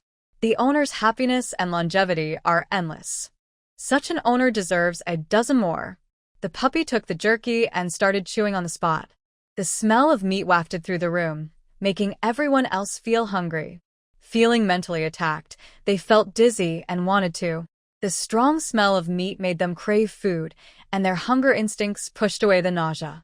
The dog's eating seemed to unintentionally weaken some of Yin mental attack. Everyone gradually got up from the ground, wobbling as they did. Old Song and his team, the unconscious, poisoned Yin and took her away. They looked at each other with lingering fear from the brief fight. Yin is very dangerous. If it weren't for the dog. Huh? Why did the dog arrive just in time? Woof woof. It said it was summoned, Xiao Li translated.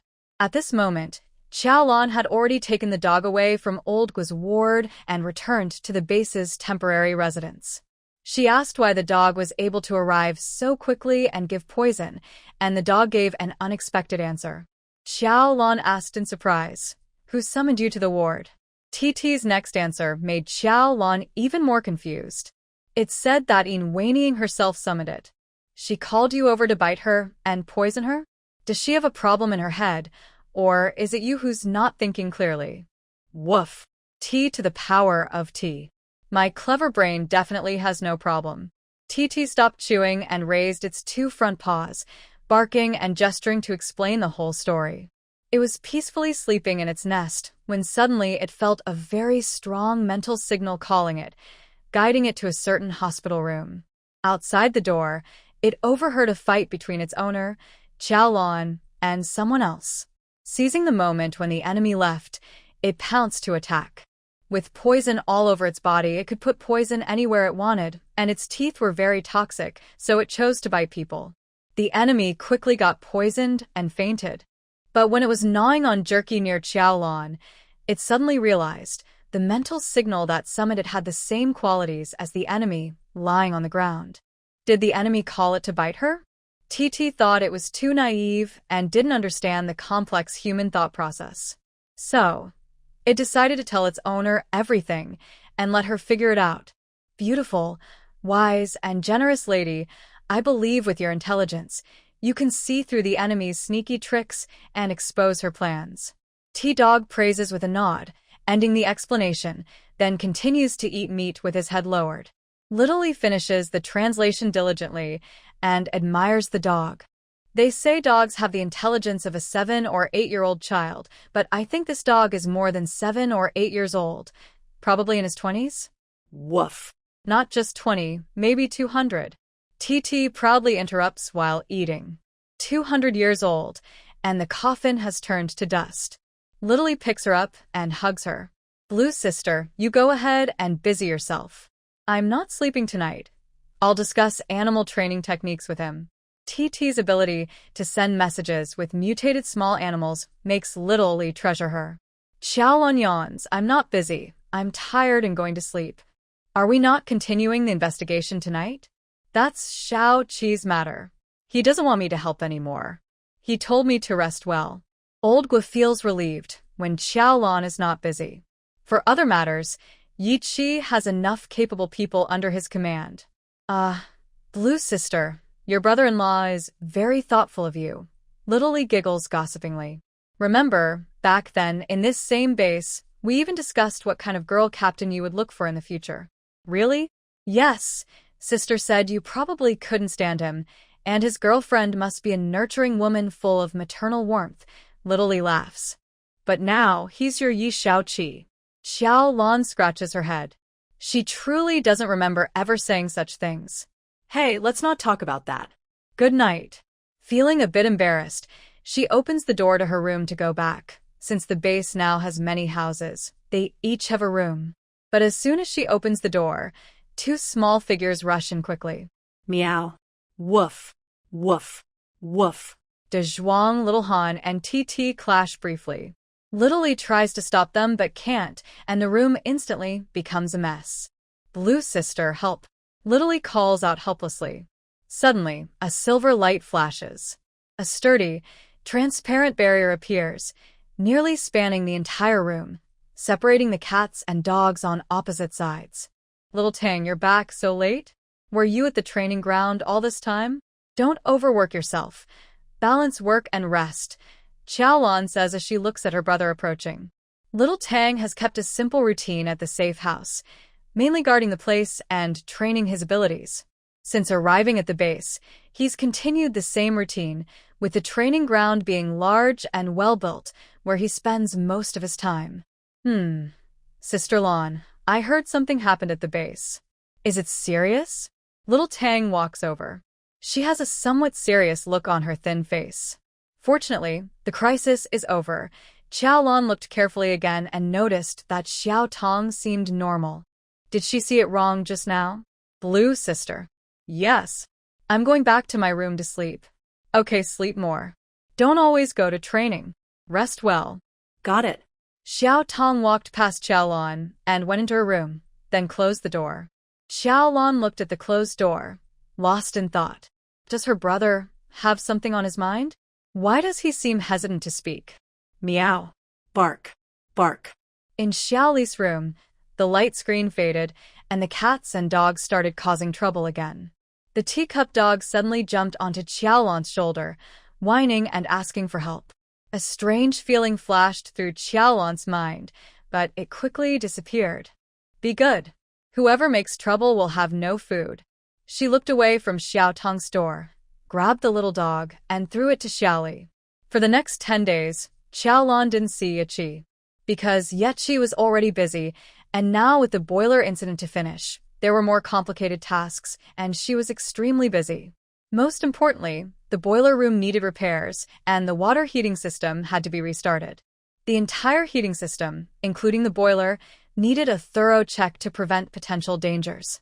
More guards and patrols were added, and work procedures were strictly followed to prevent sabotage. All personnel involved in the boiler rescue that night, during snow removal, experienced slight poisoning, so detox and health checks were scheduled. And so on. These were all routine operations of the base. As for investigating the incident, it was even more complicated. Yao Yuning was detained for questioning. The suspect mutant who died needed further identity investigation. The entire base had to check for suspicious individuals. The workload was huge. Moreover, the targeted plan for the Shinmu base in Qingbei had to be quickly and steadily advanced, urgent and important.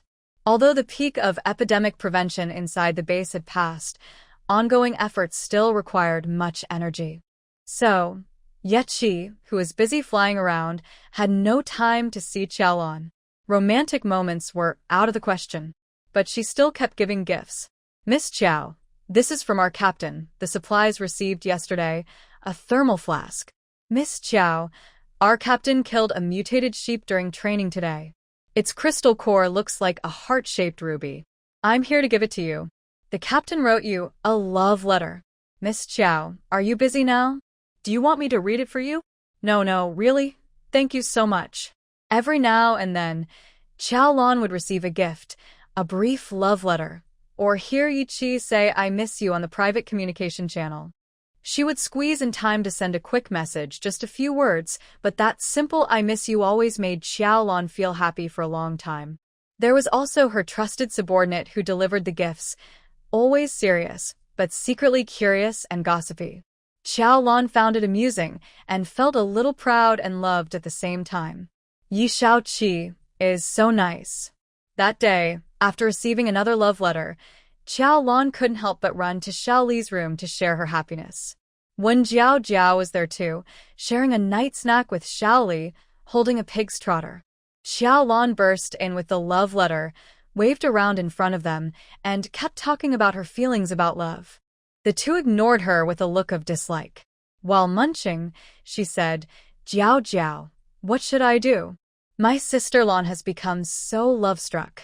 No way. Once a woman is blinded by love, there's no saving her. Jiao, I feel like the pig's trotter doesn't smell good anymore. Maybe it's because you're overwhelmed by love's sour smell. That's scary. I don't want to fall in love. Me neither. The two finished their pig's trotters with a crunch and threw the bones to Xiaolan. One said, I still need to teach the communication mouse. The other said, I'm going for night training. The base's night drills are really good. They left one after another. Xiaolan habitually stored the bones in her space, knowing they could be used later as bait for mutant beasts. Are you jealous of me? She shouted at them. Xiaoli, haha. When Jiao, tch. They left arm in arm. After the door closed, only Xiaolan was left holding the love letter. Suddenly, the door opened again. Xiaoli came back and pushed Xiaolan outside. You're overwhelmed by the sour smell of love. Sorry, this is my room. Sister, please leave. Clang.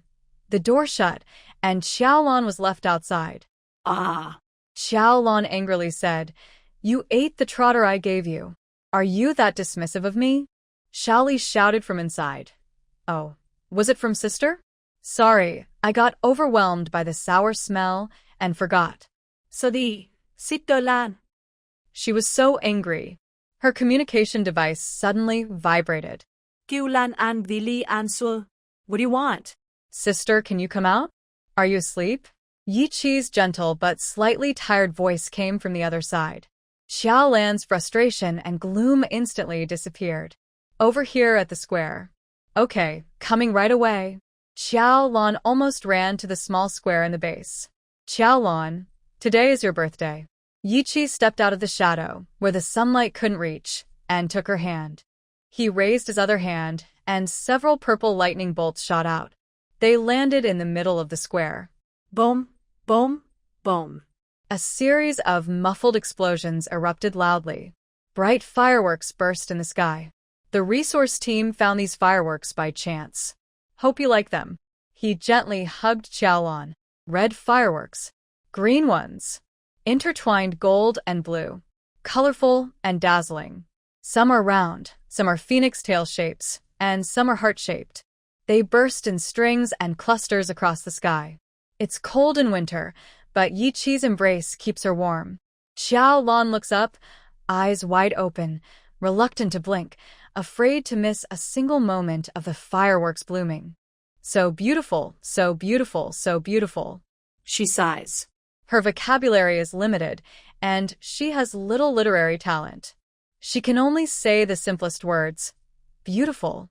Many feelings surge in her heart.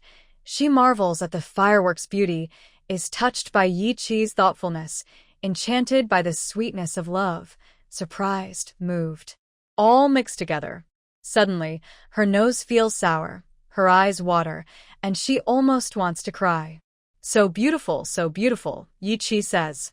Xiaolan sniffles, feeling both sweet and annoyed. Why are you copying me? I'm not copying. You praise the fireworks, I praise you. Hey. You're so smooth-talking. The fireworks stop. There aren't many, just 2 or 3 minutes at most. Xiaolan reluctantly withdraws her gaze from the sky. It's really beautiful, she says once more. The brief fireworks display can't compare to the grand shows before the end of the world.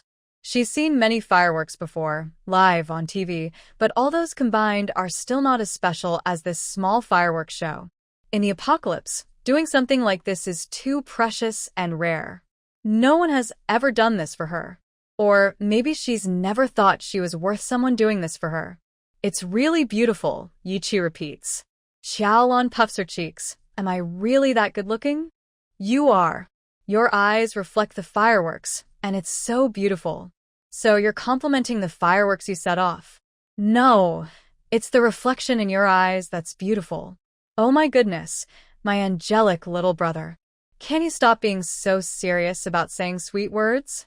Xiaolan can't stand Yi Qi's earnest and sincere attitude when explaining. So serious, just like when he's giving work instructions. It's full of charm. Xiaolan hummed softly. You speak so nicely. I know I'm not very beautiful, but I'll pretend to be a beauty now and accept your praise. Yi Qi carefully told her, You are very beautiful. Don't always say you're not. Xiaolan felt happy inside. How do you know today is my birthday? I even forgot myself. In the post-apocalyptic world, there's no going to work or school. Every day is the same, training, fighting monsters, gathering supplies. Time feels meaningless. If Yi Qi hadn't done this, Xiaolan would have forgotten what day it was.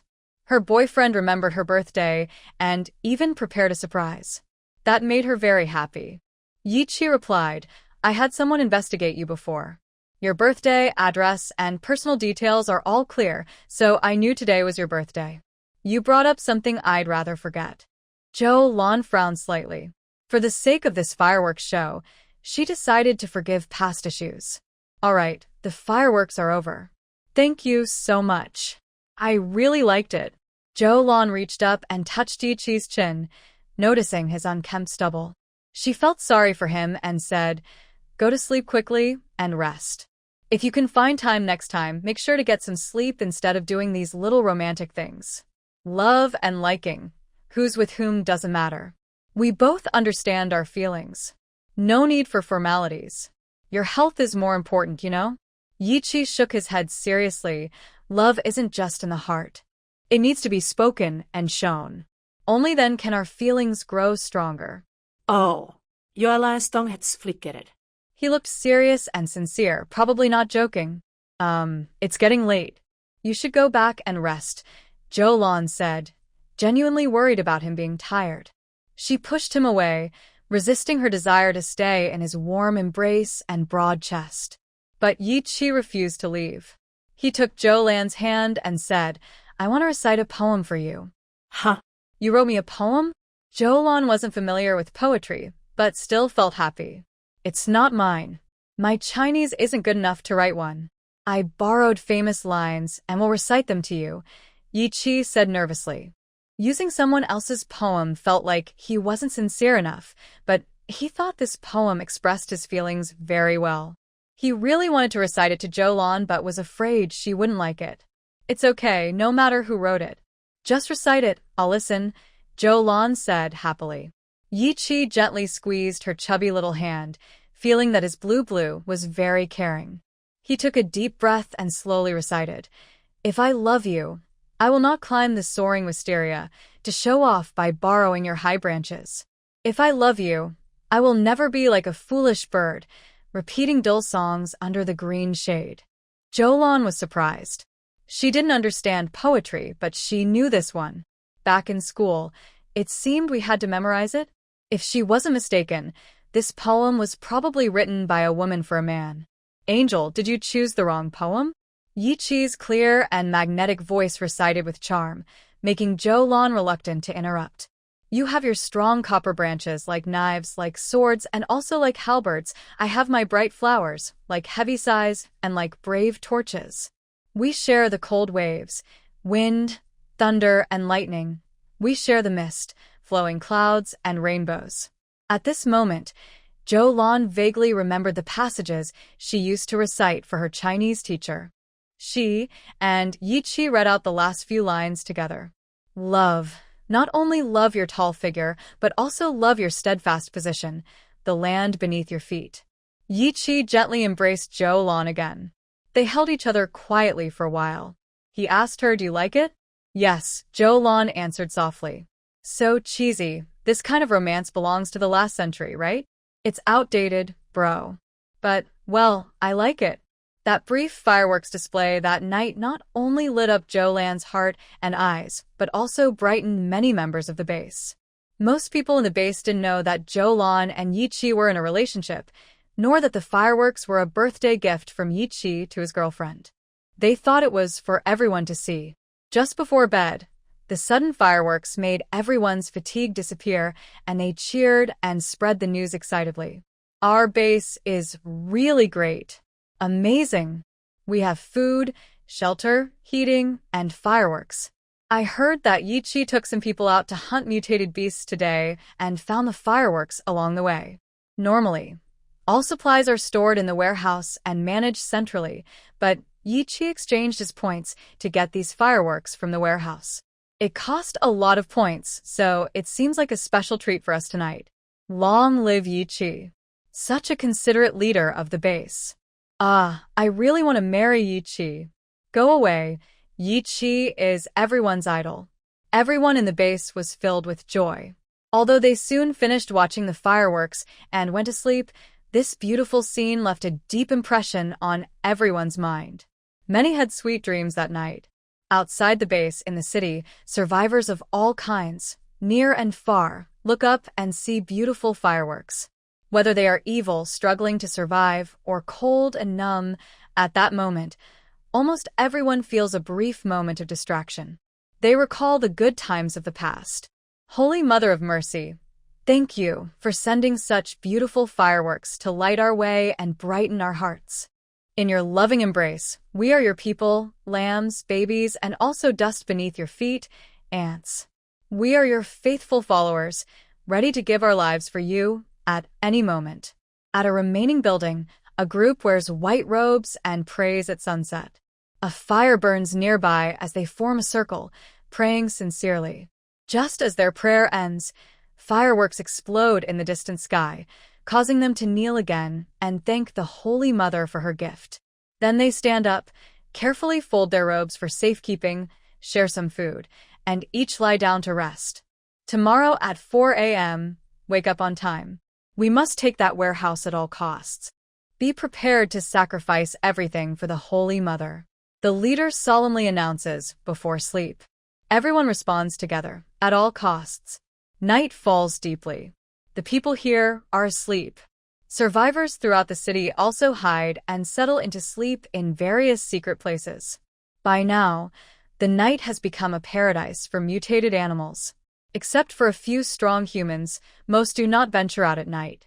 Rats, ants, worms, cats, dogs, birds.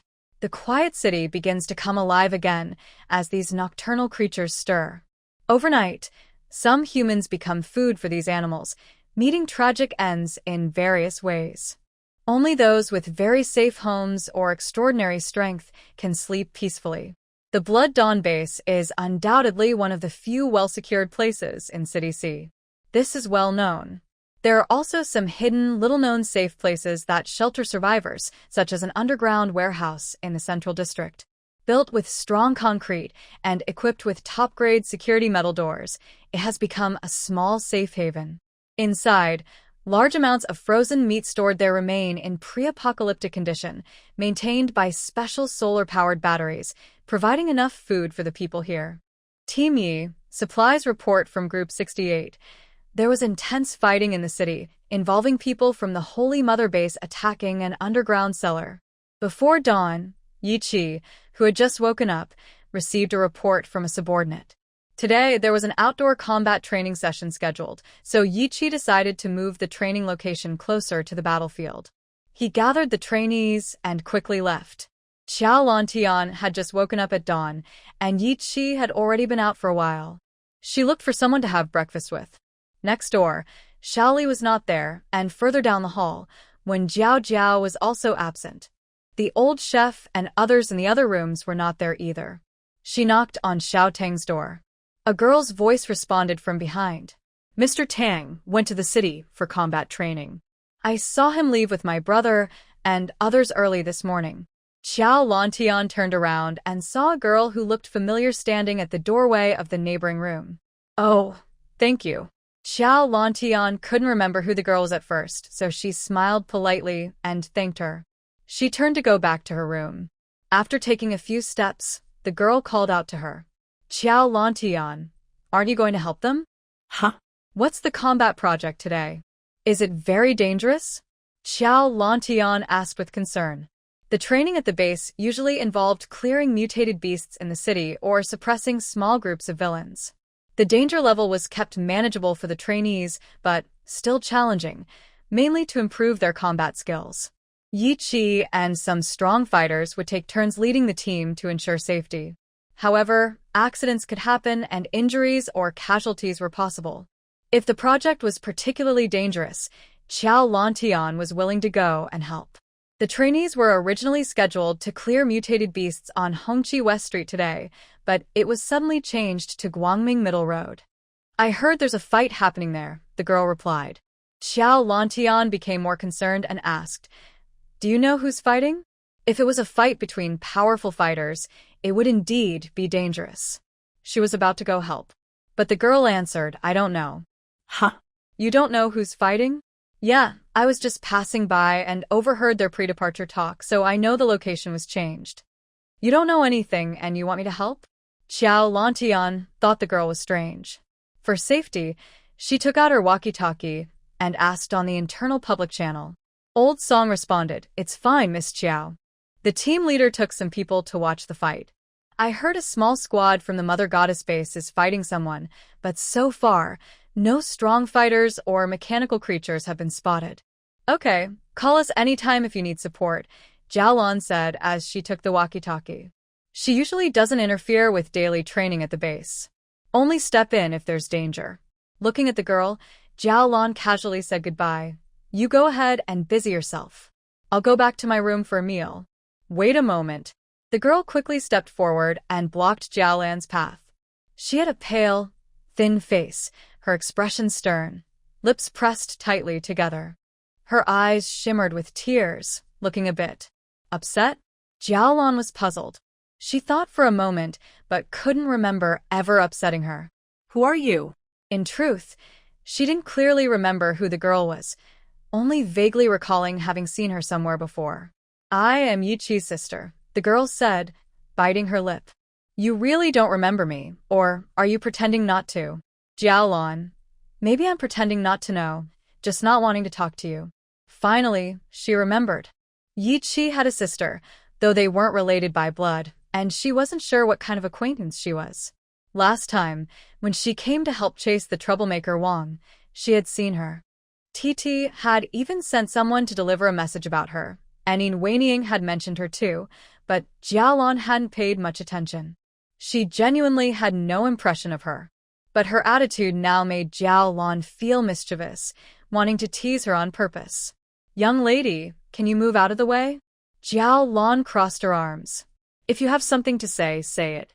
If not, could you please step aside? I don't seem to be interested in chatting with you at all. Zhanqing blinked, tears falling down her pale cheeks. I didn't expect that. Despite my brother being single for so many years, many beautiful and talented women pursued him, but he never accepted any. In the end, he was captured by you. Oh, that must be because I'm more outstanding and prettier, Xiaolan said confidently. Your skin is really thick, Zhanqing said angrily. Look carefully. Is this skin thick? No, it's just flesh, Xiaolan said proudly, tugging at her cheek. Zhanqing was speechless. She paused for a few seconds, took a deep breath, clenched her fists as if making a big decision. She stepped forward, looked into Xiaolan's eyes, tears in her eyes, and begged sincerely, please, can you let my brother go? He's too busy, too tired, and too hardworking. You're not the right person for him. You're not gentle, elegant, mature, or understanding enough. If you could step back and be just a good friend, I wouldn't have to make things difficult for you like this. Xiaolan touched her chest and nodded sincerely. Thank you for your advice. I love him very much, and I'm willing to let go so he can find more happiness. It's not easy for two people to meet on Earth. I'm still grateful that I got to know him, even if we can't be lovers. Zhanqing. Xiaolan. Thanks, I've heard this song too. So you've agreed then? I'm just checking the lyrics with you. I'm busy eating breakfast. I'm leaving now. Xiaolan quickly moved past her, her rounded body gliding over, heading to the corridor and back to her room. She's proud that she still remembers such old lyrics. Zhanqing hurried to the door, excitedly shouting, Xiaolan, my brother doesn't need love, do you understand? He's the leader of the base. Even if he needs a woman around, she should be gentle and proper, not rude and aggressive. Xiaolan opened the door and appeared again, holding a gun aimed at her. Say one more word and call me fat again? Zhanqing shut her mouth tightly, instantly feeling a huge sense of danger. It was like a rabbit being chased by an eagle or a deer about to be caught by a lion. Her hair bristled, and she was terrified, desperate to run away. Xiaolan lowered her gun and closed the door. With a loud bang, the door shut. Zhanqing shivered on the corridor. At the end of the corridor, a colorful parrot quietly flew away into the shadows, silent and swift. Absolutely pointless. Xiaolan ate her breakfast in the room, tidied up, and then left. Zhanqing was gone by then. She quickly pushed this little incident out of her mind. She wasn't someone who just ate and slept all day. She was busy. Every day, she trained hard to improve herself, searched for supplies outside, and handled various miscellaneous problems. So she didn't care about trivial matters like my boyfriend's sister came to persuade me not to be her sister-in-law. Carrying her gun and supplies, she left the base, ready for today's city exploration and resource gathering. After walking a couple of kilometers and shooting some stray mutant dogs, her communicator vibrated. It was Yichi contacting her. 200 meters east of the ruins of the commercial building on Bright Road. Hurry. There's a warehouse with frozen pork. This was their private communication channel. Hearing this, Xiaolan perked up. I'm on my way. Yichi had found a lot of supplies and asked her to use her space to collect them. She looked around, then ran to a hidden corner of an abandoned building, quietly took out a mountain bike. The modified bike had a battery-powered assist, making it easy to ride at speeds comparable to a motorcycle. Xiaolan sped through the obstacle-filled city streets, quickly covering over 10 kilometers, and arrived at the designated spot.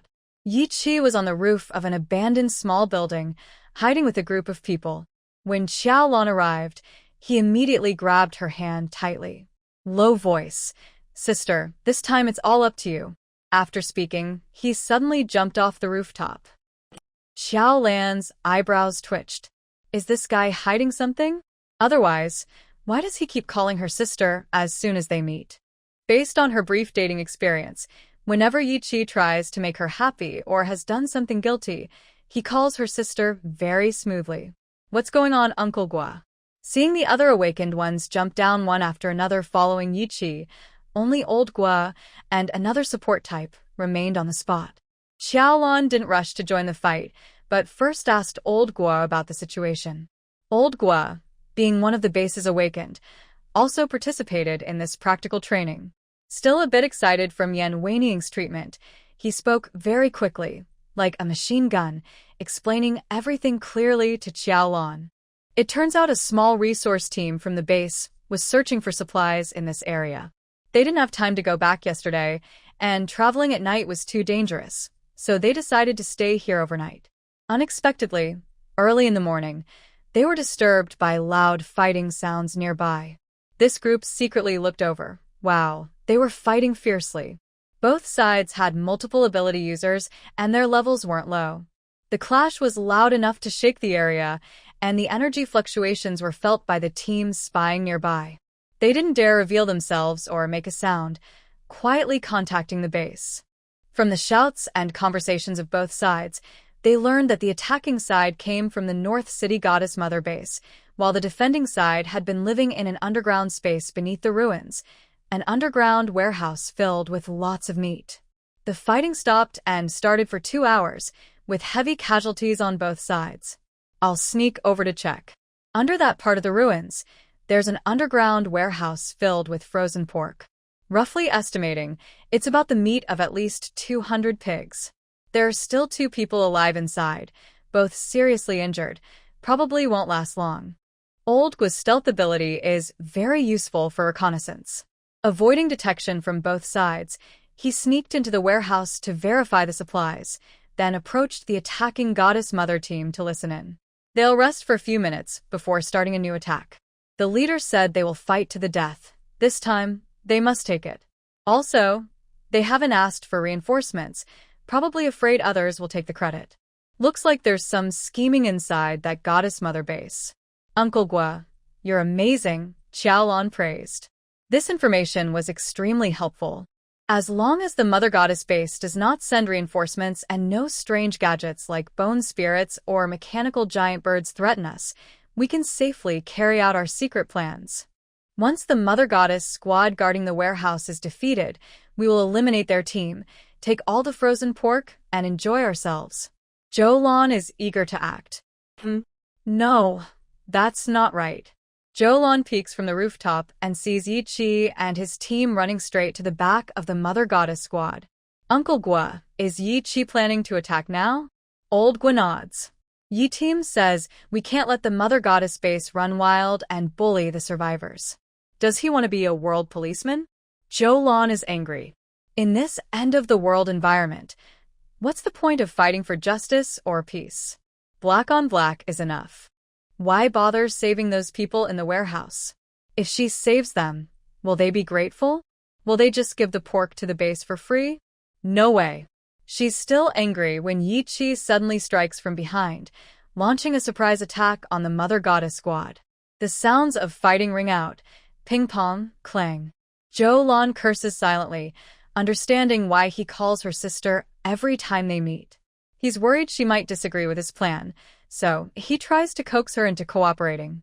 After clarifying the entrance to the pork warehouse with Old Gua, Xiaolan storms downstairs, sneaking closer. Even though she's angry, she still needs the supplies. While Yi Qi is busy meddling, she quickly grabs the pork. Who dares attack us? We are the people protected by the North City Mother Goddess. Ignorant wandering refugees, Don't make enemies of us easily.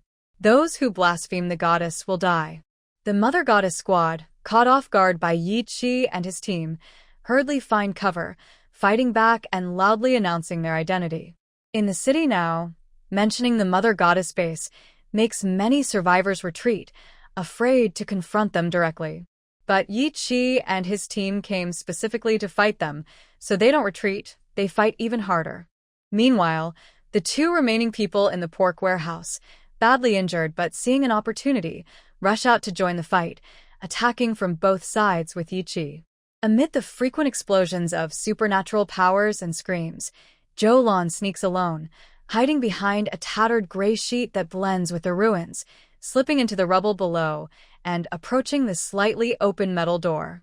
While the two inside are busy fighting, she places her hand on the door, mentally commands, and pulls the contents inside into her space. Then she quickly escapes. In less than 10 minutes, the battle ends, and she quietly returns to the rooftop. The Mother Goddess squad is wiped out. Everyone is dead. The warehouse was also down to just one person left. He dragged his injured body, alert, and looked cautiously at Yi Qi and the others. "Are you here to steal supplies too?" he asked, blood covering his body, unable to stand steadily. "How much supplies do you think are worth fighting for? Have you heard of Starry Park to the east? We have plenty of supplies," Yi Qi, wearing a mask and hat, dressed in oversized overalls, sneered. "We only have a grudge against those who believe in Mother. Seeing them makes us want to destroy them." Then he led his team to dig out the awakening crystal core from the Mother squad and walked away along the road. The man stood there dazed for a moment. He looked down at the corpses of his companions on the ground, even more stunned. He staggered back to the warehouse in a daze, staying frozen for a long time. "Where is the meat?" The warehouse was mostly piled with meat, but now only one package remained. He spat blood and fainted immediately. He only woke up after more than half an hour. He got up, swayed, and went outside. He was met by another Mother squad that had just arrived. There were only 3 people, and only one was an awakening. But he, injured as he was, couldn't handle them now. "Did you kill our people?" one of them asked coldly. "No, it wasn't me. It was the people from Starry Park." "I don't have that ability," he quickly denied. "You probably don't have that ability either, but you must be a participant in the fight," the other sneered. "Desecrators, you must die." The person raised his hand to use his power, but a bullet shot from afar pierced his palm. Who are you? The 3 members of the Mother squad hurried to find cover, but the continuous gunfire quickly killed 2 of them. Only one wounded survivor fled in panic. The remaining injured survivor lay on the ground pretending to be dead for a long time before daring to stand up. Carefully, he returned to the warehouse, carrying the last package of pork on his back, and slipped away, leaving this place of chaos. Where will he go? How long can he survive? From a distance, Xiaolan put away her gun. Yi Qi sat beside her and replied, "I don't know. I saved him twice. His future depends on luck. It's not something I can control." Xiaolan smiled. "I didn't take everything. There's still one package of meat left, about 30 jin. It should be enough for him to live for over a month. I didn't leave much. He can't carry more, or it might bring him trouble. I hope he can survive this month on that meat and find a new safe place to live." Leaving some room for mercy when taking supplies has always been her habit. Now she felt relieved and no longer angry. "I thought Yi Qi would foolishly go to save someone, but surprisingly, although he did rescue them, he kept his identity secret. Instead, he covered his face, wore different clothes from usual, and used a fake identity." The older sister voice was actually him, worried she wouldn't cooperate, coaxing her to go get meat as a way to please her.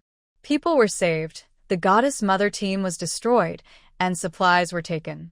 He is no longer the naive person who once risked everything to save others at Tsuehua Hotel, pretending to be a police officer. He now knows how to play tricks and has taken supplies. This kind of base leader makes everyone feel safe. "Same as usual. Half for each of us," Yi Qi said. Xiaolan was polite. "Okay, half for each." They had agreed on this long ago and had practiced it many times.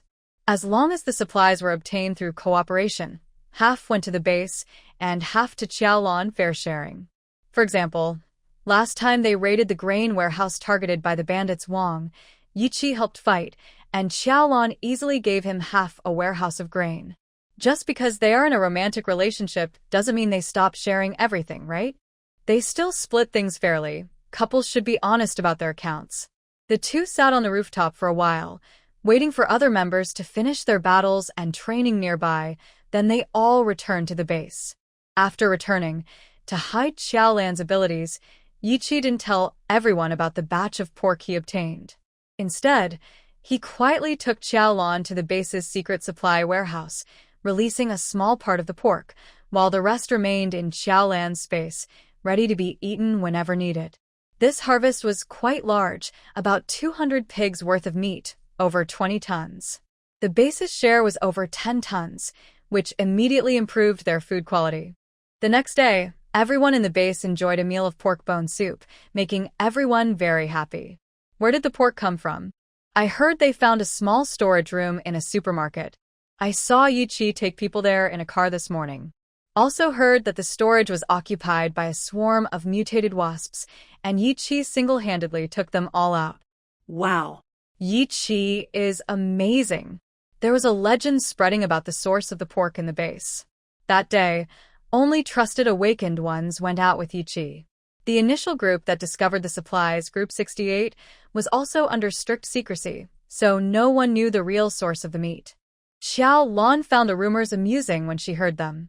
That morning, she met Yiqi at the training ground and quietly asked, "Is it really necessary to tell such a big lie?" She was very careful when taking the pork, and even old Gui didn't know she had taken it. The other participants probably didn't know the full story either, so there's no need to hide it so much. Yiqi said, "It's not just for you." According to reports from the front, the battle at Starry Park is now intense, with forces fighting against the Mother God base. Xiaolan was surprised, just because of the pork warehouse issue? Yes, I successfully framed someone. Yiqi explained that he pretended to be from the Starry Park forces at the time, and afterward, he sent people to modify a few small off-road motorcycles to transport the pork from the warehouse to Starry Park. They made several trips and finally parked the vehicles near Starry Park, pretending that Starry Park was sending cars to pick up the pork. Xiaolan. That's really sneaky. If the people from the Mother God base investigate, they'll definitely blame the murders and the pork theft on Starry Park. No wonder there's fighting. Starry Park is one of the second-tier forces in the city, besides the Blood Dawn base. They often commit crimes like killing and arson, and they've had conflicts with the Blood Dawn team several times.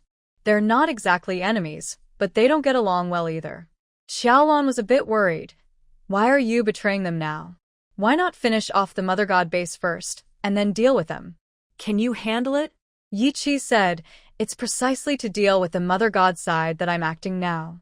Oh. The alliance has already formed. Starry Park refused to join and instead stole two small teams that were about to join. Since that's the case, let them go ahead and face the Mother God side first, Yiqi said. Xiaolan chuckled, "Little Qi, your heart is turning dark." I like it. Yiqi was secretly contacting other forces in the city, forming alliances. Currently, in City C, after several months of the apocalypse from autumn to winter, the population had been greatly reduced. The original city population of over 2 million was now probably less than 20,000. Precise statistics are impossible, but based on the number and frequency of survivors encountered by scouting teams, the entire city might have fewer than 20,000 people left. Among them, the Blood Dawn base has about 6,000 or 7,000 people, and many who depend on the base live in nearby districts, around 30,000 to 40,000. These people either failed to join the base or chose not to be bound by it, so they live around the area, seeking safety. The base regularly clears out mutated beasts, and the more vicious bandits dare not cause trouble near the base. This is a densely populated area. Another crowded place is the Shinmu base in the northern part of the city. They gather together based on their faith, with over 10,000 followers and tens of thousands more surrounding the area. As a result, these two large bases hold almost half of the current population of City C. The other half is scattered throughout the city. Some survive alone, some form groups, some have fixed homes, and others are constantly moving around. Right now, to oppose the Shinmu base in the north, Yichi is preparing within the base and also contacting other large forces in the city, as well as some lone strong fighters calling for a united alliance. Of course, the alliance isn't officially against the Shinmu base, otherwise it would be too obvious. If the Shinmu base finds out, what would they do? They just say it's about everyone surviving together and helping each other. All organizations joining the alliance, big or small, are completely independent of the Shinmu base. Some have refused their recruitment, fought them, or made enemies. Others have long disliked the Shinmu base and are eager to take them down. After all, surviving in this world is hard enough. Mutant beasts and villains are already dangerous. Now there's also this crazy giant entity claiming to be a god, stealing resources, killing people, and spreading beliefs. Who wouldn't be annoyed? Not everyone is willing to bow and join the cult just for a meal, letting themselves become crazy. But they are too weak to fight back. That's why Yi Qi leads the alliance. Many people find it very appealing. Some forces agree immediately, others are persuaded to join. Everyone understands secretly that once the time is right, they will stand together against the northern group of crazies, fighting to the death. Recently, Yi Qi has been busy meeting with various groups. The alliance now includes over 40 forces, with more than 20,000 people in total. Of course, some are unwilling to join the alliance. They want to stay neutral or simply don't want to be friends with the Crimson Dawn base. For example, the Starry Park Force in the east of the city. It's a small base with about 1,000 people based on the old city park called Starry Park Before the Apocalypse. They are quite strong and a bit arrogant. They use violence to take resources, rely on their numbers to bully other survivors, have killed people, set fires, and done many bad things. They no longer roam around causing trouble, like the gang at the mutant base. Now they stay near the park neighborhood, so there is less hatred, and they haven't had large-scale conflicts with the Blood Dawn group. Their teams have fought each other before, with some casualties on both sides. This time, they formed an alliance because the other group isn't allied with the Mother Goddess base. Yi Qi said, "Let's forget our past grudges. We can agree to disagree and help each other to develop and build." The leader of the park is a level 2 fire type. He immediately threw a big fireball at Yi Qi. He sneered, "Alliance? You're not qualified to stand equal with me. Yi Qi, even though your base has many people, how many of you are awakened? Meanwhile, I have over 100 awakened followers. I could wipe out your Blood Dawn group in minutes. I have the strength to do that. Having a plane is impressive. Just try flying over and dropping bombs. Haha, we're not a bunch of stupid thugs. Think carefully." He wasn't lying. With the agility and strength of awakened individuals, it's easier to survive under aerial bombardment. So, bombing Starry Park like they did with the mutant base is impossible now. If they try, over 100 awakened people could fight back after escaping, and Blood Dawn would suffer a big loss. An alliance is fine. All of you must obey me. Blood Dawn will also join under my command. I will be the leader, and everything can be discussed. The park leader said confidently. He sounded very proud. Could Yi Qi agree? His goal in forming the alliance was to deal with the Mother Goddess base, not to let this level 2 fire-type boss run wild. Just because he was causing trouble inside the park with his harem antics, making him the leader would mean the entire alliance's girls would be at his mercy. So, after the first negotiation failed, Yi Qi secretly set him up. When they stole frozen pork from the Mother Goddess team, Yi Qi and his people deliberately dressed up like the usual gear of the Starry Park group, big suspenders and work pants. They covered their faces, used fake identities, and framed others to cause trouble. Why? Because the park's awakened fighters are strong and numerous. Their combat power should be used fully. No alliance? Fine, then you can fight the Mother Goddess base yourself. That's not just a change of heart, it's a 3-bird 1-stone move. Yi Qi explained seriously in response to Xiaolan's teasing. Xiaolan counted on her fingers. 3 benefits? What are they? One is using up the Starry Park strength, another is using up the Mother Goddess base's strength, and the third is Yi Qi said, while they're busy fighting each other, they'll divert their energy, leaving less to bother ordinary survivors. That way, we protect more citizens. Oh, everyone's happy then. Xiaolan clapped for her boyfriend. The two didn't talk for long. Both were busy. Yi Qi finished morning training and was about to handle base affairs. Xiaolan was preparing for morning exercise. After exchanging a few words, they quickly said goodbye. Before leaving, Xiaolan took advantage of the crowd not paying attention and, while Yi Qi was saying goodbye, quickly popped a candy ball into his mouth. It was apple-flavored, sweet, and sour. The taste melted in Yi Qi's mouth, and Xiaolan had already run far away. Her round figure was quickly running laps on the track at the training ground, building stamina.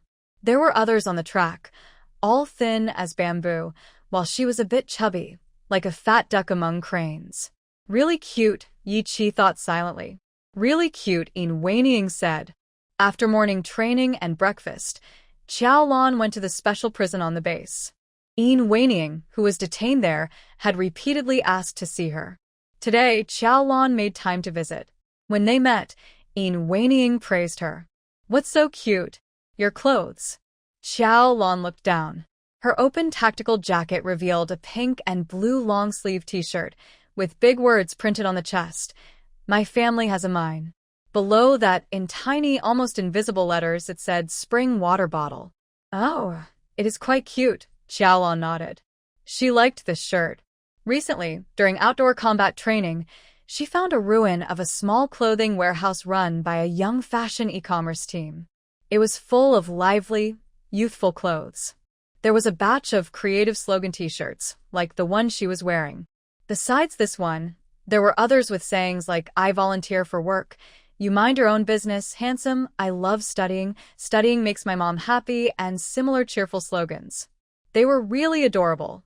Xiaolan changed into a new one every few days and had worn them many times. "Such cute clothes remind me of the days when life was rich and the world was safe," Weining sighed, showing a regretful smile. In the empty 4-square-meter room, there was only a chair. Weining sat motionless on it, with her back straight, legs together, calm and composed, elegant as if she wasn't in prison but a Welmont lady sitting in her garden. Only her pale, bluish face showed that her internal poison hadn't been fully cleared. TT's toxin was very powerful. If she hadn't had a high-level ability and received timely antidotes afterward, she might already be incapacitated. Life before will never return, and we don't want our future life to get worse. So, for those of you who cause trouble, we won't tolerate it, Xiaolan said, standing outside the cell with her arms crossed. There is a small iron fence between the two people, about the width of a child's arm. Thick concrete and reinforced steel, along with the fence and electric grid, form a strong, special prison designed to hold awakened individuals. "Why are you calling me?" Xiaolan asked. "I can tell you the truth," Yin smiled. "Under what conditions? I want a comfortable living environment, you know. Let me move into your place in the west of the city. I like the decor there." Xiaolan said, "Are Yi Qi and the others' methods of interrogation still not strong enough?" "They are quite strong." Yin suddenly unbuttoned her dress. Her dress was a front-opening style, and when the buttons were undone, her upper body was revealed. Her skin was covered with purple and blue marks, swollen, with cuts and wounds, some infected and rotting, with tiny bugs crawling in the decayed flesh. Xiaolan frowned and didn't want to look. Yin smiled as she put her clothes back on. "I won't cooperate with the interrogation. When I get interested, I can influence the interrogators mentally, so I've suffered some pain. But I find it interesting, the feeling of being beaten. It hurts a lot. That pain makes me feel that I am truly alive. Also, I don't think their methods are very cruel," she said. "Treating enemies should be cold and ruthless, like winter. I understand that. But they are mistaken. I am not an enemy. In fact, I might even be your friend." Xiaolan said, "That's not really cruel. The real interrogation methods haven't even been used on you yet. When they really need to get something out of you, you might not have the strength to talk nonsense with me." Yin firmly denied controlling Laogua, insisting she only met the awakened dead that night by chance and refused to cooperate with the interrogation. Xiaolan already knew this. Yi Qi was following his own plan and pace, so there was no rush to do anything to Yin Weining, and she was kept locked up. But Xiaolan wasn't here to chat with her today, and she didn't have time for that either. She directly said, "If I give you a comfortable, well-decorated house, can you tell me the truth?" Miss Zhou, Yin Weining smiled again, gently looking at Xiaolan, her gaze like water. "I like you," she said. Xiaolan instinctively took a step back, feeling like she was facing a great enemy. "Don't misunderstand, haha." Yin Weining covered her mouth and laughed.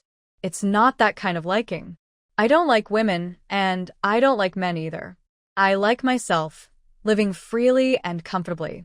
You should be able to make my life comfortable, Miss Zhou. Of course, I don't like you just because of material things. I also like you for who you are.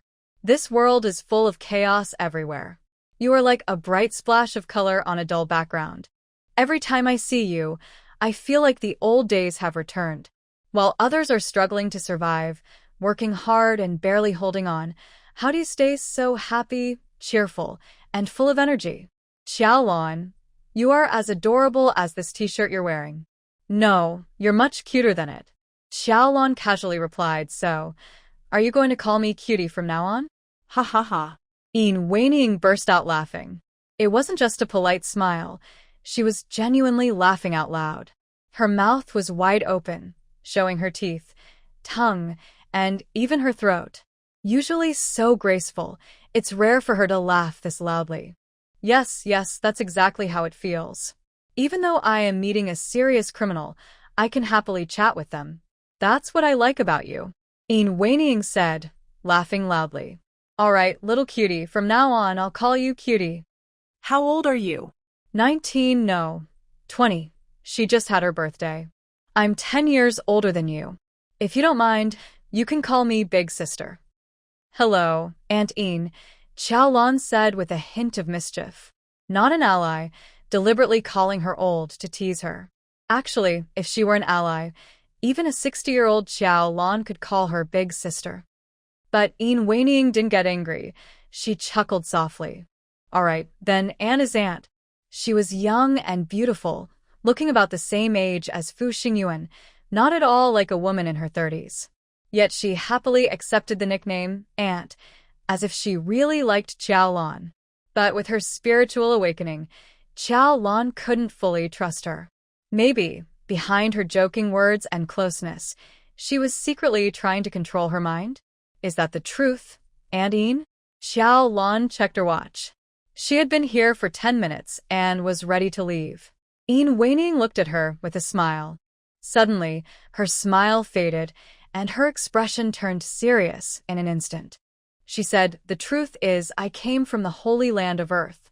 I am here at Blood Dawn to secretly infiltrate and destroy this base from within. I have a superior, a very respected man, but I don't know who he is. I have subordinates, one of whom was the one who secretly controlled Old Gua's mind that night. I scolded him, and he died at my feet. As for the others, sorry, I can't tell you. They are not to be revealed, even in death. It's right that the base keeps me here, but it's also wrong." She stopped abruptly, with nothing more to say. She just looked quietly at Xiaolan. Xiaolan gazed at her for a long time. A cold sweat dripped from her forehead, and her breathing grew rapid. "Miss Xiao?"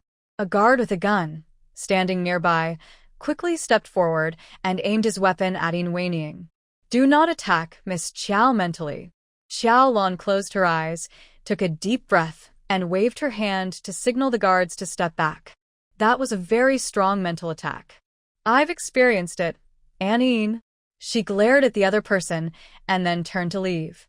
The steel door of the meeting room slammed shut. Yin Weining, under the guard's strict watch, gently curled her lips. Suddenly, she frowned, her face turning as pale as paper, and she spat out a mouthful of blood. Blood spots splattered on her dress, resembling blooming plum blossoms. Despite smiling during multiple interrogations, she now looked terrified, trembling all over, sliding down the chair, shaking like a leaf. Staring into space, she struggled to speak, her words difficult to understand. No. I did not betray. This is a strategic retreat. E. Before she finished, she could no longer hold on and fainted. Call an ambulance. The guards in the cell hurriedly contacted the medical team. Outside the prison, Xiaolan slowly walked back, recalling the meeting. Her face grew darker. Xiaoli followed behind. Big Sister Lan, you seem okay? She looked at Xiaolan's face, a bit confused. While Xiaolan and Inwaniing talked inside the cell, Xiaoli stayed quietly outside the visiting room door. It was Xiaolan who asked her to help sense Inwaniing's emotions to judge if the conversation was truthful. When she heard the guards say Inwaniing used a mental attack, Xiaoli was puzzled because, according to her perception, Xiaolan's mental strength didn't seem to weaken. In fact, it seemed to grow? Is it growing? The change was hard to describe. She couldn't be sure. Since she specialized in animal communication, her perception of humans was less clear. I'm fine, Xiaolan said. Tell me about Inwaniing. Based on your perception, how was her mood just now? She was very happy and pleased to see you, always feeling very joyful. Later, she seemed somewhat sad. It wasn't intense, just a calm sadness, Xiaoli described carefully. When did she feel sad? When she was telling the truth, Xiaoli replied. The door to the visiting room had a narrow slit, allowing her to sense inside clearly, so she could hear the conversation inside very clearly. Sister Lan, later, when she attacked you mentally, I couldn't feel her emotions anymore. It seemed she knew I was there and used some method to block my perception. Xiaoli added, she is higher in rank than me. Maybe she wanted me to feel what she was feeling. So, sister, you can consider my judgment, but perhaps you shouldn't trust it completely. Xiaoli clearly knows the gap between herself and Inwaniing. She is definitely an expert in animal communication, but when it comes to sensing humans, she is far behind the other. Xiaolan nodded. I understand. You've worked hard. You can go back and rest now. Sister, your face doesn't look good. Haha, I made her angry. A good meal later will fix everything. Xiaolan smiled brightly at Xiaoli. Then, I'll head back first? Yes, bye-bye. Bye-bye, sister. Xiaoli turned to leave, pouting her lips. Sister has something on her mind and doesn't want to tell her. Clearly unhappy, but pretending nothing is wrong. Does she forget I can sense emotions? What made Sister Lan upset? Is it related to Inwaniing's truthful words? Xiaoli tugged at her ponytail. Maybe she's too weak, and Sister doesn't want to worry her by telling her everything. Besides training small mutated animals, she really can't help much. Well then, she'll just work harder and do her best in this area. After returning, Xiaoli started even more intense training with small animals. Little mice, little snakes, little pigeons, puppies, kittens, parrots, bugs. All training. All training. Keep practicing. Keep practicing. Xiaolan headed straight to the training ground and pushed herself even harder. The awakening stimulation training at the Yiqi base is already hellish, and her daily training has always aimed for this level. She eats plenty of good food, lives comfortably, but she's never slack in improving her abilities. Now, she's going all out, doubling the intensity, twice the awakening stimulation training. She spends all day in the base's training grounds, strengthening her physical fitness, supernatural powers, and combat skills, leaving others in the field stunned. Everyone thinks, wow, we're already pushing ourselves to the limit, and this VIP girl is even more extreme. We can't lose. She's going all out, so we'll do the same. So today's training at the base was especially successful, with participants working harder than ever under Xiaolan's encouragement. Guess what happened? That day, 3 new awakeners were created, 2 combat types and 1 support type. Everyone in charge of supervising training, including Xiao Squad, was so happy they couldn't stop smiling. They went over to Xiaolan, who was busy training, and grinned widely, saying, "Good job, Xiao Qiao. Welcome to come play at the training ground every day." Xiaolan was doing over 900 one-handed push-ups and took a tube of toothpaste from her pocket with her free hand. She said, "Uncle Xiao, my teeth are yellow. I need to brush more." Ah. Xiao's squad, usually quick-tempered, was surprisingly gentle. He took the toothpaste, covered his big yellow teeth with a smile, and said, "That's perfect. My teeth have been hurting recently." Xiaolan's sweat dripped onto the ground, forming a small puddle. After finishing 1,000 reps with one hand, she started on the other hand's 1,000 push-ups. Xiao, do you want to rest for a while? You've been training for over 10 hours straight. Can your body handle it? It's okay. Uncle, just for today. I might not come tomorrow. Huh. You won't come tomorrow? This is intense training before my upgrade. Oh. Are you going to level up your telekinesis? Xiao's squad suddenly understood. Yes. That's great. If you have questions, just ask me anytime. Xiao's squad naturally felt close to Xiaolan. He thought her ability was also telekinesis, just with different details. Xiaolan didn't explain further and trained even harder for a few more hours. When it was late at night and no one else was around, she finally stopped. Her physical strength was already at its limit. Every cell in her body was shouting, "I'm going to die. I'm going to die." It felt like she could collapse or pass out at any moment, but she kept going, full of energy. All because her spirit was extremely high. Her mind guided her body, defying natural instincts and pushing beyond physical limits. How are you? Are you okay? Yiqi arrived at the training ground. He had been out on a mission all day and only returned to the base late at night. Hearing about Xiaolan's intense training, he was worried and rushed over without even eating. When they met, he saw that Xiaolan had lost a lot of weight. In the morning, she still looked like a chubby, cute duck. But at night, she looked like an ordinary duck. She was still a bit chubby, but not overweight, more normal and slightly muscular. What happened? Don't worry, I'm fine. And I have good news. Where did all your fat go?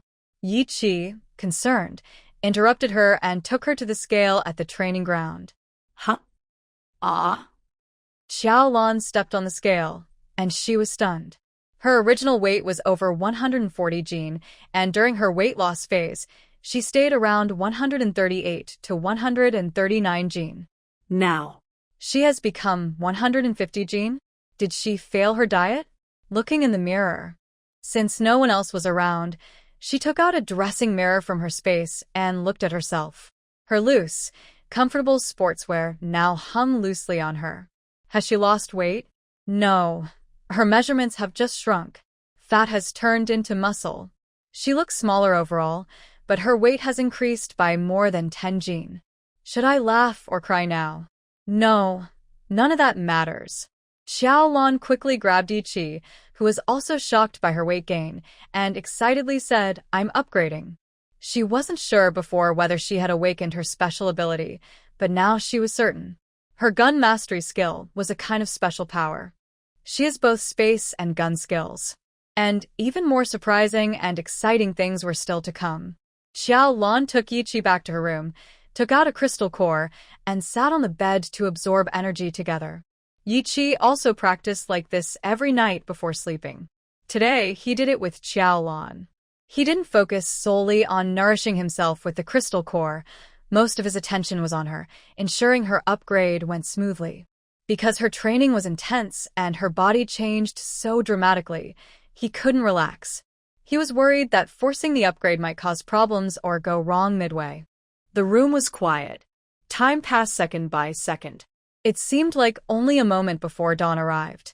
What surprised and reassured Yiqi was that Xiaolan didn't suffer a sudden collapse or fainting as he feared, but calmly endured the night. She sat there the whole time, holding a bunch of high-quality crystal cores, absorbing one after another. As each crystal core's energy was drained and turned gray, her condition improved more and more.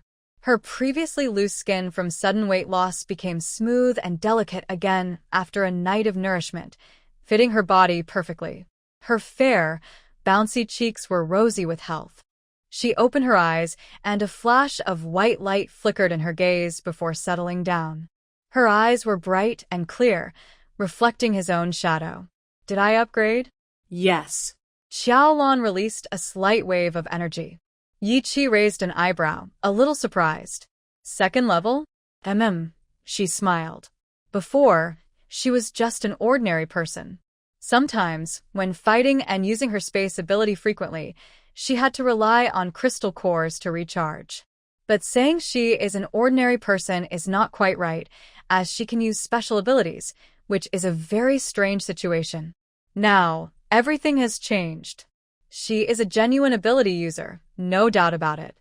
After special training and stimulation, her body can now handle a large amount of mutated energy, and she is eager to absorb more.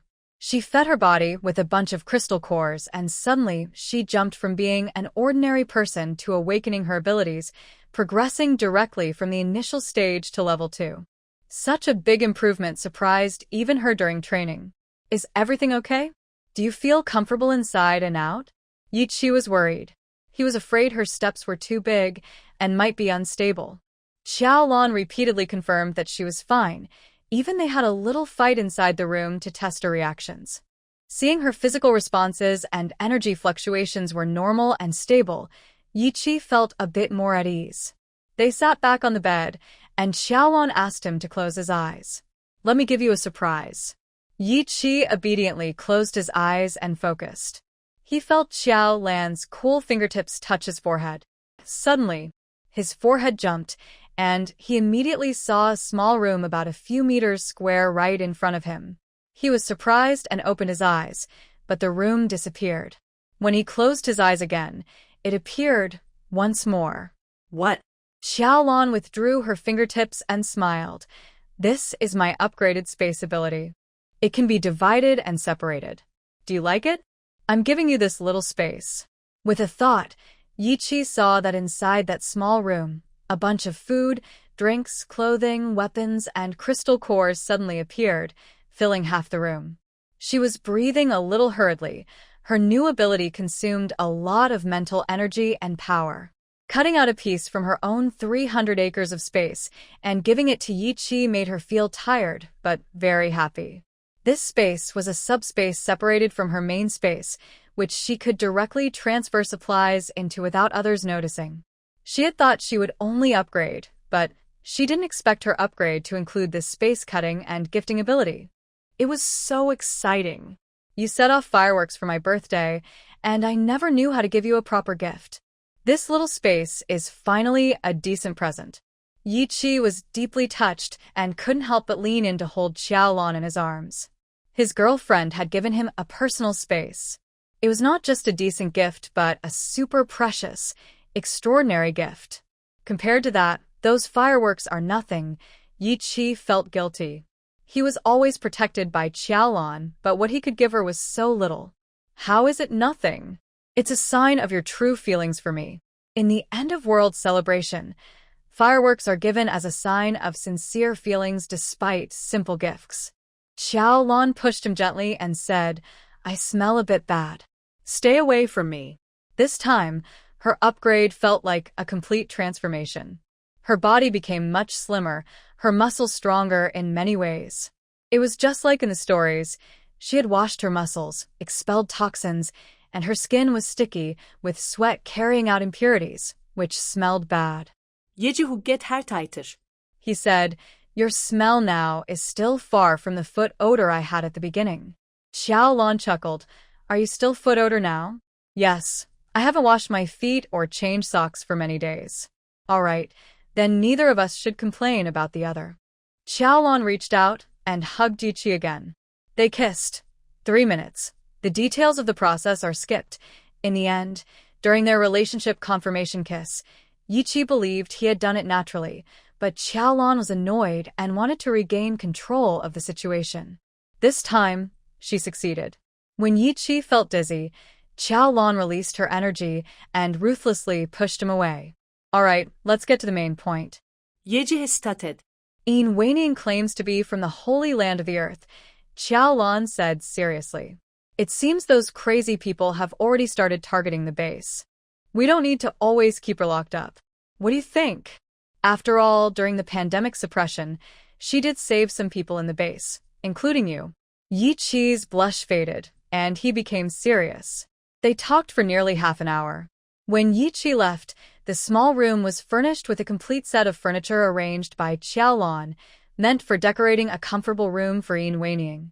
She couldn't give her the safe house in the west of the city, but giving her a cozy place in the base was possible. Miss Yin, garden-style furniture. Hope you like it, Xiaolan silently thought. Her forced upgrade this time was due to the mental strength expanded by Yin Weining for her. Without it, she wouldn't have lasted through the intense training for over 10 hours. Her heart rate and blood vessels would have burst from the crazy exercise. Yin Weining didn't attack her mentally, but was helping her instead. Her mental strength, after being expanded, was vigorous and resilient, directly locking onto her physical state and successfully forcing an upgrade. Moreover, during their silent last exchange, Yin Weining revealed something to her. It was a huge danger that could destroy the base and cause her and her companions to face disaster. Mr. Tang. Late at night, young Tang, returning from night training outside, was about to enter his room when a girl from the room across the corridor called out to him before he stepped inside. He turned his face slightly and looked at her. The lingering sense of killing intent and sharp gaze that appeared when clearing the mutant beasts made the girl shiver. I need to talk to you. Can we go to your room? She whispered nervously. Let's talk here, Xiao Tang said, blocking the door. The girl looked around. The corridor was empty, quiet at night. But this isn't convenient. I want to talk about your companion, she said softly, signaling towards Xiaolan's room nearby with her eyes. Who are you? Xiao Tang asked. I'm the sister of Leader Yi from the base. I work in logistics. When you moved in, I was the one guiding you, she said, surprised that Xiao Tang didn't remember her. Yi Qi's sister, Xiao Tang murmured. Then he stepped aside. The girl entered his room. When Xiao Tang followed, she reminded him to close the door. You guys have good hearing. If we talk in the corridor, Xiaolan in the other room might hear us, she explained. Xiao Tang lit the candle on the table. The candlelight illuminated his gloomy face. He checked the time. What do you want to say? You only have 5 minutes. I need to sleep on time. Zhan Qing nodded. I know. You come back from training at this time every day, rest at midnight, then go out early the next morning to train hard. Mr. Tang, I've been staying in the room opposite for several days, so I know you're very diligent. But I want to ask you boldly, what's the point of all your effort? Xiao Tang looked at her silently, not very interested. Zhan Qing continued, you probably don't know, but not long ago, my brother stayed in Xiaolan's room overnight.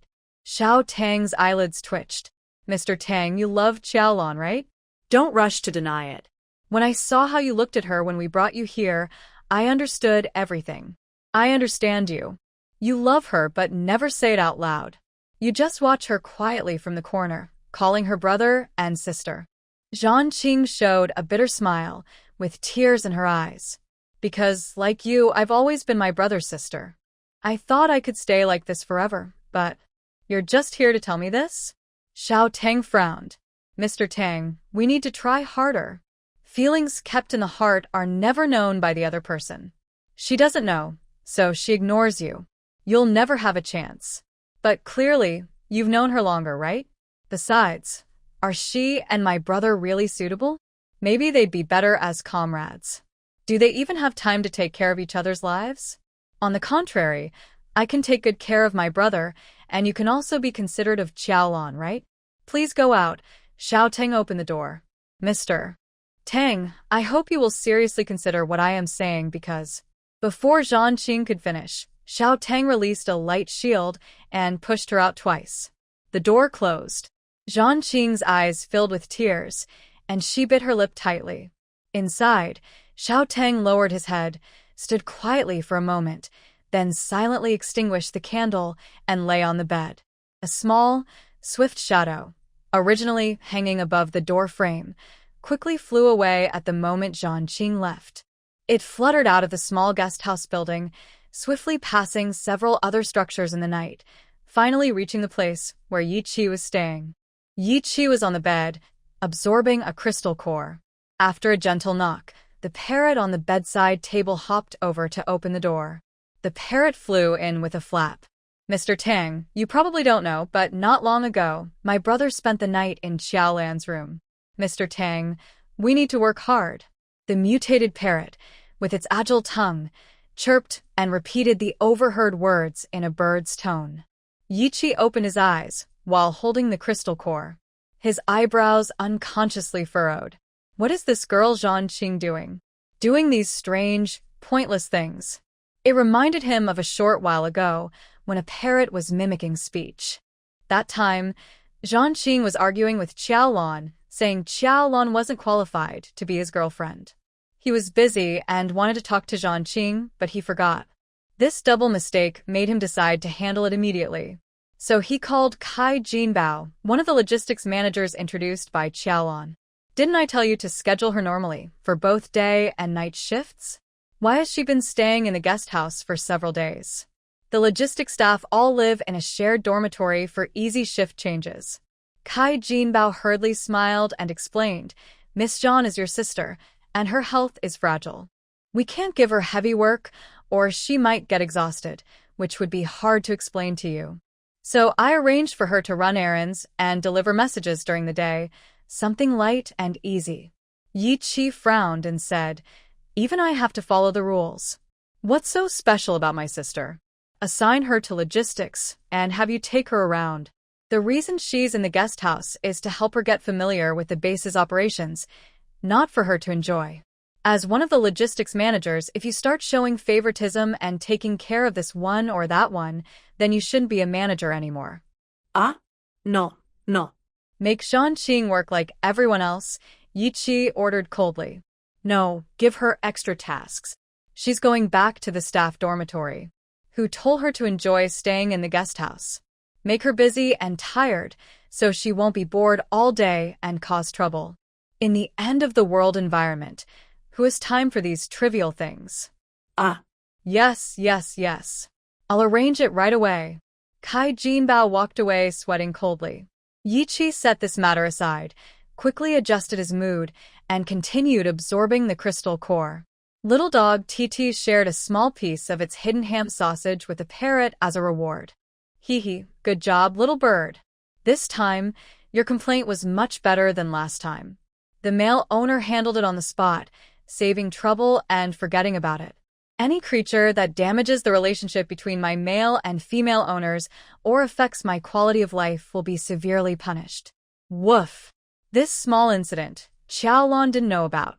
Yi Qi himself, after dealing with it, simply forgot about it. There are many things waiting for him in the base. For example, at noon that day, the security team hurriedly reported that the forces from Xingchen Park had come to join them. Over 30 awakened people had already arrived at the gate. Yi Qi led his people to the scene. He didn't let them enter, but kept them outside for negotiations. The once very arrogant boss of the park, a second-level fire type, looked quite disheveled and embarrassed now. His attitude softened significantly. He immediately expressed willingness to consider Yi Qi's proposal, form an alliance, and was willing to move into the Blood Dawn base immediately to contribute to its construction. Yi Qi directly said, Have you been defeated by the Holy Land of the Earth? I heard your park has been taken over. The Holy Land of the Earth is the power of the Mother Goddess of North City. Now, they know that their goddess is the merciful Earth Goddess, and at the center of the base, there's a domed building called the Holy Land of the Earth, where a statue is worshipped. The park boss was not angry when Yi Qi exposed him. He just awkwardly smiled and nodded. I was too overconfident. We fought for less than 10 days. Over half of my 100-plus awakened subordinates were injured or killed, and only about 30 remain. Leader Yi, these are all elite soldiers. I don't know if you're willing to accept us. No, I won't, Yi Qi said. Please go back. Accepting you would make us enemies of the Holy Land, and I dare not. Wait. Leader Yi, we are willing to give high-level crystal cores. Let us move in, please. The park boss quickly took out a crystal-clear mutated beast core from his pocket. Its color was rich and pure, clearly of high quality. Why are you still hesitating? Everyone, take out your best crystal cores. The park boss ordered, and his more than 30 subordinates behind him began to produce crystal cores. As expected from a powerful force, these people are not using ordinary low-level crystal cores. Most are at least level 1, with many being level 2, or even level 3. The colorful crystal cores shimmer in the sunlight, causing everyone to marvel. At this moment, some ordinary survivors and the fighters inside the base heard about the situation at the gate and came over in groups. A few awakened individuals from the training grounds also arrived. Seeing these crystal cores, everyone thought that this starry park was quite wealthy. Yi Qi glanced at everyone's surprised expressions and thought to himself, "What's the big deal? You haven't seen my family's stock of blue crystals." He remained calm and said, "These crystal cores can greatly boost your fighting power. But you would rather give them up just to get a chance to join our base and hide here. That shows how afraid you are of the Earth's sanctuary. Why should I risk offending the sanctuary to protect you weaklings?" "We're not weak," said the park boss with a worried face. "It's just that those crazy people out there are many, and they bully the few. If we work together, we can stand up to them. Leader Yi, look at this crystal core. I got it from a mutated wild boar outside the city. That boar was tough, had sharp teeth and electric abilities. See if it matches your lightning element?" He smiled eagerly, holding the crystal core respectfully and offering it to Yi Qi. Suddenly, an incident occurred. A bright flame shot up from under Yi Qi's feet. The fierce fire engulfed everything, and in the blink of an eye, Yi Qi's figure disappeared. At the same time, a loud explosion sounded. Immediately after, weapons like knives, axes, sticks, flying stones, flying knives, and various elemental attacks burst out all at once. All attacks focused on where Yi Qi was standing. Despicable. Awakened individuals and fighters from the Blood Dawn base reacted quickly and counterattacked. The group from Starry Park, pretending to be friendly, secretly attacked during the crystal core offering.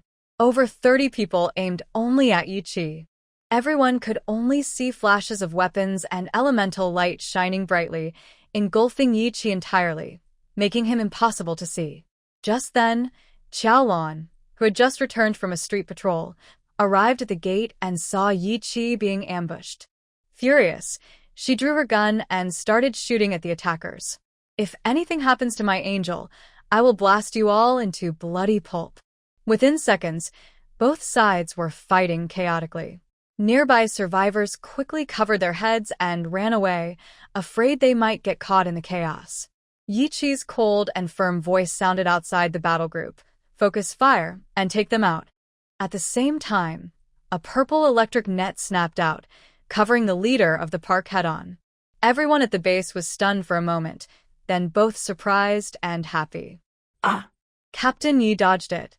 So they didn't succeed in their sneak attack after all. Captain Yi is amazing. Such quick reactions. Many cheered while fighting. If someone else had been caught in that lightning-fast sneak attack, they probably wouldn't have escaped. Yi Qi used his powers, thinking to himself, "It's not that I'm particularly strong. Just practiced a lot. Remember when Lan threw ice cream at me, smiling and talking nicely as she approached? I learned my lesson then. I won't fall for that again. Ignore everyone else. Just kill Yi Qi. As long as he's dead." The park leader grabbed a subordinate and threw him at the electric net, barely dodging Yi Qi's attack. In the fierce fight, he became frantic, shouting for his men to focus their attacks on Yi Qi. More than 30 awakened fighters, fierce and ruthless, fought desperately. Although fewer awakened fighters came from the base, with Yi Qi and Xiaolan holding the line, the battle was evenly matched, with casualties on both sides. The fight was very intense. Soon they engaged in close combat. Xiaolan couldn't use her gun to shoot anymore, or she risked hitting her own people. She switched to a sword and entered the melee, showcasing her fighting skills. Yi Qi was surrounded by the park leader and several others, with various long-range and close-range powers exploding around him. He was strong, but his opponents were also tough. Like a tiger besieged by wolves, the outcome was uncertain. Suddenly, a silver light descended from the sky with a bang. It blocked several of Yi Qi's powers around him. Xiao Tang arrived unexpectedly, rushing to Yi Qi's side. He quickly shouted, "You handle the enemy leader, I'll block the attacks." "Okay."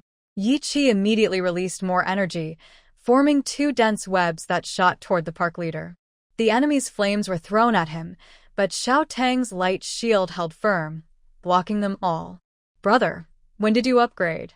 On the other side of the battle group, Xiaolan was surprised and happy. Xiao Tang's light shield was not only larger and better in quality, but it also shimmered faintly with gold, indicating he had gained new skills after upgrading. Xiao Tang smiled at Xiaolan. The day before yesterday. Boom. The enemy had earth and stone powers, and a rain of rocks suddenly pelted Yi Qi. Xiao Tang raised his hand, and a silver cocoon of light wrapped around Yi Qi, blocking all the incoming stones. Yi Qi was free from worry, his palms continuously releasing lightning attacks, causing the enemies to scream and scatter. Seeing that their side was stable, Xiaolan focused on fighting the few enemies in front of her. Whoosh. Suddenly, a dark shadow streaked across the ground like a ghost, swiftly rushing toward Yi Qi. Xiao Tang's protective cocoon also wrapped around Yi Qi's feet, blocking the black shadow's attack. Yi Qi looked down, gathered a ball of lightning, and threw it at the shadow. Boom. The shadow suddenly disappeared. A deep crater was formed on the ground by the lightning ball. Yi Qi felt a chill behind him, his ankles went numb, and he was hit hard from all sides. His strength seemed to be drained instantly, making him unable to move. Relying on years of combat instinct, he instinctively kicked away the attacking shadow at his feet and turned around to look behind him. Xiao Tang was holding a short knife mixed with black and gold, the tip blood-stained, ready to strike again.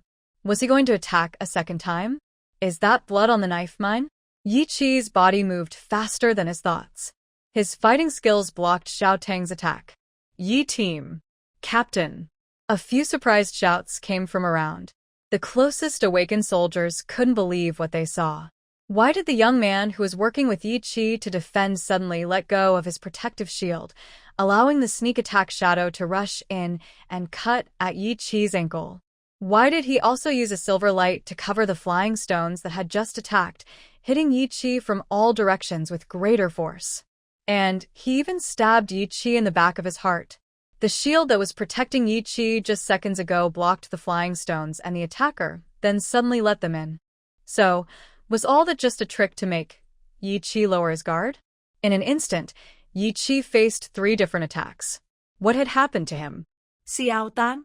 Xiaolan turned around at the surprised shout, seeing Yi Qi bleeding from his back and Xiao Tang fighting. Xiao Tang, a soldier by training, was skilled in combat. But in just a few seconds, Yi Qi, who was about to collapse, fell in front of him. His whole body was swollen and purple from the strange energy stones, blood dripped from his mouth, and blood was coming from his back. He fell straight down. Xiao Tang stepped on his face with one foot. His cold face made everyone feel a chill down their spines. Everyone from the base, stop, or I'll crush his head. Xiao Tang pressed down harder with his foot. Yi Qi's head was caught between his shoe and the ground, visibly deformed. The soldiers and awakened fighters from the base quickly stopped fighting, afraid to continue. But the enemies didn't stop. Several screams of pain sounded, and many soldiers spat blood and were thrown flying by the enemies. Retreat. Everyone back off. At this moment, Xiaoji's team arrived quickly after hearing the news. Seeing the situation, they immediately ordered a retreat. Everyone responded to each other, pulling back from the battle group. During this, a few more people were injured. Quickly call the Tan brothers. Commander Xiao ordered the guards. The Tan brothers are twins who can reverse space. Under Yi Qi's threat, this skill is just what they need. The guards turned and ran quickly. But it was too late. Xiao Tang looked at the retreating base members with a cold smile, almost as if provoking them, and raised his foot and fiercely stomped on Yi Qi's head. Ah! Everyone shouted in shock. But they all stepped back, unable to reach him in time to stop. Bang! A loud gunshot, followed by a burst of silver light, which then scattered into tiny spots. Xiao Tang, who was stepping on Yi Qi, was thrown into the air, flipping several times before crashing heavily more than 10 meters away. Bang, bang, bang! A series of loud noises. Xiaolan, with red eyes, walked forward while shooting. She blasted away several enemies blocking her path, like a fierce warrior clearing a safe route straight to Yi Qi. The enemy's special abilities targeted her, but the base's awakened fighters kept them at bay with long-range attacks. Earlier, Xiaolan shot and knocked down Xiaotang, who was stepping on Yi Qi, so they no longer had to hold back and immediately launched a counterattack. The fight quickly resumed on both sides. Xiaolan ran to Yi Qi's side, crouched down, holding her gun with one hand, aiming at Xiaotang, who was just getting up. Her other hand was feeling Yi Qi's nose, chest, and neck for a pulse, just to check if he was still alive. "Lan, you actually shot me," Xiaotang said. "If my shield hadn't upgraded, I'd be dead already," she replied. After stabilizing himself, Xiaotang's cold expression grew even more fierce, filled with despair and anger, as he strode toward Xiaolan. Xiaolan checked Yi Qi's pulse. The weak heartbeat was almost undetectable, but it was the only proof he was still alive. "Take Yi Qi to the medical station. Call the emergency rescue team to treat the wounded," she shouted to the other fighters, stood up, and tightly gripped her rifle, aiming at Xiaotang. The modified AK-47, known for its power, could easily tear Xiaotang apart at such close range. "Why?" she asked. Xiaotang stood still 5 meters away, not moving forward. Xiaolan stared at him intently, and he kept watching her. Around them, base awakened fighters threw abilities and shotguns, but he blocked everything with his light shield, which had become stronger and thicker over time. Normal soldiers' guns couldn't hurt him anymore. But at this moment, Xiaolan held an AK-47, a rifle known as the King of Rifles, and it was a modified, enhanced version. "Why are you asking me, Sister Lan?" "I also want to ask you," Xiaotang said with a slight smile, looking at the dark gun barrel, then smiling. The smile didn't reach his eyes. His eyes were full of heavy, confusing emotions. "Sister Lan, if today Yi Qi had stabbed me in the heart, would you have immediately become angry and shot him?" "Yi Qi wouldn't do such a thing," Xiaolan said, tightening her grip on the gun. "Would I do it?" Xiaotang asked. "Before I acted today, do you think I would do such a thing?" Xiaolan clenched her teeth. No, Xiaotang was never someone who would betray a comrade. But he did. Right in front of everyone, clearly and openly. Xiaotang said, "Sister Lan, so there's no point in discussing who is good or bad, or what someone would do. I just want you to honestly ask yourself, if I kill him, would you shoot me? If he kills me, would you?" Xiaolan. "Think carefully before you answer." She was about to reply with a word, but Xiaotang interrupted loudly. His neck and temples bulged with veins, his eyes red, and his rough voice drowned out the noisy, intense battle sounds, making everyone on both sides pause and look at him instinctively. But he ignored everyone around him, only glaring at Xiaolan. "Xiaolan, would you shoot him?" "No, you wouldn't. You would only be sweet and affectionate with him, trust him unconditionally, and treat him well without expecting anything in return. If he attacked me, you would definitely point your gun at him and question him, but before you ask clearly, you wouldn't pull the trigger. You wouldn't. But just now, you shot me directly, and then questioned me. This subconscious reaction shows the real problem because in your heart, he's more important than me." Xiao Tan Xiao Zhao. "Are you crazy? If this is crazy, then I would rather go crazy sooner." Xiao Tan Xiao Tet. "Xiaolan, I should have hurt you long ago, made you fall in love with me, instead of holding back and watching you be with someone else. I've known you since I was 6. You were just a little kid who wet his pants, chasing me and asking for candy. Over more than 10 years, you haven't been with any other man, and I haven't been with any other woman. I thought it would go on like this. Who knew you would quietly start dating a man you just met a few days ago? And you didn't even tell me beforehand. Xiaolan, you're too cold-blooded, too heartless.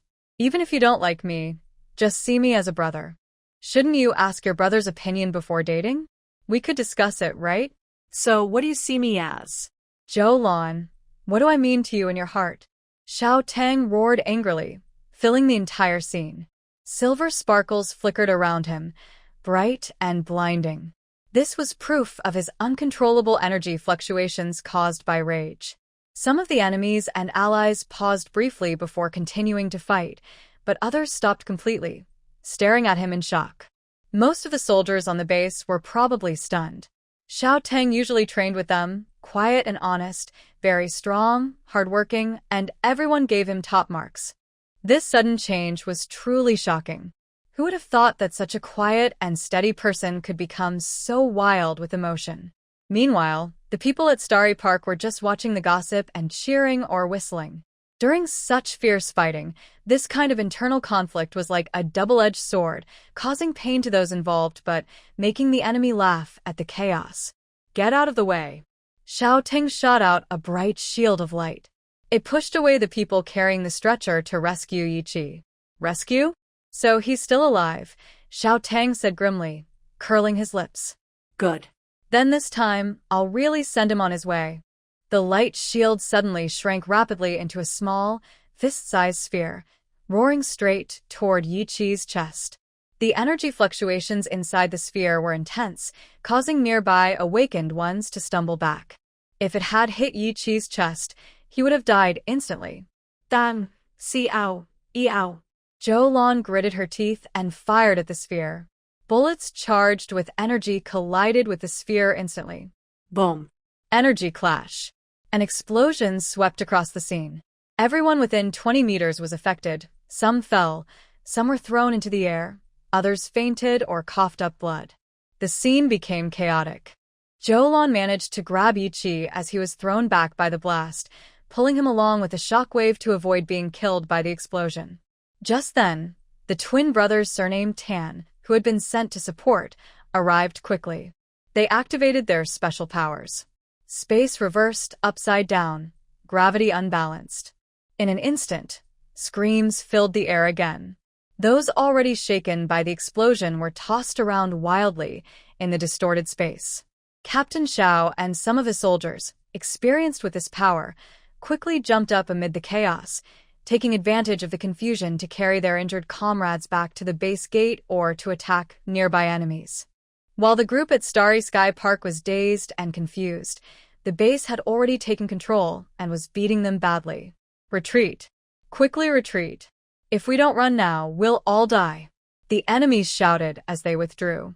The boss of Starry Sky Park ran the fastest, but he kept looking back while running, throwing fireballs toward Yi Qi. Level 2 fireballs are very powerful. Xiaolan curled up with Yi Qi, who was unconscious, and rolled to dodge. They finally avoided the attack, but their clothes were all set on fire. It's burning me alive. Xiaolan was burned and in terrible pain. The flames with level 2 energy had changed in nature. They were different from normal fire. Water couldn't put them out, and rolling on the ground didn't help either. Fortunately, 2 water and ice-type helpers from the base helped extinguish the fire on her and Yi Qi. Xiaolan took out her gun and aimed at the fleeing figure of the park boss. But the boss's body was quickly pushed away by a shining shield, causing the bullets to miss. Xiaolan fired several shots in a row, but the boss had already disappeared. She angrily turned her gun and, from dozens of meters away and through the chaos of the fighting crowd, pointed at Xiao Teng. Xiao Teng Xiao Yao you. Xiao Teng just sneered. I only regret being too honest. If I had been earlier before the apocalypse, when everyone was still normal people, I could have gotten you sooner. Instead of letting that Yi guy get you. Now, even if I tear him to pieces, you're just a worn-out bread that he's chewed on. Ugh, I won't eat leftovers from others. Xiaolan's face turned red with anger. Her finger on the trigger trembled. You. Xiao Teng. What nonsense are you talking? Xiao Teng spat. Xiaolan, you're so dirty. Brother Tang, did you take the wrong medicine? Or are you being controlled? Xiao Li hurried over, shocked and angry. The old chef also arrived. Behind them were Fu Xingyuan and Ho Tian, also known as Monkey 4.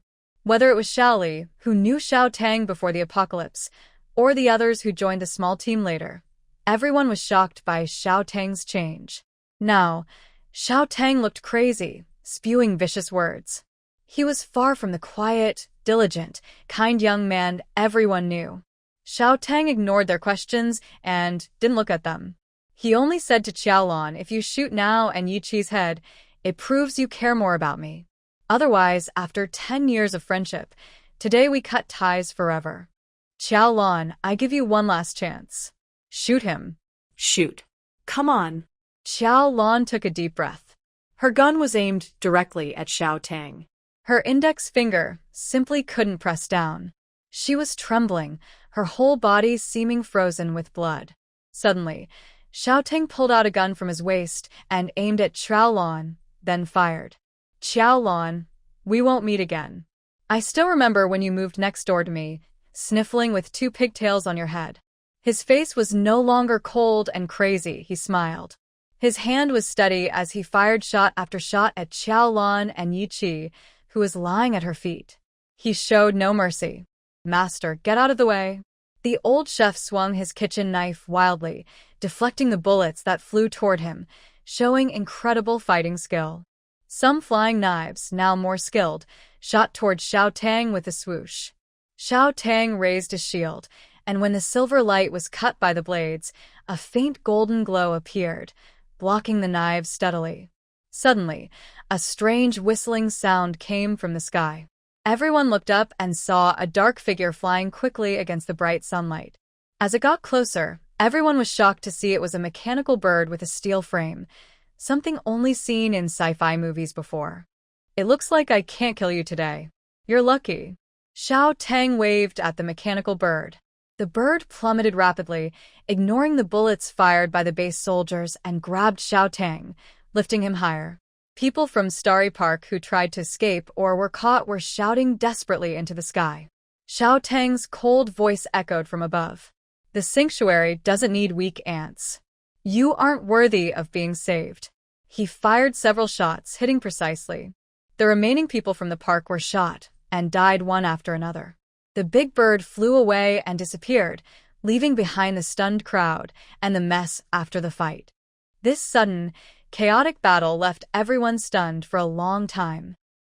Yi Qi and others injured in the fight were quickly taken to the medical station for emergency treatment. Xiaolan couldn't care less about her burns from the supernatural flames and anxiously waited outside Yi Qi's operating room. More than an hour passed, but the door to the operating room remained shut. How is it? Ouyang Mo, dressed in a white coat, hurried past with 2 assistants. Xiaolan shook her head, saying nothing. She didn't feel like talking at all. Since Xiao Tang left, her mind was in a fog. She thought about many things, but it was as if she thought of nothing. Ouyang Mo quickly stepped forward, supporting her shoulder. Your face looks bad. Anyway, let's treat your burns first. Come with me. He forcefully pulled her to a nearby doctor's office, quickly prepared disinfectant and simple stitching tools, and drew a blue curtain to block others from view. He asked Xiaolan to take off her coat. Xiaolan's clothes had several large holes burned through and tears from scrapes during the fight. Her face, hands, and other exposed skin were covered with burns and blisters from the fire, making Ouyang Mo frown deeply. Xiaolan, you? Xiaolan remained silent and still. Ouyang Mo reached out and helped her take off her clothes. Only her close-fitting green-brown tactical vest and shorts remained, and she didn't resist. In front of the doctor, gender didn't matter. Ouyang Mo looked focused and worked quickly and professionally to treat her burns. Distant, hurried footsteps approached. There was noisy chatter. Where is Xiaolan? Where is she? Suddenly, the blue curtain was roughly pulled open from outside. What are you doing? Don't disturb the doctor and patient. You're disrupting medical order. Other medical staff were inside the office. When these people suddenly barged in, they were stunned for a moment before rushing forward to chase them out. What are we doing? Our actions are to maintain order, the order of the entire base. This group even pushed and shoved the medical staff, roughly pushing away those who tried to approach. The medical staff saw the insignia on their chests. Guard team? Because of a lack of supplies, the base couldn't provide uniforms for all staff. Except for special roles like medical staff, supply team, senior guards, and field fighters, most people wore whatever they had, with different patches sewn on their chests to identify their roles. At first, the medical staff didn't recognize these people and thought about calling the guard team to remove the troublemakers. But now they saw that the troublemakers were from the guard team. However, they didn't recognize which guard unit they belonged to, and everyone looked unfamiliar. How dare you break the law? Guard team members shouldn't help maintain medical station order and instead come here to cause trouble? We're not causing trouble. We're just here to find Xiaolan. This group pushed past the medical staff and gathered around Ouyang Mo and Xiaolan. While they argued, Ouyang Mo quickly covered Xiaolan with a white medical sheet, shielding her exposed skin. Only her shoulder was partially visible, showing signs of burns, which were being treated. Ouyang Mo bent down and sprayed a fast-acting anesthetic around the wound for local anesthesia. Then, using tweezers, pliers, and knives, he cut away the burned skin. He worked very seriously. Hearing the noise behind him, he said in a deep voice, "Don't disturb my work." His commanding presence, built from long experience organizing medical staff during tough times, naturally radiated out, causing the group to pause and feel a bit intimidated. But they relied on their numbers and quickly reacted, shouting loudly, "Move aside. This woman is an enemy of the base and can't be treated. Stop wasting medicine on her. She's not worth it. We're here to arrest her." Everyone else stepped back. Two of them even pushed forward to push Ouyang Mo. Ouyang Mo turned his back to them. He was momentarily pushed off balance but still held his tools firmly.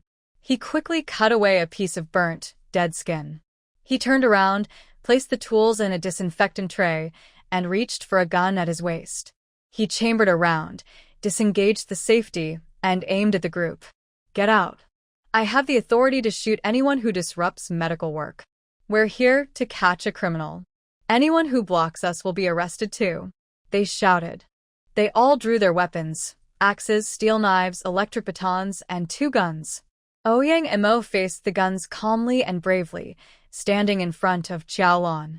He ordered the medical staff watching in shock, "Call our security team. Tell them to bring plenty of bullets and prepare for a fight." 2 doctors quickly ran out to handle the situation. Ouyang Mo said to the group, "I don't care where you're from. This is a medical station, and I am in charge here. No one is allowed to take my patient unless they want to fight me to the death." He took 2 steps forward and directly faced one of their guns, pressing it against his chest. At the same time, he pressed his gun against the other's forehead. He said, "I'm Ouyang Mo, the head of the base medical team. If you have the guts, shoot me. If not, leave now with your people." His firmness stunned them. They tilted their heads back and retreated, avoiding Ouyang Mo's gun, exchanging glances with their companions. The security team from the medical station arrived quickly, armed and ready. They pulled out their guns, chambered rounds, and surrounded the group. The medical station was a key protected area of the base, and the security team's weapons were much stronger than elsewhere, immediately establishing control. "We are allies. Why are you targeting us? Xiaolan is the real criminal here. She and her accomplices injured Captain Yi." "Yeah, you don't know yet? Captain Yi was seriously hurt because of her. If Captain Yi dies, this woman must pay with her life. We are patrol officers. Catching criminals is our duty. We must arrest her today." The group grew frantic and shouted excitedly. Ouyang Mo said, "Yi Chi is still in the operating room. After today's fight, the management will discuss how to handle it." "Who told you to arrest people randomly? Where is your team leader? I want to report him. If you disrupt the medical station's order, you will be punished."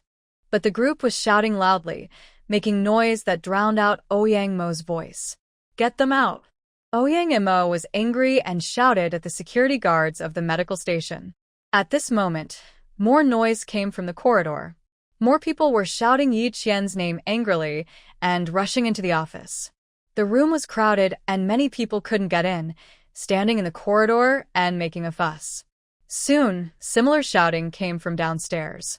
A nurse looked out the window and said nervously, "There are many people downstairs, and more are coming from all directions." When the window was opened, the shouting outside was clearer. "Xiaolan is not from our base. Why does she get to enjoy the supplies we worked hard to find? She almost caused Captain Ye's death. We all heard she was messing around with a man and was entangled with Captain Yi. That guy got jealous and killed Captain Yi. No, Captain Yi isn't dead. What's the difference between that and being dead? I heard even if he wakes up, he'll be useless. If Captain Yi is gone, what will the base do? That woman named Xiao is trying to kill us all. Kick her out of the base. The noisy curses grew louder as the crowd swelled. Finally, many people shouted together, Xiaolan, get out of the base. Xiaolan, get out of the base. Xiaolan, get out of the base. The sound carried into the room. The group that first entered the medical office sighed in relief, then became more confident and excited. Put away your guns. The people at the medical station are all fools. Why are you protecting this woman? Since it was a crowd, the guards didn't dare to shoot casually. Ouyang Mo and his guards barely managed to stand in front of Xiaolan, creating a small space for her. But the excited crowd was shouting and pushing, about to break through the barrier and rush to grab Xiaolan. What's going on today? Ouyang Mo turned and asked Xiaolan anxiously amid the pushing. No matter how tough he was, it was useless. There were too many people and no one listened to him or was afraid of him. Even if he shot and killed a few, others would rush forward, making the situation worse for Xiaolan. Is there some misunderstanding? Hurry and explain to them, he urged. She didn't know the details of the fight at the gate, only vaguely heard that it seemed Xiao Tang had hit Yi Qi. She didn't have time to ask what happened. She believed that many inside the base didn't know the full story, and this scene was likely a big misunderstanding. Xiaolan, say something. Ouyang Montag was anxious. The human wall formed by the guards at the medical station was about to collapse. But Xiaolan was still sitting on the treatment bed, seeming unaffected. Xiaolan. Miss Xiao. Hey. Ouyang Mo's urgent calls finally made Xiaolan react. She sighed softly. Her expression remained blank, but her eyes moved, showing some life. There's nothing to explain, she said, standing up. The white sheet covering her slipped off, revealing her body in a tactical vest and shorts, with burns all over. Those burns were from holding Yi Qi to avoid a fireball attack. But the angry crowd rushing into the room didn't care about her injuries. They only saw her still curvy figure in the apocalypse, her well-defined muscles, proof she hadn't starved and was well-nourished. So they accuse her of relying on men to get resources. They also saw her calmly wearing only underwear in front of everyone and called her shameless. The crowd's noise almost shook the roof. Xiaolan shook her head at Ouyang Mo. Thanks for the help, but no need to block them. Let them come. She picked up her damaged clothes from the fight and put them on. The human wall finally was pushed aside, and Ouyang Mo and others were squeezed into the corner. The angry crowd rushed toward Xiaolan, who had just finished dressing. They threw knives, axes, sticks, and clubs at her. Xiaolan calmly watched the weapons coming at her. Her face was emotionless, as if she wasn't the one about to be hit. Bang! Crash! The treatment bed in front of her was shattered. Splintered wood scattered everywhere. The frontmost people froze in surprise. She can move objects. She has special powers. Watch out, everyone! Someone shouted. They realized that just before being attacked, she had teleported the treatment bed behind her to block the hit her. Let's see if we can move faster than her. Another shouted. Another round of attacks began. The sounds of hitting and breaking continued. Xiaolan used her powers to block the room with objects, taking hits from all directions, shielding herself and pushing everyone back. She moved forward. From a corner of the room, she braved the crowd's rush and made her way to the door. The crowd shouted excitedly, but couldn't stop her. She left the house, walked through the corridor, and returned to the door of the operating room where she had been waiting earlier. Just then, the usually closed door of the operating room finally opened. Old Song and a team of senior guards escorted the medical staff, pushing a mobile bed out. On the bed was Yi Qi, who had just finished surgery. His face was very pale, but his eyes were slightly open. Behind them, a crowd was eager to rush forward, but Xiaolan moved 2 large steel plates to block the way at the end of the corridor. These steel plates, placed outside the operating room, were sturdy and heavy, embedded in the wall, forming a barrier. The crowd couldn't get through, and their angry shouts and protests echoed from behind the steel. Xiaolan ignored all of this and quickly approached the mobile bed. "Miss Xiao, please stop," said the senior guard captain, a strong awakened person, blocking her 2 meters away. "The operating room is simple and not soundproof." "We heard everything outside," the guard captain said. "The crowd may have misunderstandings, but the fact remains that Tang Xiaoyao was attacked. Miss Xiao, you're involved. Thank you for what you've done for the base before, but now it's best if you leave." Xiaolan looked at Yiqi. Yiqi was lying quietly on the bed, breathing very faintly. "Is he out of danger?" Xiaolan asked the doctor standing by the bed. But the doctor looked at Old Song and didn't answer. Old Song hesitated for a moment and said in a low voice, "Miss Xiao, sorry. The health status of the base leader cannot be disclosed to outsiders." "Outsiders?" Xiaolan pushed away the guard captain and moved toward the bed. All the guards immediately rushed forward, guns raised and abilities activated, stopping her forcefully.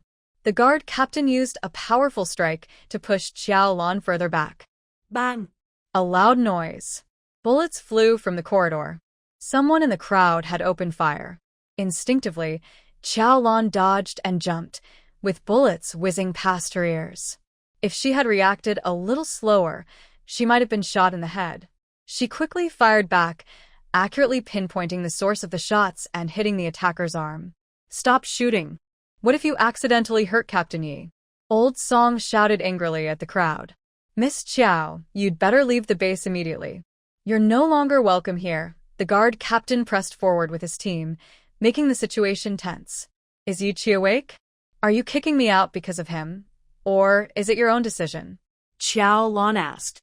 "It's Captain Ye's decision," the captain replied. Old Song stepped forward. "Miss Xiao, we are friends in private. You have helped us many times before. To be honest, the captain has been in a relationship with you, and I have given many ideas behind the scenes. But now, with the enemy at the door, the big picture is more important. Your people's assassination of Team Leaf seriously threatens the safety of the base. If it were someone else, the soldiers would shoot you on the spot. For now, we are just letting you leave, showing mercy. Team Leaf is the leader of the base first, and only then your friend, Miss Xiao. He wants to protect thousands of people. The debt you owe can only be repaid in the next life. Is this his decision, or yours?" Xiaolan looked at the moving hospital bed. Yiqi was still lying quietly, eyes slightly open. "Yiqi, can you hear me? Are you awake?" Xiaolan shouted. The guard captain's energy surged, and he angrily said, "Miss Xiao, Team Leaf needs rest. "Do not disturb." Let her come over." Yiqi suddenly spoke. His voice was very weak and low, but he was speaking. "He told me to come." Xiaolan pushed past the guard captain and rushed to the bed. "How are you, Yiqi? Let me see if you have internal injuries." She placed her palm on his wrist to feel his pulse, with a faint flow of energy, trying hard to sense him. Yiqi said, "Go. Don't make it difficult for me." Yiqi said each word with difficulty, but clearly. "What Old Song said is exactly what I mean. I owe you, but between you and the base, I choose the base. If you are being coerced, just blink." Xiaolan almost went crazy. What kind of logic is this? When did she stand against the base? Is it really a choice between two? Let her go. Yiqi looked at Old Song and closed his eyes weakly. Old Song drew his gun, his face suddenly becoming very cold and hard. "Miss Xiao, the captain is not being coerced. Your joke is not funny at all. It's very simple. Your brother assassinated Team Leaf and defected to the enemy camp. The base can no longer keep you. Just half an hour ago, the headquarters issued an order. Due to the rapid expansion of the Holy Land of Earth across various regions and the urgent situation, all official bases in the city must act immediately to eliminate this organization without error. Sea City has no official base, but Blood Dawn is equivalent to an official base, and we fully obey the command." "Headquarters order?" Xiaolan said, "To eliminate the Holy Land. My companions and I are willing to fight and help you. We have had conflicts with those people for a long time, as you should know." Previously, the base didn't want to openly oppose the temple, but now that we are at war, we can certainly become allies and comrades. We don't need comrades who suddenly betray us behind our backs. Moreover, the headquarters will soon send officers to supervise the battle. Old Song's face was very serious, without a trace of his usual joking manner, all businesslike and stern. He questioned Xiaolan, "With Tang Xiaorao here, even if I trust you, will the headquarters officers believe you? Besides, listen, who else in the base is willing to accommodate you? Your relationship with Captain Yi is personal, but the base isn't just his. It's everyone's. After today's events, your personal relationship is over." On the other side of the corridor, the crowd was still shouting passionately. Slogans like "Xiaolan, get out of the base" kept coming. "Master, whoever bullies my lord, come and face me." With a loud shout, the windows in the corridor shattered from outside. An old chef, along with Fu Xingyuan and Hou Tianpa, burst in through the window. "Wow, this old man is furious. You bunch of fools, get out of here." Several throwing knives flew toward the crowd. The old chef, furious, threw the knives and still held two shiny, large kitchen knives in his hands. "Disciples, follow me. Kill these ungrateful beasts. The dignity of our Lord cannot be insulted or trampled on." He raised his knives and charged at Old Song and the guards, who were pointing guns at him. In an instant, screams, gunfire, shouts of battle, and chaos filled the air. It was like a big mess. Things were getting even more out of control. Xiaolan took a deep breath. While the old chef and others fought wildly, the guards were momentarily distracted. She quickly dodged through the chaos and rushed back to Yi Qichuang's side. "I'm sorry about shouting, but whether I stay or leave, your injuries must be treated properly. The external wounds have been operated on. What about the internal injuries?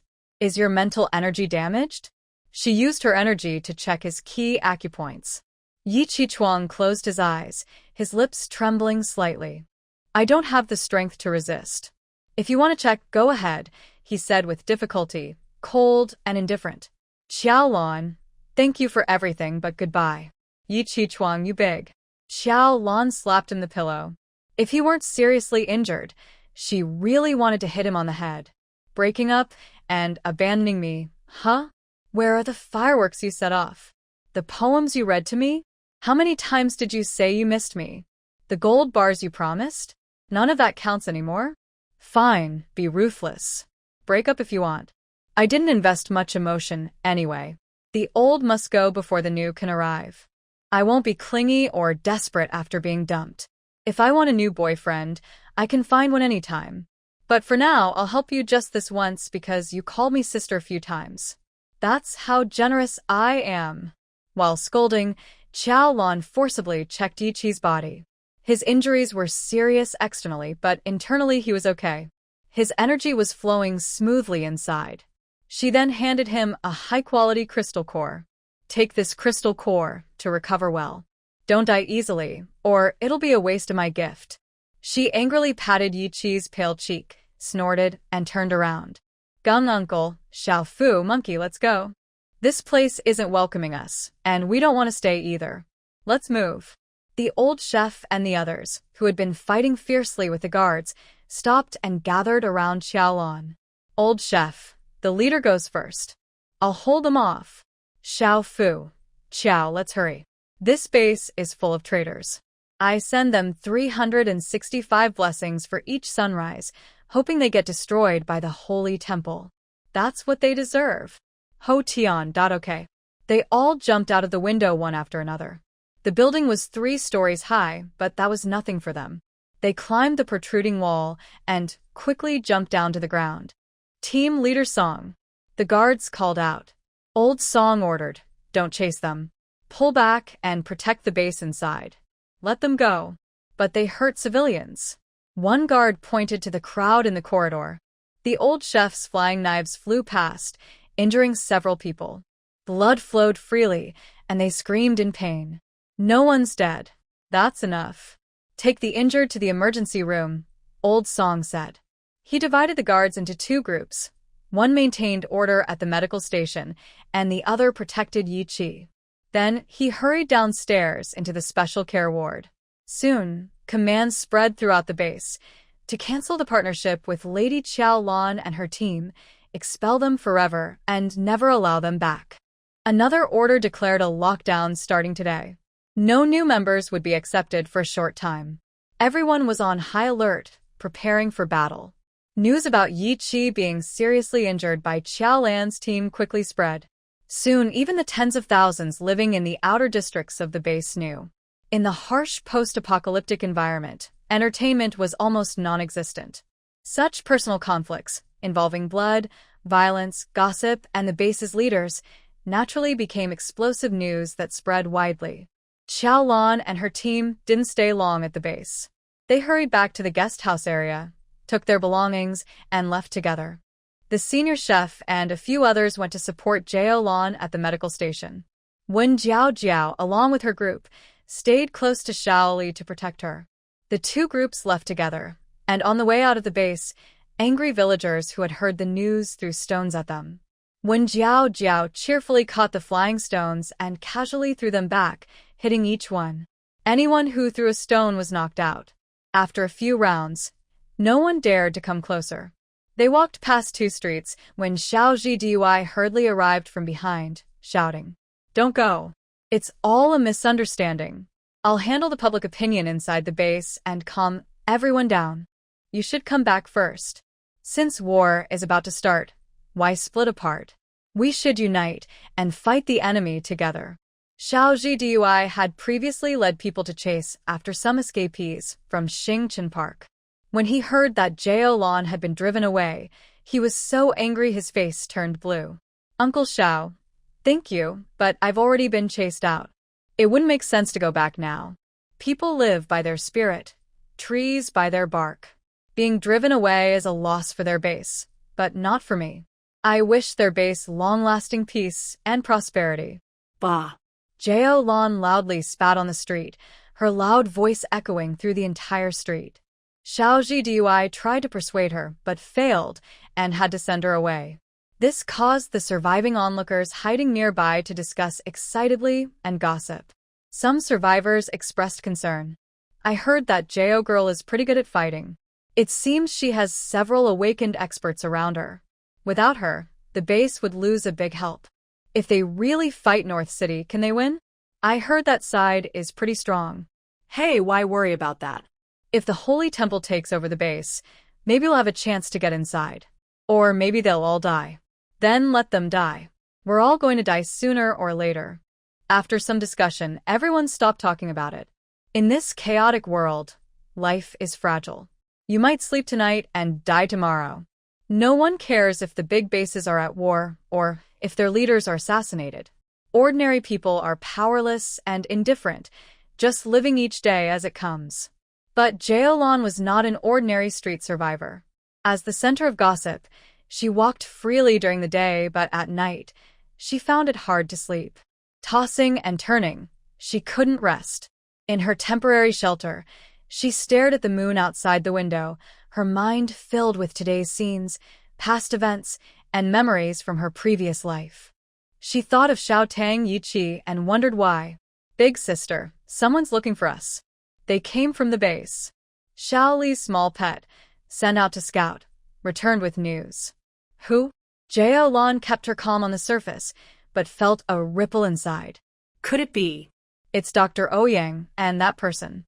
"What's his name?" "The one who can breathe fire." Xiao Li's answer made Xiaolan feel a bit disappointed. Then she scolded herself for being love-struck. Not good. "His name is Zhao Hui, right? The one who breathes fire from his armpits." Yes, Sister Lan, that's him." "Did Dr. Ouyang run here in the middle of the night?" "The base is several kilometers away." Worried about his safety, Xiaolan quickly followed Xiao Li out of the abandoned building where they were hiding, onto the street to meet him.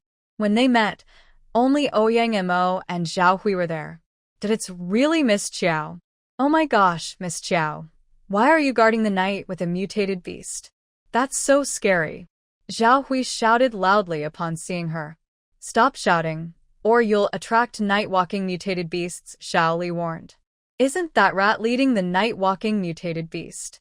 Ah, Please stay away from it. Look at those bloodthirsty red eyes. So scary. Zhao Hui yelled excitedly but kept her voice low, trying to control her volume, showing she was somewhat aware of safety. That's not bloodthirsty. After the mutation stabilizes, a mouse's eyes turn red. Only after further upgrades do they change color.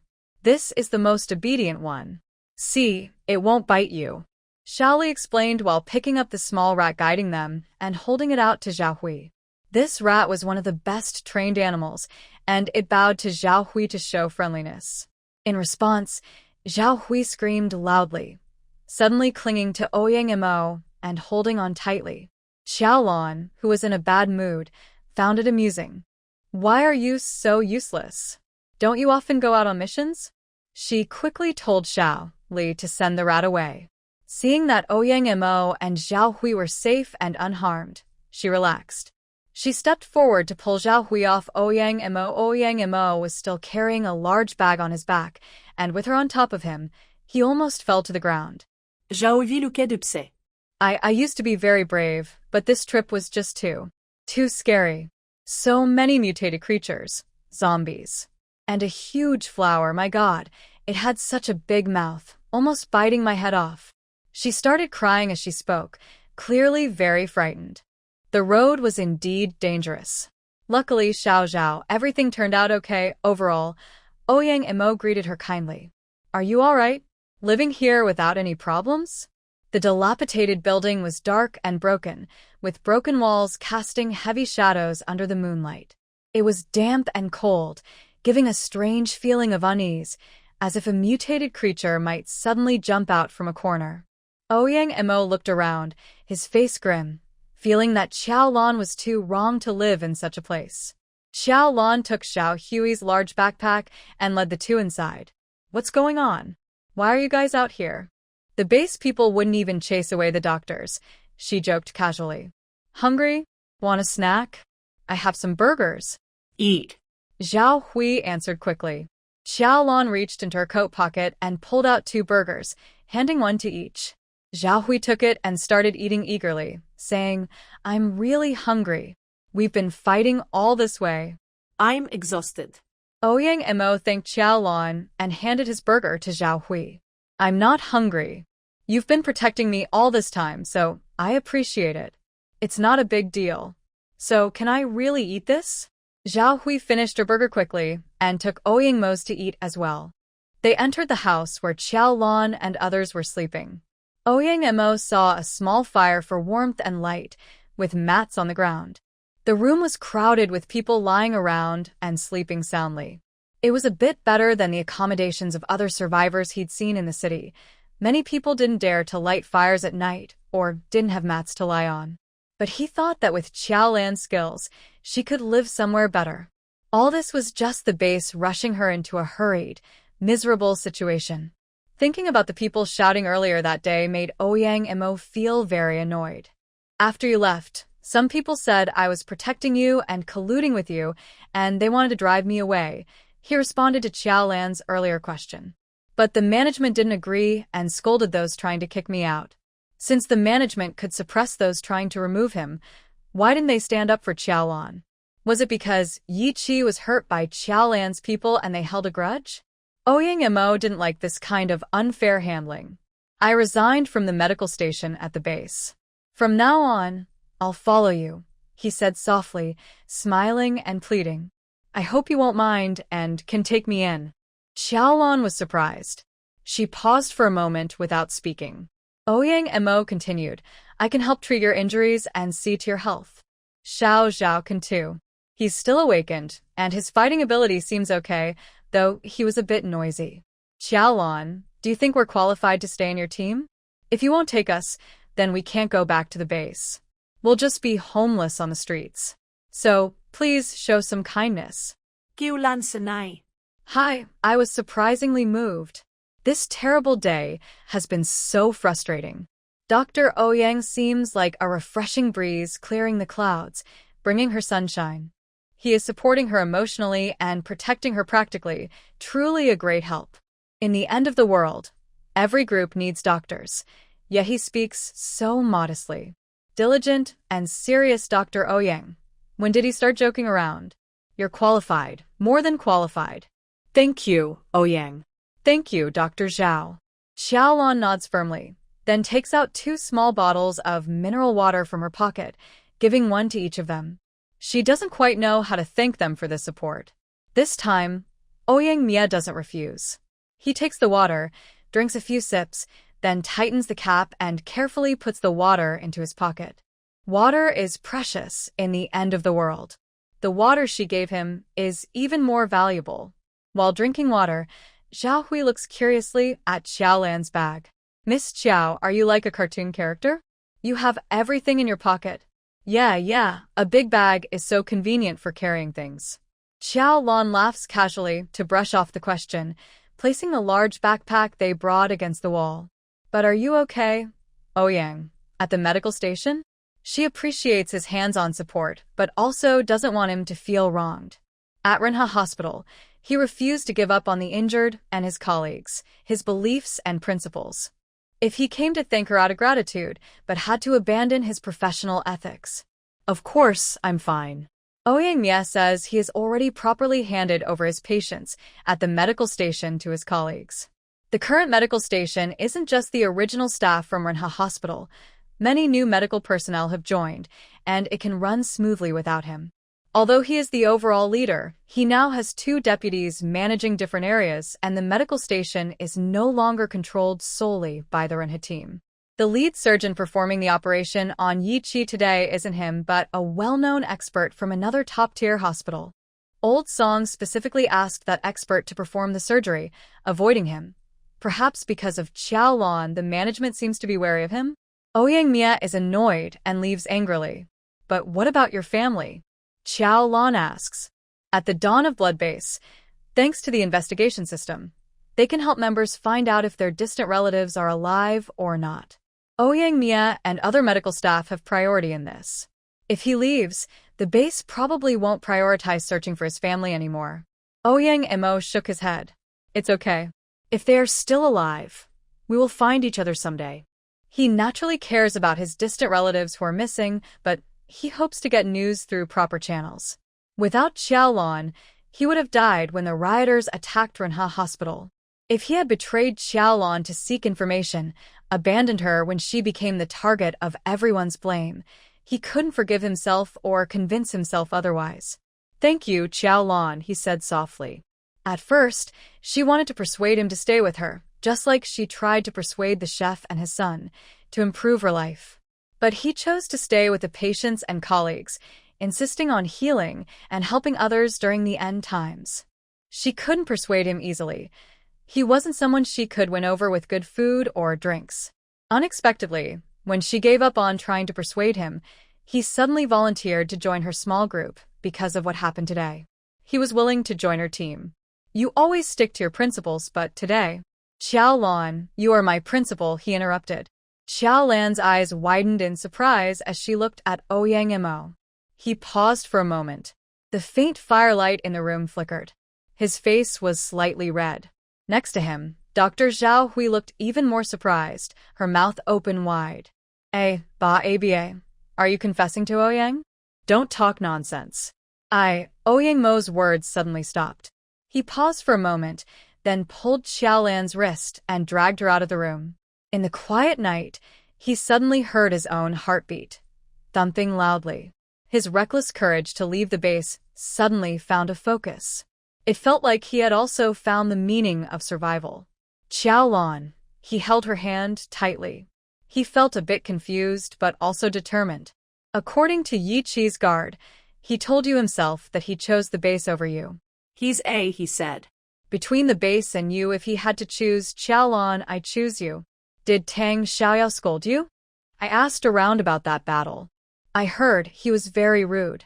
But remember, Xiaolan, you're not dirty at all. You are the cleanest and purest girl I have ever seen in my life. You are kind, capable, the best, very smart, and especially good, really very good. Do you remember that time at Renha Hospital?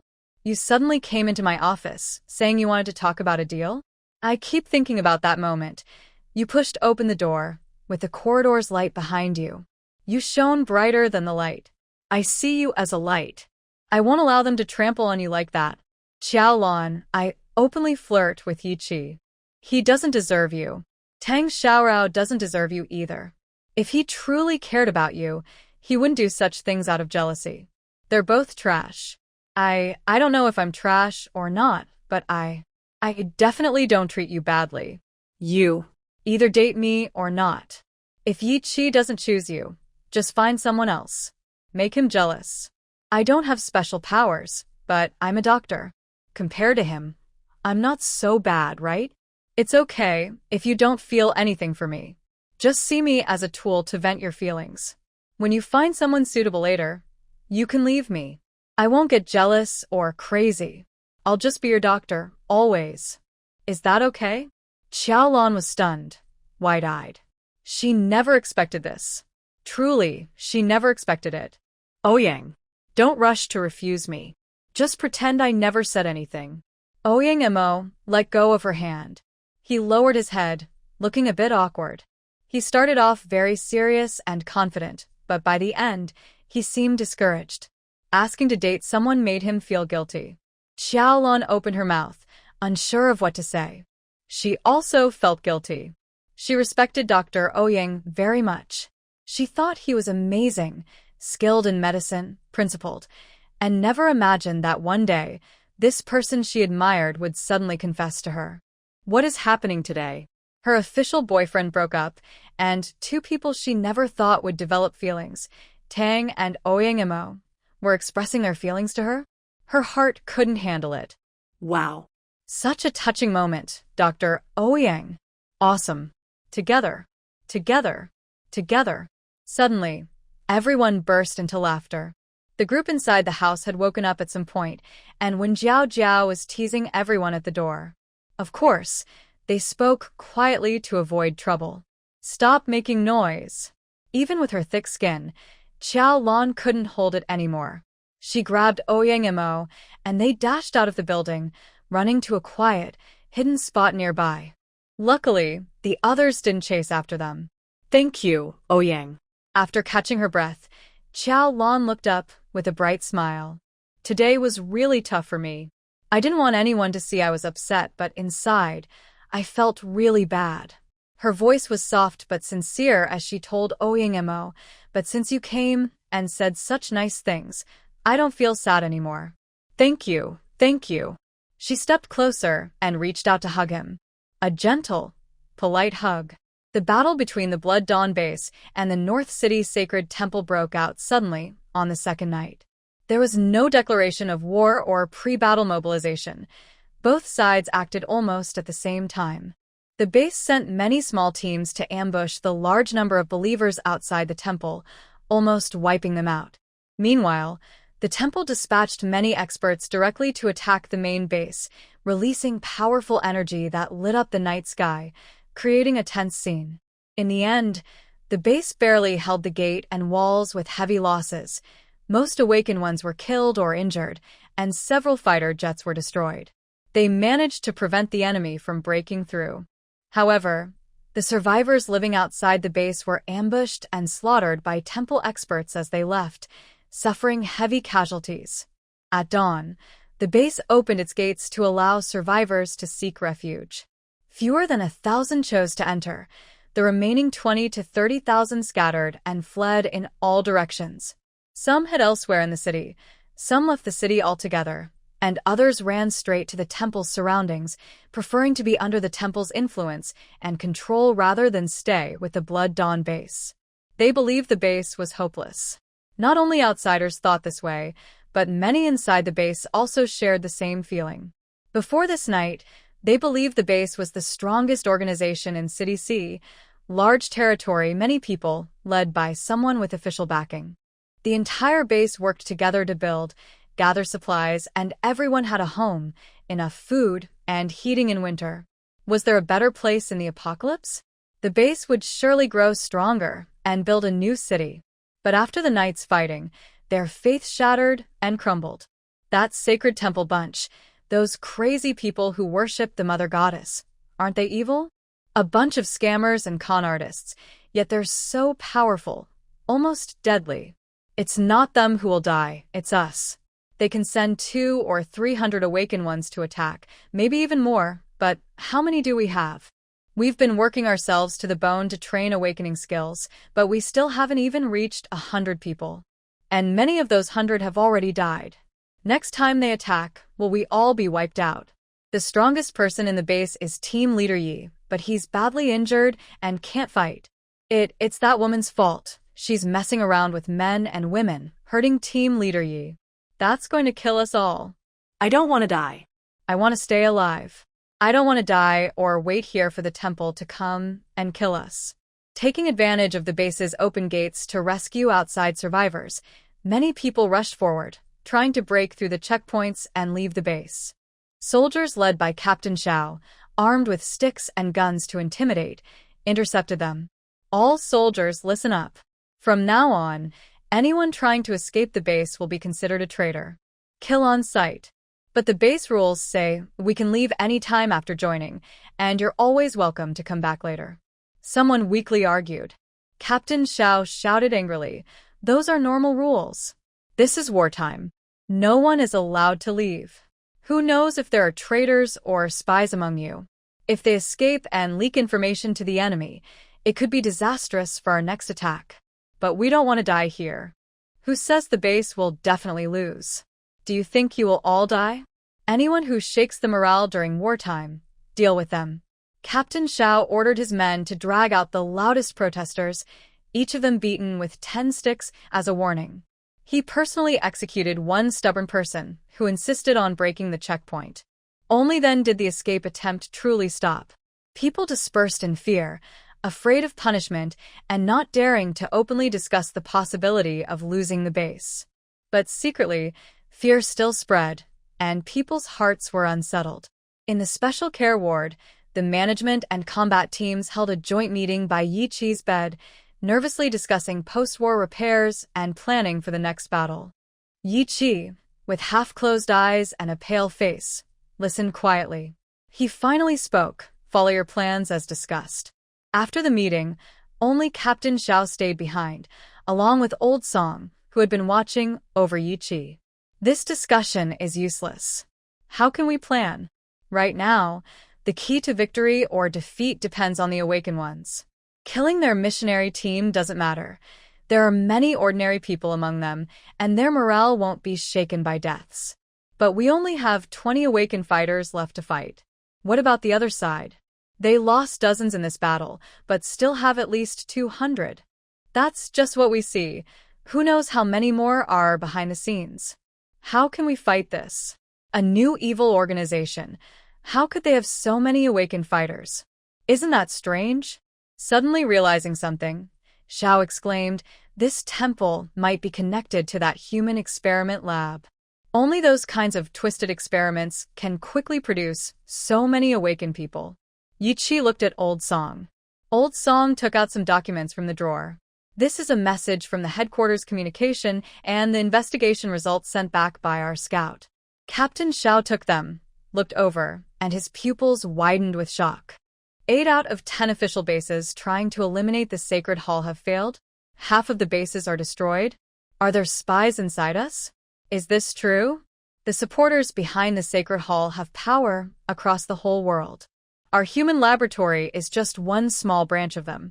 Research on awakening abilities, intelligent machinery, building combat troops. What are they trying to do? Are there spies inside our base too? Oh, I expected that. I always said the base's containment system was too loose. Look, it's bound to cause problems. Captain Xiao paced back and forth holding several documents. We need to find a way. We must find a way. We can't be destroyed like half of the official bases. Old Song said in a deep voice, not just half. These numbers are from yesterday. The full-scale battle broke out today, and many bases might be destroyed soon. Conservatively, only about 30% of the bases might remain. So, what should we do? Xiao punched the table. And just now they even drove away Xiaolan. Her team is very strong in fighting. That's like pouring water into a sinking boat. It's useless now that she's gone. The Sacred Hall in City C is the strongest in the eastern region. This time, it wasn't old song speaking but Yi Qi. He suddenly sat up from the bed. His pale gray face recovered at a visible speed, turning from blue-white to pale, then normal. Your injury? Xiao was surprised. Yi Qi smiled faintly. I'm an awakener, a very powerful one. A small injury like this is no problem. That's a small injury? Xiao was speechless. The chief doctor said that the knife stabbed into his back, really piercing the heart. Sewing it up would be very difficult. Captain Xiao, if we lose. Lose? No way. We won't lose. We'd rather fight to the death. Fight until the end. Even if we die, we won't surrender. Captain Xiao shouted. He was about to organize everyone to fight. All members of the base must stand up and fight, not just the awakener and soldiers. Jedzie similet. Seeing the documents, you still have fighting spirit. The base was entrusted to you, so it's not wrong. What do you mean? I need to leave for a few days. Captain Xiao, I'm leaving the base and the alliance in your hands. Yi Qi said seriously. He got out of bed, tall and straight, full of energy, completely different from his previous weak, near-death state. He said solemnly, from today on, the entire base and alliance will join the fight. Everyone must participate. Those who shake the soldiers' resolve shall be killed. Those who hesitate at the front line shall be killed. Traitors who escape shall be killed. Those who cause chaos shall be killed. Bloodstained dawn. Fight without retreat. Xiao Brigade, remember, even if we fight to the last person, we must hold on.